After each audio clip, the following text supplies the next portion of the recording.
Chapter 1. Pain, heart-wrenching pain. Li Zixuan felt as if all the bones in his body were broken.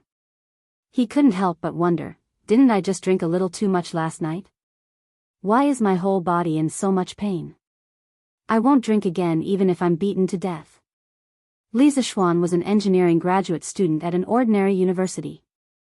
He majored in precision instruments. This year, he was already in his third year of master's degree and was about to graduate. His school was just an ordinary university in Beijing. Facing the army of job seekers after graduation and the sky-high housing prices in Beijing, Li Zixuan expressed that he was under a lot of pressure. Before graduation, a few of his roommates wanted to get together and have a farewell dinner. Li Zixuan, who had never drunk before, indulged himself this time and drank 2 bottles of beer. Then, he swayed and passed out. At this time, Li Zixuan used all his strength to open his eyes. The scene in front of him shocked him. He was lying in a bamboo house. Through the small window beside the bed, he could see a small bamboo forest outside. He could also hear the sound of flowing water behind the house. **CK, shouldn't I be sleeping in the school dormitory? How did I end up in the wilderness? Could it be that someone took advantage of me being drunk and abducted me to this wilderness to do some shameful things? My God, thinking of this, Li Zixuan's chrysanthemum tightened. He quickly glanced around to see if he had any clothes on his body. Phew, fortunately, I'm not naked. But, these clothes don't look like the clothes I wore before. Sigh, but the air here is really good. It's 100 times fresher than the air in Beijing. Li Zixuan took a deep breath and felt that the PM2.5 in his heart and lungs were purified a lot. Unable to endure the thirst, Li Zixuan wanted to get up to find some water to drink. Just as he was about to use his arm to support himself, a sharp pain came from his arm. He couldn't help but cry out in pain, ouch. Then his body fell heavily on the bed. His whole body suffered a destructive impact. Misfortunes never come singly. At this time, Li Zixuan also felt a sharp pain in his head. Pieces of memories that did not belong to him appeared in his mind, just like a movie. The physical and mental pain finally made Li Zixuan unable to endure the torture, and he gloriously fainted. After an unknown period of time, Li Zixuan finally woke up. Only then did he realize that he had encountered the melodramatic transmigration that was written in countless novels. Li Zixuan couldn't help but grumble, **CK, I've been reading time travel novels every day. Who would have thought I'd encounter something like time travel? After sorting out the memories of this body, he discovered that this body actually had the same name as his. He was originally the only son of a wealthy merchant in Chang'an. Since childhood, he had been spoiled by his parents in every possible way. However, due to a congenital deficiency, he had been frail and sickly since childhood. His father, Li Zixuan, had visited all the famous doctors in Chang'an for him, but in the end, they were unable to cure him. Moreover, many famous doctors had said that Li Zixuan would definitely die young and would not live past the age of 8. How could Li Zixuan's father be willing to give up on his son? Later, he used his connections to invite an old imperial physician from the imperial medical department to treat him. The old imperial physician also said that Li Zixuan's weak body was incurable. However, if he could become the disciple of a master of internal energy and use internal energy to nourish his body, it might be able to make up for his congenital deficiency. Li Zixuan's father was originally a merchant. How could he know a true master of Jianghu? He used up all his wealth to invite a group of Jianghu swindlers. They were good enough to guard the house, but not a single one of them was proficient in internal energy. Seeing that his only son's health was deteriorating day by day, Li Zixuan's father was extremely anxious. Mrs. Li also washed her face with tears every day. When Li Zixuan was 6 years old, a white-haired old Taoist passed by the Li Zixuan residence to ask for a bowl of water. Suddenly, he caught a glimpse of Li Zixuan playing in the courtyard. Seeing that his lips were red and his teeth were white, he was honest and cute. However, his face was pale and his eyes revealed a hint of sickness. The old Taoist immediately felt tender affection for him. He told Li Zishuan's father that he was the great elder of the Celestial Master sect of Mount Longhu. His title was Spiritual Void, Spiritual Void. He had traveled to this place and saw that Li Zishuan was congenitally deficient. He wanted to take him in as a disciple and pass on his sect's internal energy to nourish him. Although Li Zishuan's parents were reluctant to let their son go to a faraway place to learn martial arts, it was rare to see an expert of Mount Longhu. If they didn't seize this opportunity, their son's life might not be guaranteed. Therefore, Li Zishuan's father had Li Zishuan kowtow to his master and asked Spiritual Void to teach him well. In the mountains, time was unknown. In the blink of an eye, 8 years had passed. Li Zishuan had already learned martial arts, but his master was already on the verge of old age and his time was almost up. In the spring of the first year of Jingguan, Spiritual Void passed away in meditation on Mount Longhu. Thinking of how his master had treated him like a master and a father for the past 8 years, Li Zishuan wept bitterly in front of his master's grave. After kneeling for a day and a night, Li Zishuan kowtowed and bid farewell to his master. He prepared to leave for Cheng and to visit his parents and then wander the Jianghu to become a chivalrous wanderer. Passing by Mount Zhongnan, Li Zishuan heard the sound of fighting ahead of him. Thus, he concealed himself and sped forward. He saw over 20 masked men fighting with a dozen or so servants and guards. There was also a pink-draped carriage in the middle of the field. The battle was almost one-sided. In the blink of an eye, a few more servants and guards had died. Could it be that some family's young miss ran into bandits when she went out? Li Zishuan was too lazy to think more. He used the cloud-piercing steps, pulled out the long sword at his waist, and stabbed at a burly man who seemed to be the leader of the bandits. In the blink of an eye, the sword was like thunder, and it reached the back of the bandit's neck. The bandit leader was also a master. Feeling a strong wind coming from behind him, he was alarmed and hurriedly dodged to the side. However, a bloody mark was still left on his neck. The bandit leader steadied himself and looked at the attacker. It turned out to be a 14 or 15-year-old boy. He immediately shouted angrily, "Where did this little boy come from?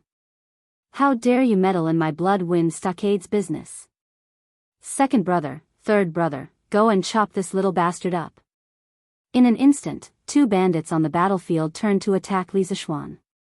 However, Li Zishuan had been trained by Spiritual Void for 8 years and had learned the authentic Taoist mental cultivation method, Taishian Sutra. How could these bandits compare to him? In a short while, the 20 or so bandits were knocked down one by one. However, he did not take their lives, only seriously injuring them. Li Zishuan was slightly satisfied that he had achieved his goal of being chivalrous. Just as he was about to leave, he suddenly heard a pleasant female voice behind him, "Young hero, be careful." It turned out that during the fight, she had felt the sudden change in the battlefield outside and that someone had come to rescue her. The girl in the carriage had lifted the curtain and secretly watched from the side. At this moment, seeing that the battle situation had been settled, she was about to get off the carriage to thank this young hero when she caught a glimpse of the heavily injured bandit leader on the ground suddenly exploding and launching a palm strike at Li Zishuan's back. The girl was so frightened that her beautiful face turned pale and she hurriedly warned him. Li Zishuan was in no hurry to dodge and was sent flying to the side of the mountain path by the bandit's palm. However, the side of the mountain path was a very steep hill, about 100 meters high. Li Zishuan had just entered Jianghu and was sent flying off the cliff. When he was seriously injured and on the verge of death, he was taken advantage of by a transmigrator. Li Zishuan painfully rubbed his head. He thought of his parents and girlfriend in his previous life. He really did not expect that after drinking some wine, he would be separated from them for 1,000 years. He could no longer go back. He could not help but feel sad. But this body is also quite unlucky. It originally had the life of a main character. Who would have thought that after practicing martial arts, it would die as soon as it entered Jianghu? It's because it doesn't have enough Jianghu experience. This hero saving a damsel in distress ended with his own death. He didn't even see what the beauty looked like. TSK, don't you think it's a pity? Alright, regarding the previous owner of this body, Li Zixuan felt that this child had experienced enough twists and turns. He also had the aura of a main character. Originally, he had just mastered his martial arts and might have been famous in Jianghu very soon. However, he still lacked experience. Thinking of this, Li Zixuan found some comfort in his heart. In any case, he had been reborn. This brother had lost his life in order to be a hero and save a damsel in distress. He was much more miserable than he was. At this time, there was a sound of footsteps outside the house. After a while, an old man with white hair and a white beard and wearing a Taoist robe appeared in front of Li Zixuan. "Hey, little Lang Jun, you're finally awake. Don't move first. Your injuries haven't healed yet. Let this poor Taoist take your pulse first." At first glance, Li Zixuan could not help but feel a sense of familiarity from the bottom of his heart when he saw this sage-like Taoist. Perhaps it was because the master of this body was a Taoist, but Li Zixuan also felt a sense of familiarity with Taoism. At this time, the old Taoist finished taking Li Zixuan's pulse and said to Li Zixuan, "Little Lang Jun, since you've woken up, you're fine. However, your injuries were quite serious. When this poor Taoist found you, there were many fractures on your body. You still need to rest for a month to fully recover."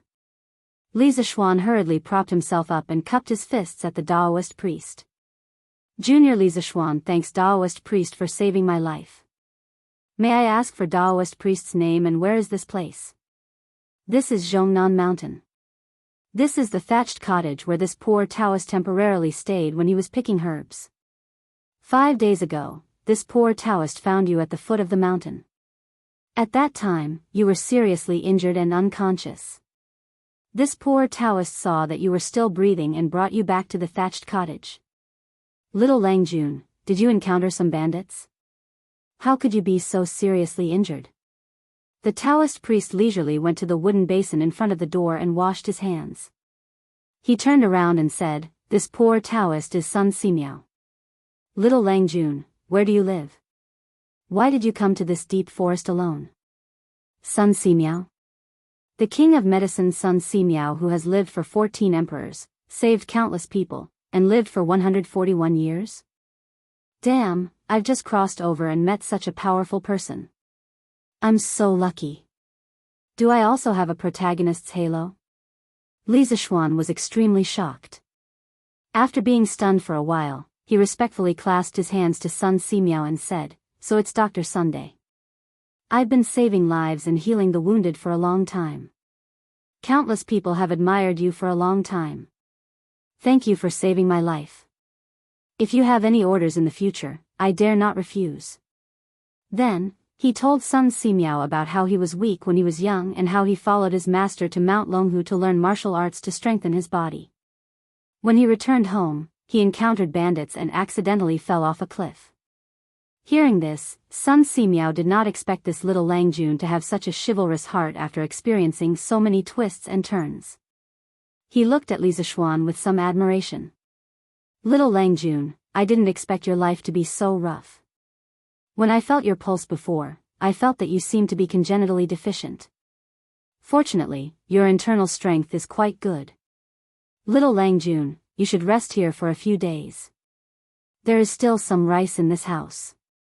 I was summoned by His Majesty yesterday and will go to Chang'an today. Little Lang Jun, you can leave on your own after you've recovered. Don't worry, Taoist priest. I've mostly recovered and can take care of myself.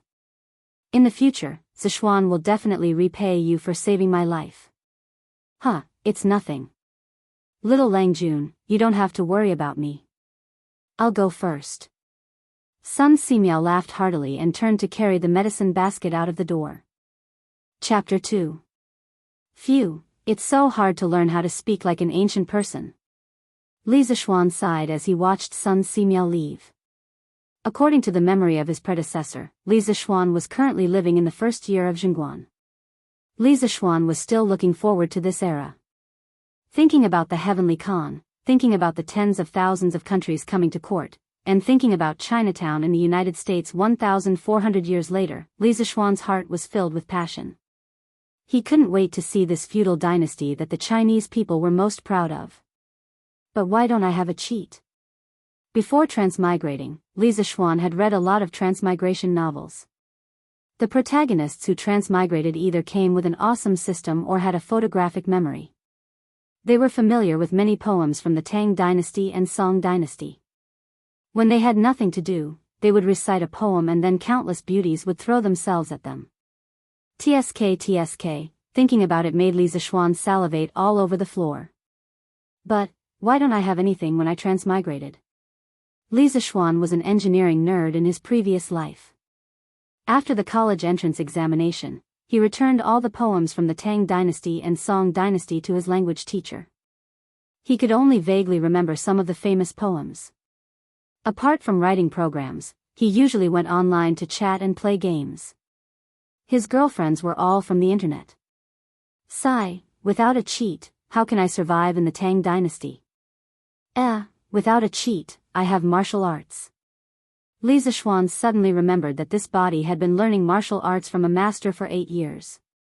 Lisa Schwann was energized.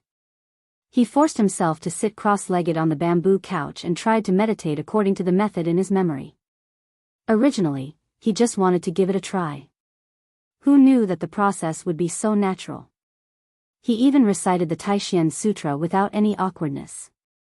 At this time, Lisa Schwann felt as if countless small flames had sprung up in his lower abdomen.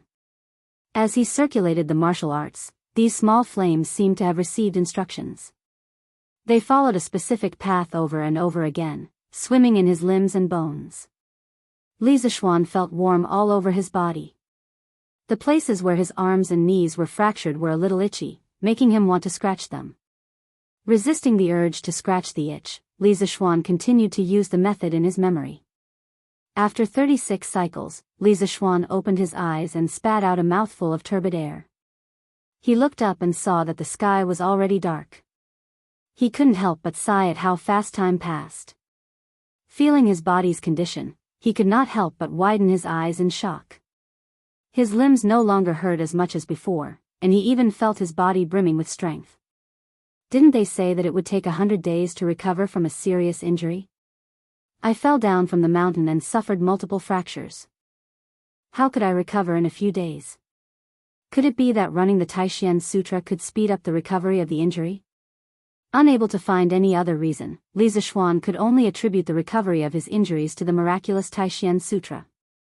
As a young man from the 21st century, Lisa Schwann really didn't think that martial arts really existed. According to the memories of his predecessor, the Taishan Sutra was the top internal cultivation method in Jianghu. It was divided into 10 levels. Lisa Schwann had practiced martial arts for 8 years and had already reached the 5th level. Just like that, his strength alone had the strength of 1,000 pounds. Lisa Schwann's master, spiritual master Ling Su, had already reached the 9th level. His strength was one of the top masters in Jianghu. Phew, I didn't think that there would really be martial arts masters in this world like in TV dramas. Then I can be considered a hero in the future, haha. Lisa Schwann excitedly thought. This Taishan Sutra is really a good thing. I have to practice diligently in the future and reach the 9th level as soon as possible. Then I can also go up and down. When I have nothing to do, I can go peek at some rich family's young lady. Hee hee. Goo goo. At this time, his stomach suddenly made 2 sounds of protest. Hey, I have to get up and get something to eat.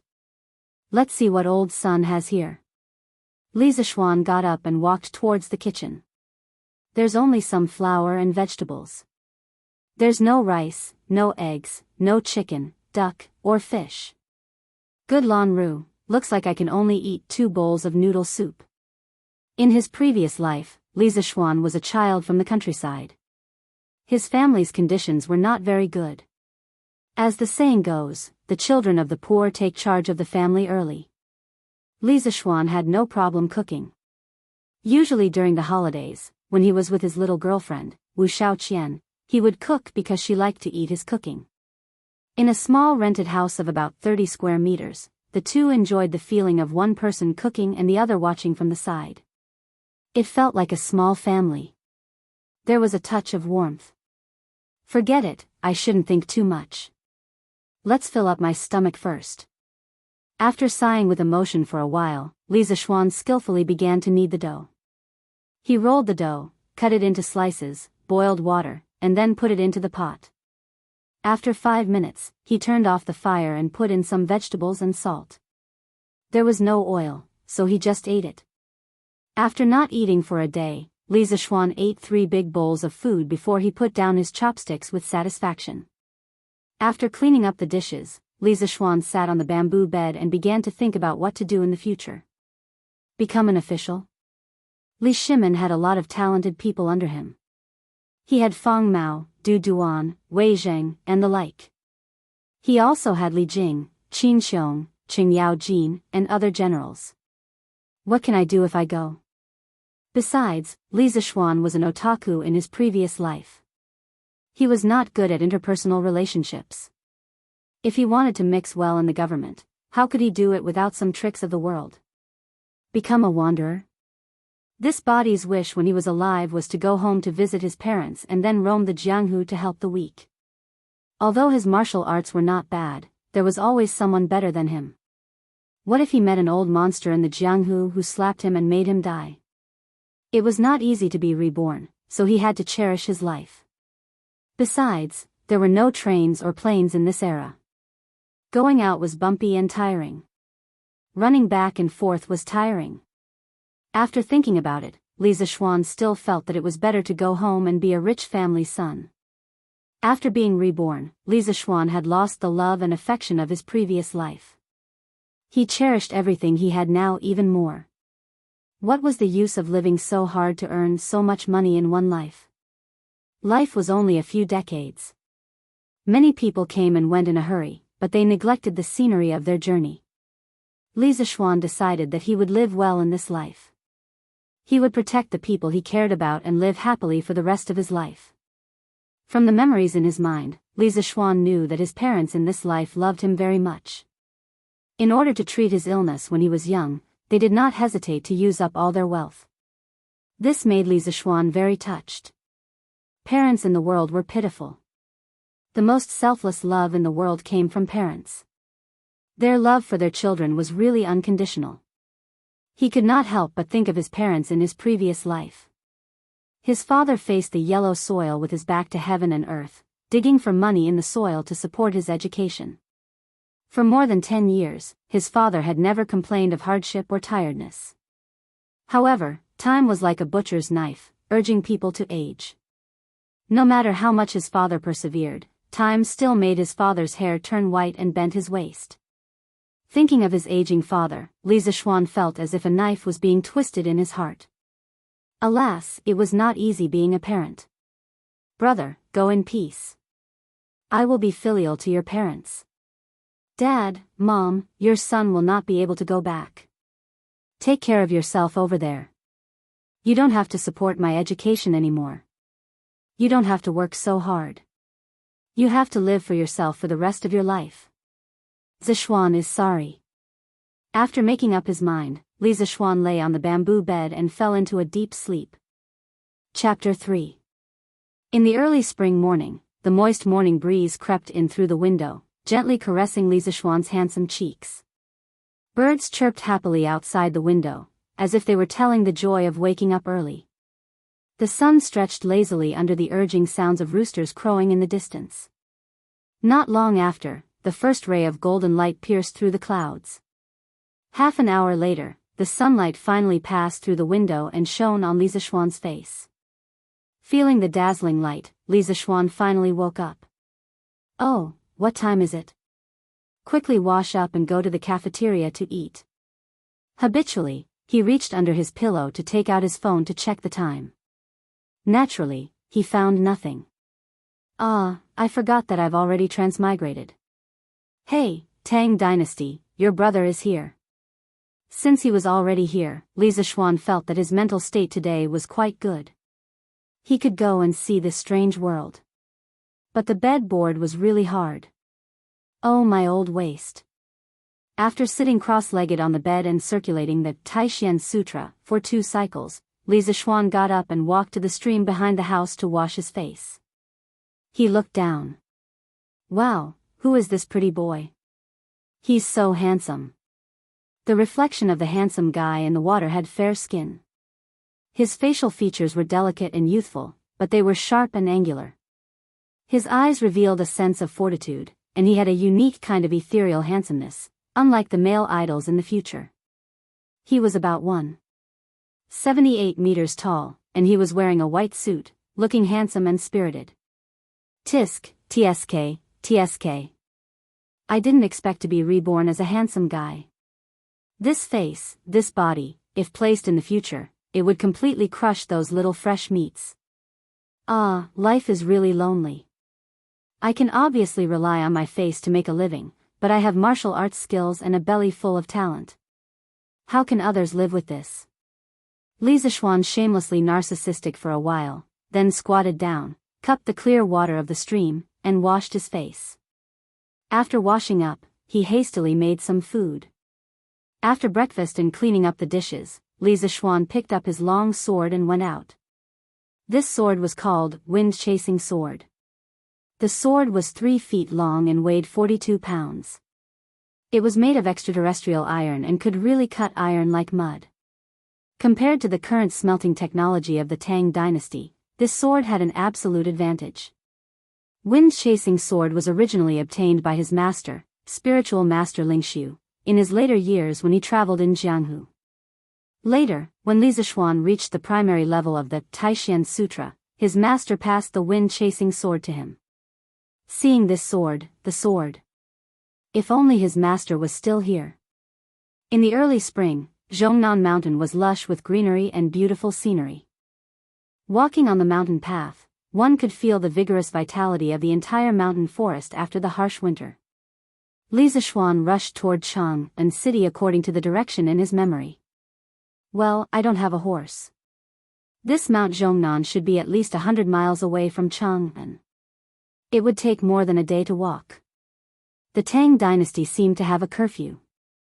If I can't reach Chang'an before dark, I can only stay outside the city for a night. Thinking of the curfew in Chang'an, Li Zixuan couldn't help but feel anxious. Although this season wasn't as cold as the winter, the early spring nights were still quite cold. Yes, I'm someone who knows martial arts. How could I forget? Patting his head, Li Zixuan became excited again. His way of thinking was still stuck in the modern world. He had to adapt quickly. It was a good opportunity to try out the feeling of the martial arts masters in the TV series using Qigong. Everyone had a martial arts dream when they were young. They hoped that one day they could easily jump 2 feet high, walk on snow without leaving a trace, and float on water with their iron palms. I digress. Li Zixuan used all his strength to use the cloud-piercing steps. The trees on both sides quickly retreated. This speed is too fast. This should be equivalent to the speed of a motorcycle. I think I'll reach Chang'an by noon. Feeling the speed of the wind, Li Zixuan was overjoyed. He secretly used the Taishan Sutra to recover his inner breath. At noon, Li Zixuan finally saw the majestic Chang'an city in front of him. He saw the towering city walls. On the city walls stood a row of soldiers. Outside the city gates, there was an endless stream of people and merchants. From afar, he could see the towering buildings in the city. Rows upon rows of pavilions. What a prosperous scene. Following the flow of people, he successfully entered Chang'an city. Chang'an city was divided into more than 100 residential areas by 38 streets, which were called squares. Each residential area was surrounded by a wall. According to his memory, the Li family lived in Yongla Lane. Entering the city through the illustrious Virtue Gate, Li Zixuan headed north. Looking at the endless stream of people wearing ancient costumes on the streets, Li Zixuan felt as if he was in a costume drama. Wow, the girl in front of me has such a beautiful figure. The girl in front of him had long hair that reached her waist. Her waist was slender and her hips were full. She wore an orange open-collar dress that reached her ankles. As the dress was low, he could vaguely see the deep cleavage of the girl's breasts. Beauties in ancient costumes are still the best. Li Zixuan loved beauties in ancient costumes in his previous life. He even bought a similar open-collar dress for his girlfriend. His girlfriend looked even prettier in it. Looking at the beauties along the way, he rushed to Yongla Lane. Half an hour later, Li Zixuan entered the gate of Yongla Lane and walked towards his home. At the same time, in the backyard of the Li family. Miss, slow down. A 13 or 14-year-old maid was chasing a little girl who was pulling a kite. The little girl was about 5 or 6 years old. She had bright eyes and white teeth. She looked like she was carved from jade. Her hair was tied in 2 pigtails. She was pulling a butterfly kite and running happily. Not far away, a couple was looking at the little girl lovingly. Master, look, Lan is always like a crazy girl. She can't stay idle. The older man patted the woman's shoulder and smiled. Madam, Lan is still young. It's fine as long as she's happy. This old man's biggest wish in life is for Madam and the children to be happy. Children, the purple-clothed woman's beautiful eyes trembled. Master, I wonder how Xian is. It's been 8 years and Xian hasn't sent a letter home. I wonder if this child's body has recovered. That's right, this couple was Li Zixuan's parents. Li Zixuan's father was Li Jingma and his mother was Yi Yuzhu. Li Jingma's heart trembled when he heard his wife's words. A trace of sadness appeared on his face but was immediately concealed. Yuzhu, you don't have to worry. I've asked around these years. Spiritual Master Ling Su is a true expert. I heard that he's one of the top internal experts in Jianghu. It's a rare opportunity for Xian to be his disciple. If he can't save Xian I don't think anyone else in this world can.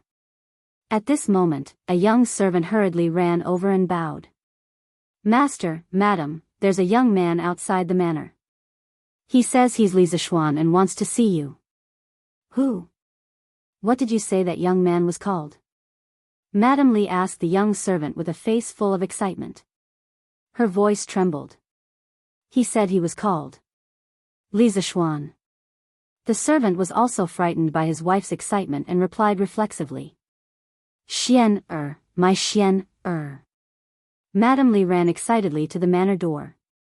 At this moment, she didn't care about anything else. She just wanted to see her child as soon as possible. Even Li Jingma couldn't keep up with her speed. Sometimes, a mother's love could make a mother burst forth with immeasurable strength. The little girl called Lan also noticed the commotion. Seeing her mother leave in a hurry, she hurriedly followed behind. Chapter 4. A quarter of an hour ago, Li Zixuan had been standing in front of the Li mansion for a long time. His emotions were complicated. He was excited to return home, but he was also worried about meeting his parents in this life. Although his soul didn't belong to this era, he couldn't give up the family bond of blood. In this life, Li Zixuan had been away from home for 8 years. Now that the soul of another era was in his body, Li Zixuan was worried that his parents in this life might notice something. Li Zixuan paced back and forth in front of the Li mansion for a long time. The servants in front of the gate looked at him strangely. If it weren't for the fact that Li Zixuan was handsome and didn't look like a vicious person, they would have taken him to the authorities long ago. Li Zixuan finally calmed down and walked toward the gatehouse, as if there was another force in his body pushing him into the Li mansion. Is your master and madam home? Li Zixuan didn't remember seeing this gatehouse before. He probably entered the Li mansion after he left home when he was young.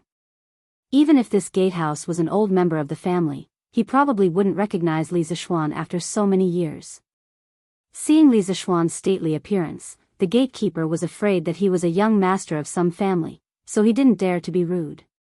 He said, "My master and madam are here." What business does young master have with my master and madam? This humble one will go and inform them. My name is Li Zixuan. I have something to discuss with your master and madam. You can go and inform them. Not long after, a beautiful woman in purple walked quickly to the gate. Looking at the woman in front of him, time didn't leave many traces on her face. However, many strands of silver could be seen in her beautiful hair. Blood was thicker than water. Mother and son were connected by heart. Even if their souls didn't belong to this era, Li Zixuan could still feel the silent call in his heart. He was very sure that this was his mother. Mrs. Li was also very excited at this moment. Looking at the handsome young man in front of her, she could vaguely see the shadow of his childhood on his face. More importantly, her intuition told her that this was her son, and she didn't need any other proof. After staring at each other for a long time, Li Jingma finally caught up. Li Zixuan looked at the weathered couple in front of him and saw the deep love in their eyes. He thought of his parents in his previous life. He couldn't help kneeling on the ground and holding back the tears that were about to fall. Father, mother, your son is unfilial. I left home for 8 years and was unable to serve you both. With tears in her eyes, Madame Li Zixuan hurriedly knelt down and hugged Li Zixuan. My Xian, it's good that you're back, it's good that you're back. My son has grown taller, but your face is still the same as when you were young. It's just that you've lost some weight. As she spoke, she stroked Li Zixuan's cheeks with both hands. Li Jingma's face was also filled with excitement. He kept turning his head and using his long sleeve to wipe his tears. He kept muttering, it's good that you're back, it's good that you're back. The family of 3 played out a heartwarming scene of mother and son reuniting in front of the door. The servant who went in to report just now was dumbfounded. He didn't expect this young man to be his young master. He thought to himself, I've never heard that master and madam have a son. But fortunately, I didn't treat the young master rudely. Otherwise, I'm afraid I won't be able to stay in the Li family anymore. The little servant couldn't help but feel proud of his quick-wittedness.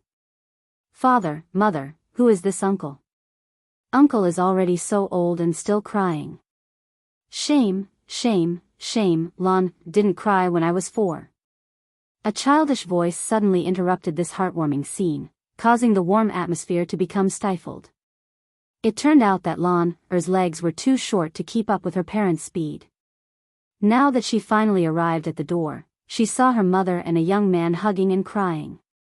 This man was obviously much older than Lan and was also much taller than Lan But why was he crying at such a big age?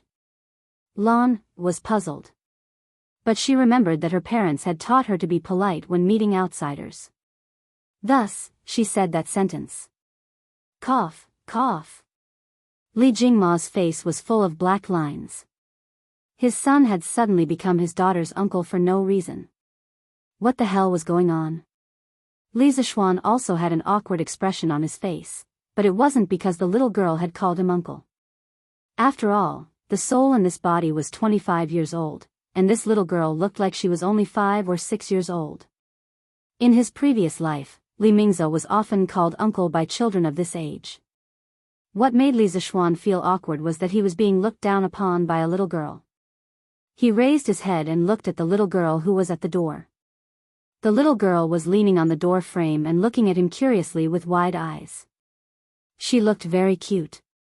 Li Zixuan was also a little puzzled. Whose family did this little girl belong to? Why was she at his house? Lan don't talk nonsense. This is your brother. Mrs. Li didn't know whether to laugh or cry as she scolded the little girl. She turned around and smiled at Li Zixuan. Xian, this is your little sister. She was born the 2nd year after you went to Mount Longhu. She's almost 6 years old. Your father and I named her Li Zilan. Lan, hurry up and greet your brother. Li Zilan. It seems that my parents have been thinking about me all these years. Li Zixuan sighed in his heart when he heard his little sister's name. Li Zilan's little face was full of smiles. She ran over and grabbed her mother's hand. She pointed at Li Zixuan and said, Mother, is this Lan's brother? Why didn't you play with Lan before? Why is brother so much taller than Lan? Li Zixuan's 1.78-meter height didn't look like a 14 or 15-year-old boy. Looking at this cute little sister in front of him, Li Zixuan's heart also melted. He also secretly blamed the previous owner of this body. After leaving home for 8 years, he actually didn't come home to visit and only knew how to cultivate. He completely didn't fulfill his responsibility as a son and as a brother. He went forward and hugged Li Zilan. He smiled and rubbed his little sister's bun head. Lan, be good. I'm Lan's big brother. Big brother used to be busy and couldn't come home. Now that I'm back, can you play with Lan every day? And Lan can also grow to be as tall as big brother if I eat more. Hearing that there was someone to play with her in the future, Lan excitedly waved her hands. Really? Lan wants to fly a kite. Lan also wants to go to She City to buy sweets, mud carts, and dolls. Big brother, will you accompany Lan? Accompany. Big brother will fly a kite with Lan in the afternoon. Tomorrow, big brother will accompany Lan to She City to buy things. Lan wants to pinky swear with big brother. Okay. Let's pinky swear. 100 years, no changes. Looking at the harmonious relationship between the siblings, Li Jingma and his wife were gratified. Their son, who had left home for 8 years, was finally back. The family of 4 was finally reunited. The two of them hadn't been as happy as they were today for more than 10 years. Their faces were glowing, as if they were a few years younger. Xian, quickly go in. Tell your mother how you've been all these years. Mrs. Li quickly walked forward and pulled Li Zishuan into the front hall of the Li family. Yes, mother. Chapter 5. In the front hall of the Li estate. Xian, how's your body? Do you still need to go to Mount Longhu to cultivate after you return? Li Zishuan's mother asked hopefully as she held on to Li Zishuan's hand, afraid that her son would leave her again in a few days. Mother, I've already made some progress in my cultivation. Master said that my weak body is no longer a problem and that I don't need to go to Mount Longhu anymore. I can just cultivate at home. That's great. Master, Xian's body is fine. He doesn't need to leave us anymore. Li Jingma's mother said happily, tears welling up in her eyes. Li Jingma was also very happy and couldn't help but want to laugh to the heavens, but he forced himself to hold it in. However, the slight smile on his lips betrayed the uncontrollable joy in his heart. He held on to his wife's hand and patted it lightly, trying to calm her down. Madam, you can finally rest easy now. He then looked at Li Zishuan and said seriously, Xian, it's all thanks to your master that you're where you are today. Although our Li family is a merchant family, we still need to know how to repay kindness. Your master saved your life, so you must be filial to him in the future.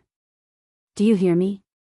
Hearing the mention of his master, Li Zishuan's eyes flashed with a trace of sadness. He recalled the bits and pieces of his memories. Towards the master of this body that he had never met, Li Zishuan still held a lot of respect. Father, master has already passed away half a month ago. Hearing this, Li Jingma and Li Zishuan were both shocked and saddened. After a long while, Li Jingma got up and patted Li Zishuan on the shoulder, saying in a deep voice, Xian, don't be too sad. When you have time in the future, bring me to your master's grave so that I can pay my respects. Your master is our Li family's great benefactor. Li Zishuan nodded heavily. Master, madam, it's time for lunch. At this time, a servant girl dressed in green came to the front of the hall. I was too busy talking. Xian, you must be hungry. Xiao He, tell the kitchen not to serve the food yet. I still need to make some of Xian's favorite dishes. Li Jingma's mother stood up and ordered the servant girl. Yes, madam. Xiao He hurriedly accepted the order and left. Xian, sit here and talk to your father for a while. Mother will be back soon. Mother, Lan wants to eat candied fruit pastries. Lan hurriedly requested from behind. Okay, mother will make it for you. Li Zishuan's mother went to the kitchen to cook. In the living room, Li Jingma picked up his teacup and took a sip. Xian, come and tell your father how you've been on Mount Longhu all these years. Hearing his father's question, Li Zishuan told him some of the important things that happened in his 8 years of learning martial arts. Of course, he didn't mention that he almost fell to his death on the way back. He just said that he encountered a group of bandits in Zhongnan Mountains and was slightly injured. Father, How has the family been all these years? Father spent so much money to treat my illness when I was young. Has the family business been affected? Hearing that his son was concerned about him, Li Jingma's father felt gratified. He slowly recalled, back then, your health was deteriorating day by day. I only hoped that you would recover soon. I didn't have the heart to take care of the shops and restaurants in Shi City. The other owners took the opportunity to suppress us, and the businesses of those shops became worse and worse. I simply sold off those silk and clothing shops to treat your illness. Later on, your master said that he could teach you inner strength to nurse your body and bring you to Mount Longhu to practice martial arts to strengthen your body. Only then did I have nothing to worry about and began to manage the shops again. Li Jingma's father paused for a moment, then took a sip of tea and continued, those people who coveted your father's shops didn't even take a look at the meat in my bowl. Humph, to think that I, Li Jingma, started from scratch and was able to establish such a large family business. Why would I be afraid of them? Less than 2 years after you left home, I crushed those shops that were suppressing us. Speaking up to this point, Li Jingma smiled confidently and released a strong and domineering aura. Li Zishuan didn't expect his father to be so powerful. In modern times, he would be a proper business tycoon. It seemed that he could be content to be a rich second-generation heir in the future. He hadn't experienced the life of a rich family in his previous life. Li Zishuan was secretly pleased with himself for being born into a good family in this life. Who knew that his father would sigh again and say, I'm not afraid of my business enemies. I can defeat them, but time is unforgiving. I'm already 48 years old this year, and my physical strength is much worse than before. I still need you to take care of this family business in the future. He couldn't be cool for more than 3 seconds. Li Zishuan still didn't want to inherit the family business so soon. It would be great to be a rich second-generation heir. He hurriedly said, Father, you're only 48 years old and in the prime of your life. I've been staying at Mount Longhu all these years and rarely come into contact with the ways of the world. How can I help you take care of your business? Wait for me to learn from you for 2 years, then I'll help share your burdens. At least wait for me to experience the life of a rich second-generation heir for 2 years, Li Zishuan thought to himself. Father Li thought for a while and felt that his son's words made sense. He said, all right, then we'll wait for 2 years. Master, it's time to eat. At this moment, Li Zishuan's mother walked in with a group of servant girls carrying bowls and plates. She said to Li Zishuan, come quickly. Mother made your favorite base soup, mutton soup, and roast chicken. Come and try it. There's also Lan's candied fruit pastries, the little girl hurriedly said. There's everything. Lan, you're a little greedy cat. Motherly chuckled. The family sat down one by one. Looking at the dozen or so dishes in front of him, Li Zishuan realized that most of them were steamed or boiled. There were no stir-fried dishes. It seemed that stir-frying wasn't popular in the Tang dynasty. In fact, stir-frying had been invented long ago, but it hadn't been popularized. One of the main reasons was the lack of edible vegetable oil, mainly sesame oil. The earliest introduction of sesame oil could be traced back to the Western Han dynasty, but it hadn't been popularized. The main cooking methods of the Tang dynasty were still roasting, steaming, and boiling.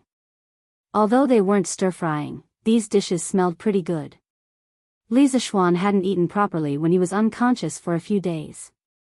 Seeing these dishes stimulated his appetite, he lowered his head and began to eat. Big brother, try Lan's candied fruit pastries. Mother's candied fruit pastries are delicious. The little girl picked up a piece of candied fruit pastries and stood up. It took her a lot of effort to place it in Li Zishuan's bowl. Of course, there was a trace of reluctance on her face, like a child giving away her favorite food to someone else. It was very cute. Thank you Lan. What do you want to eat? Big brother will help you get it. Looking at the candied fruit pastries in the bowl and the expression on his little sister's face, Li Zishuan was very happy. It was good to be home. Lan also wants to eat fish. Mother's fish is also very delicious, but there are bones in the fish. It will hurt Er's throat. Looked at the fish on the table. She had an expression of wanting to eat it, but she was also afraid. Hey, what's so difficult about that?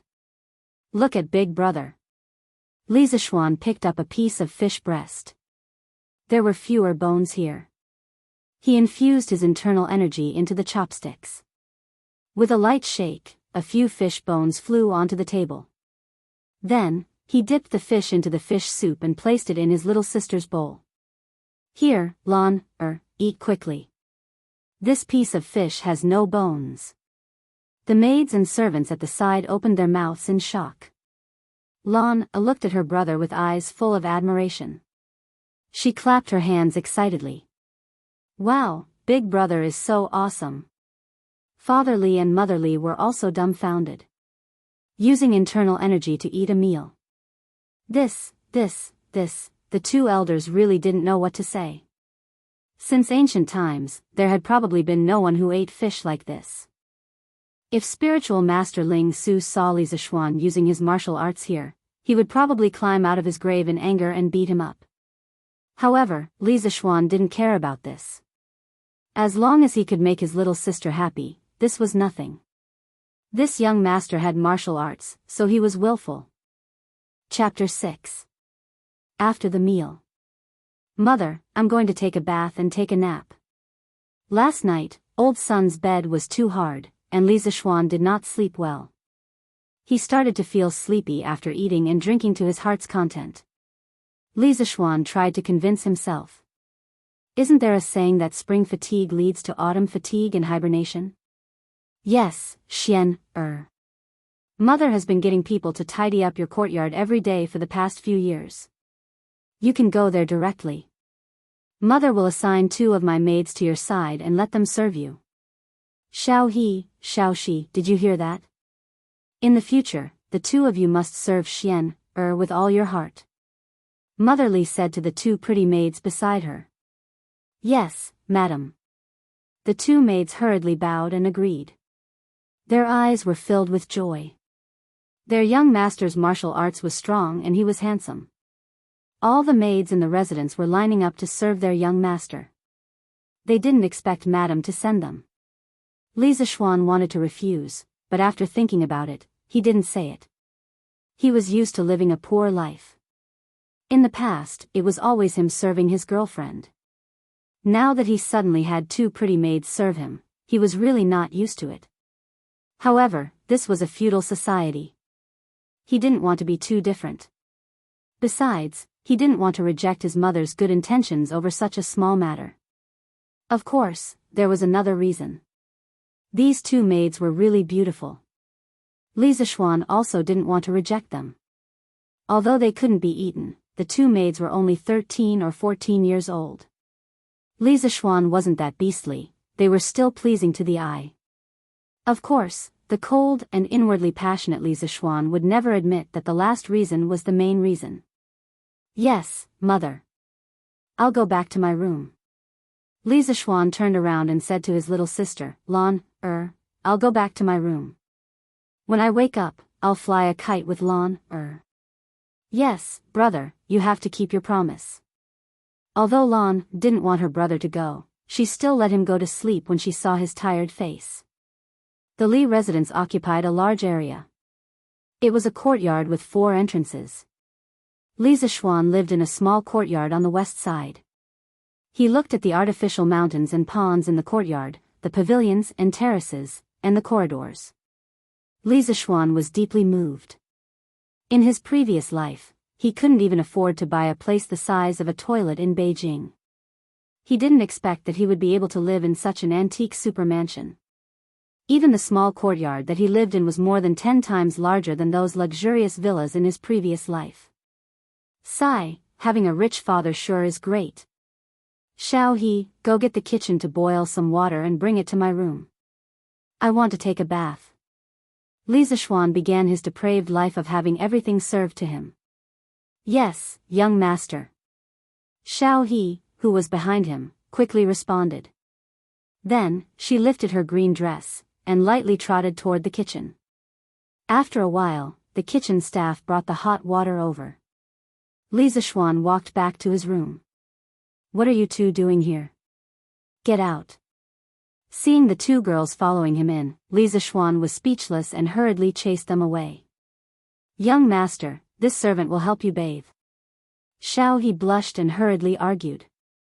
Li Zixuan looked at the two pretty girls. Xiao He was wearing a light green dress. Her two big eyes were very cute. Her chest was rather low, but he couldn't see her cleavage. He could only see the outline of two little buns. They hadn't started to develop yet. Xiao Shi was wearing a light yellow dress. There was already a faint cleavage on her chest. At this moment, her face was blushing. Heh, this is a shy girl. Facing these two cute little girls, Li Zixuan, who had always liked to look at beauties in ancient costumes in his previous life, really wanted to let them in at this moment. Forcefully suppressing the desire in his heart, Li Zixuan still drove the two little girls out. Go, go, go. I'll bathe myself. He was really afraid that if he let them in, he wouldn't be able to resist eating them up. Although he wasn't a lullicon, he couldn't resist such temptation. The two girls who were chased out looked at each other. They didn't understand why the young master would refuse their service. One had to know that the two of them had mustered up a lot of courage to suggest serving the young master in his bath.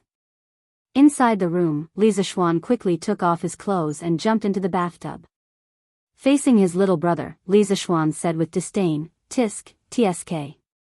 You still don't have enough self-control. It's just two little girls who haven't grown up yet and you're already so excited. Look at you. After taking a comfortable bath, he felt sleepy and fell into a deep sleep on the soft mattress. Xiao Shi, why didn't the young master let us bathe? Outside the door, Xiao He was still thinking about the matter of being rejected as she whispered to Xiao Shi. How would I know? Is it because the young master doesn't like us to serve him? Xiao Shi was a little worried. In this era, the maids didn't have any human rights. If they made the master unhappy, it was common for them to be sold to the brothel. Master and Madame Li were very kind to the maids. If the young master didn't like them, they wouldn't have a good life in the residence in the future. That's not it. Xiao Shi, you're so pretty and have such big breasts. Why wouldn't the young master like you? I saw the young master sneaking glances at your breasts just now. Xiao He smiled mischievously at Xiao Shi. Li Zixuan didn't expect that Xiao He could still see through his deeply hidden eyes. Xiao Shi instantly blushed from her neck to her ears. She went up and scratched Xiao He. Xiao He, you're talking nonsense again. Xiao He giggled and quickly pinched Xiao Shi's arm to stop her from scratching herself. Xiao Shi, stop scratching. I won't say any more. Let's be quiet and not wake the young master up. Don't worry. I think it's not that the young master doesn't like us. He's just shy. I saw the young master blushing just now. Li Zixuan had a dream. In the dream, his girlfriend was crying. No matter how he coaxed her, she wouldn't stop crying. He was so anxious that he was sweating. His heart ached. In his previous life, Li Zixuan was neither tall nor handsome. He was also poor. However, his cute and petite girlfriend never left him. She was very attached to him. He was very grateful to her. They were together for 5 years. He had always doted on his girlfriend. Even if they quarreled sometimes, Li Zixuan would definitely apologize to his girlfriend and make her happy within an hour. Looking at his girlfriend in front of him crying without saying anything, Li Zixuan was really heartbroken. He couldn't stop his tears anymore. Brother. Why are you crying again? Brother, don't cry.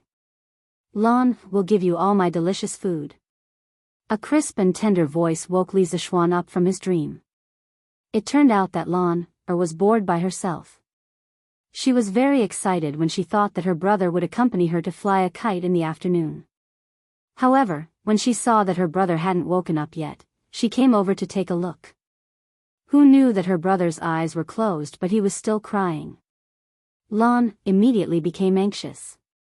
Looking at his cute little sister in front of him, Li Zixuan realized that he was just dreaming. He couldn't help but think of the dream just now. He thought of his girlfriend's helpless crying. Perhaps that dream was real. He had transmigrated to the Tang dynasty. Then, he must have lost his soul and died. If his girlfriend knew about this, she would cry even more sadly than in the dream. Thinking of this, Li Zixuan's heart was ruthlessly stabbed by a knife.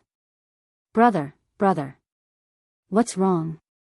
Seeing her brother staring blankly at her after waking up, Lan pulled Li Zixuan's arm worriedly. Seeing the unconcealable worry on Lan tender face, Li Zixuan secretly scolded himself for being a bastard.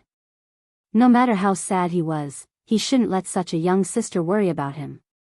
As for his ex-girlfriend Xiao Qian, Li Zixuan could only silently say in his heart, Xiao Qian, I'm sorry. If I could go back, I would definitely go back to find you. However, I really can't go back. I hope that you can quickly walk out of this shadow and find your next happiness. If Xiao Qian also came to the Tang dynasty, how great would that be? I would definitely marry you. However, his girlfriend obviously couldn't come to the Tang dynasty. Li Zixuan could only silently say goodbye to her in his heart. In the previous life, goodbye. Brother is fine. Let's go, Lan. Brother will bring you to fly a kite. After thinking it through, Li Zixuan carried Lan and left. Chapter 7. The next day. Early in the morning, before dawn, the morning drum on the gate tower of the Taiji Palace in Cheng had already sounded. Then, drum towers on the streets facing the north and south followed one after another. The sound of the drums spread from inside to outside. The gates of the palace and the gates of the markets were opened one after another. A new day had begun. The people and merchants of Cheng had begun a new day of bustling. At the same time, more than 100 temples in the city began to ring the morning bell. The sound of bells and drums intertwined, trying to wake up the whole city. But there was still one person who had not been woken up. It was Li Zixuan, who was still sleeping in his bed. As a glorious second-generation rich man, why did he get up so early? In the east courtyard of the Li mansion. At the moment, Mrs. Li was helping Li Jingma dress. Madam, I'm going to check the accounts of the clothing store in the West Market today. I won't be back at noon. You can eat first. Why did you suddenly want to check the accounts today? Mrs. Li asked curiously. Nothing, just a sudden whim. Li Jingma seemed to not want to say more. He was about to wash up when he suddenly paused as if he had thought of something. He frowned and said, Why hasn't Xian gotten up yet? Isn't he a martial artist? Shouldn't he get up early to practice martial arts? Would his master allow him to get up so late? Hey, why are you pinching me? What a scandal. Humph, Xian has suffered so much outside for so many years. What's wrong with enjoying life when he finally comes back? Are you still his father? You don't know how to care for your son at all. Mrs. Li pinched Li Jingma's soft waist with hatred. Okay, let go of me. I won't ask any more, okay? Let the brat sleep for as long as he wants. Li Jingma finally escaped from the clutches of the devil. He immediately walked out of the door, muttering as he walked. Unreasonable. Since ancient times, loving mothers have spoiled their sons. Mrs. Li naturally ignored Li Jingma. Since she had taken advantage of him physically, she would let him take advantage of her mouth. Otherwise, he would feel unbalanced, Mrs. Li thought. Late in the morning, in the west courtyard of the Li mansion. Li Zixuan, who was sleeping soundly, suddenly felt his body sink as if something heavy was on him. He hurriedly opened his eyes. What he saw was a little angel in a pink dress sitting on top of him. Big brother is such a lazy bum. It's already so late in the morning and he's still not awake. Lan is already awake. As she spoke, she stretched out her small hand to pull Li Zixuan's cheek, giggling mischievously. Alright, since Lan dares to ride on Big Brother, let's see how Big Brother will deal with you. After saying that, he straightened his body and put his hands under Lan's armpits, throwing her high into the air. Then, when she was about to fall onto the bed, he used his hands to cushion her fall. Lan immediately screamed in fright. She used her hands and feet to move around. After landing on the bed, Lan immediately got off the bed. She pouted and frowned. She shouted at Li Zishuan, "Smelly brother, Lan will never talk to you again." After saying that, she was afraid that Li Zishuan would throw her again, so she quickly ran away. This little girl. Amused by Lan's cute expression, Li Zishuan began to get up and put on his clothes. At this moment, Xiao He and Xiao Shi hurriedly walked in from the outer room. There was a trace of a smile in their eyes. It was obvious that they had heard the sound of the siblings fooling around outside. "Young master, let us servants help you put on your clothes." Not allowing Li Zishuan to reject, the two little girls came up and got busy. Xiao He supported Li Zishuan's arms from behind while Xiao Shi helped him put on his clothes. As he was much taller than the two little girls, Xiao Shi had to stand on her tiptoes to be able to stand on his shoulders. Li Zishuan could even see the beads of sweat on Xiao Shi's nose. This little girl must be very nervous at this moment.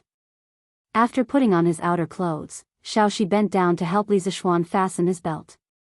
As she was bending over, Xiao Shi's well-developed body revealed a deep ravine. Li Zishuan's eyes inadvertently glanced down and saw this bloody scene.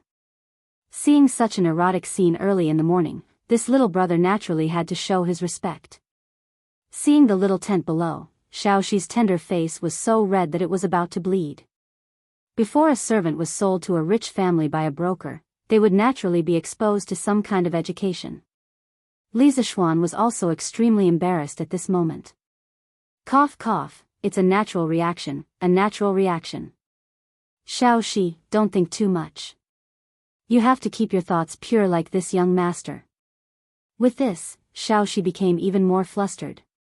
When Xiao He heard her young master's strange words, she curiously looked at Xiao Shi. Xiao Shi immediately hurriedly helped Li Zishuan fasten his belt and hurriedly ran away. Young master, why did Xiao Shi run away? Seeing her good sister running away in a sorry state, Xiao He curiously asked. Cough cough, nothing much. She was probably captivated by this young master's handsome appearance. Of course, Li Zishuan could not tell the truth. How beastly would he be if he had a reaction towards a 13-year-old girl? He could only shamelessly explain to Xiao He. Xiao He could not help but laugh out loud. Although her young master was indeed very handsome, who would praise himself like this? Her young master's skin was really thick. Xiao He silently cursed.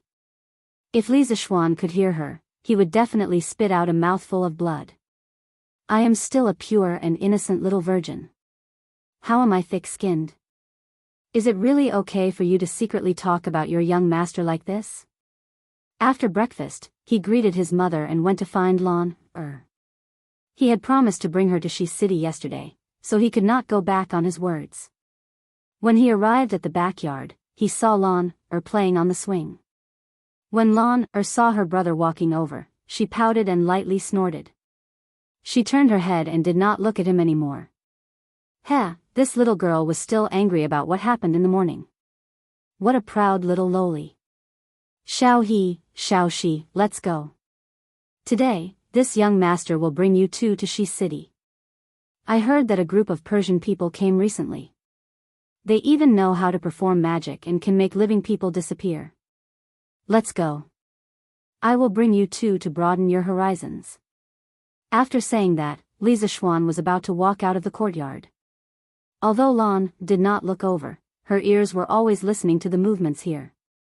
Originally, she was still waiting for her brother to come over and apologize to her. When she heard her brother's words, she immediately could not sit still. I want to go too, I want to go too. Stinky brother, you promised to bring Lan to Shi City to buy things yesterday. You didn't keep your word. Lan immediately chased after Li Zishuan and angrily said. Didn't Lan say this morning that she would not talk to me anymore? As long as brother brings Lan to Shi City, Lan will forget about the past and forgive brother for now. Lan Er's expression was saying that she was giving him face, so he should not fail to appreciate her kindness. Li Zishuan was defeated by this little girl's expression. Alright, let's go. Let's go to Shi City. San Bao, Ah Fu, the two of you follow us to Shi City. Look after the young miss and don't get lost. When they reached the entrance of the residence, Li Zishuan saw the two young servants who were guarding the door yesterday. As for their names, it was Xiao He who told him their names yesterday. Yes, young master. The two young servants had a happy expression. Going shopping with the young master was more interesting than guarding the door. Just like that, the group of people went out. Chapter 8. Shops were not allowed on the streets of Chang'an. The imperial court had specially designated two areas for trading. These were the eastern and western markets. The eastern market was considered a domestic market. There were more than 220 types of goods sold there, including rare treasures from all over the world. The western market was an international market, also known as the Golden Market. There were close to 1,000 shops that traded goods. It was the largest and most prosperous international market at that time. Yongla Lane, where the Li family lived, was closer to the eastern market than the western market. They had to pass through 5 lanes. Fortunately, they had nothing to do. Li Zishuan led a group of people to the western market. At the same time, they could admire the authentic ancient architecture of the Tang dynasty. Brother, Lan Er is tired. After walking for a short distance, Lan Er grabbed Li Zishuan's hand and refused to move forward. Li Zishuan, who was admiring the ancient architecture on both sides of the road, was speechless. They had only walked for a short distance, less than 2 miles, and this little girl was already complaining about being tired. However, he could not ignore her now. After all, she was his little sister. He should have hired a carriage in the morning. Lan Er, hang on a little longer. We'll be there soon. No, Lan Er really can't walk anymore. Lan said with a bitter face. How about this, let's walk slower. As we walk, I'll tell Lan Er a story, okay? Li Zishuan slowly tempted her. He had no choice. There was no way to hire a carriage here. He could not possibly carry Lan Er to the western market. When Lan heard that her brother was going to tell her a story, she immediately perked up. Her legs were no longer tired. She quickly stood up and held her brother's hand. Okay. Brother, tell me quickly. Li Zishuan smiled faintly. He held his little sister's hand and slowly walked forward. As he walked, he recalled, legend has it that a long time ago, the world was divided into the Dongxing Divine Continent, the Aparagodania Continent, the Nanbu Continent, and the Uttarakuru Continent. In the Dongxing Divine Continent, there was a mountain of flowers and fruits. There was a celestial stone on the mountain. One day, the celestial stone cracked and an egg rolled out of the stone. The egg turned into a stone monkey when it was exposed to the wind. The monkey's eyes shot out rays of golden light and worshipped in all directions. The monkey could walk and run. When it was thirsty, it would drink some spring water from the mountain stream. When it was hungry, it would eat some fruits from the mountain. He had a great time playing with the animals in the mountains all day long. One day, the weather was particularly hot. In order to avoid the hot weather, the monkeys ran to the mountain stream to take a bath. When they saw the spring water flowing, they walked along the stream to find its source. Li Zishuan planned to tell his little sister, Journey to the West. He had watched it countless times when he was a child, and he could still remember many of the plots very clearly. Moreover, the story was very long, and he could make it a long-term serial for his little sister. This way, he wouldn't have to worry about how to coax his little sister for a long time. Of course, he couldn't tell Lan Er and the others everything according to the original novel. After all, it was the Tang dynasty now, and Tang Xuanzang still existed. Li Zishuan decided to give Tang Xuanzang a new alias. He would call him Tang Yin for the time being. He also changed the name of the place. I wonder what Tang Bohu would think of Journey to the West in the Great Ming Dynasty hundreds of years later. Li Zishuan thought so mischievously. Just as he was talking about how the great sage equaling heaven wreaked havoc in the heavenly palace and was imprisoned in the 8 trigrams furnace by Taisheng Lao Jun, they had arrived at the West Market. Alright, let's stop here for today. Let's go. Big brother will bring you to buy sweets and watch the juggling. Li Zishuan was prepared to experience this ancient market. Ah, we're here already? The little girl obviously hadn't heard enough and looked reluctant.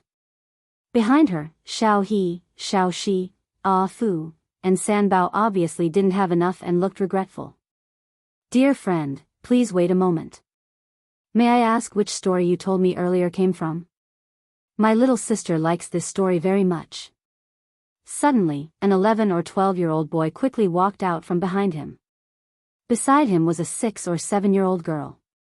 He cupped his hands and said to Li Zishuan. In fact, Li Zishuan had already noticed that there were 2 people following them for a long time. After all, his kung fu wasn't for nothing. Since he felt that the 2 of them didn't have any bad intentions, he didn't bother to pay attention to them. They went their separate ways and he didn't have the right to restrict them. He just thought that they were going to the West Market like him. He didn't expect that they were following behind to eavesdrop on the story. Li Zishuan glanced behind the boy and found that there seemed to be more than 10 people disguised as pedestrians in the crowd. They seemed to be faintly protecting the boy. He's probably the son of an official going out to experience life. Li Zishuan muttered in his heart. However, seeing that the boy was dressed luxuriously and had a polite attitude, and the little girl was looking at him with anticipation, Li Zishuan didn't want to be arrogant and offend them for no reason. Thus, he cupped his hands and returned the greeting. I'm afraid I'll disappoint you. This isn't a story sold in the market. It's just a story that I made up to coax my little sister. Oh. The boy in luxurious clothes looked disappointed. In fact, he also liked this story. He was just about to ask for the name and send someone to buy a copy to read. He cupped his hands again and said, Brother, you're a genius. This story can't be made up without a wild imagination. I'm Li Gaoming. This is my little sister Li Lizzie. I want to make friends with you. How should I address you? Li Zishuan didn't expect to meet 2 brainless fans of Journey to the West when he went out for a trip. He was helpless. Seeing that the boy didn't look like an arrogant and domineering person, he thought that he could make friends with him. Thus, he smiled and said, Little brother, you flatter me. It's just a story that I made up. It's not elegant. My name is Li Zishuan. I live in Changelfang. I'll make friends with you. This boy was the current crown prince, Li Zishuan. His courtesy name was Gaoming. As a result, he wasn't lying when he called himself Li Gaoming. However, in his previous life, Li Zishuan was an engineering student. How could he have studied the history of the Tang dynasty so deeply? Naturally, he didn't know what Li Qingxian's courtesy name was. The little girl was Princess Changel, Li Lizzie. She was 7 years old this year. As her name suggested, she was a natural beauty. Her skin carried a sickly white color. Although she was only 1 year older than Lan, she was much taller. Li Lizzie had suffered from qi since she was young. This could be considered a hereditary illness in the Li family. Li Qingxian had seen his little sister sulking all day in the palace. As a result, he brought her to the Western market to relax. He didn't expect to meet a boy who told such an interesting story. Just as he and his little sister were listening to the story with great interest, their blood boiling, the story suddenly stopped. Only then did Li Qingxian have the intention to chat. After the 2 introduced themselves, they chatted for a while. Li Qingxian said, Brother Zishuan, there must be more to that story.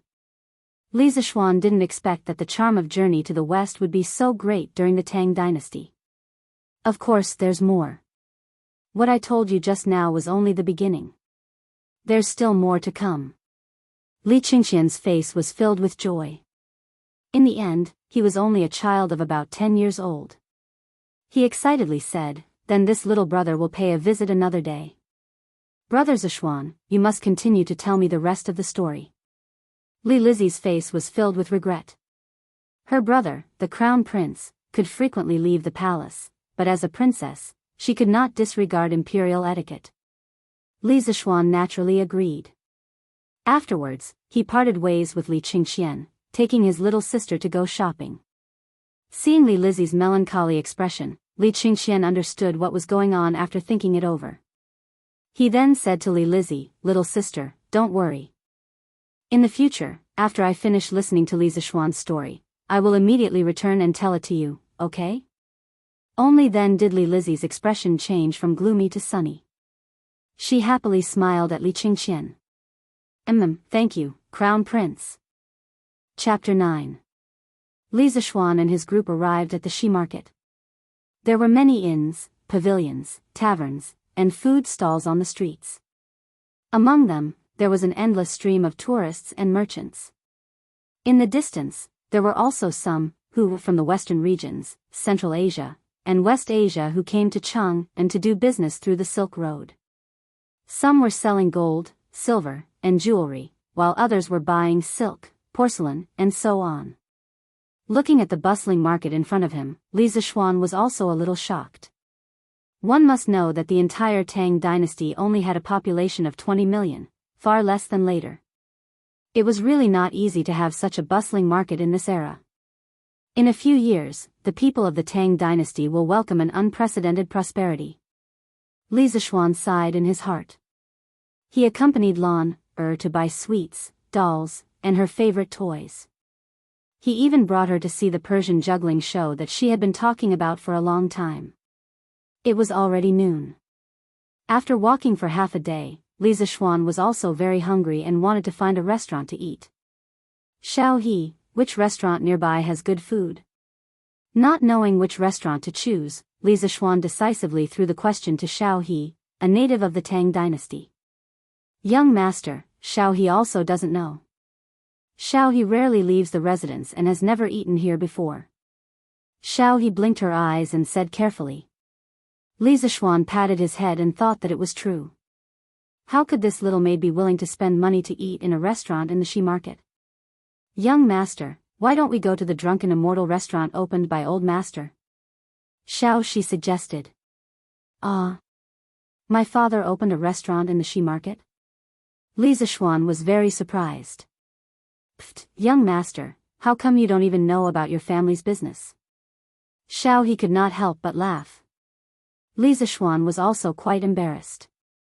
"Okay, then let's go to the Drunken Immortal restaurant. Does anyone know where it is?" "Lead the way." "Lan knows. Father brought Lan here last year," Lan said enthusiastically. The little girl was excited when she heard about food. She was simply a little foodie. He bought so many snacks for her in the morning and she was still not full. Li Zishuan was a little puzzled. "Then let's go." The group of people arrived at the Drunken Immortal Inn under Lan's lead. This was a 5-story restaurant. It was very conspicuous among the low-rise shops. Just by looking at it from the outside, it looked quite grand. TSK, Dad is really rich. This is equivalent to a 5-star hotel in the future, and this is one of the family's businesses. TSK, I only knew that Dad was rich, but I didn't expect him to be so rich. Looks like the path of a rich second-generation prodigal has a long way to go. How can he spend so much money? Li Zishuan was just a poor loser in his previous life. He really didn't know how to spend this much money. When they entered the restaurant, the manager of the restaurant was a fat man in his 40s. When he saw Lanner, he immediately came up to her and smiled like a Maitreya Buddha. "Oh, miss, why are you here today? Please come upstairs." He had never seen Li Zishuan before, so naturally, he didn't know that this was his young master. "Shopkeeper Lu, this is my family's young master. He just returned from Mount Longhu yesterday. Why don't you greet him?" Xiaohe said angrily when she saw that shopkeeper Lu ignored her young master. Young master, please don't blame me. I was blind. Young master, please come upstairs." When shopkeeper Lu heard this, he repeatedly apologized to Li Zishuan. He had also heard that his young master had a son who went to Mount Longhu to learn martial arts. He didn't expect to bump into him as soon as he came back. He couldn't help but feel that he was unlucky. You don't have to be so polite, shopkeeper Lu. Uncle Lu, you've worked hard to help my father manage the restaurant all these years. Li Zishuan patted shopkeeper Lu's shoulder and tried to be as gentle as possible. After all, shopkeeper Lu was considered one of the upper management of the Li group. He had also made a lot of contributions. A few words of encouragement would let him continue to contribute to the Li group. There was no need to make things difficult for him over such a small matter. Li Zishuan wasn't such a petty person. Li Zishuan expressed that he was still very magnanimous. Young master, what are you talking about? This is what I should do. When shopkeeper Lu heard Li Zishuan's words, he was so happy that the fat on his face jiggled. I feel disgusted looking at him. Li Zishuan quickly turned his head away. He was afraid that he wouldn't be able to eat later. The group went up to the 4th floor and entered a private room. After shopkeeper Lu served some of his signature dishes, Li Zishuan and Lan sat down to eat. 2 maids and 2 servants stood by the side to serve them. You guys should sit down and eat together. Why are you standing? Li Zishuan expressed that he couldn't eat when others were looking at him. He quickly waved his hand to the 4 people beside him. Young master, how can we do this? How can servants sit and eat together with their masters? Xiao Shi hurriedly waved her hand and said. Although Xiao He, Fu, and San Bao also wanted to sit down and eat, they all knew the rules. When they heard Xiao Shi's rejection, they nodded their heads in agreement. What are you talking about? Why are you talking so much nonsense? Since I asked you to eat together, then quickly sit down and eat. Li Zishuan said impatiently. He still didn't understand the concept of class. Seeing that their young master was about to flip out, the 4 of them looked at each other and carefully sat down. With no one staring at him, Li Zishuan picked up his chopsticks and wanted to try the dishes of this 5-star hotel's chef. In the end, he was disappointed. It was not as good as the shark fin soup made by his mother yesterday. Li Zishuan cursed in his heart. It couldn't be helped. The main reason was that the Tang dynasty's cooking method was too simple. Li Zishuan ate a few chopsticks and didn't want to eat anymore. After eating these dishes every day, his mouth was getting bland. He had to think of a way to improve his diet. He planned to go to the kitchen of the hotel and see if he could get the chef to make something delicious. What should he make? Let's make KFC. It was suitable for both young and old. The key was that in his previous life, in order to please his girlfriend, he learned how to make KFC online for a long time. He still remembered the process of making KFC in detail. At this time, Lana also put down her chopsticks. She had eaten too many snacks in the morning. At this time, Li Zishuan said to Lana, Lana, Big Brother will go to the kitchen and ask the chef to make something delicious that you have never eaten before. Do you want to eat it? What is it? Lan opened her big cute eyes and asked expectantly. Lan, you will know in a while. Li Zishuan laughed and left. He went to find shopkeeper Lu and said that he wanted the chef to make something new. He asked shopkeeper Lu to bring him to the kitchen of the hotel. Wang Eru, come here. Come and greet the young master. The young master wants you to make something new. Do whatever the young master asks you to do. Do you hear me? Shopkeeper Lu waved his hand at a fat young man in his 30s. Yes, yes, yes, shopkeeper. Wang Eru quickly replied. Shopkeeper Lu hurriedly bent over and said to Li Zishuan with a smile, Young master, this Wang Eru is the best chef in our hotel. If you need anything, just ask him. Well, sorry to trouble you, shopkeeper Lu. If you have something to do, go ahead. Don't worry about me. Li Zishuan waved his hand at shopkeeper Lu. No hurry, no hurry. I also want to see what kind of new food the young master wants to make. Whatever. You can have a look if you want. The dish I want to make is called Kentucky Fried Chicken. Li Zishuan said indifferently. Then, he ordered Wang Eru, get me 20 pairs of chicken legs. Since he had already made it, he might as well make more. After a while, Wang Eru brought back a large pile of chicken legs. Li Zishuan continued to instruct. First, cut each drumstick into 3 equal pieces. Then, add some sugar, salt, and ginger to each piece. You can estimate how much to add. If it tastes good later, your salary for this month will be doubled. If it doesn't, I'll deduct your salary. Wang Eru suddenly felt a lot of pressure. His forehead was secretly sweating. He carefully controlled the ratio of seasonings with his years of cooking skills. Seeing that Wang Eru was done, Li Zishuan continued to instruct. Pour half a pot of wine into it. Yes, that's all. Well, bring it over and steam the chicken cubes first. After half an hour, the chicken cubes were steamed. Li Zishuan ordered again, roll the chicken cubes in the starch. Okay, go and beat 4 more eggs. Mix them well and add more eggs to the chicken cubes. After a while, Wang Eru was done. Do you have sesame oil? Li Zishuan remembered that there should be sesame oil in the Tang dynasty. Yes, how much do you want, young master? A pot. Half a pot will do. Ah. So much? Young master, sesame oil is very expensive. Wang Eru was a little distressed. It's okay. Go ahead. I don't lack money. Li Zishuan said that he was so poor that he only had money. Wang Eru had no choice but to get the sesame oil. Under Li Zishuan's instructions, he poured the sesame oil into the pot and boiled it. After that, he put the chicken cubes in and fried them until the skin was golden brown. Suddenly, a fragrant and crispy chicken smell filled the kitchen. The other cooks looked over and secretly swallowed their saliva. Wang Eru was also a little dumbfounded. Looking at the golden chicken cubes in front of him, he couldn't believe that it was made by him. Li Zishuan picked up the chopsticks and couldn't wait to pick up a piece. It was crispy on the outside and tender on the inside. The key was that it was neither salty nor bland. The taste was just right. It was not much different from KFC in the future. He happily patted Eru's shoulder and said, Eru, well done. Manager Lu, Eru's salary will be doubled in the future. Eru, work hard in the future. My Li family will not treat you unfairly.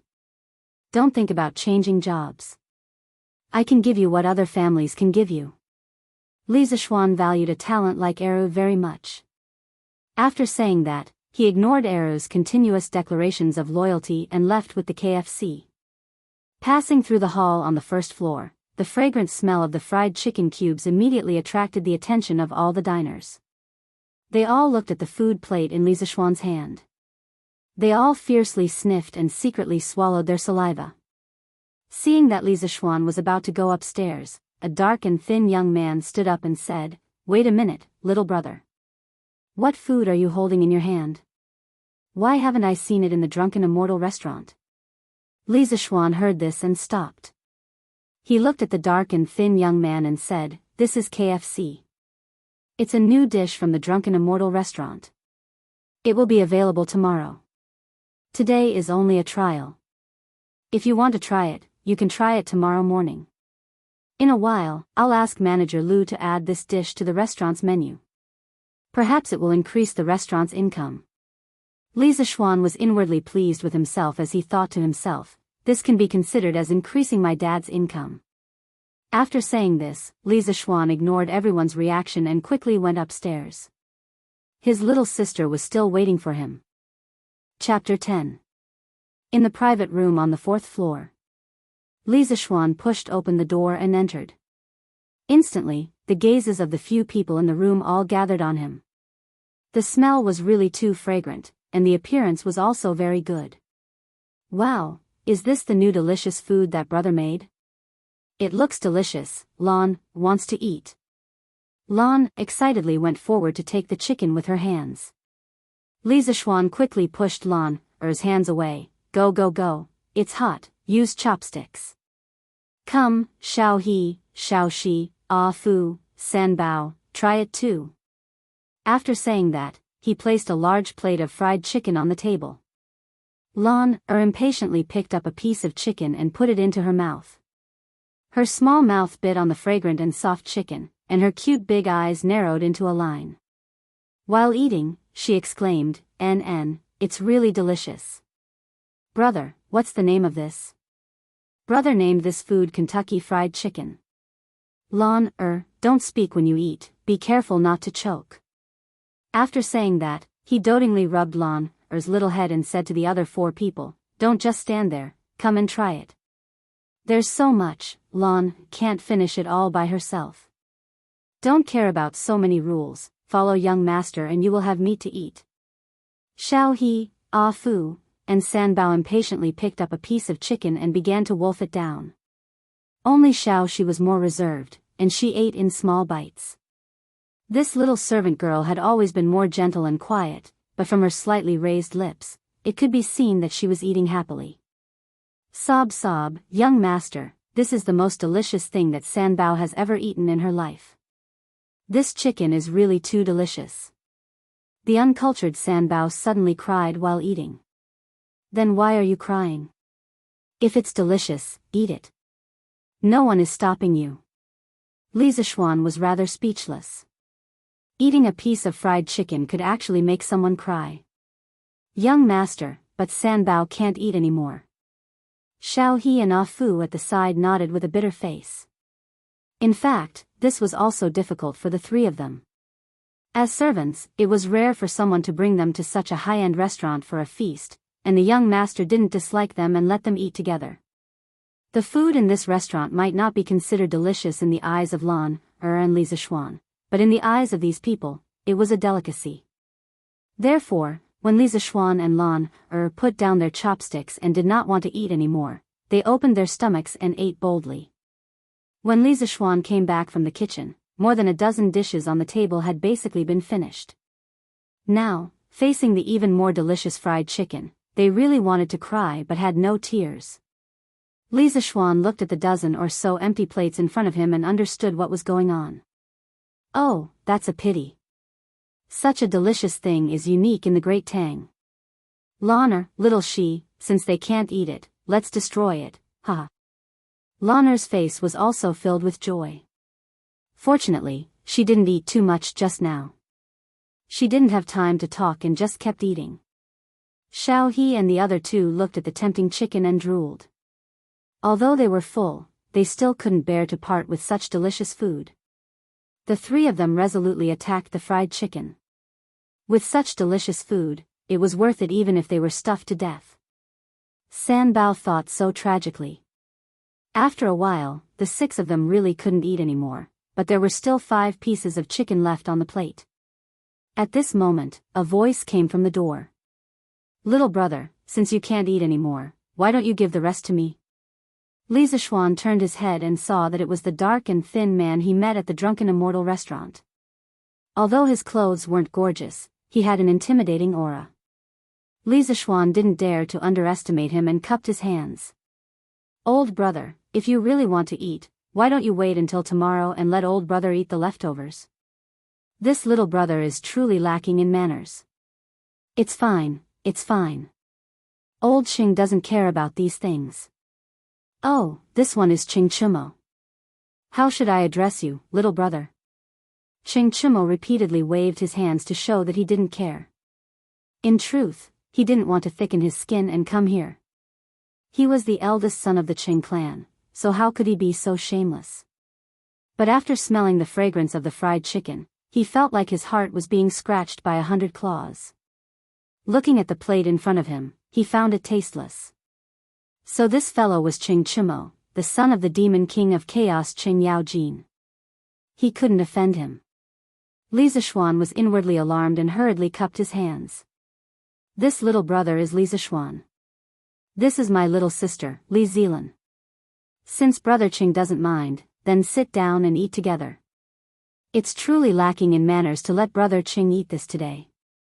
Tomorrow, I'll set up another banquet and treat brother Qing to a good meal. How about it? Hearing this, Qing Chumo grinned and heavily patted Li Zishuan's shoulder. Brother Li is straightforward. I, old Cheng, will definitely take you as a brother. Hey, little sister Lan, is really beautiful. Today, Brother Cheng didn't bring a gift, I'll make it up to Lan, or tomorrow. After saying this, he found a seat and sat down. He laughed and said, "Ha, just now you were imitating those literati words." It was so sour. Li Zishuan was speechless. No wonder he felt that the style was wrong. How could Qing Yaojin's son be so scholarly? After being praised by Qing Chimo, Lan shyly hugged Li Zishuan's arm and lowered her head, not saying a word. Qing Chimo saw that Li Zishuan was still unperturbed after being patted twice, and he was a little surprised. His 2 pats just now had the intention to test Li Zishuan, so he used 30% of his strength. Ordinary people would not be able to withstand it, so he praised, "Brother Li's skills are not bad." Li Zishuan smiled slightly. "I know a little about martial arts. Brother Qing seems to be a straightforward person. Quickly sit down and eat together." At this moment, Qing Chimo remembered the purpose of coming over. He immediately shifted his target to the golden crispy fried chicken. He didn't hold back and immediately put a piece of chicken into his mouth. After chewing twice and tasting the flavor, he immediately swallowed it in big mouthfuls like a cow chewing on peonies. He even gave a thumbs up and praised. "This is really a delicacy. I've eaten so much food for so many years for nothing." Not long after, the pieces of fried chicken were completely devoured. Qing Chimo obviously wanted more and said, "It's really delicious. This is the most delicious thing I've ever eaten in my life." Then he asked doubtfully, "Brother Li, why did the Drunken Immortal restaurant let you taste the new food they released today?" After eating the delicacy of his dreams, this guy's intelligence finally returned to normal and he thought of the crux of the problem. Li Zishuan smiled and said, "I won't hide it from Brother Cheng. This Drunken Immortal restaurant is my father's business. Today, this little brother suddenly had an idea and taught the chef to make this new food. I wanted to try it and see if it was delicious. Oh, so that's how it is. Brother, next time you make a new food, don't forget about me, haha." Qing Chimo patted Li Zishuan and said. At this moment, shopkeeper Lu came in and cupped his hands towards Li Zishuan. "Young master, this old man just tasted the chicken. It's really a delicacy. I just don't know if young master can sell this chicken in the Drunken Immortal restaurant." Old Lu looked at Li Zishuan with a hopeful expression. When Li Zishuan left, he impatiently asked Wang Eru to make some fried chicken for him. After tasting it, he almost swallowed his tongue. He had eaten many delicacies over the years, but he had never eaten anything that could be compared to this fried chicken. Thus, old Lu thought that if this chicken was sold in the Drunken Immortal restaurant, it would definitely cause a great sensation. Thus, he eagerly ran over and asked for Li Zishuan's opinion. "Yes, Uncle Lu, I was just about to talk to you about this matter. Tomorrow, you can put this KFC on the restaurant's menu. There will be a limit of 200 servings per day. It's first come, first served." Yes, young master is wise. Old Lu had been doing business for many years. He immediately understood Li Zishuan's intentions and his face was full of admiration. Then he asked, "Young master, how much is the price of this chicken?" Li Zishuan thought for a moment and asked, "Uncle Lu, do you have a rough estimate of the cost of each serving?" Only then did shopkeeper Lu notice Qing Chimo in the room. He hesitated for a moment. Li Zishuan waved his hand and said, "Don't worry. This is my brother. If he comes to the Drunken Immortal restaurant in the future, Uncle Lu, you must treat him well." Qing Chimo was touched. Shopkeeper Lu then said, "Young master, the process of making this chicken is not difficult. The main problem is that the sesame oil used is quite expensive. The cost of each serving is about 200 copper coins. Well, then let's set the price as usual. Don't set it too high. I want all the people in Cheng and city to be able to eat this delicacy." Haha. Everyone in the room was speechless. A serving of this chicken was not expensive. Do you think all the people in Cheng and city are as rich as you? Shopkeeper Lu thought carefully. Such a delicacy could be eaten with money. It was indeed not expensive. He happily flattered, "Young master is so benevolent. But why is this dish called chicken nibbled? It's so strange." He muttered in his heart, "Why does this chicken need to be nibbled? Can't it just bite it with its mouth?" Li Zishuan also knew that the ancient people would find the name Kentucky Fried Chicken strange, but he did not expect old Lu to think so far. He said, "Kentucky Fried Chicken is quite good. Let's use this name. Well, we must respect the originality." What else could shopkeeper Lu say? He could only express his agreement and then leave. In the room, he chatted with Ching Chumo again. Feeling that it was time to leave, he asked Lan, "Do you still want to go to Shi City?" Lan rubbed her swollen belly and shook her head bitterly. She said, "Brother, let's wait a little longer. I'm so full that I can't walk." Hearing this, except for him and Ching Chumo, everyone in the room nodded in agreement. Li Zishuan felt quite funny. "Well, then let's wait a little longer." Hearing this, Lan rolled her eyes and went forward to hug Li Zishuan's hand. "Brother, you haven't finished the story you told this morning. Why don't you tell Lan now?" Li Zishuan was a little reluctant. He only had a little stock in his stomach, and he had already told so much in the morning. At this rate, it would not be long before it was all gone. But seeing the hopeful faces of Lan and the maidservants, he could not bear to not tell them. "Well, then let's talk for a while. Last time, when the great sage equaling heaven wreaked havoc in the heavenly palace, he was locked in the 8 trigrams furnace by Taishang Laojun. He saw Wukong jumping around in the furnace and accidentally jumped to the position of the Sun Palace. There was only smoke and no fire, so the smell was very strong. He bent down and squatted inside. After 49 days, Taishang Laojun gave the order to open the furnace door. Suddenly, Wukong heard a sound from the top of the furnace. He looked up and saw a ray of light. He used all his strength to jump out of the furnace, kicked down the furnace, turned around, and ran. Everyone quieted down and listened attentively. Although Ching Chumo did not hear the first 3 times, just listening to the latter part was quite interesting. Soon, he was conquered by this unconstrained story. Tang Sanzang saw that he already knew his mistake, so he stopped talking. Wukong's head immediately stopped hurting. He thought that this incantation must have been taught by Guanyin Bodhisattva, so he clamored to go to the South Sea to find Guanyin Bodhisattva to settle the score. Tang Sanzang said, "Since she can teach me this band-tightening incantation, she must also know how to chant the incantation." Wukong took a deep breath and stopped messing around. He swore that he would listen to his master in the future and protect Tang Sanzang in his journey to the west. Alright, that's all for today. After telling them 2 more chapters of Journey to the West, Li Zishuan saw that it was getting late. He guessed that Lan and the others should be able to walk, so he stopped talking. Everyone had a look of pity on their faces. After bidding farewell to Ching Chumo and making an appointment to meet again tomorrow, Li Zishuan left the Drunken Immortal restaurant with Lan, and the others. As for the money for the meal, Li Zishuan chuckled. Did it cost money to eat in his restaurant? Chapter 11. Young master, look over there. Isn't that old master? Shao, he pointed at a nearby shop. That's Daddy. That's Daddy. Big brother, let's go see Daddy. Lan glanced in that direction and immediately grabbed Li Zishuan's hand as she cheered. Actually, after Shao he finished speaking, Li Zishuan saw that the person was his father. The shop had a signboard with the words, Li Jiqing Clothing Shop, written on it. His father was talking to a middle-aged scholar with his back facing them.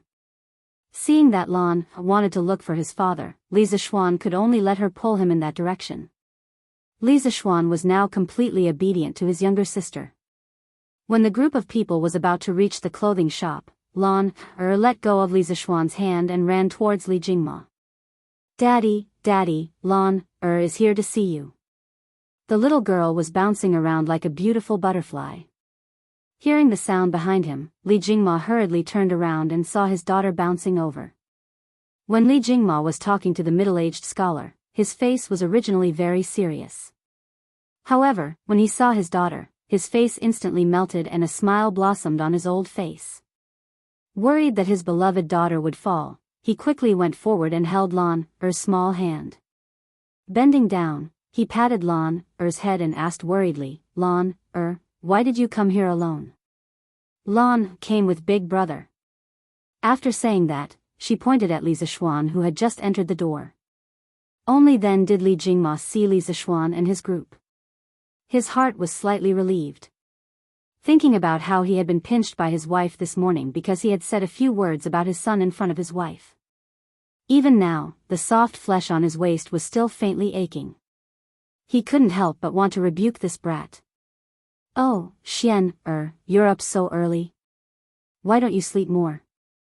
When Li Zishuan saw Li Jingma's heartfelt love for Lan he was still sighing at how warm this family's atmosphere was.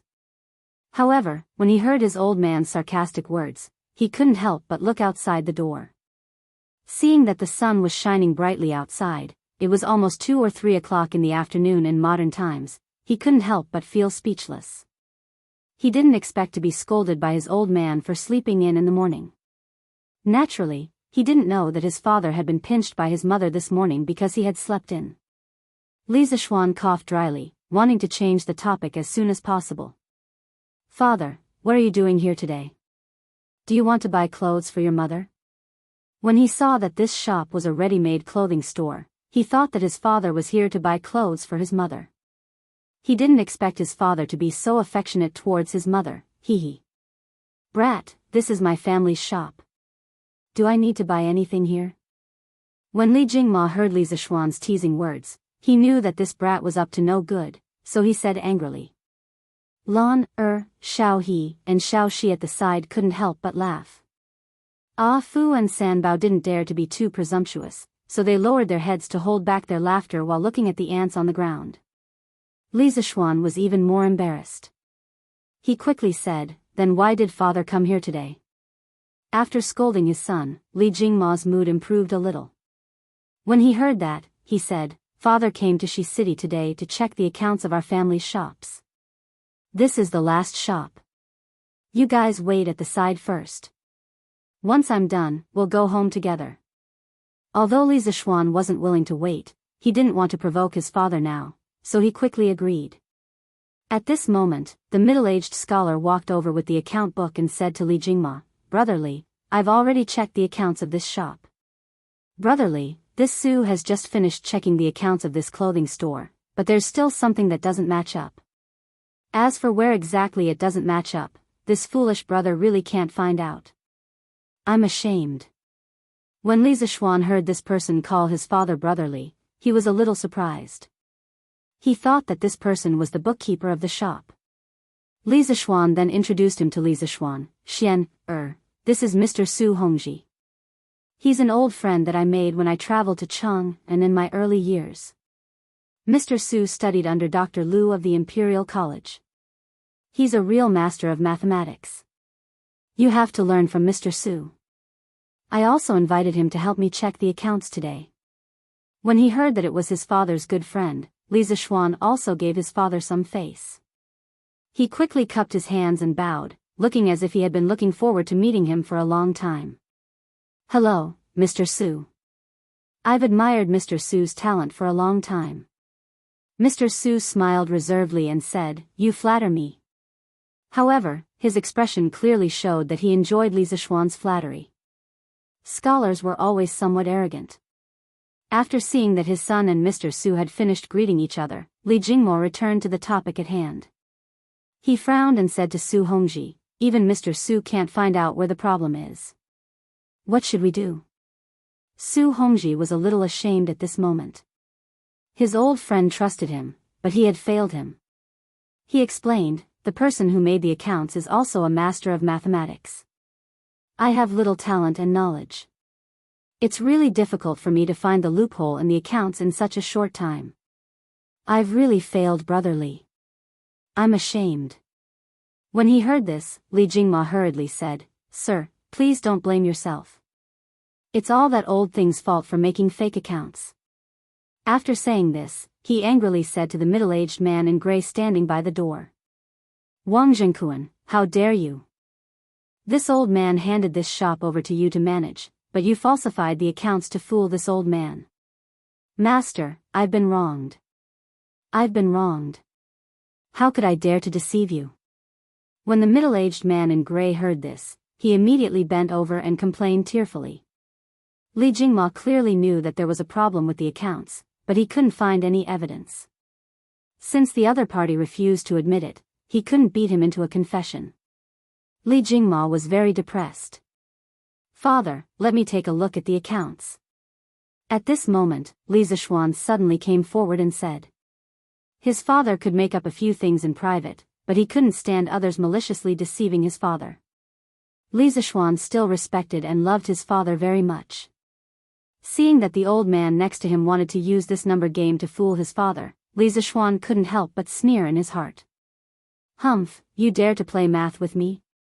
I'll let you know why the flowers are so red today. When he heard that his son wanted to help him, although Li Jingma was touched, he couldn't help but frown. Don't mess around. What do you know about mathematics? Even Mr. Su couldn't find a problem with the accounts. How could his son, who had never gone to school, do it? Father, Master has not only taught me martial arts for the past 8 years, but he has also taught me arithmetic and the art of investigation.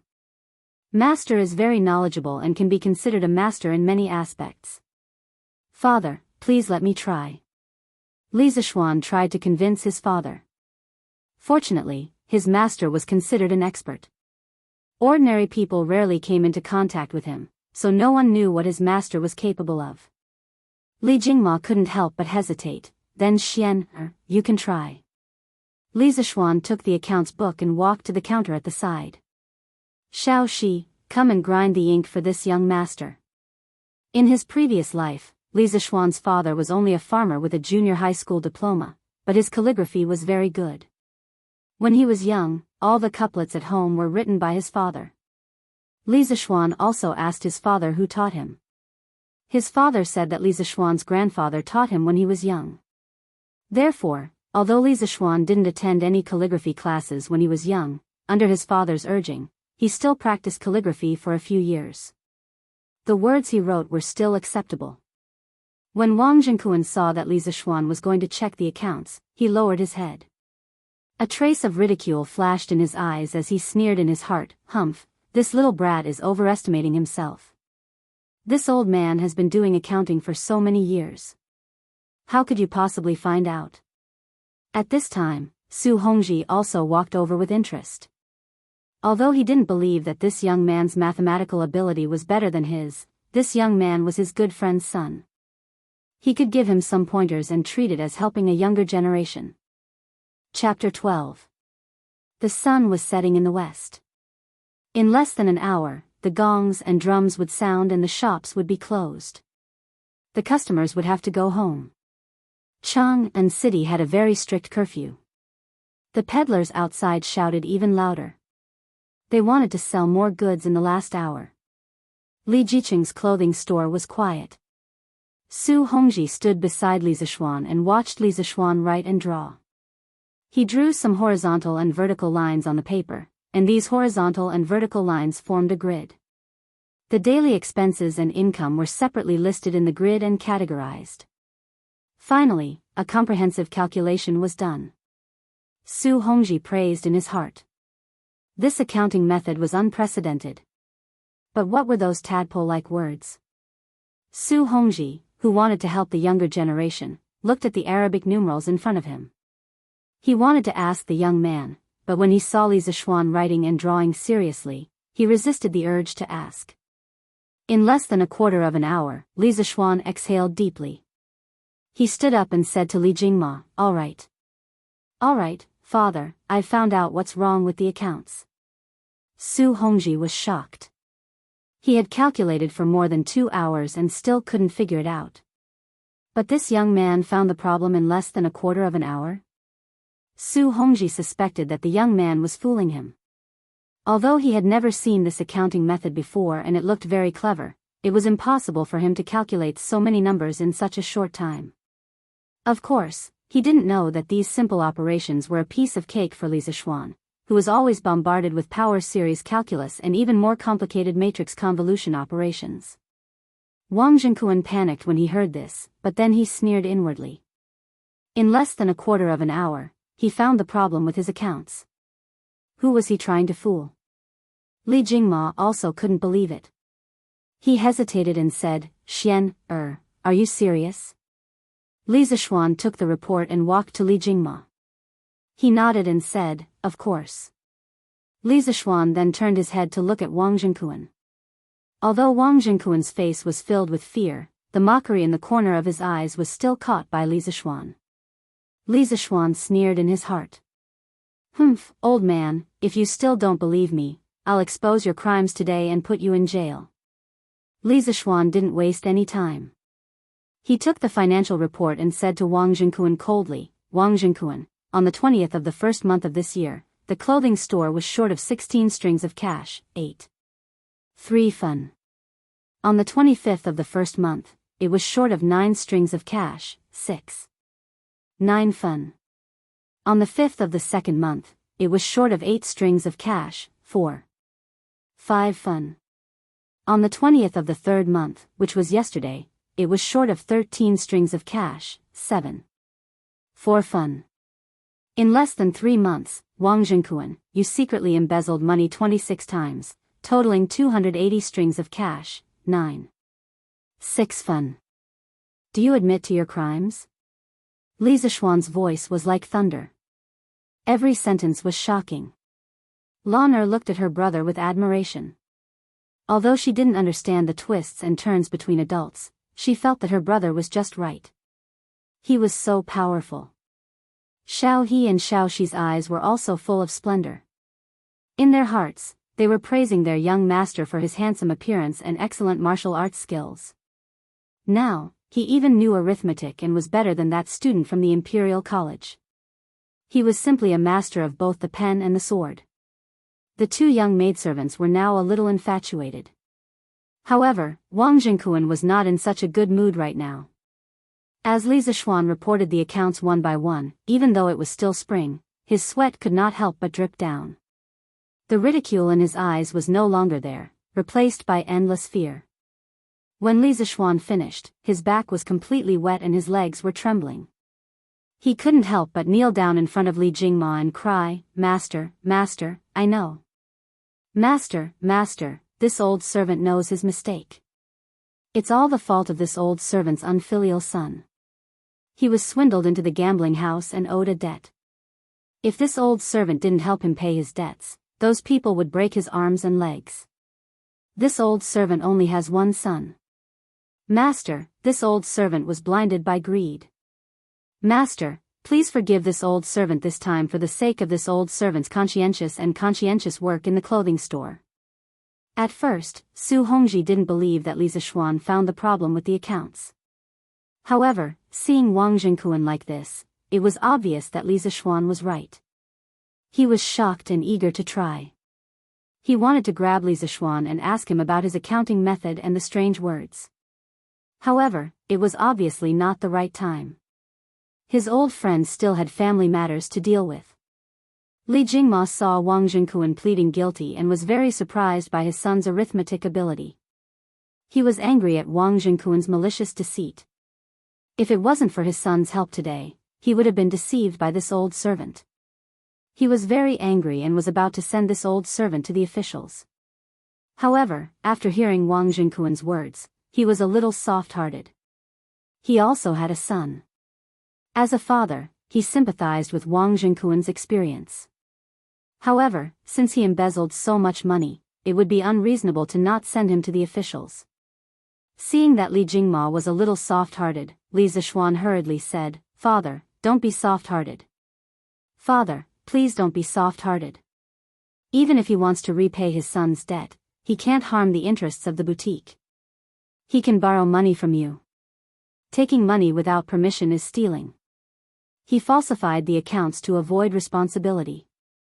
If he really knows that he was wrong, he should have taken the initiative to admit his mistakes when you questioned him just now. He shouldn't have waited until the irrefutable evidence to admit his mistakes.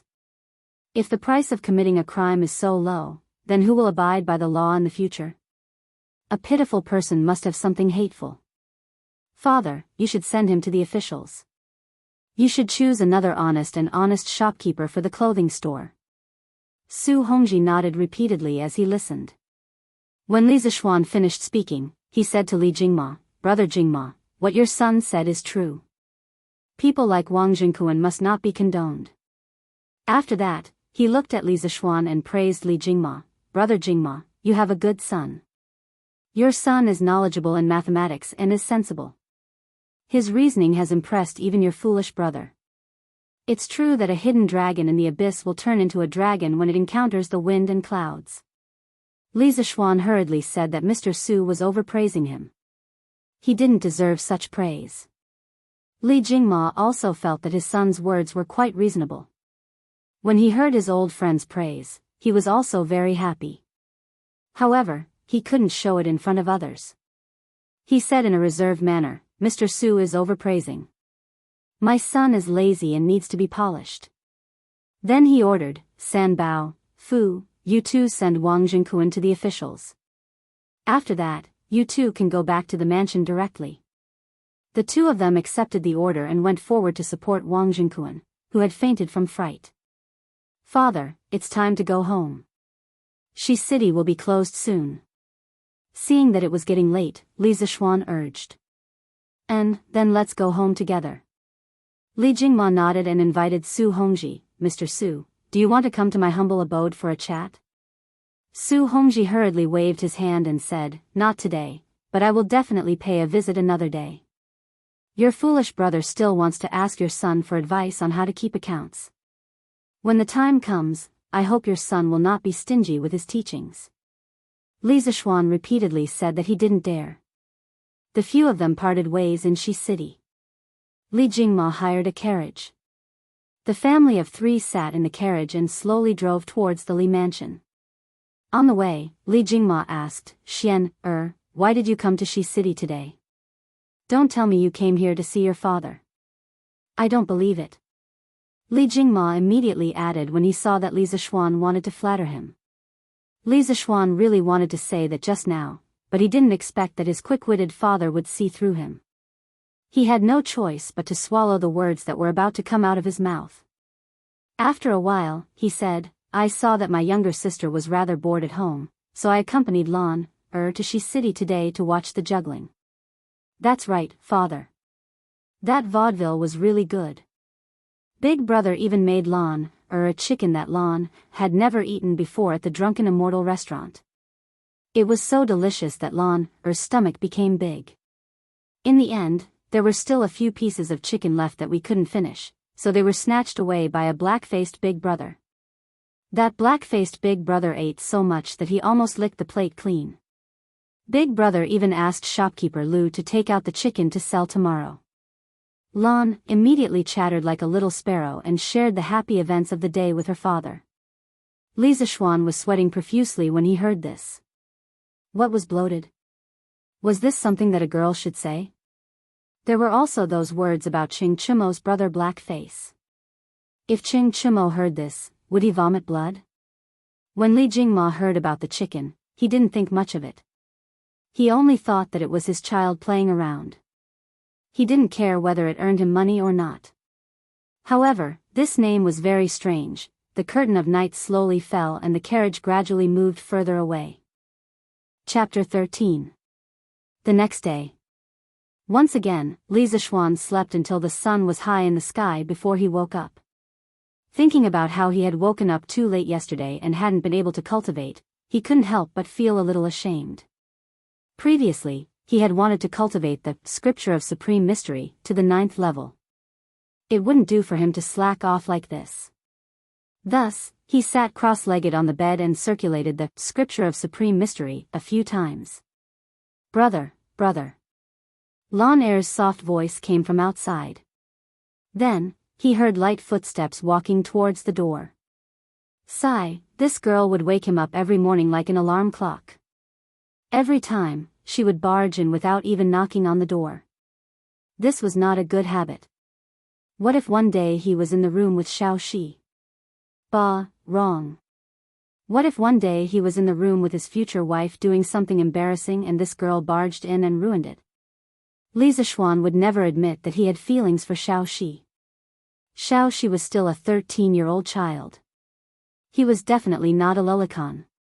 In order to get rid of his sister's bad habit, Li Zixuan decided to punish her a little.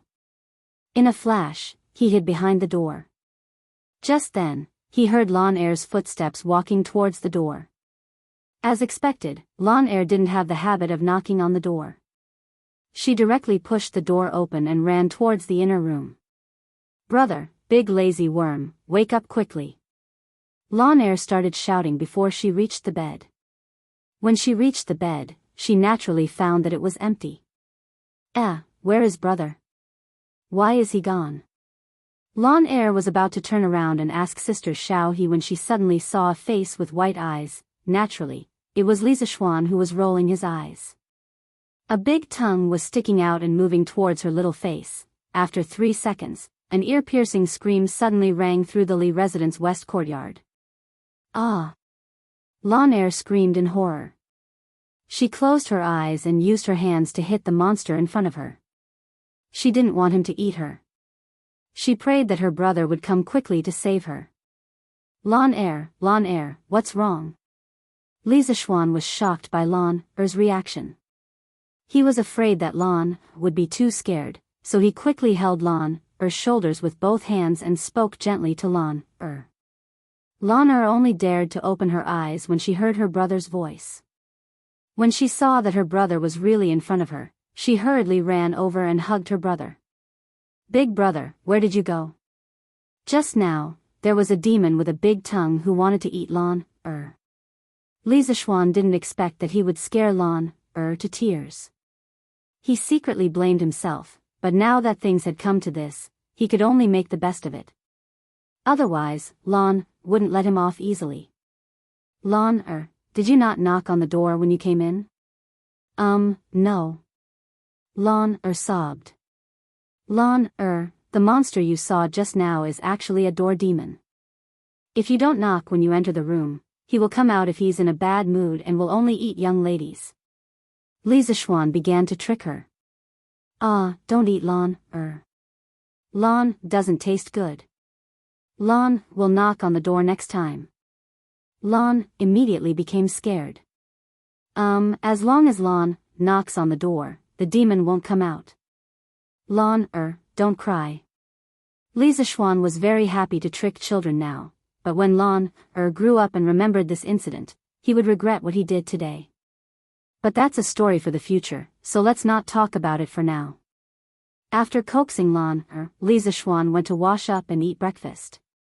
Li Zixuan woke up late every morning, so Mrs. Li told the kitchen to leave a portion of breakfast for the two of them and Lan Er, who woke up early, to eat together.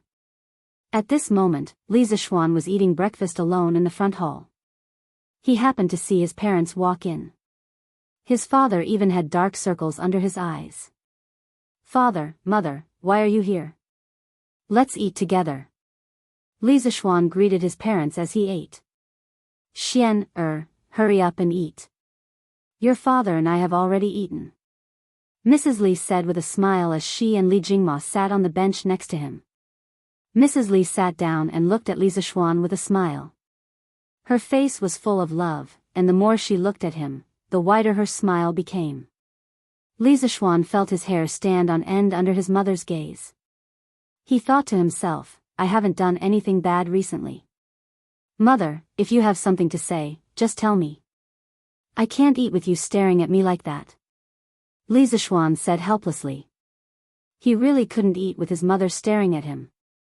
It's nothing. I just came to ask if you're short on money recently."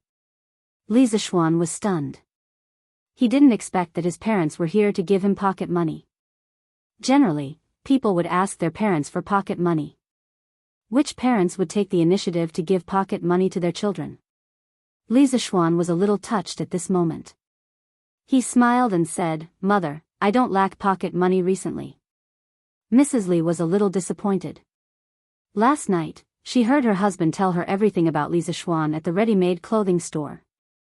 As a mother, she was happier than anyone else that her son was successful. However, she was a little too happy. She was so excited that she didn't sleep well the whole night. She kept asking Li Jingma about the details. Li Jingma had already told her about it 7 or 8 times, but she still didn't get tired of it. Just like that, Li Jingma was tormented the whole night and woke up with dark circles under his eyes. Hearing that her son had woken up, Mrs. Li hurriedly pulled Li Jingma over. She wanted to give her son some motherly love. After all, her son had been away from home for so many years. As a mother, she was trying her best to treat her son better. Xian, if you're short on money, just tell me. You have to spend money to eat and drink with your friends. Don't embarrass yourself. Don't worry about money. Your father has plenty of money. He earns so much money for you to spend. Don't be afraid of spending money. Mrs. Li got up and patted Li Zishuan's back. Her face was full of love as she encouraged him to be a prodigal son. Hearing this, Li Jingma almost spat out a mouthful of blood. Just as he was about to object, he was glared at by Mrs. Li. Of course, Li Jingma didn't dare to glare back. He could only glare fiercely at his son. He thought angrily in his heart. Ever since this brat came back, his status in the family had plummeted. Yesterday, he told Mrs. Li that this brat knew how to do mathematics. After that, this brat's status rose again. Now, he was the ancestor of the family. In the future, he definitely couldn't tell Mrs. Li about this kind of thing. Li Zishuan was also dumbfounded after hearing his mother's words. What does this mean? Is she telling me to quickly become a prodigal son? Li Zishuan felt that the world was changing too quickly. He couldn't understand it. He muttered to his mother. Thank you, mother. If I'm short on money, I'll ask mother for it. Seeing that his father didn't say a word, Li Zishuan thought that his father was unhappy because he was only talking to his mother. He shamelessly struck up a conversation with his father. Father, why didn't you go to the shop today? Li Jingma originally planned to go to the shop in Shi City this afternoon to take a look. After all, the clothing shop hadn't found a new shopkeeper yet. He was also a little worried. However, after hearing his son's words, he remembered that Mrs. Li had just said that she earned so much money for Li Zishuan to spend. Suddenly, his motivation to earn money was not as strong as before. His old face darkened as he said in a bad mood, "Why do you need to care? I'm not going today. I think there's nothing going on at the shop today, so I don't plan to go." It was Li Jingma's father who felt the slight murderous intent in his wife's eyes. He changed his words and used a gentle tone to speak. Li Jingma's father felt that he couldn't stay in the front hall any longer. He hurriedly put his hands behind his back and went back to sleep in the east courtyard. Li Zishuan could see that his father was afraid of his mother. His father's status in this family was really low. He even sympathized with his father. He didn't know what was wrong with his mother today for her to suddenly be so enthusiastic, but he couldn't be bothered to care about it now. Under his mother's loving gaze, he hurriedly finished his breakfast and fled to the backyard to play with Lan. Chapter 14. In the backyard of the Li residence. Li Zishuan was pushing Lan on the swing when Xiaohe suddenly ran over and said to Li Zishuan, "Young master, Qing Chimo, who ate with us yesterday, is here. He is waiting for you in the front hall. He said that you owe him a meal and is waiting for you to treat him." Speaking of this, Xiaohe couldn't help but laugh. Li Zishuan was stunned. He almost forgot about this. However, Qing Chimo was really interesting. Who would run to someone's house and ask them to treat him? However, Li Zishuan also quite liked this guy's straightforward temperament. At least he was better than those who appeared to be amiable with you on the surface but stabbed you in the back. This kind of brother was worth having. Li Zishuan brought Lan to the front hall and saw Qing Chimo sitting there casually drinking tea. Hey, this guy really didn't treat himself as an outsider. "Oh, brother Chonyo, why are you here today?" Li Zishuan pretended to be confused and said. Qing Chimo heard this and stared at Li Zishuan. This guy clearly owed him a meal and yet he pretended to be confused. He didn't believe that the servant girl didn't say why he came today when she went in to report. He really didn't expect him to be so thick-skinned. Li Zixuan's skin was even thicker than his. He could say in private that Li Zixuan owed him a meal. After all, everyone in Chang'an knew that he, Ching Chimo, was a straightforward guy.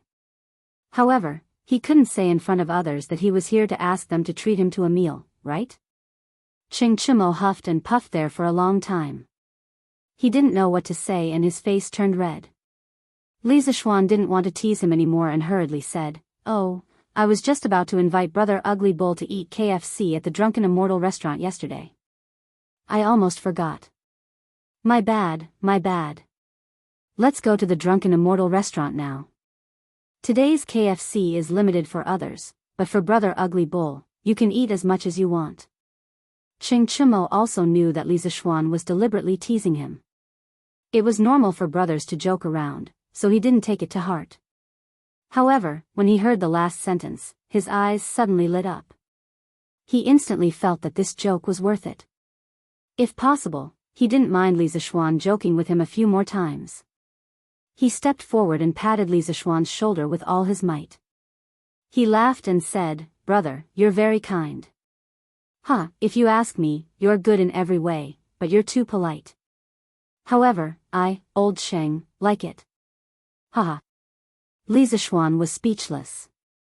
In his previous life, when he watched the TV series, The Legend of the Sui and Tang Heroes, he often heard Ching Chimo call this person Old Sheng. He didn't expect that his son also liked to call himself Old Sheng. Li Zixuan wondered if Ching Chimo would still dare to call himself Old Sheng if Ching Chimo was here. Putting aside these messy thoughts, Li Zixuan brought Lan, and Ching Chimo out of the house. They saw a strong black horse at the door. "Brother Ugly Bull, you came here on a horse." Li Zixuan originally wanted to walk over with everyone, but when he saw that Ching Chimo came here on a horse, he suddenly felt awkward. "Aren't you talking nonsense? My house is so far away from yours. If I didn't ride a horse here, how long would I have to walk?" Ching Chimo said unhappily. The Lu public house was in Huaid Lane, which was west of Shi City. It was quite close to Shi City, but it was quite far from the Li public house. It must have been hard for him to come all the way here so early in the morning to have a meal with Li Zixuan. "San Bao, do we have a horse in our house?" Li Zixuan had no choice but to ride a horse. Although he didn't ride a horse in his previous life, he was confident that a horse wouldn't be able to do anything to him now that he was highly skilled in martial arts. "Yes, young master. Old master has a few horses in the past. San Bao will go get them for you now." San Bao quickly went to get the horse for Li Zixuan. After a while, Li Zixuan carried Lan, and rode together with Ching Chimo to Shi City. The Tang dynasty wasn't like the other dynasties after it, where one could ride a horse in Chang'an City. When they arrived at Zuaxian restaurant, Li Zixuan was surprised to see a long line outside. After all, this was only the first day of KFC. What he didn't know was that before they arrived, several groups of people had already ordered KFC at Zuaxian restaurant. After eating it, they were naturally shocked by the deliciousness of the world. However, a serving of KFC was only about 10 pieces of chicken. How could it be enough? They quickly asked the waiter to bring another serving. The waiter could only say with a bitter face that each table was limited to one serving. The entire Zuaxian restaurant was limited to 200 servings a day. This made the people who had just finished their KFC suffer. After eating the delicious fried chicken, they immediately lost their appetite when they looked at the other dishes on the table. However, there were some smart people among them. When they saw that there weren't many people eating at Zuaxian restaurant at this time, they immediately paid the bill and went out to find their attendants. They asked them to go back and find a few more servants. Then, they came in and each took a table and ordered a serving of KFC. Of course, those servants definitely wouldn't be able to eat it. They could only leave it for their old master. This caused Zuaxian restaurant to be full. There was a long line outside. Some passers-by who didn't know what was going on asked around and also joined the line out of curiosity. The line became longer and longer. Shi City was originally a place with a lot of people. With such a long line, it naturally attracted everyone's attention. 1 spread to 10, 10 spread to 100. Just like this, KFC became completely popular on the first day of its launch. Ching Chumo looked at the long line and couldn't help but be dumbfounded. He secretly rejoiced that he found Li Zishuan to eat with him. Otherwise, he would also have to painstakingly wait in line. Don't think that just because he was the son of Lu Guogong, he could cut the line as he pleased. It must be known that those who could afford to eat at Zuaxian restaurant were generally rich and respectable. If he went up and cut the line and offended the second generation of the imperial censor, everyone would make a fuss. Naturally, he couldn't avoid being impeached. Although the emperor wouldn't do anything to him for such a small matter, from another point of view, if he were to be reprimanded by the emperor for such a small matter, wouldn't it be worth it? Li Zishuan naturally didn't need to wait in line. It didn't make sense for him to have to wait in line when he was going to his own restaurant. Therefore, he directly held Lan Er's hand and pulled the horse along with Ching Chumo as they bypassed the crowd and walked towards Zuaxian restaurant. "Hey, brother Zishuan." Suddenly, he seemed to hear someone calling him from the line. Li Zishuan quickly turned his head and saw Li Qingxian pulling Li Lizzie from the line and walking towards them. "Oh, so it's brother Gao Ming and sister Lizzie. Brother Gao Ming also came to eat at Zuaxian restaurant?" Li Zishuan went forward and greeted. "That's right. The two of us saw that Zuaxian restaurant was quite popular in Shi City today. It seemed like they had withdrawn from some new food, so we came to join in the fun." "That's good. If brother Gao Ming doesn't mind, why don't you come with us?" "I won't hide it from brother Gao Ming." Li Zishuan also felt that the second generation of the imperial censor in front of him didn't have any heirs and was worth befriending, so he invited him. However, he didn't notice Cho Ox behind him. When he saw Li Qingxian, his expression changed slightly. "That's what I was thinking. Then let's go in together." After Li Qingxian returned to the palace yesterday, he had someone investigate Li Zishuan's background. Naturally, he knew that this restaurant was the property of Li Zishuan's family. When he saw Li Zishuan just now, he was quite happy and decisively gave up on waiting in line for half a day to hitch a ride with Boss Li to go in and have a big meal. "Hey, Cho Ox, why are you with brother Zishuan?" Li Qingxian noticed Ching Chumo at the side and asked with a strange expression. "Li Zishuan is a brother that I just met yesterday. He's treating me to a drink today," Ching Chumo said matter-of-factly. "Brother Cho Ox, you know Gao Ming?" Li Zishuan asked with some confusion. "Yes, because of my father's generation, I know him." Ching Chumo saw that Li Zishuan didn't seem to know Li Qingxian's true identity. At this moment, it wasn't good for him to point it out, so he could only give a vague answer. "Oh." Li Zishuan suddenly understood and said with an "oh." It wasn't strange that the second generation of the imperial censor knew each other. The group didn't waste any more words and directly entered Zuaxian restaurant. Chapter 15. Shopkeeper Lu also saw Li Zishuan and hurriedly came out to greet him with a smile. "Hey, the young boss is here." Seeing Li Zishuan make the KFC so popular today, Boss Lu was naturally happy at the moment. "Well, I brought my friend here for dinner." "Uncle Lu, are there any seats upstairs?" Yes, there are seats on the 4th floor specially reserved for young master." "Young master, please come in." Shopkeeper Lu hurriedly responded. At this time, someone in the line outside the door was unhappy. "Shopkeeper Lu, why do we all have to line up, but this person directly goes in?" Li Zishuan didn't say anything. He crossed his arms and waited to see how old Lu would deal with it. Shopkeeper Lu hurriedly stepped forward and said, "Dear guests, this is the young master of our restaurant. Today, he is here to check the accounts, not to eat. Please forgive him." Of course, old Lu didn't dare to say that Li Zishuan was here to eat. Everyone in front of him was a big boss. It wouldn't be easy to deal with if he angered everyone. Hearing Shopkeeper Lu's nonsense, Lan and Li Lizzie couldn't help but turn their backs and smile at each other. Everyone knew that Shopkeeper Lu was talking nonsense. Who would bring two little girls to check the accounts? However, they couldn't say anything. The restaurant was his business. It seemed that there was no need to line up to eat in his own restaurant. Shopkeeper Lu deliberately lied to give face to everyone. The people in the line weren't so unappreciative. When they entered Zoatian restaurant, Li Zishuan saw that there was a new dish on the hanging plate. It said, nibbled chicken. Li Zishuan was a little dumbfounded. Only then did he realize that old Lu had misheard. Forget it. Nibbled chicken is nibbled chicken. It's troublesome to change it again and again. Li Zishuan was too lazy to correct him. After entering a private room on the 4th floor, they all sat down. Li Zishuan waved at shopkeeper Lu and said, Uncle Lu, give us 10 servings of gnawed chicken, 8 light side dishes, and a pot of good wine. Put the gnawed chicken in a food box, pick a clever servant, and let him secretly bring it up. Li Zishuan knew that Ching Chimo would definitely drink, so he ordered a pot of wine. He would not drink it himself. He came to the Tang dynasty because he drank too much. If he drank too much and traveled to the primitive society, then it would be terrible.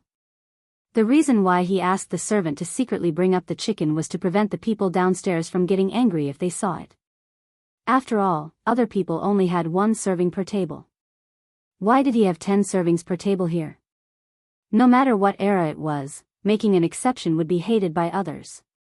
Hearing this, shopkeeper Lu hurriedly agreed, and then went downstairs to have people prepare. Not long after, a servant dressed in green walked in with an extra-large food box. The servant opened the food box and put the dishes on the table. He smiled at Li Zishuan and said, Young master, you ordered the gnawed chicken. Young master, this is the chicken you wanted. Because there were too many of them, 1 plate couldn't fit all of them, so I packed 4 plates for you. I was very careful when I came up so no one noticed. Well done. I'll ask shopkeeper Lu for a reward later. Li Zishuan praised. In modern times, he was used to not bringing money when he went out, so he didn't have any money on him now. It was not good for him to reward people directly, so he could only be generous. Naturally, the servant left happily. After a few pleasantries, everyone started to eat. It was the first time Li Qingxian and Li Lizzie had eaten the gnawed chicken. Just looking at the appearance made them drool. The 2 siblings couldn't help but pick up a piece and taste it. After tasting it, Li Qingxian couldn't stop and said that it was delicious. Although Li Lizzie also felt that the gnawed chicken was delicious, she didn't like greasy food. After eating a few pieces, she stopped eating and turned to eat the light side dishes. Although Lana ate a lot yesterday, she obviously didn't get tired of it. Her small mouth was constantly chewing. Li Zishuan had eaten yesterday, so he wasn't so addicted now. After eating a few pieces, he also ate the light side dishes with Li Lizzie. Ching Chimo didn't know what was polite. When he saw the gnawed chicken on the table, his eyes lit up. He immediately took a plate and put it in front of him, eating happily. He only ate a few pieces yesterday and craved it all night. Now that he had an unlimited supply of food from Li Zishuan, he immediately turned into a glutton. His cheeks were like small motors that kept trembling. Just as Ching Chimo's mouth was dry from chewing, the servant in green came over with a jar of wine. Ching Chimo's eyes lit up. He went forward and grabbed the jar of wine. He broke the seal and poured a bowl for himself. He couldn't wait to drink 2 mouthfuls. Then he looked at Li Zishuan and said, Little Xian, you haven't drunk with me yet. You must drink 2 bowls with me today. This idiot didn't drink with people by cup, but by bowl. He wouldn't drink with this guy even if he was beaten to death. Li Zishuan secretly frowned and quickly refused. I really can't drink. The martial arts I practice can't touch alcohol. Brother Cho Nyo, don't force me. You should drink with Gao Ming. Ching Chimo naturally didn't believe this strange reason. He still insisted on drinking. Lana was unhappy. Brother Blackface, you can't let brother drink. If brother gets drunk, who will tell Lana stories? Hearing the story, Li Lizzie's eyes lit up. She quickly agreed. Brother Cho Nyo, since brother Xian doesn't drink, don't force brother Xian. Seeing the 2 girls like this, Ching Chimo couldn't persuade them anymore. He could only say to Li Qingxian, "Gao Ming, drink with me." He didn't dare to call himself brother in front of Li Qingxian like Li Zishuan. Li Qingxian was also quite thirsty from eating fried chicken. Ching Chimo's words were to his liking, so he agreed. While the two of them were drinking, Lanner and Li Lizzie were rather bored. Lanner said, "Brother, the two of them are drinking. Why don't you tell me and Sister Lizzie a story?" The little girl had recently become addicted to listening to stories. However, Lanner's listening speed was faster than Li Lizzie's, so it wasn't easy to tell her. You've already heard this story for the 5th time. Your big sister Lizzie has only heard it for the 3rd time. Why don't you tell your big sister Lizzie the first 2 chapters you heard yesterday? I want to see if listens to my stories seriously. Lan clapped her hands and said, Okay. Sister Lizzie, I'll tell you first. Lana was very happy to be able to tell stories to others. Li Lizzie smiled and said, "Thank you, Sister Lana." After saying that, she also smiled at Li Zishuan. When they were eating, Li Zishuan saw that Li Lizzie's movements were elegant and refined. Now that he saw her generous and decent behavior, he couldn't help but praise in his heart. How is this like a 7 or 8-year-old girl? I don't know which official cultivated such an outstanding girl. She's only 7 or 8 years old, and her temperament and appearance are already so outstanding. I don't know who will be lucky enough to marry such a proud girl when she grows up. Lana excitedly told Li Lizzie the 2 chapters yesterday. When she talked about the passionate parts, she even gesticulated. Her dancing appearance was so cute that Li Lizzie couldn't help but laugh. Li Qingxian was also eavesdropping. He was also very interested in this story. There, he was pulled by Ching Chimo to play finger-guessing games while listening to Lanner's story. Naturally, he lost more than he won when he was multitasking. Ching Chimo forced him to drink a lot. Ching Chimo was unbearably thirsty, but he couldn't lose even if he wanted to. Seeing that all the wine had entered Li Qingxian's stomach, he said angrily, I'm not going. You go listen to the story." He snatched the wine jug and poured himself a drink. Although he felt that the story was interesting, it was still lacking compared to the chicken and wine in front of him. Moreover, he had already heard the 2 chapters yesterday. Li Qingxian naturally couldn't ask for more. He listened to the story attentively from the side. After a while, Lanner finished and hurriedly ran over to ask for credit. "Brother, was Lanner's story good?" Li Zishuan was also a little surprised. He didn't expect Lanner to be able to recite it so well after listening to it once. Her memory was pretty good. He praised, "Lanner's story is really good. It's almost the same as brother's." At this moment, a black-clothed brawny man hurriedly came in and whispered a few words in Li Qingxian's ear. Li Qingxian stood up and said, "Brother Zishuan, I have some family matters to attend to, so I'll go back first. In the future, I'll drink and chat with Brother Zishuan. Thank you for your hospitality today." "It's fine. Gao Ming, if you have something to attend to, go do it." Brother Zishuan, can I bring back a portion of the chicken for my father to try? My father's appetite hasn't been good recently." Li Qingxian was a little embarrassed. Wasn't this a typical case of not being able to eat the consequences? Li Lizzie also felt that her brother was a little embarrassing. Her tender face was slightly red. Li Zishuan smiled and said, "Of course. Gao Ming, since you have urgent matters to attend to, why don't you go back first and let your attendant stay? I'll have shopkeeper Lu prepare 2 portions of the chicken for your guard to bring back. How about it?" Li Qingxian hurriedly said gratefully, "Brother Zishuan is still the most considerate. Thank you very much.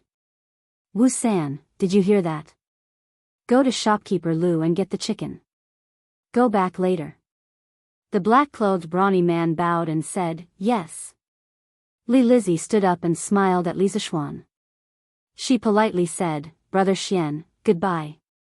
Lizzie will listen to Brother Xian's story again next time." Li Zishuan was also very happy to have such a cute lowly fan.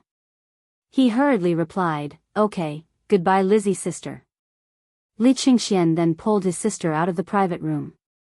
Chapter 16. In a private room on the 4th floor of the Drunken Immortal restaurant. Seeing the Li siblings leave, Qing Chimo hesitated for a moment before nudging Li Zishuan's arm. Little Xian, do you really not know the identity of this Li Gaoming? Li Zishuan shook his head, somewhat hesitantly replying, I don't know.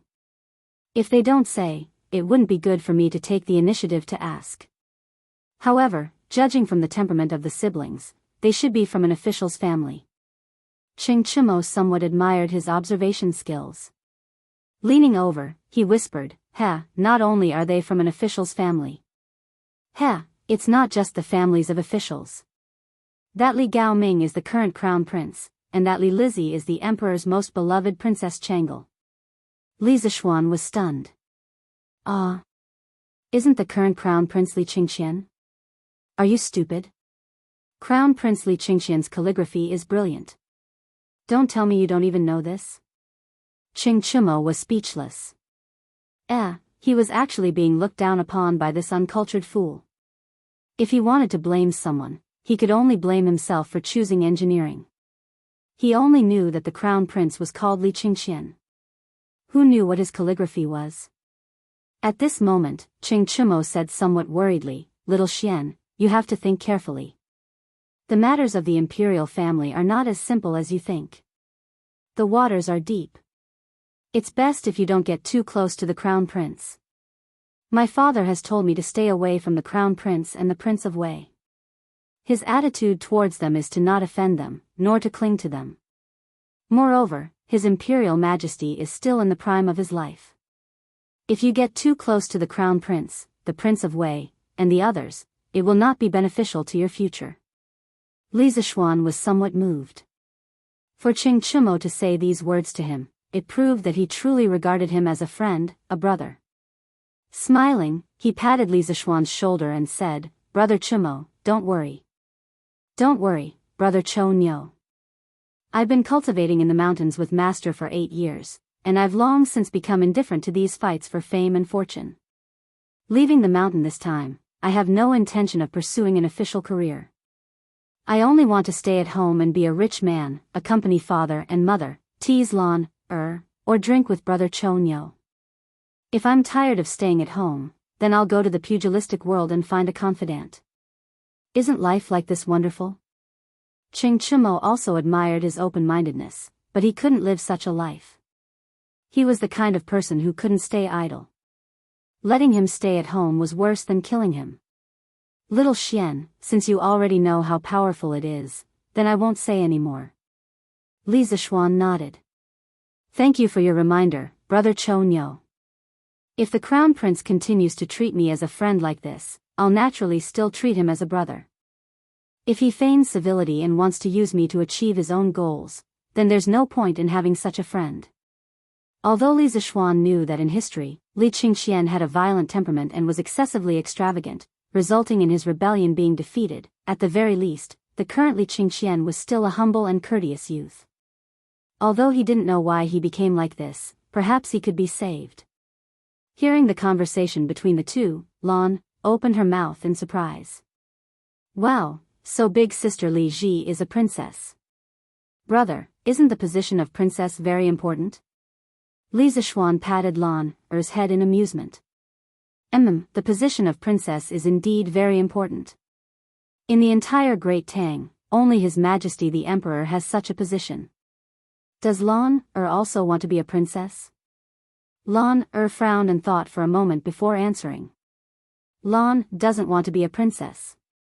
Lan only wants to be brother's little sister. Li Zishuan laughed heartily. He didn't dote on this girl for nothing. Inside Taiji Palace, Li Shimin was currently flipping through a memorial.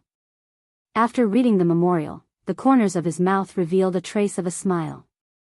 At this moment, a beautiful woman dressed in palace attire, carrying a bowl of lotus seed porridge, gracefully walked over to Li Shimin's side. Seeing that Li Shimin was in a good mood, she smiled and asked, Why is your Imperial Majesty so happy?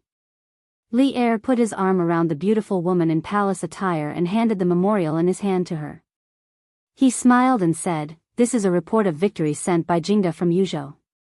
Maid Guanyin, take a look. In the first month of this year, Luo Yi rebelled in Yuzhou. Your brother and Jingda suppressed the rebellion in less than 2 months. With these capable ministers and generals, why should we worry about Great Tang's prosperity? Haha. Seeing that Li Er was so happy, Empress Zhongsun also smiled and said, that's all because Erlang has a good eye for people. Erlang, you've been reading memorials for so long. It's time for you to rest. This is the lotus seed porridge that your imperial concubine made. Erlang, have a taste. At this moment, an eunuch hastily entered and bowed to Li Er and the Empress. Your Imperial Majesty, Imperial Concubine, His Imperial Highness the Crown Prince and Princess Changle are waiting outside. Li Er curiously said to the Empress, these 2 children have been hard to find in the palace recently. Today, they have finally come to see us. He then said to the eunuch, quickly let them in. Not long after, Li Qingxian and his sister entered the palace.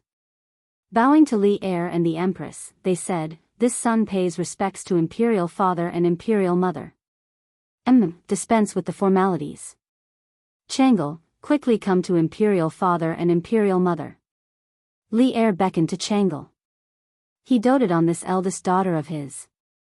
When Changle was born, Li Er viewed her as the apple of his eye and named her Li Lizzie. The history books were full of praise for Princess Changle, praising her as bright as the night moon illuminating the jasper forest, rotten as the morning glow reflecting the pearls. At this moment, Li Er saw the box of food in Li Qingxian's hand. Curious, he asked, Qingxian, what is that in your hand? Li Qingxian promptly bowed and replying to Imperial Father, this is a delicacy that this son and younger sister Changle encountered at a restaurant in the Western Market today. The price of this item is the same as usual, with a limit of 200 servings per day. However, many people are scrambling for it like a flock of ducks.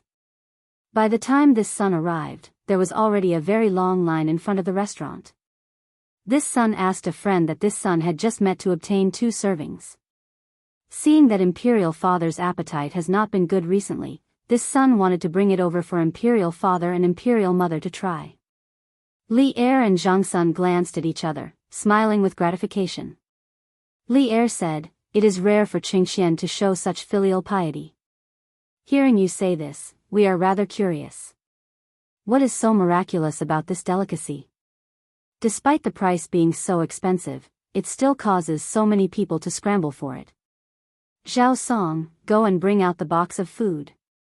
An old eunuch behind Li Er bowed and accepted the order. At this moment, Changle, who was beside Empress Zhongsun, also smiled at Li Er and said, Imperial Father, the method of cooking this food is indeed rather peculiar. This son has also tasted it. It is indeed delicious. This son also saw Qing Chimo of Duke Lu's family in the restaurant. He ate 16 servings by himself. Finished speaking, he couldn't help but cover his mouth and chuckle. Changle naturally did not know that not long after the 2 of them left, Qing Chimo had almost eaten 20 servings. At this moment, Zhao Song brought out the box of food and was about to test it for poison when Li Er waved his hand to stop him. No need. Would Qingxian harm us? Finished speaking, he looked at the box of food. Inside, he saw pieces of golden and tender chicken lined up on a plate. Bursts of crispy chicken aroma wafted into his nostrils. Li Er couldn't help but feel his appetite increase. He picked up a piece of chicken and sent it into his mouth. The charred aroma of egg and starch mixed with the freshness of the chicken. Li Er couldn't help but smack his lips and praise, this thing is indeed delicious. Guanyin maid, you should also try it. The crispness of this fried chicken will be paired with the Empress's lotus seed porridge in a moment. It doesn't appear greasy. It really whetted our appetite. Seeing that the Emperor finally had an appetite, Zhongsun was also happy. She picked up a piece and tasted it. The taste was indeed rather peculiar. In the future, she could have the royal chef try it and see if they could make it. Zhongsun was not a greedy person. After eating 2 pieces, she put down her chopsticks. It was rare for Li Er to have an appetite, so she left the rest for the Emperor to eat. The Empress turned her head and looked at Li Qingxian. Qingxian, what is the name of this delicacy? Imperial Mother, this food is called nibbled chicken. Li Er interjected as he ate. Nibbled chicken? This name is very strange and rather inelegant. After eating the piece of chicken in his hand, Li Er asked again, Qingxian, where have you and Chang'e been these 2 days? Li Qingxian hurriedly replied, Imperial Father, I saw Sister Chang'e in the palace a few days ago. Furthermore, Chang'e's health has always been poor. I was worried that she would fall ill from boredom, so I took Chang'e out of the palace to relax in Chang'an. Hearing this, a rare trace of warmth appeared on Li Er's face. After the Xuanwu Gate incident last year, although he had taken the throne, he had also lost a lot at the same time. There was no familial love in the royal family, but he really needed it. He was most worried that his children would live under the shadow of the Xuanwu Gate incident. Now that he saw his eldest son's heartfelt care for his eldest daughter, he was very gratified. Li Er said to Li Qingxian, Yes, Qingxian, as the elder brother, you should indeed be more concerned about your younger siblings. However, you must not neglect your studies.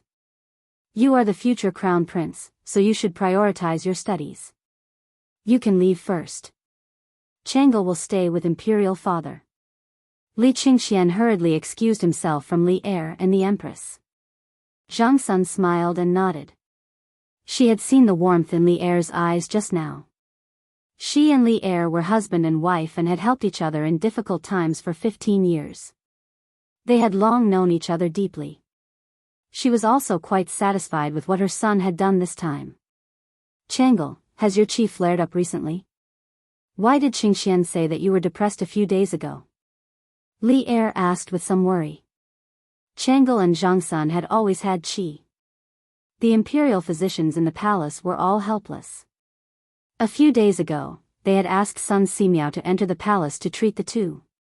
Sun Simiao had also said that he could only help the Empress and Princess recuperate, but could not cure them completely. The two's qi had now become Li Er's mental illness. Imperial Father, my qi has not flared up recently. However, a few days ago, I did feel that my chest was stuffy. These 2 days, Brother Crown Prince has taken me out of the palace. I have seen many interesting things, and my mood has improved a lot. Imperial Father, don't worry. Thinking of the stories she had heard outside the palace these 2 days, the delicious food she had eaten, and the interesting siblings she had seen, the corners of Chang'e's mouth could not help but curl up slightly. Li Er saw that his daughter was in a good mood and was truly happy. He said, Chang'e, then tell Imperial Father what interesting things you have seen these 2 days. It just so happens that your Imperial Mother is here today. Chang'e, you haven't chatted with Imperial Father and Imperial Mother for a long time. Yes, Imperial Father. Chapter 17. Drunken Immortal Restaurant. Private room on the 4th floor. There were already a dozen plates in front of Qing Chimo. Lan and Li Zishuan had already put down their chopsticks and were watching Qing Chimo eat and drink to his heart's content. According to Drunken Immortal Restaurant's portions, 10 chicken pieces were counted as a portion. Li Zishuan estimated that Qing Chimo alone had eaten 18 portions. Without Li Qingxian and Li Lizzie by his side, he had even less scruples and ate as if he was flying. Lan asked curiously, Big Brother Blackface, you've eaten so much. Why hasn't your stomach gotten bigger? Where did you put those gnawed chickens? Pfft. Qing Chimo had just taken a sip of wine, but upon hearing this, he choked and spat it out. Li Zishuan's figure flashed, pulling Lan to avoid this fellow's saliva. Luckily, I'm agile. Li Zishuan secretly rejoiced. Qing Chimo felt wronged. Lan you can't say that about Big Brother Cho Nyo. Your big brother Cho Nyo can eat so much and still not get fat. Isn't that also a skill? Pfft, Big Brother Cho Nyo, you're really thick-skinned. Lan giggled. Qing Chimo finally couldn't eat anymore after eating 20 portions. The three of them laughed and joked for a while before leaving Drunken Immortal Restaurant, each returning to their own homes. When they left, shopkeeper Lu looked bitterly at Qing Chimo. This fellow had eaten 20 portions of gnawed chicken by himself. When he left, he even took away 5 portions, saying that he was taking them back to show filial piety to his father. Drunken Immortal restaurant only provided 200 portions a day, and this beast alone had taken 25 portions. Shopkeeper Lu wailed in his heart, hoping that the young master wouldn't bring this beast to Drunken Immortal restaurant to eat next time. Taiji Palace. At this moment, Chang Sun and Chang'e were no longer present. Li Er sat alone on the dragon throne, frowning and deep in thought. The hall was silent. After a long time, Li Er's voice rang out in the hall.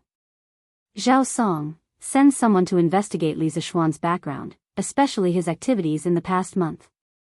See if he deliberately approached Qingxian and Chang'e. As an emperor, Li Er was very careful in everything he did. Of course, if Li Zishuan were here, he would definitely say that Li Er had a persecutory delusion. He felt that there were always unruly people who wanted to harm his children. The old eunuch floated out of nowhere and bowed to Li Er, saying, yes. Then, in a flash, he disappeared again. Silence was restored in the hall. But today, Chang and city was not quiet. In the afternoon, the popularity of the chicken at Zuaxian restaurant in the West Market had spread through the entire Chang and through word of mouth. Those who had eaten it naturally praised it as a rare delicacy in the world. Those who had not eaten it naturally salivated after hearing the descriptions of those who had eaten it and looked forward to buying a serving to try it the next day. Although one serving would cost a lot, there were many rich people in Chang and city who could afford it. The gnawing chicken finally became famous in Chang, and after a day of being popular, the Zuaxian restaurant's reputation was also thoroughly established. By the time Li Zishuan and Lan arrived home, Li Jingma had also heard the news of the Drunken Immortal restaurant eating the chicken. It was shopkeeper Lu who had sent the news to him. He really hadn't expected that it would cause such a huge commotion in Chang and also thoroughly make the name of the Drunken Immortal restaurant famous. Even more surprising was the profit from the gnawing chicken itself. The price was 5 times the cost. Even if there were only 200 servings a day, the profit from the gnawing chicken alone was 160 strings of cash. This could be considered a huge profit. In the long run, the profit from the gnawing chicken would be an astronomical figure. During dinner, Li Jingma finally could not help but ask Li Zishuan, Xian, how did you come up with that gnawing chicken? Madame Li also knew that her son had made a new dish called gnawing chicken and that it had become popular throughout Chang and city. She was also very happy and looked at her son curiously. ****, can I say that I learned it from Baidu? Of course not. Li Zishuan could only continue to bluff. Father, I've told you before that my master is not only proficient in martial arts, but also in cooking. This gnawing chicken is one of the delicacies I learned from my master. You don't have to make a fuss about it. My master is very knowledgeable and the disciples he taught are naturally outstanding.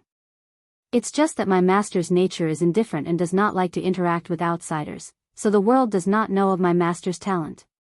So, father, mother, if your son has any amazing performance in the future, you too don't have to make a fuss about it. Just slowly get used to it.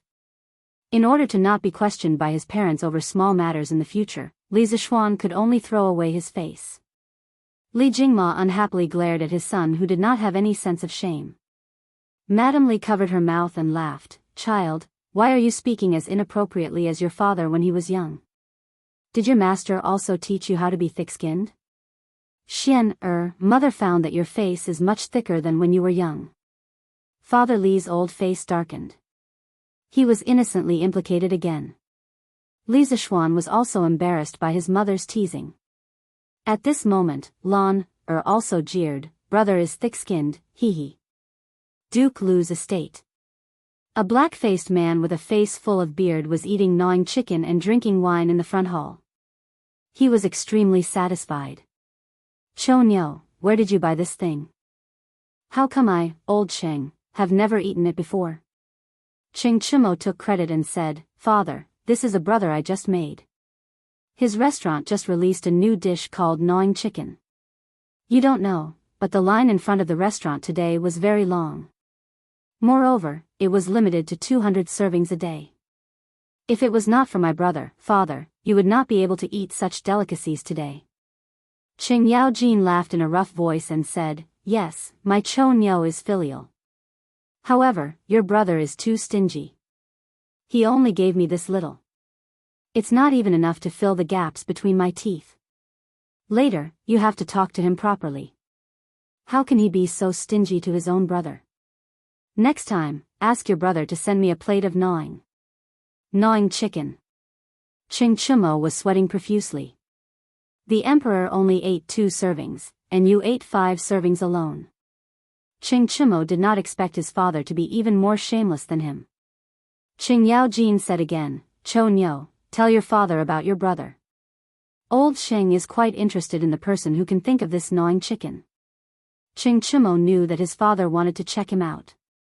He was afraid that he would not be careful in making friends, so he told Qing Yaojin about the things that happened in the past 2 days, as well as the information he had gathered in private about Li Zishuan's situation. After a long time, Qing Yaojin nodded and said, yes, from what you said, this child is a person who values friendship and righteousness. Not bad, not bad. You said that he also knows martial arts? Yes, father. I heard that he studied martial arts at Mount Longhu for 8 years. His master is Mount Longhu's great elder, spiritual master Ling Su, who is also a great grandmaster expert in the martial arts world. Moreover, I saw that Li Zishuan's lower body was very stable and his steps were vigorous. I'm afraid that his martial arts skills are above mine. Oh. Then invite him to the manor some other day.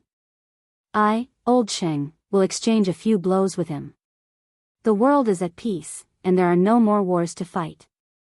I, old Qing, am sick from boredom at home every day. You can ask that Li family boy to come over. This old man will treat it as giving pointers to the younger generation. When old Qing heard this, he was suddenly very interested in Li Zishuan.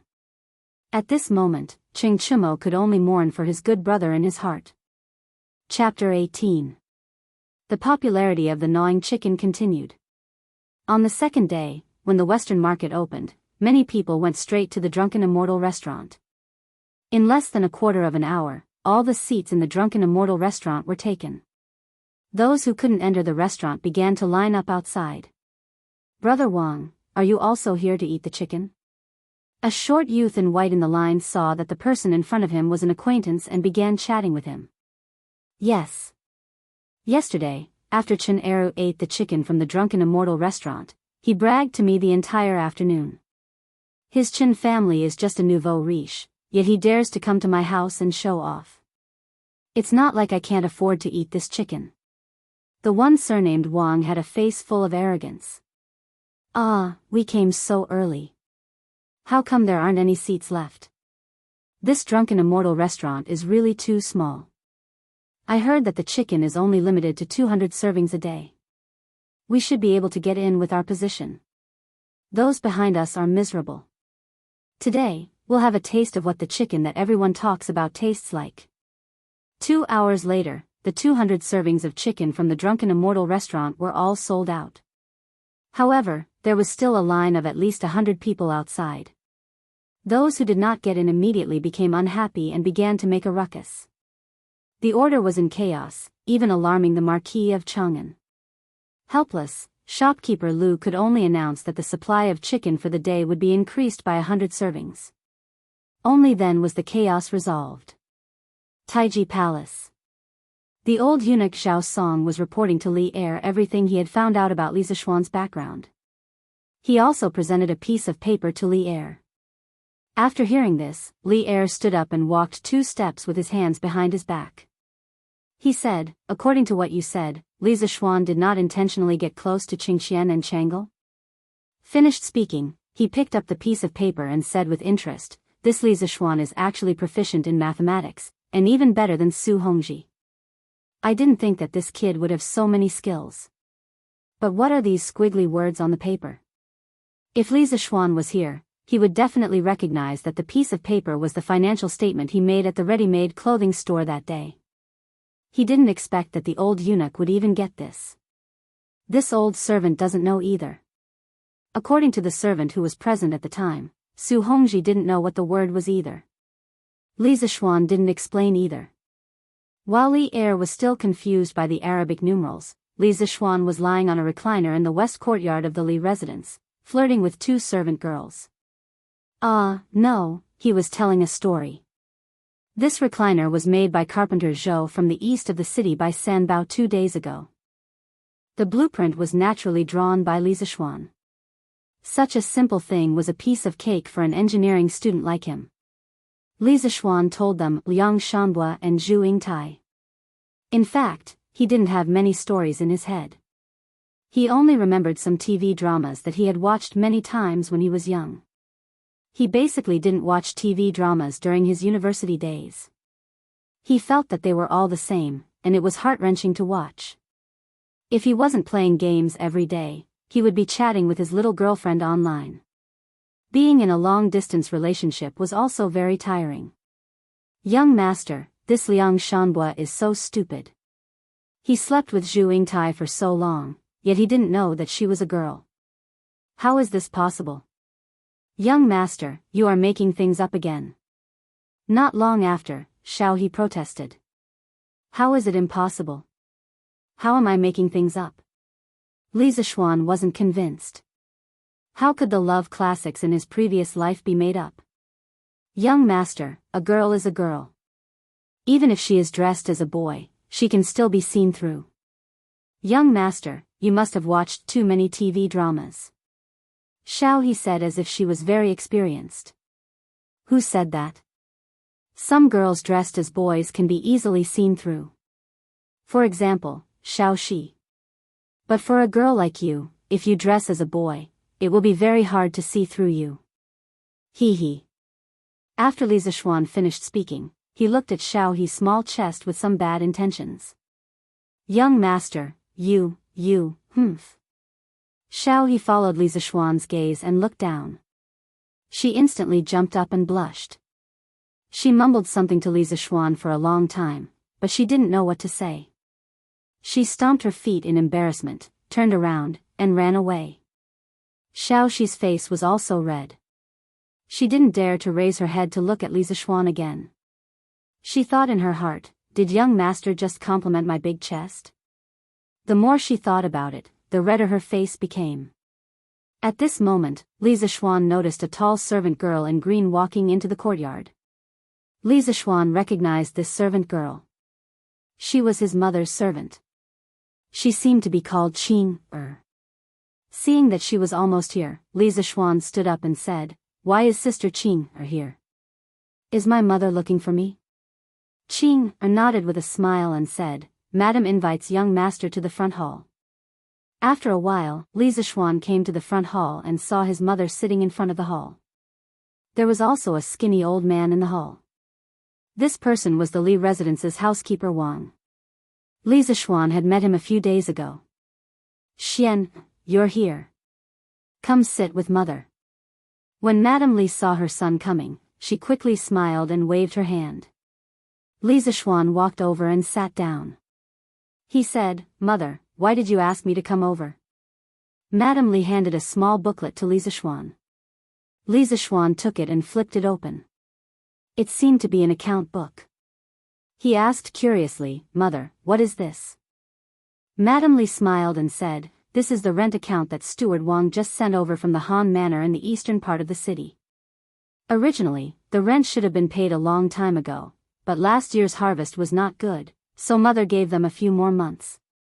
Originally, they should have been charged 50% of the rent, but Mother only charged them 40%. Isn't this because my Xian is good at reading? Mother asked you to come over and help Mother do the reading. In the past, every time Mother collected rent, Mother had to do it for a few days. This year, Xian happened to be here, so Mother saved a lot of trouble." Madame Li was very gratified when she said this. Her son could now help her share her worries. After Li Zishuan heard this, he smiled and said, "Yes, Mother. In the future, leave these things to me. Mother, just relax and enjoy your life. Mother's heart is really good. You reduced the rent for those farmers by 10%. But then again, those farmers don't have it easy." After saying this, he asked with some doubt, "Mother, why does our family still have so much fertile land? Why haven't I heard father mention it? Madame Li unhappily rolled her eyes at him and said, these are all land that mother bought in the past few years and rented to those farmers. Mother saw that there was so much spare money at home and couldn't just leave it lying around, so she took out a portion and bought some land. TSK, he didn't think that his mother's awareness was so advanced. Even in the Tang dynasty, she knew to invest money to buy land. He asked curiously, then mother, how much land have you bought in the past few years? Not much, only about 3,000 mu. Your father's shop often needs a lot of money, so mother only bought this much. Pooh. Li Zishuan almost knelt down in front of his mother. 3,000 mu wasn't a lot, but he didn't think that he could be considered a big landlord. Mother, then I'll take this account book with me. I'll give it to you after I finish the reading tomorrow. Li Zishuan said as he flipped through the account book. Yes, then Xian will have to work hard. Mother will make something good for you at noon to nourish your brain. Madame Li smiled and said. Mother, it's not hard. In the future, let me do these things. Actually, it's really easy for me. I don't want mother to waste her energy on these things. Yes, mother knows. Xian is so filial. Go quickly. Chapter 19. The next morning, Li Zishuan took the account book and went to the east courtyard. Mother, I have finished calculating the account book you gave me yesterday morning. Please take a look. After saying that, he handed over the account book in his hand. Mrs. Li took the account book and said happily, I heard from your father that you are very knowledgeable. I didn't expect you to finish it so quickly. You have saved me a lot of trouble. Li Zishuan smiled and said, Mother, I want to go to the Han village to take a look. Mrs. Li was curious and asked, that place is so far away from home and the road is not easy. Why do you want to go there? Li Zishuan thought for a while and said, I want to see how the villagers are doing. I have been learning martial arts at Longhu Mountain for 8 years, but I don't know the hardships of the world. Master also wants me to do something for the people of Tang Empire. So I want to go to the Han village today. Mrs. Li thought about her son's words and said happily, since you want to go, I will go with you. Housekeeper Wang will go with you. Xian, bring some pastries. I don't think you will be able to make it back in the afternoon. Don't go hungry. Okay, thank you mother. I will go now. Li Zishuan went to the front courtyard and found steward Wang Zhong. He told him that he wanted to go to the Han Manor and asked him to prepare a horse first. The Han Manor was about 30 li away from the Li residence, so they couldn't walk there. Brother, where are you going? Lanner saw housekeeper Wang going to the stables to get the horse and knew that her brother was going out. I want to go to the village to take a look. Lanner, can you wait for me at home? Li Zishuan said helplessly. This sister of his was too clingy. No, Lanner is bored at home alone. Mother doesn't want to play with Lanner. Lanner wants to go to the village with brother. Lanner shook her head like a rattle drum. Okay. Xiao He and Xiao Shi, you two go too. Take care of Mississippi San Bao, go get a carriage. These girls definitely didn't know how to ride a horse. Li Zishuan asked San Bao to get a carriage. Not long after, the group set off for the Han village. They left Chang and City from Yenqing Gate and headed east. The road became more and more difficult. Li Zishuan and Wang Zhong didn't feel anything on their horses, but the carriage behind them kept shaking, which made the 3 maidservants cry out in surprise. San Bao, slow down. Don't overturn the carriage. Li Zishuan didn't know if San Bao was an experienced driver, but he was afraid that the carriage would overturn. He and steward Wang slowed down the speed of the horse so that San Bao could drive slower. Just like that, the group walked for more than 2 hours on the 30-something mile road. At this time, he saw a village not far ahead. He could vaguely see a few people working in the fields. Young master, that's the Han village. Wang Zhong stopped his horse and pointed at the village. Well, then let's go quickly. It's almost noon. Uncle Wang, can you find a family and give them some money? We'll have lunch in the village, Li Zishuan ordered. Wang Zhong was more familiar with this place than him. His family often sent him to collect rent, so it was best for him to arrange it. Yes, young master. Why don't we go to Han Lijing's house at noon? Every time madam sends me here to collect rent, Han Lijing is very cooperative. Wang Zhong suggested. Okay, then Uncle Wang, you lead the way. The group of people rode into the village. It was the spring plowing season. At the entrance of the village, they could see many people pulling oxen to plow the fields. There were also 2 or 3 children chasing and playing on the ridges of the fields. Occasionally, there would be a few roosters and dogs barking in the village. Li Zishuan often saw this scene in his previous life. He was born and raised in a village. Lan was very new to this scene. She had been the little princess of the family since she was born. She had never seen such a scene in a village before. She got off the carriage and held her brother's hand, looking around as they walked. Li Zishuan left the horse and carriage at the entrance of the village and asked San Bao to take good care of them. He led the group into the village, and under Wang Zhong's lead, they went straight to Han Lijing's house. Young master, we're here. This is Han Lijing's house. After a while, Wang Zhong pointed to a rundown farmhouse in front of them. Li Zishuan was a little surprised. In his opinion, if this place was in the future, it would be equivalent to a village chief. How could the place be so run down? Since they were in front of someone's house, it was not good to say much. He immediately walked in with Wang Zhong. Oh, Butler Wang, you're here. A dark-skinned middle-aged man in the courtyard saw Li Zishuan and the group and quickly went up to greet them. However, Li Zishuan noticed that the man's right leg seemed to be a little disabled, and he was limping as he walked. However, from the thick muscles on his arm, it was obvious that this middle-aged man's body contained a lot of strength. Han Lijing, this is my family's young master and young mistress. My madam has calculated the rent that your farmstead paid this year, and there's no problem. Today, my young master wants to come to the Han Manor to take a look. Wang Zhong introduced to Han Lijing. When Han Lijing heard this, he quickly bowed respectfully to Li Zishuan and Lan, and said, "Greetings to young master and young mistress." Li Zishuan quickly returned the greeting, and said, "Uncle Han, you don't have to be so courteous. We'll be bothering Uncle Han later. Seeing that it's almost noon, I'll bring this group of people to Uncle Han's house for lunch. Uncle Han, don't worry, we've brought our own ingredients and pastries. We only need to borrow Uncle Han's kitchen to heat them up, and we'll pay the corresponding remuneration." When Han Lijing heard this, his face instantly turned red, and he straightened his neck and said, "Young master, you're flattering me. My Han Manor's harvest last year wasn't good, and not only did Madam Li reduce our rent by 10%, she also extended the deadline of half a year. If it weren't for Madam Li's benevolence, who knows how many people in my Han Manor would have starved to death. Now that young master is coming to my house for a meal, how could I let young master bring his own ingredients? How could I dare to take young master's money? If the villagers knew, they'd poke at my spine. Young master, you must never say such things again.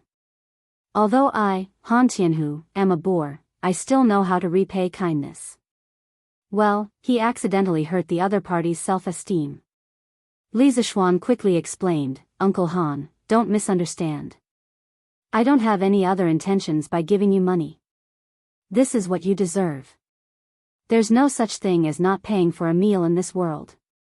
Seeing that Han Lijing straightened his neck and wanted to decline again, Li Zishuan hurriedly said, "Since Uncle Han doesn't want to accept it, I won't force you.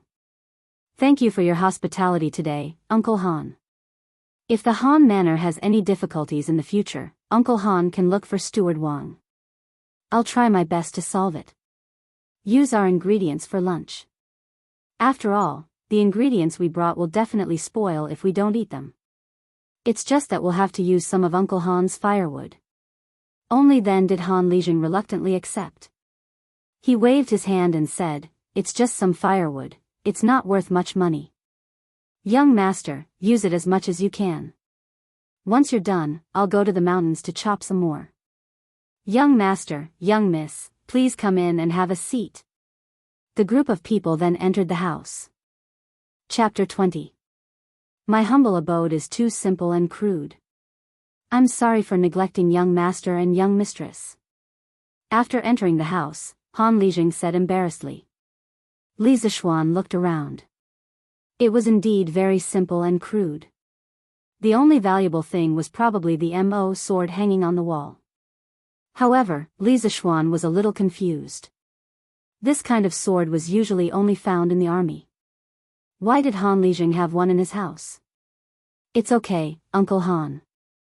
We don't mind. Uncle Han, where's your kitchen? I'll ask my maid to heat up the food. Li Zishuan waved his hand and said unconcernedly. Han Lijing quickly shook his head and said, I wouldn't dare to trouble young master's people. I'll ask my brat to call my daughter back to cook for you. Young master and young mistress, please take a seat here. After saying that, he cupped his hands and walked out. Outside the courtyard, Han Lijing roared towards the east, Tai Dan, you stinking brat, get back here. After a while, a young child's voice could be heard outside the courtyard. Father, why did you call me? Han Lijing said, Brat, quickly go up the mountain and call your sister back. Tell her that there are important guests at home. Tell her to come back and cook. Oh, father, who's here? Brat, you talk too much nonsense. Go. Then, they heard a series of hurried footsteps gradually fading away. Han Lijing returned to the house and smiled apologetically at Li Zishuan. Young master, please take a seat for a while. My daughter went up the mountain to pick wild fruits and mushrooms in the morning. She'll be back soon. Li Zishuan nodded and asked, Uncle Han, how have the people in the manor been these years? Han Lijing said, in the past few years in the village, most of the families were living precarious lives and did not have enough food to fill their stomachs. At that time, the rent for the main house was very high, and every year, they had to pay 70% of the rent. In addition, during those years, the world was not peaceful, and the harvest was not good, which made the situation even worse. During the slack time, I had to bring a few hunters into the mountains to hunt and deliver them to the city to exchange for money. 3 years ago, young master's family bought the land of the Han family manor. Not only did Madame Li allow us to continue farming, she even reduced the rent to 50%. In addition, in recent years, the world has gradually become peaceful, so life in the manor has become much better. At the very least, no one will starve to death now. This is all thanks to Madame Li. After saying that, Han Lijing's eyes were filled with gratitude. Li Zishuan was somewhat speechless. These villagers weathered wind and rain year after year, working themselves to death just so that they wouldn't starve to death, just so that they could survive. It was such a simple request, but it was difficult to satisfy in this era. It wasn't because of natural disasters or war, but because of the oppression from the noble class. Li Zishuan felt that it was unfair for these villagers, and his heart was very vexed. Perhaps it was because he was also the son of a farmer in his previous life. At that moment, a very clear and pleasant voice came from outside the house. Father, your daughter is back. Then, he heard a series of footsteps coming into the house. At the door, a young girl of 13 or 14 years old came in. She was wearing rough clothes that had been washed until they were white, and there were a few neat red patches on her sleeves. The patches were quite artistic, and they were arranged in the shape of a plum blossom. From afar, it looked like a plum blossom that was embroidered on. The young girl had an oval face with extremely delicate facial features. Her skin was smooth, and she had a sharp chin. Her long hair draped over her shoulders, and she had a beautiful figure.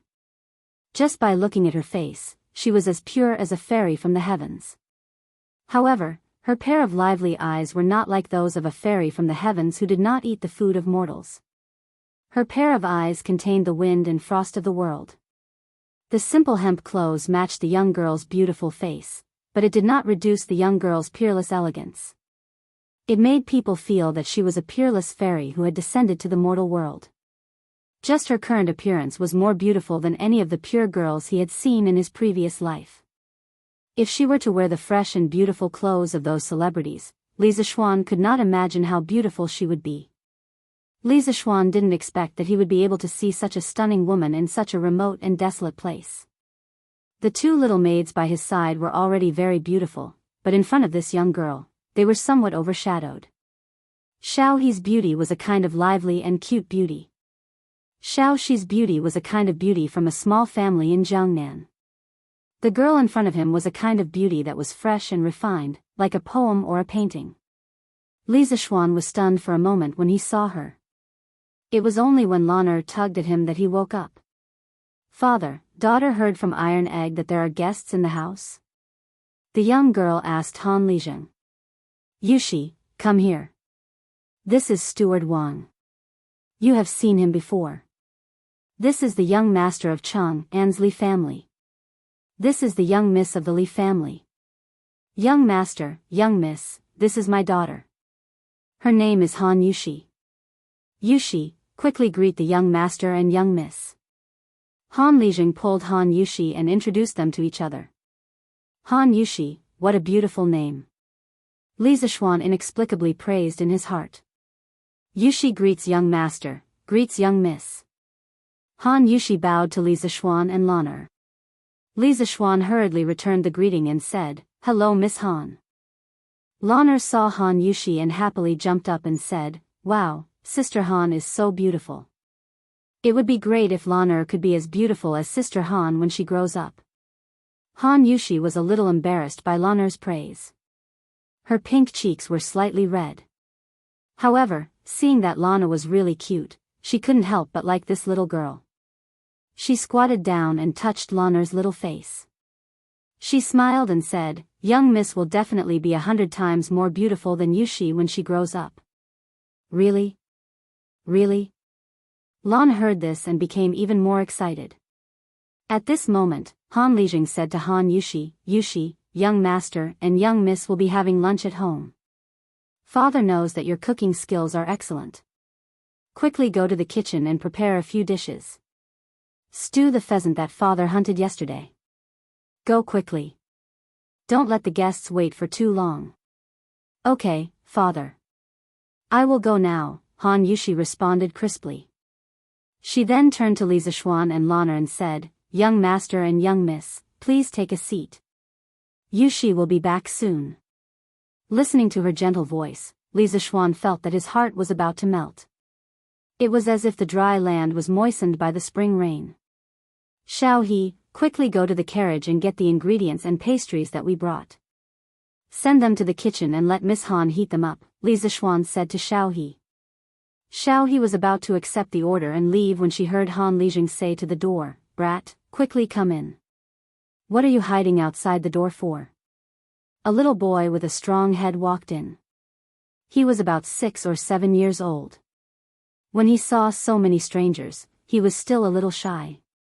The little boy said to Li Zixuan and Lan'er, Hello, young master and young miss. Obviously, he had been eavesdropping outside for a long time. Li Zixuan nodded at him. Lan'er smiled mischievously at him. When the little boy saw this, he became even more shy. He then said to Han Lizheng, Father, you called me. Han Lizheng pointed at Xiao He and said to him, This young miss is going to the carriage at the entrance of the village to get something. Accompany her. Be careful and don't run around. Do you hear me? Yes, father. I got it. Li Zixuan smiled. This Han Lizheng was quite thoughtful. Xiao He might really get lost in the village alone. He smiled kindly at Han Lizheng and said, Thank you, Uncle Han. He then said to Xiao He, quickly go with Iron Egg. Be careful. Yes, young master. Xiao He will go now. Chapter 21. After Li Zixuan chatted with Han Lizheng for a while, he saw Han Yushi and Iron Egg coming in with dishes. Young master, young miss, father, it's time to eat. Han Yushi placed the dishes on a square table that was very old but very clean. She smiled and called for everyone to eat. Young master, young miss, sit down and eat. Han Lizheng quickly greeted. Well, Uncle Han, you don't have to be so polite. Sit down too. Miss Han, you have worked hard cooking. Come and sit with Iron Egg, Li Zishuan said. Han Yushi was a little hesitant, but Iron Egg was very happy. He had been drooling over the pheasant meat on the table and the chicken that Li Zishuan brought over. He had not eaten meat for a long time. When he saw the golden and crispy chicken, he could not control himself. Just now, he wanted to stretch out his hand to steal a bite in the kitchen several times, but he was discovered by his sister and was chased out of the kitchen. Now that he heard Li Zishuan invite him to eat together, he could not hold back anymore. He lifted his foot and was about to walk over, but Han Lijing glared at him fiercely. He was so scared that he immediately retracted his foot. Young master, you and young miss eat first. There is still food in the kitchen. Iron Egg and my daughter can eat in the kitchen. Although Han Lijing also wanted his son and daughter to eat together, the Li family was a great benefactor to the Han village. This time, the young master and young miss could come to his house for dinner. He was also very happy. He specially asked his daughter to stew the pheasant that he was going to sell yesterday to treat the guests well. At this time, he could not be rude. How can this be? We came to Uncle Han's house to eat. Uncle Han, you did not charge us for the meal. How can we steal the limelight at this time? If Miss Han and Iron Egg do not eat together, we will not eat this meal. Li Zishuan firmly disagreed. He saw how Iron Egg looked at the table and drooled just now. He could not help but sympathize with the people of this era. They might not even be able to eat meat during the new year. Li Zishuan's abilities were indeed limited. He couldn't make the people of the world live a good life, but he could still make Iron Egg's family eat a good meal. Another reason was that it was indeed a great pleasure to be able to eat at the same table with such a beautiful woman like Han Yushi. Of course, our upright Li Zishuan would never admit this reason even if he was beaten to death. Han Lijing was helpless. He could only nod at his son and daughter. Since young master is kind, come and eat with us. Iron Egg cheered and immediately sat in the empty seat next to Lanner. Han Yushi smiled gratefully at Li Zishuan and sat beside Han Lijing, which happened to be opposite of Li Zishuan. She was not greedy, but she also hoped that she could let her little brother eat meat. Only then did the group of people take their seats and start eating. At this moment, Han Lijing suddenly patted his head as if he had thought of something. He stood up and said, I haven't brought the wine for young master. Young master, there isn't any good wine in the countryside, but the fruit wine made by my family's Yushi tastes quite good. I'll bring it for young master and young mistress to try. Then, without waiting for Li Zishuan to refuse, he ran into the inner room to get the wine. Li Zishuan originally wanted to refuse. He did not drink. Later, when he heard that it was just fruit wine, and it was made by Han Yushi herself, he hesitated. Seeing that Han Lijing went in to get the wine without waiting for him to speak, he did not say anything. Instead, he was somewhat expectant. After a while, Han Lijing came out with a wine jar.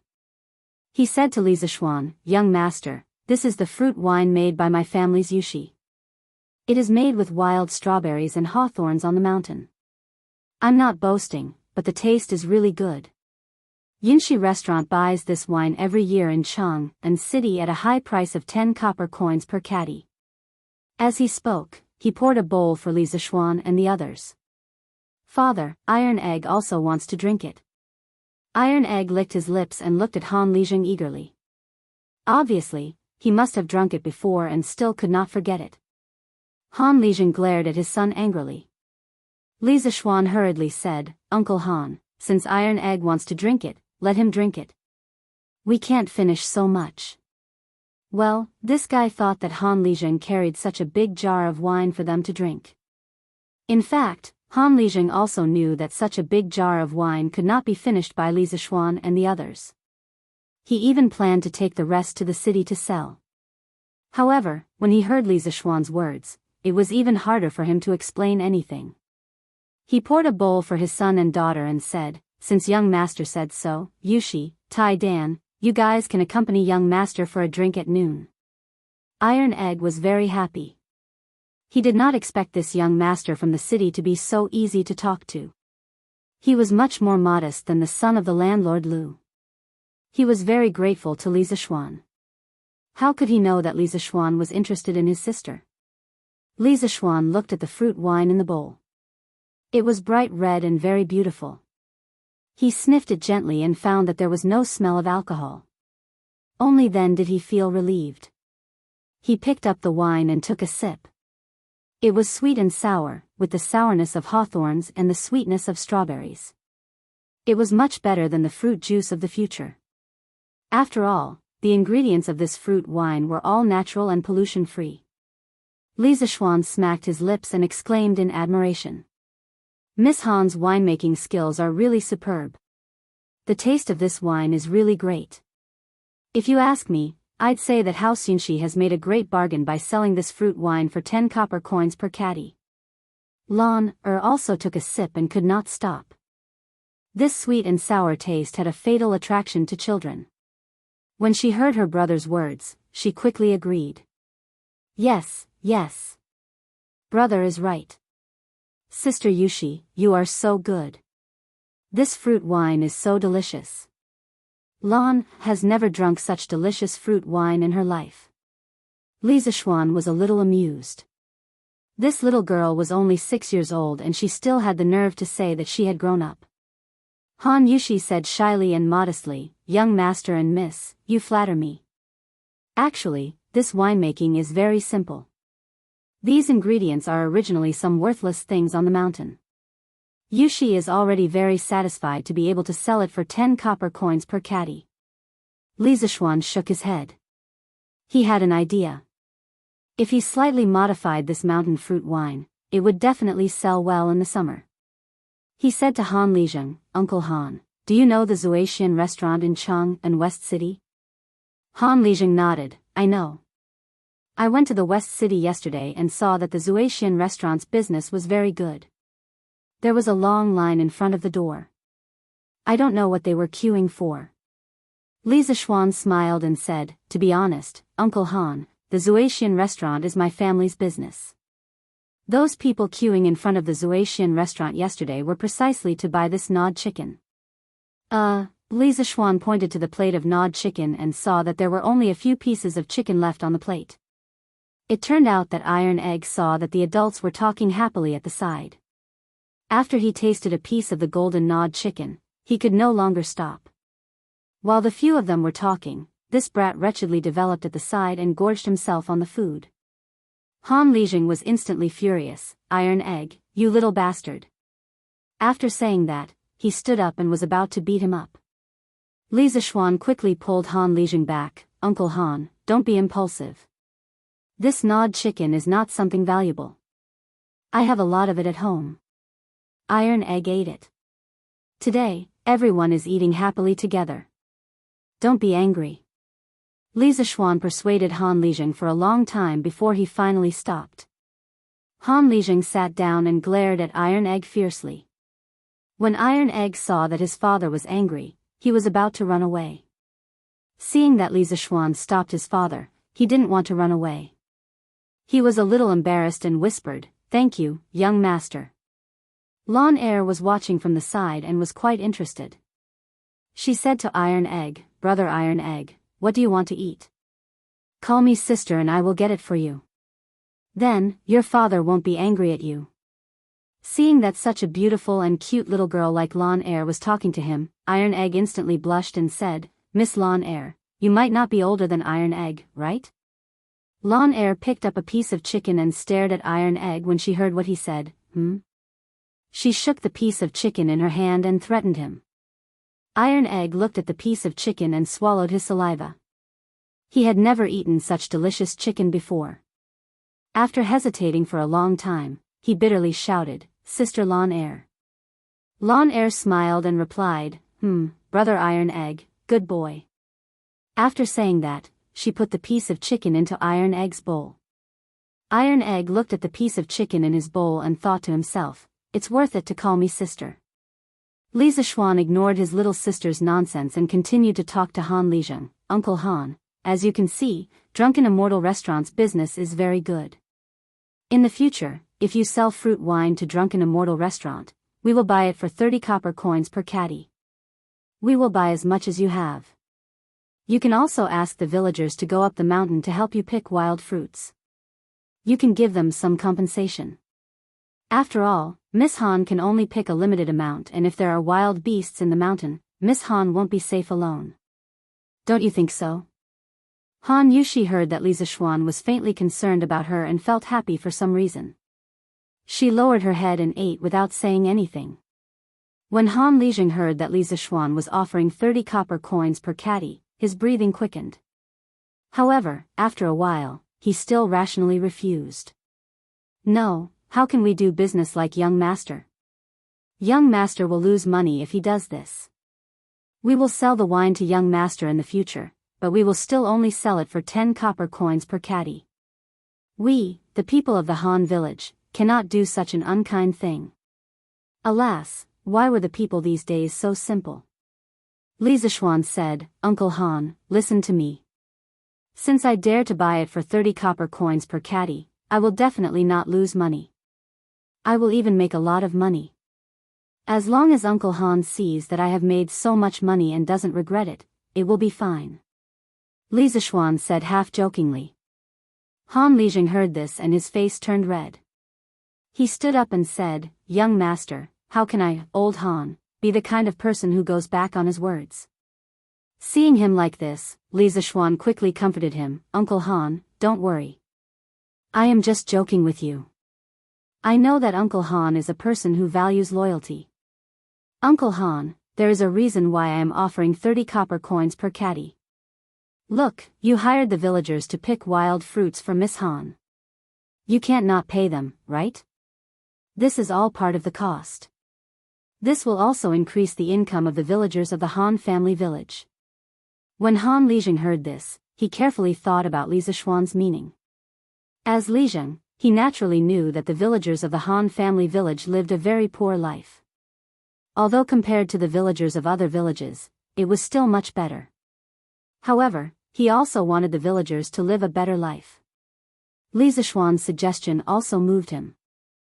After thinking for a while, he said to Li Zixuan, since young master is kind enough to give us a way out, then I, old Han, will represent the entire village to thank young master.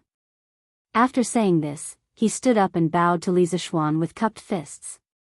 Li Zixuan quickly came over to support him and told him not to be so polite. At this time, Han Lijing added, however, if young master loses money in the future, then the purchase price will automatically be reduced to 10 copper coins per caddy. At that time, the wages will also be reduced. When the time comes, I, old Han, will be responsible for persuading the villagers. Young master, if you don't agree to this, then this business deal will end here. I, Han Lijing, would rather starve to death than harm young master. Li Zixuan could only helplessly agree. This Han Lijing was really too straightforward. Chapter 22. After talking about business, Li Zixuan and Han Lijing began to eat. Naturally, the two of them didn't mind that most of the dishes on the table were almost finished by the two little fellows. Han Lijing was very happy to meet such a good young master who took the initiative to bring him business. He pulled his daughter along and toasted Li Zixuan. Li Zixuan also didn't refuse anyone. This meal was very enjoyable for everyone. Of course, it had to be said that Han Yushi's cooking skills were really good. The mushroom and pheasant stew was very delicious. Li Zixuan, who didn't like to eat stew, ate a lot. Of course, it was unknown whether the pheasant was made by Han Yushi. After lunch, Han Yushi began to clean up the dishes. Li Zixuan quickly asked Xiaohe to help. At this time, Iron Egg said to Han Lijing, Father, I'm going to the threshing field at the entrance of the village to play. At this time, Lan was also eager to try. She also felt that the scenery of the countryside was very novel. She said to her brother, Brother, Lan wants to go out and play with Brother Iron Egg. Well, then you can go with Iron Egg. Remember to come back in 2 hours. Li Zixuan thought about it.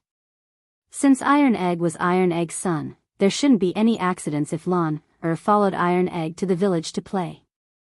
At this time, Han Lijing said to Iron Egg solemnly, Iron Egg, listen to me. You must take good care of the young miss. If anything happens to the young miss, I will skin you. Iron Egg quickly nodded in agreement. Even if his father didn't say it, he would do it. He wasn't a completely ignorant child. He naturally knew that the young master and the young miss were so good to their family. He was very grateful to them in his heart. Just like this, the two little brats went out. Li Zixuan chatted with Han Lijing in the front room. Not long after, Han Yushi finished cleaning up the dishes in the kitchen and came to the front room with Xiao He. She sat next to Han Lijing and listened to them quietly. After chatting for a while, Li Zixuan stood up and said, "Uncle Han, please tell the farmers about the business I told you about this morning. I want to go to the farm alone. When it's time for us to go back, I'll come and say goodbye to Uncle Han." Han Lijing hurriedly said, "Young master, you are not familiar with the manor. Let Yushi accompany young master." Li Zixuan declined. "How could I trouble Miss Han? I'll just walk around and come back. I won't get lost." In fact, he also hoped that he could go out with Han Yushi, but he couldn't show it so obviously. When it was time to decline, he still had to decline. Han Lijing waved his hand and said, "It's okay, it's okay. Yushi has nothing to do at home in the afternoon. It's just nice to go out with the young master." After saying that, he said to his daughter, "Yushi, accompany the young master to walk around the manor in the afternoon." Han Yushi softly replied, "Okay, father." Li Zixuan was a little happy in his heart, but his face was calm. He cupped his hands and said to Han Yushi, "Then I'll have to trouble Miss Han." Han Yushi hurriedly bowed and said, "It's okay." Li Zixuan then said to Xiao He and the others, "Xiao He, Xiao Shi, housekeeper Wang, the journey this morning was bumpy. You must be tired. Rest at Uncle Han's house for a while. After I finish walking around the manor, we'll go back." The few of them naturally agreed. However, Xiao He looked at her young master suspiciously. The way Li Zixuan looked at Han Yushi in the morning was caught by the quick-witted Xiao He. Xiao He was wondering if her young master had deliberately shaken them off and secretly went out with Han Yushi for a rendezvous. Li Zixuan naturally didn't know what the servant girl was thinking. He brought Han Yushi out. Li Zixuan walked side by side with Han Yushi on the small road in the countryside. He breathed in the fresh air, listened to the occasional crowing of chickens and barking of dogs in the village, and watched a group of naughty children chasing each other and playing not far ahead. At this moment, his heart was incomparably peaceful. It was as if he had returned to his previous life. It was the same small road in the countryside, the same crowing of chickens and barking of dogs, and the same village urchins. He couldn't help but have a deep sense of nostalgia in his eyes. Unfortunately, I can't go back anymore. Even if I build trains and planes in this era, I can't go back, Li Zixuan muttered in his heart. Han Yushi lowered her head and walked with Li Zixuan for a while, but Li Zixuan didn't say anything. She was a little curious and raised her head to look at Li Zixuan. She saw that Li Zixuan's expression was complicated, and his eyes were confused. His gaze seemed to be nostalgic, but also seemed to be sad. When Han Yushi saw that gaze, she couldn't help but feel her heart ache. She whispered, young master, what are you thinking about?" When he heard Han Yushi's soft inquiry beside him, there seemed to be a faint trace of concern in her tone. He quickly woke up from his memories, sorted out his emotions, and tried to speak in a calm tone. "Nothing. It's just that when I saw the peaceful and comfortable scenery of the countryside, I thought of my master." Han Yushi asked curiously, "Young master, you have a master?" Li Zixuan recalled and said, "Yes. When I was young, my body was weak. All the doctors said that I wouldn't live past the age of 8. When I was 6, my master came to my house and told my father that he could cure me. He needed to take me to Mount Longhu to learn from him. That year, I went to Mount Longhu with my master. A few years ago, regardless of whether it was cold or hot, my master forced me to practice martial arts. My hands and feet were blistered, and my face was frostbitten, but my master didn't let me stop. At that time, I hated my master for being so cruel.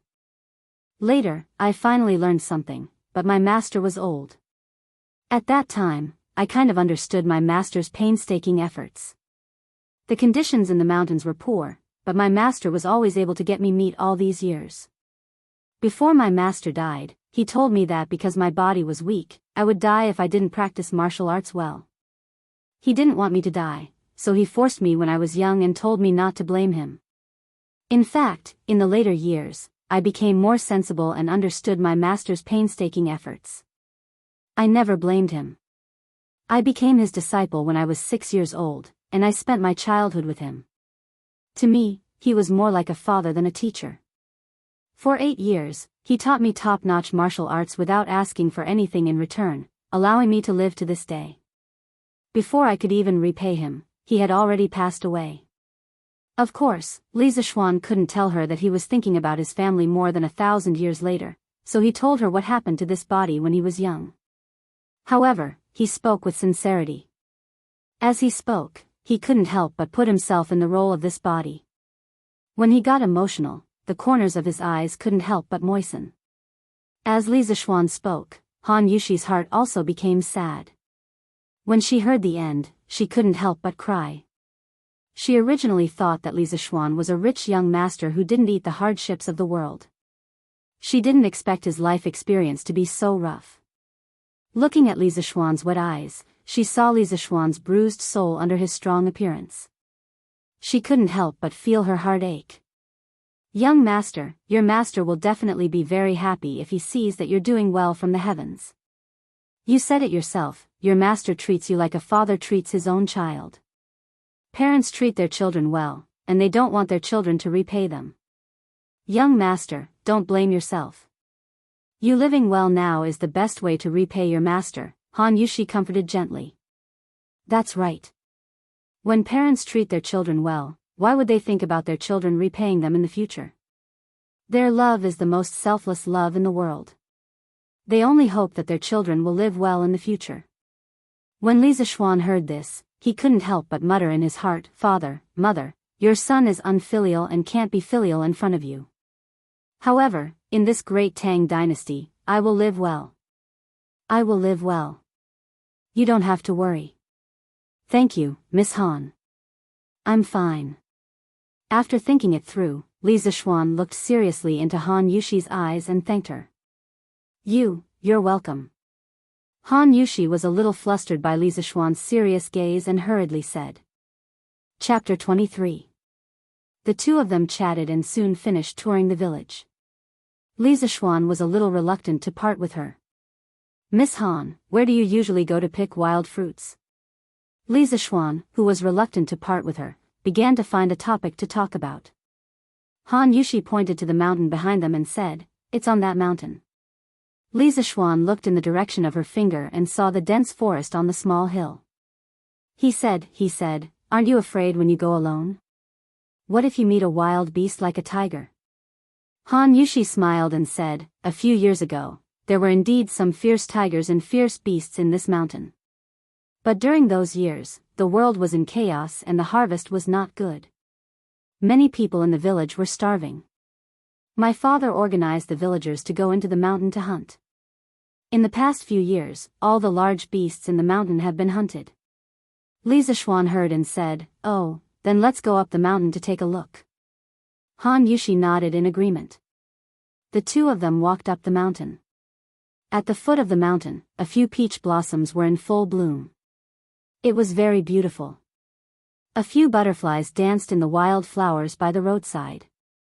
A few birds chased each other and played in the forest on the mountain.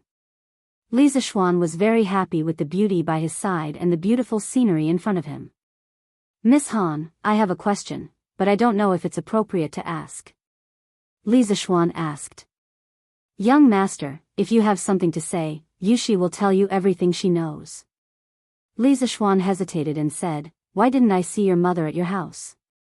Han Yushi's face instantly turned pale. Deep sadness flashed in her eyes.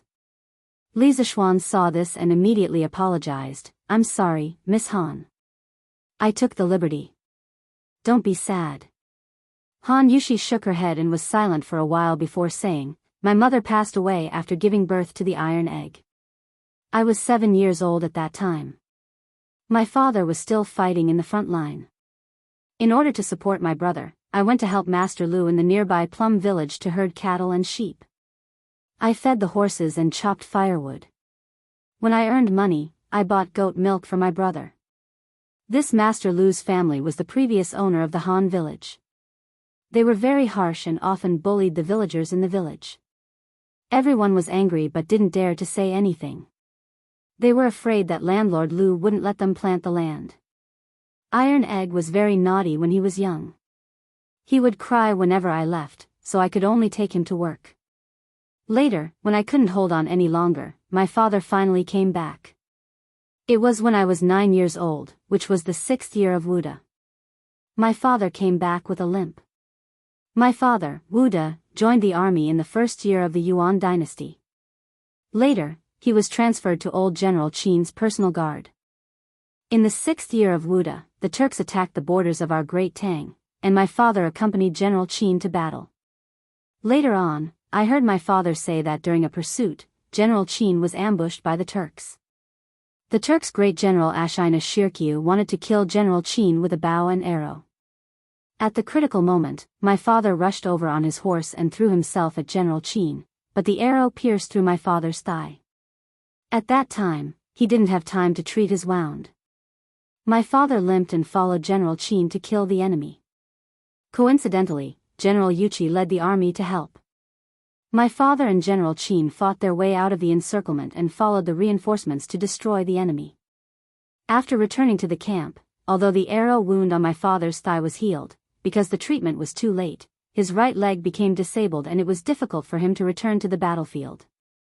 My father knew that General Qin would definitely not abandon him, but my father didn't want to be a burden to General Qin.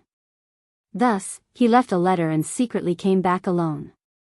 Following Han Yushi's recollection, Li Zishuan's thoughts also returned to the era where the flames of war raged and human lives were like grass. In his heart, he also admired a tough man like Han Lizheng. Without countless people like Han Lizheng fighting bloody battles, the Great Tang would not have its current peace. Perhaps the Han people's clothes would have been slaughtered by the armored cavalry of the foreign race. No wonder he saw Mo's saber in Han Lizheng's house.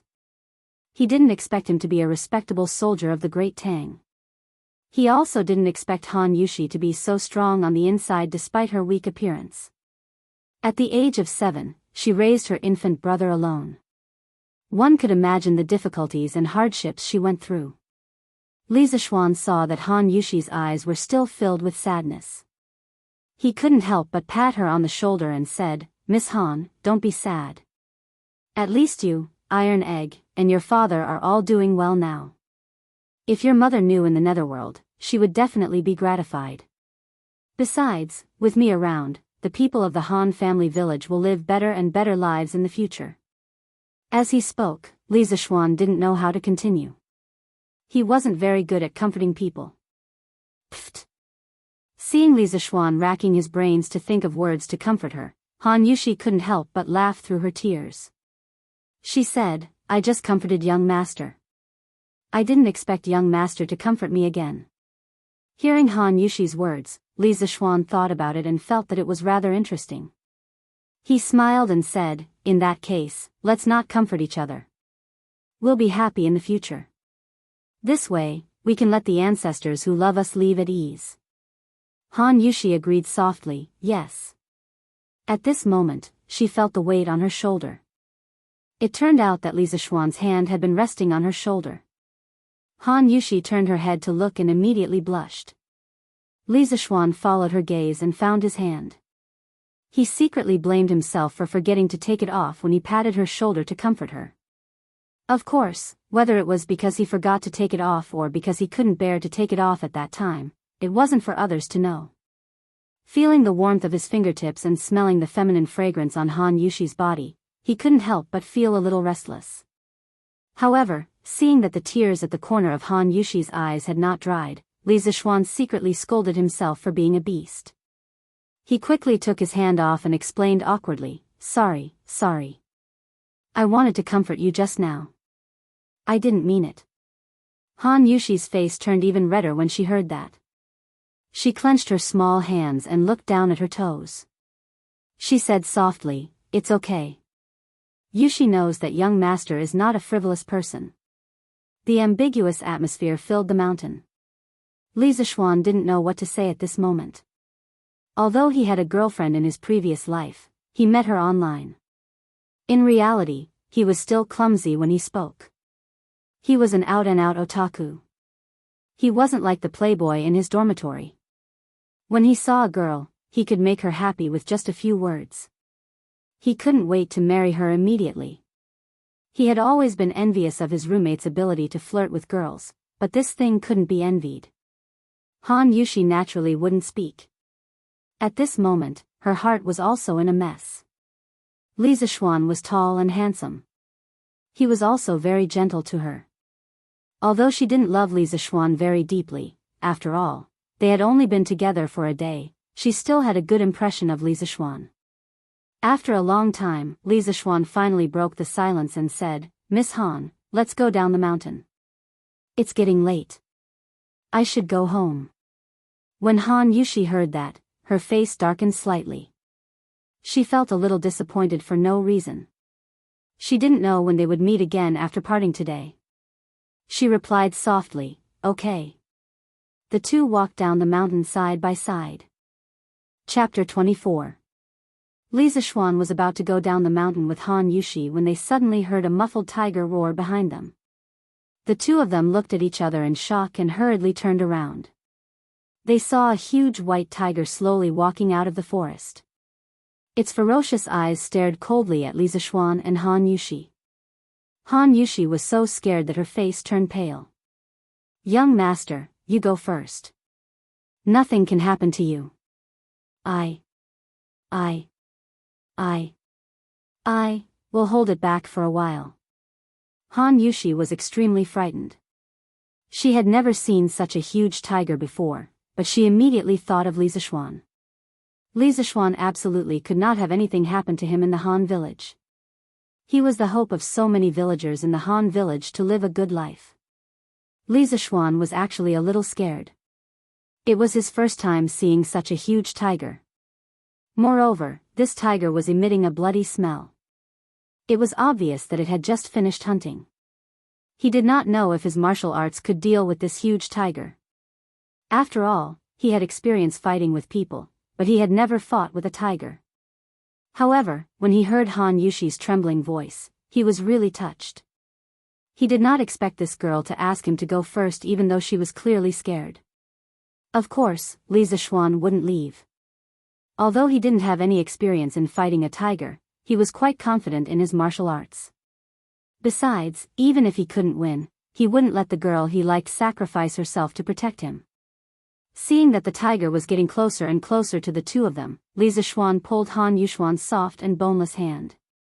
At this time, he was not in the mood to feel the beautiful girl's hand. He said in a very serious tone, "Miss Han, when you encounter a tiger, you must not turn around and run. That will only lead to death. A human cannot outrun a tiger. In a while, you will face the tiger and slowly retreat. I will deal with this beast. I, Li Zishuan, will not let a woman stand in front of me." Han Yushi shook her head and refused to leave. She thought that Li Zishuan was going to use his life to buy time for her to escape. At this moment, the little girl's tears flowed freely. Li Zishuan was also a little helpless, but there wasn't much time left for them. He squeezed Han Yushi's hand and said very seriously, "Miss Han, listen to me. I have the confidence to deal with this tiger, but if you stay by my side, I'm afraid that the tiger will hurt you. I can't take care of you. Stay away from here. You have to believe me. I really can deal with it." Perhaps Li Zishuan's calmness had infected her. Han Yushi composed herself and nodded at Li Zishuan. She looked at the tiger and began to retreat step by step. When the tiger saw that someone was retreating, it was about to chase after him when it heard Li Zishuan shout, "Evil creature, your opponent is me." It was Li Zishuan who picked up a long stick from the ground with the tip of his foot and blocked in front of the tiger to buy some time for Han Yushi to retreat. After all, the tiger was extremely fast.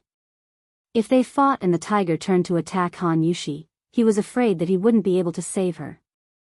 Li Zixuan didn't bring a sword when he came out in the afternoon. He could only pick up a stick as a weapon. After all, he didn't expect that he would be so unlucky to meet a big tiger when he went out. When the tiger saw that the person in front of it actually took the initiative to provoke it, it was furious. It roared angrily and kicked its hind legs hard. It flew towards Li Zixuan's face. It wanted to crush the head of the person who dared to challenge its dignity. Although the tiger was fast, it was not enough in Li Zixuan's eyes. He had full confidence that he could dodge this attack, but he couldn't. Han Yushi hadn't retreated far behind him. "How dare you!" Li Zixuan roared. Holding the long stick, he flew towards the big tiger and ruthlessly smashed it in the head.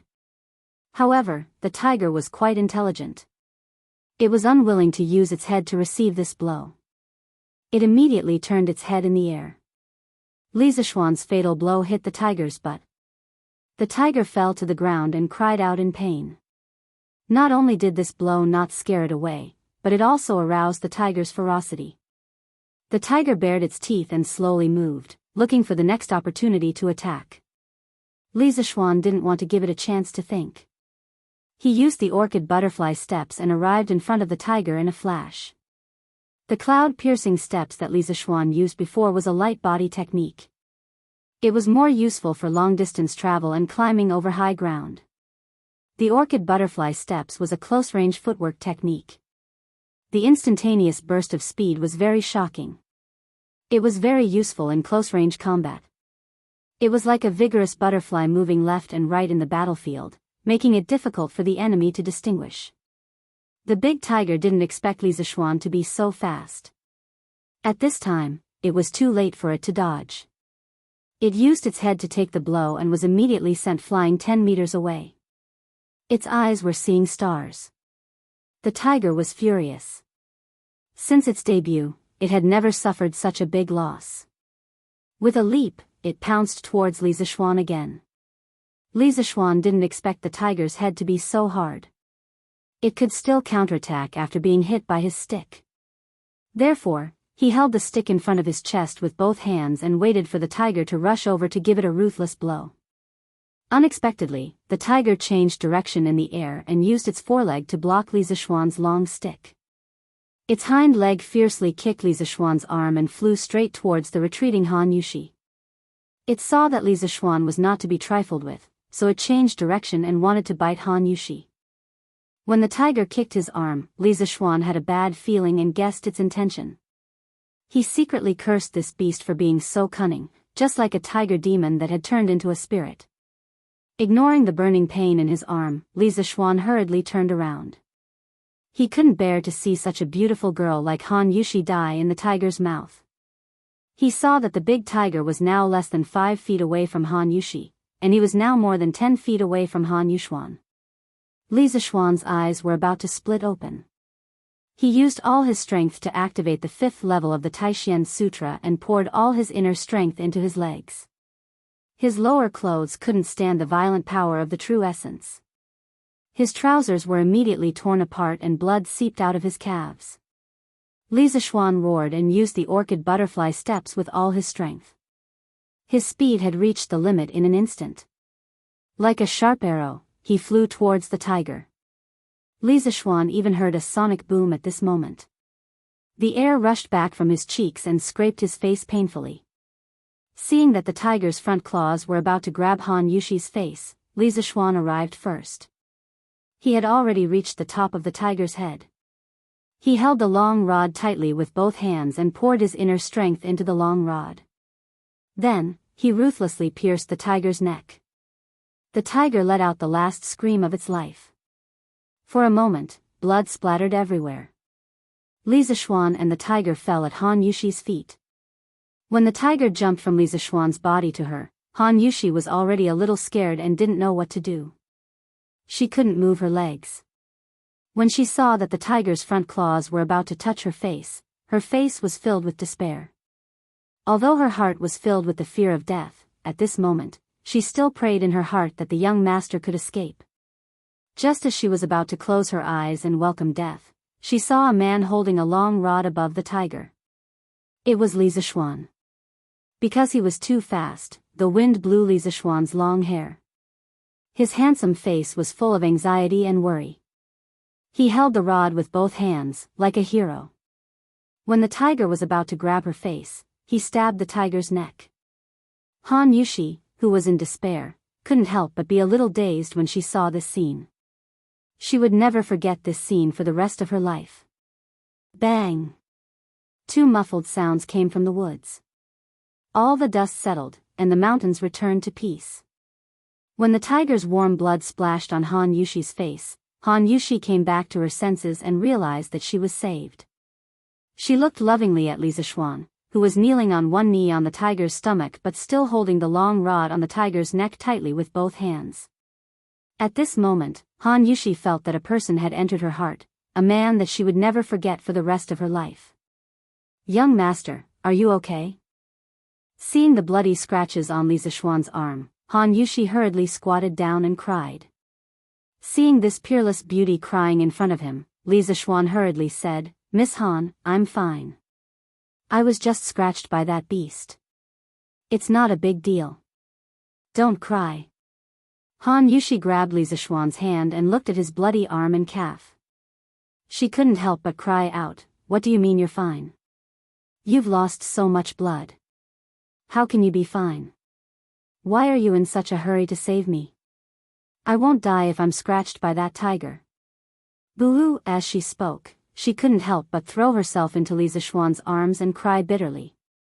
Li Zishuan didn't care about enjoying the beauty in his arms. He wanted to pat Han Yushi's back with his hand, but seeing that his hand was full of blood, he was afraid of dirtying her clothes. He could only give up and comfort her softly, "Miss Han, I'm really fine. This is all the blood on the tiger's body. I'm not seriously injured. I'll be fine after I go back and bandage it. Don't cry. You won't be beautiful if you keep crying." After comforting her for a long time, Han Yushi stopped crying. She raised her head and looked at Li Zishuan with tears in her eyes. "Young master, can you not call me Miss Han in the future?" Li Zishuan was stunned for a while before he reacted. He was a little happy and said, "Then I will call you Yushi, okay?" Han Yushi's face was slightly red as she replied in a low voice. His relationship with this beautiful girl had finally improved a little. Li Zishuan was a little excited. At this moment, seeing Han Yushi's blushing face, he wanted to tease her a little. He smiled and said, "Then Yushi, can you not call me young master in the future? As a good friend, isn't it too distant for you to call me young master?" Han Yushi also felt that what he said seemed to make sense, so she asked, "Then what should I call you? Why don't you call me Brother Xian, Yushi?" Li Zishuan shamelessly suggested. "No way, I'll call you young master." Han Yushi's face suddenly looked as if a big red cloth was hanging on it. Sigh, the revolution had yet to succeed. He still needed to work hard. After failing to fool her, Li Zishuan was not discouraged. He continued, "Yushi, let's go down the mountain now. Lan and the rest must be waiting anxiously. Are we leaving just like that?" Han Yushi felt a little sad. After all, she was not someone from the same world as him. Li Zishuan used the long rod to pick up the big tiger and brought Han Yushi down the mountain. However, he did not know that something big had happened at the foot of the mountain. Chapter 25. 2 hours ago, at the threshing field of the Han village. "Brother Iron Egg, what's so fun about the threshing field?" As soon as they arrived at the threshing field, Lan couldn't wait to ask. "I made an appointment with Denyo, Ernyo, and Zhu Zi this morning to fight grasshoppers in the threshing field in the afternoon." Iron Egg replied. At this time, they saw that there were already 3 children squatting on the ground waiting for them on the threshing field, so they hurried over. "Iron Egg, why are you so late?" A chubby boy with a runny nose pointed at Iron Egg and said discontentedly. "Hee, Ernyo, I have something to do at home today." Iron Egg touched his stomach and said embarrassedly. In fact, the chicken he ate at noon was too delicious, so he ate happily and forgot that there was such a thing in the afternoon. "Iron Egg, who is she?" A slightly taller chubby boy next to Ernyo pointed at Lana and said, "Hello, my name is Lana. I'm Iron Egg's elder sister." Lana didn't wait for Iron Egg to speak and hurriedly introduced herself. Didn't Iron Egg have an elder sister? The children were a little confused, but seeing that Iron Egg didn't refute, they just thought that Lana was Iron Egg's distant elder sister. The taller chubby boy said, "Oh, hello, Iron Egg's elder sister. My name is Danyo." Another dark skinny boy also introduced himself. "My name is Zhu Zi." At this time, Ernyo said, "Iron Egg, you and your elder sister came late and haven't caught grasshoppers yet. Go and catch them quickly. The three of us have already caught them." After saying that, he proudly showed the grasshopper in his hand. Iron Egg heard this and immediately pulled Lana to the field to look for grasshoppers. At this time, grasshoppers haven't grown up yet. They were all small green grasshoppers, so it was difficult to find them in the green grass. Lana looked for a long time but couldn't find one. She was a little anxious. At this time, she heard Iron Egg exclaim, "I caught one." Lana hurriedly went over and saw a medium-sized green grasshopper in Iron Egg's hand. In this season, such a big grasshopper was already considered big. Lana quickly said, "Brother Iron Egg, give this to me. Go and catch another one." Before he could finish speaking, he quickly snatched the grasshopper from Iron Egg's hands. Iron Egg had a bitter expression on his face. It was not easy for him to catch this, but it was snatched away before he could even warm it up. At this moment, Lana whispered, "The next time you come to the Han Manor, I'll bring you 2 plates of nibbled chicken." Hearing this, Bruiser was immediately overjoyed. He eagerly went to catch more grasshoppers. Lana looked at the little grasshopper in her hand. The more she looked at it, the more she liked it. She said to the grasshopper, "Wow, you look so mighty. You look like a general. I'll name you Wei Qing." After naming it, Lana was quite pleased with herself. After a while, Iron Egg caught another grasshopper. Although it was not as majestic as the one in Lana's hand, it was not small either. Lana looked at it and said to Iron Egg, "Brother Iron Egg, your grasshopper will be called Huatsubing. Let's go and kill them all." The two of them brought their grasshoppers back to the threshing field. After greeting Danyo, Ernyo, and Zhu Zi, the 5 of them took out their grasshoppers and started to fight. After a while, as expected, only Lana's Wei Qing and Iron Egg's Huatsubing were left. At this moment, Lana picked up Wei Qing and said, "There's no need to fight anymore. My Wei Qing is first. Brother Iron Egg's Huatsubing is second." Iron Egg heard this and had a bitter expression. He was about to object when Lana raised a finger to signal him. "A plate of nibbled chicken?" Iron Egg understood Lana's meaning and swallowed his saliva. His eyes lit up and he hurriedly nodded in agreement. "Oh, I was wondering who this was. Iron Egg, are you fighting grasshoppers?" At this moment, everyone heard a male duck's voice coming from the village entrance. Iron Egg looked at the person who had come. It was a wretched fatty around 10 years old with 3 moles on his face. He frowned and said, "Lu Haojin, why are you here? Why can't I be here?" Lu Haojin raised his eyebrows and said, "This young master is here to fight your grasshopper today. It just so happens that you just finished fighting those 3 brats. Quickly take out your grasshopper and fight with this young master." "I won't fight with you." Iron Egg frowned and said. After saying this, he pulled Lana back home. "Heh, you won't fight with me? This little girl is quite cute. If you don't fight with me, this young master will capture her and make her my maid," Lu Haojin said with ill intentions. After he said this, a few servants went up to block Lana and Iron Egg's path. Iron Egg heard this and was furious. "You dare? This is the Han Manor. My father will beat you to death when he comes." Hearing Iron Egg mention his father, Lu Haojin's eyes flashed with a trace of hatred. He said hatefully, "Bah, your father is a lame old thing. A few years ago, every time I came to collect rent with my father, that old thing, your father just had to meddle in other people's business. Sooner or later, I will kill that old thing. Iron Egg heard the other party cursing his father and his eyes were spitting fire. He clenched his fists so hard that his nails dug into his flesh. He said angrily, "That's because your rent scale is not following the rules. That's why my father stepped in." Lu Haojin waved his hand and said, "Don't talk so much nonsense. Are you going to fight or not? If you don't, I will capture this little girl and make her my maid." At this moment, Lan pulled Iron Egg's hand and asked in a low voice, "Who is this ugly fatty?" Bruiser almost laughed out loud when he heard this. He quickly explained in a low voice, "He is the son of our Han Manor's previous owner, Lu Haojin. This person used to bully the people in our manor and is very bad." Lan heard this and suggested, "Brother Iron Egg, you should fight with him first.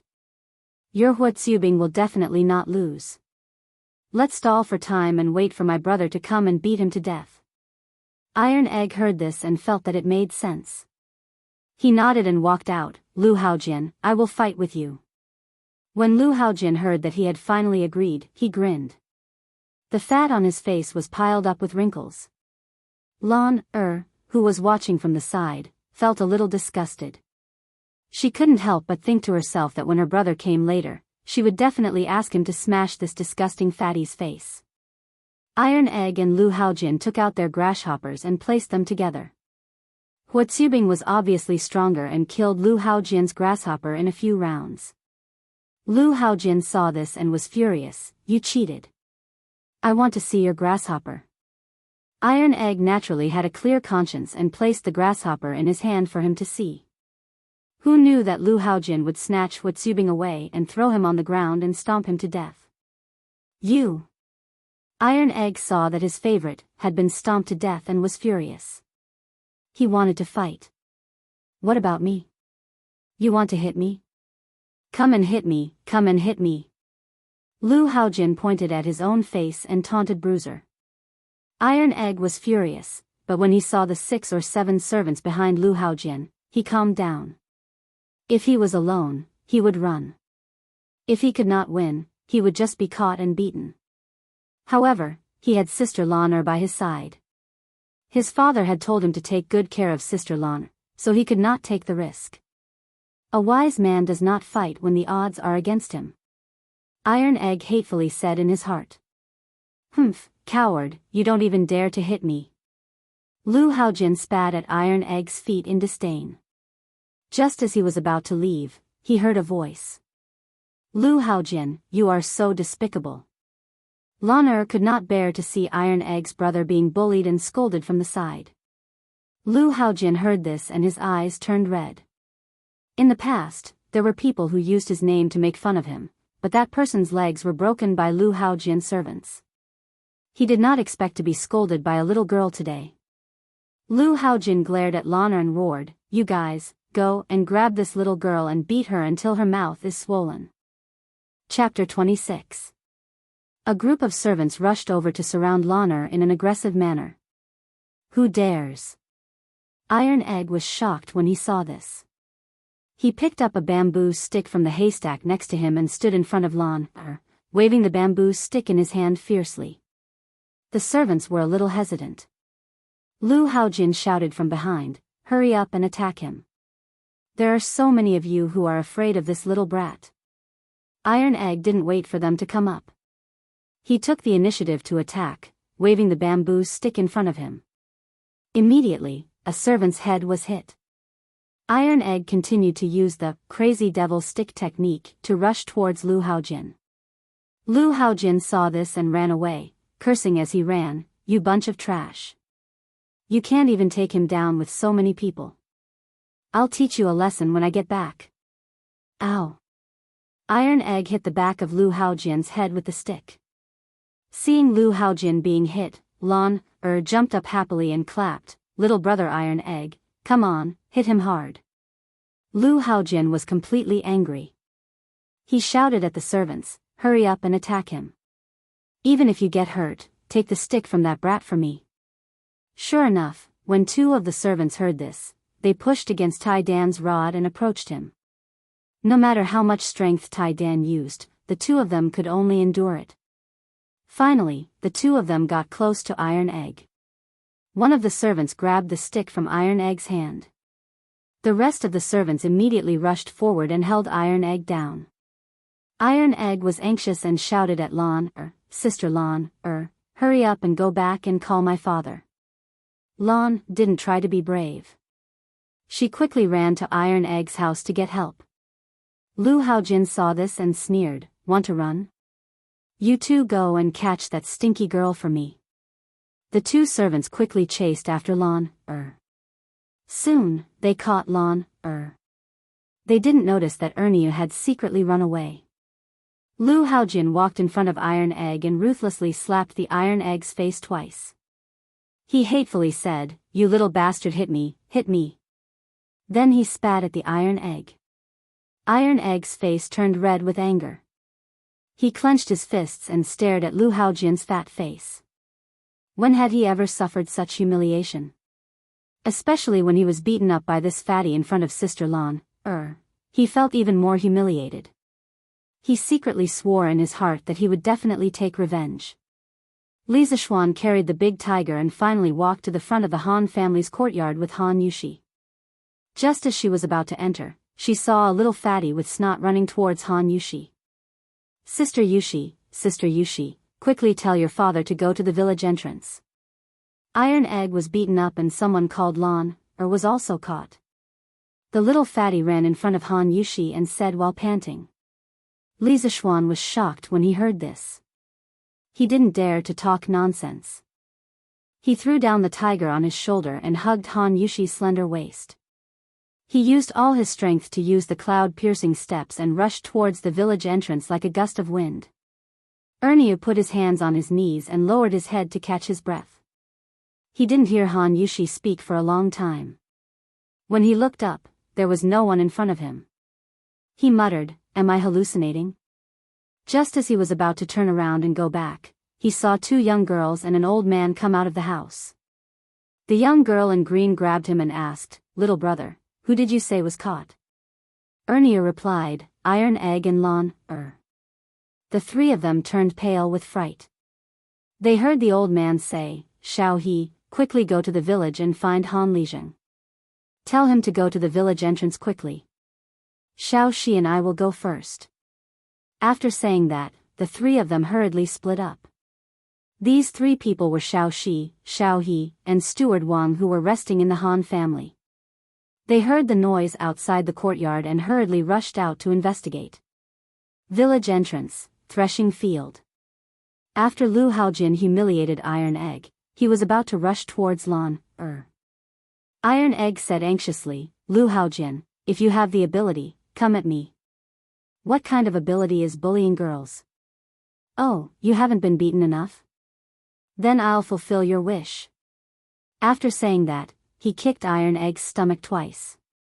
Iron Egg was on the ground holding his stomach in pain, but he still stubbornly said, "Lu Haojin, if you have the ability, come at me. Don't bully Lon, Lu Haojin couldn't be bothered with him. He turned around and was about to teach Lon a lesson. When Lon saw Lu Haojin hitting Iron Egg, she was so angry that her face turned red. She said angrily, "Lu Haojin, stop. When my brother comes, he'll beat you to death." Lu Haojin scolded, "Stupid girl, you dared to scold me before. See if I don't tear your mouth apart." After saying that, he reached out to pull Lon's mouth. "Stop." At this moment, a loud roar came from outside the crowd. Lu Haojin saw a young man in a servant's uniform walking over. He sneered, "Which family's dog servant dares to meddle in my business? Are you blind? How dare you touch my young miss?" This servant was San Bao. Previously, Li Zishuan asked San Bao to watch the carriage at the village entrance. In the afternoon, San Bao took a nap on a haystack at the side. When she woke up, she saw many people gathered at the threshing field and wanted to take a look. Just as she walked over, she heard Lon scolding Lu Haojin. Her young miss was being bullied. San Bao quickly ran over. When she saw Lu Haojin about to pull Lon's mouth, she immediately stopped him. Lu Haojin was furious when he heard that. A stupid servant dared to speak rudely to him. He shouted to the two servants beside him, "The two of you, go and beat this dog servant to death. Beat him to death." After being angered one after another, Lu Haojin was losing his mind. 2 fists were no match for 4 hands. Sanbao was quickly beaten down by the 2 servants. Lu Haojin came over and kicked Sanbao more than 10 times. Sanbao felt something sweet in her throat and finally couldn't help but vomit a few mouthfuls of blood. Lan saw Sanbao vomiting blood on the ground. She was so anxious that she cried, "Stop beating him. Lu Haojin, stop." Lu Haojin walked towards Lan and sneered, "Stupid girl, no one will come to save you now, right?" Lan snorted, "My brother will be here in a while. When he comes, I'll smash your ugly face." Hearing this little girl call him ugly, Lu Haojin was furious. He reached out to tear Lan's mouth. At this moment, Lu Haojin suddenly heard the sound of something breaking through the air. Following that, he saw a foot getting bigger and bigger in front of his eyes. Lu Haojin instantly flew out like a kite with a broken string. Li Zishuan brought Han Yushi to the threshing field. He saw a fat man with 3 moles on his face. He was about to reach out to pinch Lan's face. Li Zishuan couldn't help but be furious. He usually couldn't even bear to speak harshly to his sister Lan, let alone hit her. Now that he saw this fat man wanting to hit Lan, Li Zishuan couldn't hold it in anymore. He put down Han Yushi and used his movement technique. He dashed to a spot not far behind Lan, in a few steps. He leaped up and kicked the fat man's face. Then, Li Zishuan gently landed on the ground. Without stopping, he kicked the 2 servants who were holding onto Lan's arms and sent them flying. Li Zishuan pulled Lan to his side and carefully looked at her. When he found that Lan was not injured, he was slightly relieved. He secretly rejoiced that he had arrived in time. Otherwise, who knew how much his little sister would have suffered? Li Zishuan's series of actions happened in a flash. The other servants didn't even have time to react before their young master was kicked to the ground. The servants were shocked. They quickly helped Lu Haojin up and protected him in the middle. Lan saw that her brother had finally come to save her. She hugged her brother's arm excitedly and cried, "Brother, this damn fatty bullied Lan." Li Zishuan patted Lan's shoulder and wiped her tears. He couldn't help but feel his heart break. He comforted her in a low voice, "Don't be afraid, Lan. Brother will avenge you." Lu Haojin's face was covered in blood. He looked ferocious. Li Zishuan's kick almost knocked him out. Even if he didn't faint, Lu Haojin was seeing stars. He had never been hit like this before. He shook his head and chased the stars away. He pointed at Li Zishuan and shouted incoherently, "All of you, go. Cripple him." Chapter 27. Iron Egg. Suddenly, a sorrowful cry was heard. Han Yushi rushed to Iron Egg, who was lying on the ground and clutching his stomach. She squatted down and helped Iron Egg sit up. Looking at Iron Egg's red and swollen face, Han Yushi couldn't help but cry out, "Iron Egg, how are you? Does it hurt?" "Sister, Iron Egg is fine. Iron Egg doesn't hurt." Iron Egg didn't hurt Sister Lan. His Iron Egg tried hard to squeeze out a smile to comfort his sister, but it affected the wound on his mouth. At this moment, Li Zishuan also saw Iron Egg, who was lying on the ground with red and swollen cheeks, and Sanbao, who had blood on the corner of her mouth and her clothes were dyed red. When he heard Iron Egg's weak voice, he guessed that the 2 of them were injured while trying to buy time to protect Lan. His heart ached. He liked Iron Egg, this clever child, very much. He wanted to bring him to his shop to learn something in the future, but he didn't expect him to be so seriously injured today. Sanbao was also loyal to him, but today, she was beaten to the point of vomiting blood to protect Lan. Li Zishuan's anger rose. He stared at the servants and Lu Haojin in front of him with murderous intent. If he hadn't rushed over in time today, the consequences would have been hard to say. They dared to bully Lan and hit the people around him. They must pay the price. The servant saw Li Zishuan's murderous gaze and the blood on Li Zishuan's body. This was the blood from the tiger on the mountain. He didn't even have time to change his clothes. At this moment, Li Zishuan made the servants feel that this person was like a demon from hell. They usually ran amok in the village and had never seen such a terrifying person. Hearing Lu Haojian's roar, the servants didn't dare to step forward. They were just paid to be servants. There was no need to put their lives on the line. At this moment, Lu Haojian's mind was slightly clearer. Looking at the murderous Li Zishuan, he felt that this person was not easy to deal with. Today's matter would not be settled peacefully. He pulled over a servant and whispered a few words into his ear. That servant immediately ran away like a wisp of smoke. Li Zishuan knew that this fatty wanted to call for reinforcements. He looked at them coldly and did not stop them. It just so happened that there were not enough people in front of him to vent the anger in his heart. However, before the fatty's reinforcements arrived, there were many things he could do. Li Zishuan looked at Iron Egg and asked, "Iron Egg, who is this fatty? Why did he hit you?" When Iron Egg saw that Li Zishuan had come to the rescue, he let out a sigh of relief. The task given to him by his father was finally completed. Now that he heard the young master's question, he stood up with the help of his sister and told Li Zishuan everything that had happened in the afternoon. After he finished, he stared at Lu Haojian with eyes full of hatred. After hearing this, Li Zishuan could no longer hold back his anger. He stared coldly at Lu Haojian as if he was looking at a dead man. "Lu Haojian, how do you want to die today?" Lu Haojian trembled under this cold stare. He had never felt that death was so close to him. He did not care about Li Zishuan's scolding and trembled in fear. You can't kill me. I only beat up these two brats. You can't kill me. My father is Lu Shuren. If you kill me, my father won't let you off. Let's see if I dare to do it today." Li Zishuan dodged to the side.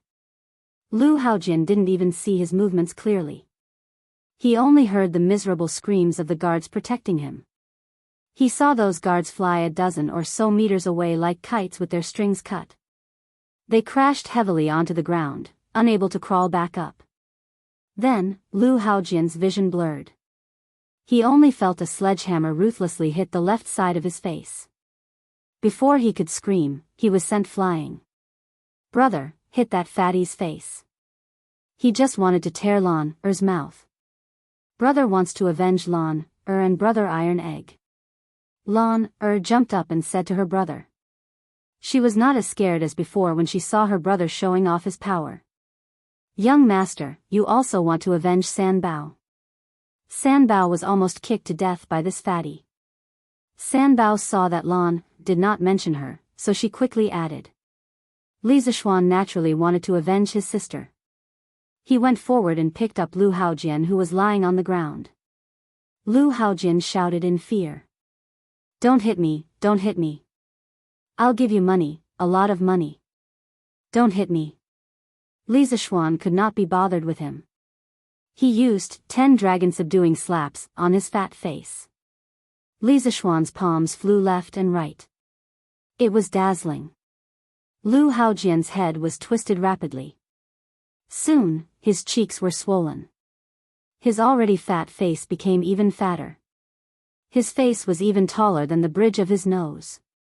Lan Er, Iron Egg, and San Bao were watching from the side. They were very satisfied. Lan waved her arms and jumped up.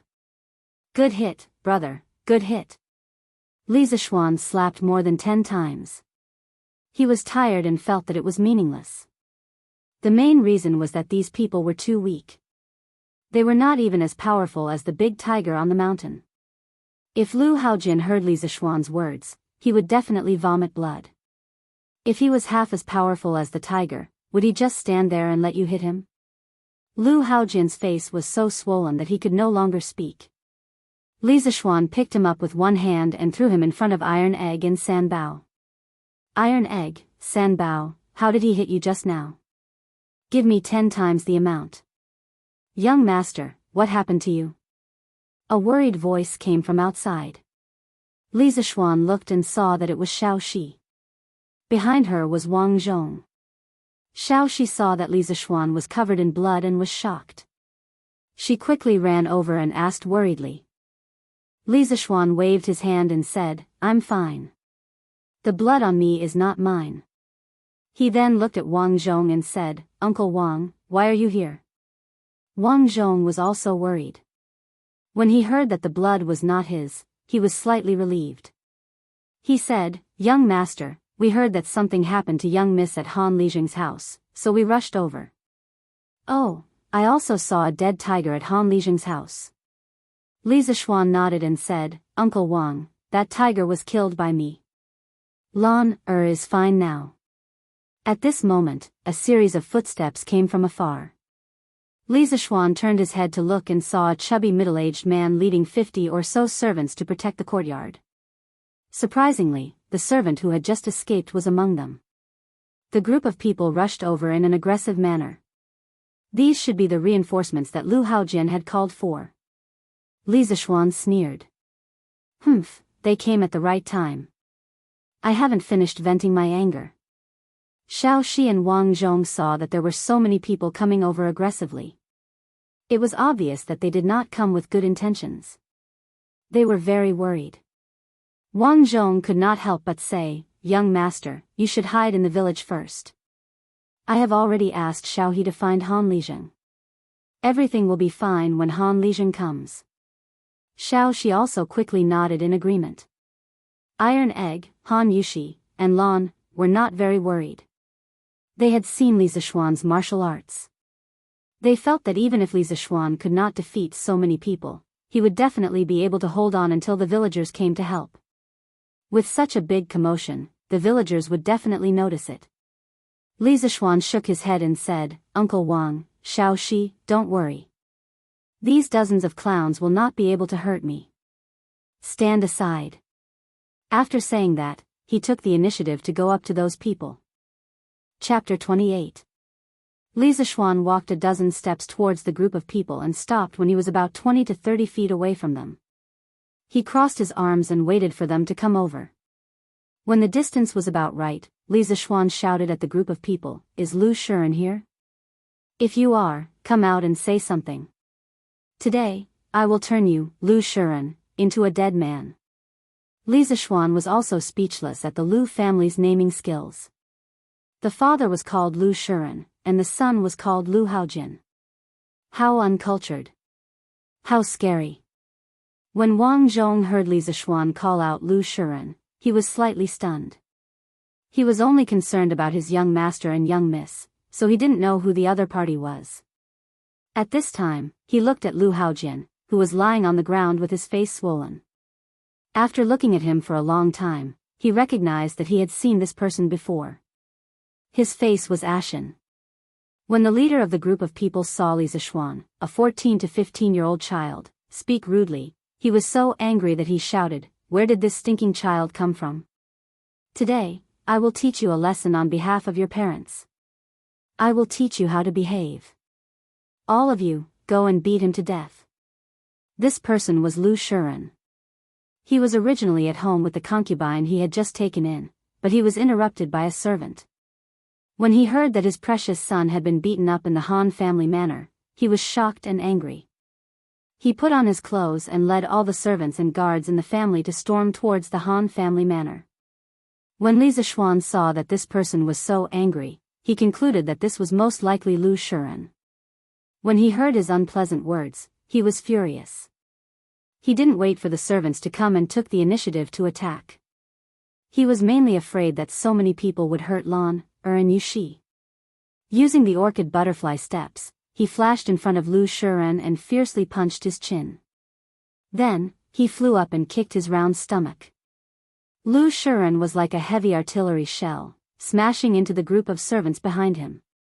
The group of servants didn't even have time to dodge and were all injured. When Li Zishuan landed on the ground, his expression was not good. He originally wanted to kick the middle-aged fatty more than 10 meters away to intimidate these people. Who knew that he underestimated Lu Shiren's weight and kicked the wrong place? At that time, when he kicked Lu Shiren's round belly, he used too much strength. Although he kicked Lu Shiren away, the rebound from Lu Shiren's belly almost sent him flying. He spun twice in the air before stabilizing his body and landing on the ground. Li Zishuan's expression turned ugly as he had almost failed to act tough. The servant who had gone back to report the news was horrified. It was so fast again. He thought it was a fluke that his young master was kicked away so fast. Now, he kicked away his master who was obviously several tons heavier than his young master. Moreover, the speed was so fast that no one could react. At this moment, even if he was stupid, he knew that he had encountered a legendary martial arts master. At that moment, he didn't care about his master and those servants. He turned around and ran away, wailing in his heart, "Go back to your hometown. I'm not going to be a servant here in Chang'an anymore. Whoever falls in love with this god of killing can have him." Lu Shiren was in so much pain that his face turned the color of pig liver. There was still blood on his chin. After he landed on the ground, he was like a turtle that flipped its shell. He twisted his buttocks a few times but couldn't get up. This made the dozen servants under him suffer. Originally, when he smashed them, a few of their bones were broken.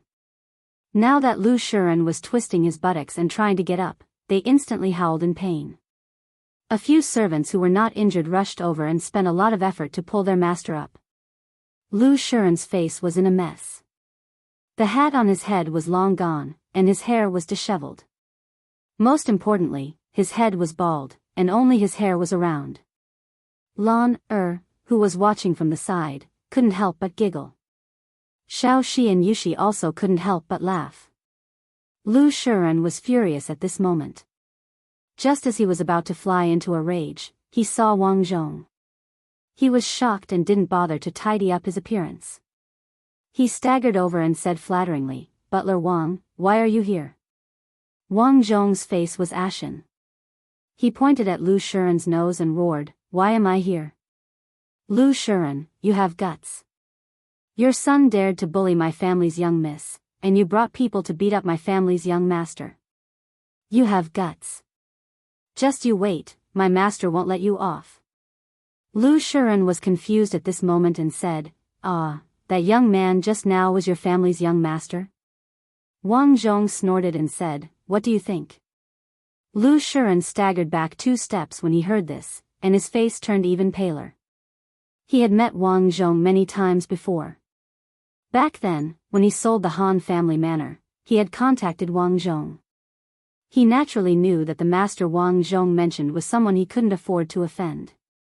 He was just a landlord in the countryside, but Li Jingma was a tycoon in Chang'an. He knew many high-ranking officials and dignitaries. He could crush the Lu family with just a finger. Just now, he heard Wang Zhong say that his bastard son bullied Li Jingma's daughter.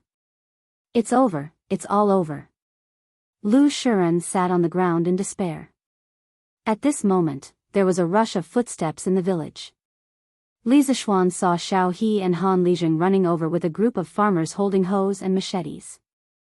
Well, Li Zishuan also saw a fool holding a rolling pin. He couldn't help but feel speechless.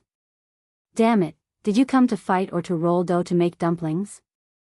Before this, Han Lijing had gathered the farmers and told them about the big deal that Li Zishuan had told him. When the farmers heard it, they couldn't believe that there was such a good thing. After confirming it over and over again, they thanked the master's family's young master and young miss for their kindness. At this moment, Xiao He hurriedly ran over and told Han Lijing that someone at the entrance of the village had caught the young miss. Han Lijing was furious when he heard this. A burly man with a full beard stood up and shouted, "Han Lijing, what are you waiting for? Kill them. The master has been so good to us. Not only did he reduce our rent, he even brought us such a business deal. Yet, the young miss was caught here. We can't let down the master and Madam Li, kill them. I, Old Hu, will be the first to go. That's right, no matter who the other party is, kill them. I, Old Han, will go too. Kill them, kill them. Count me, Han in." Instantly, the crowd was enraged.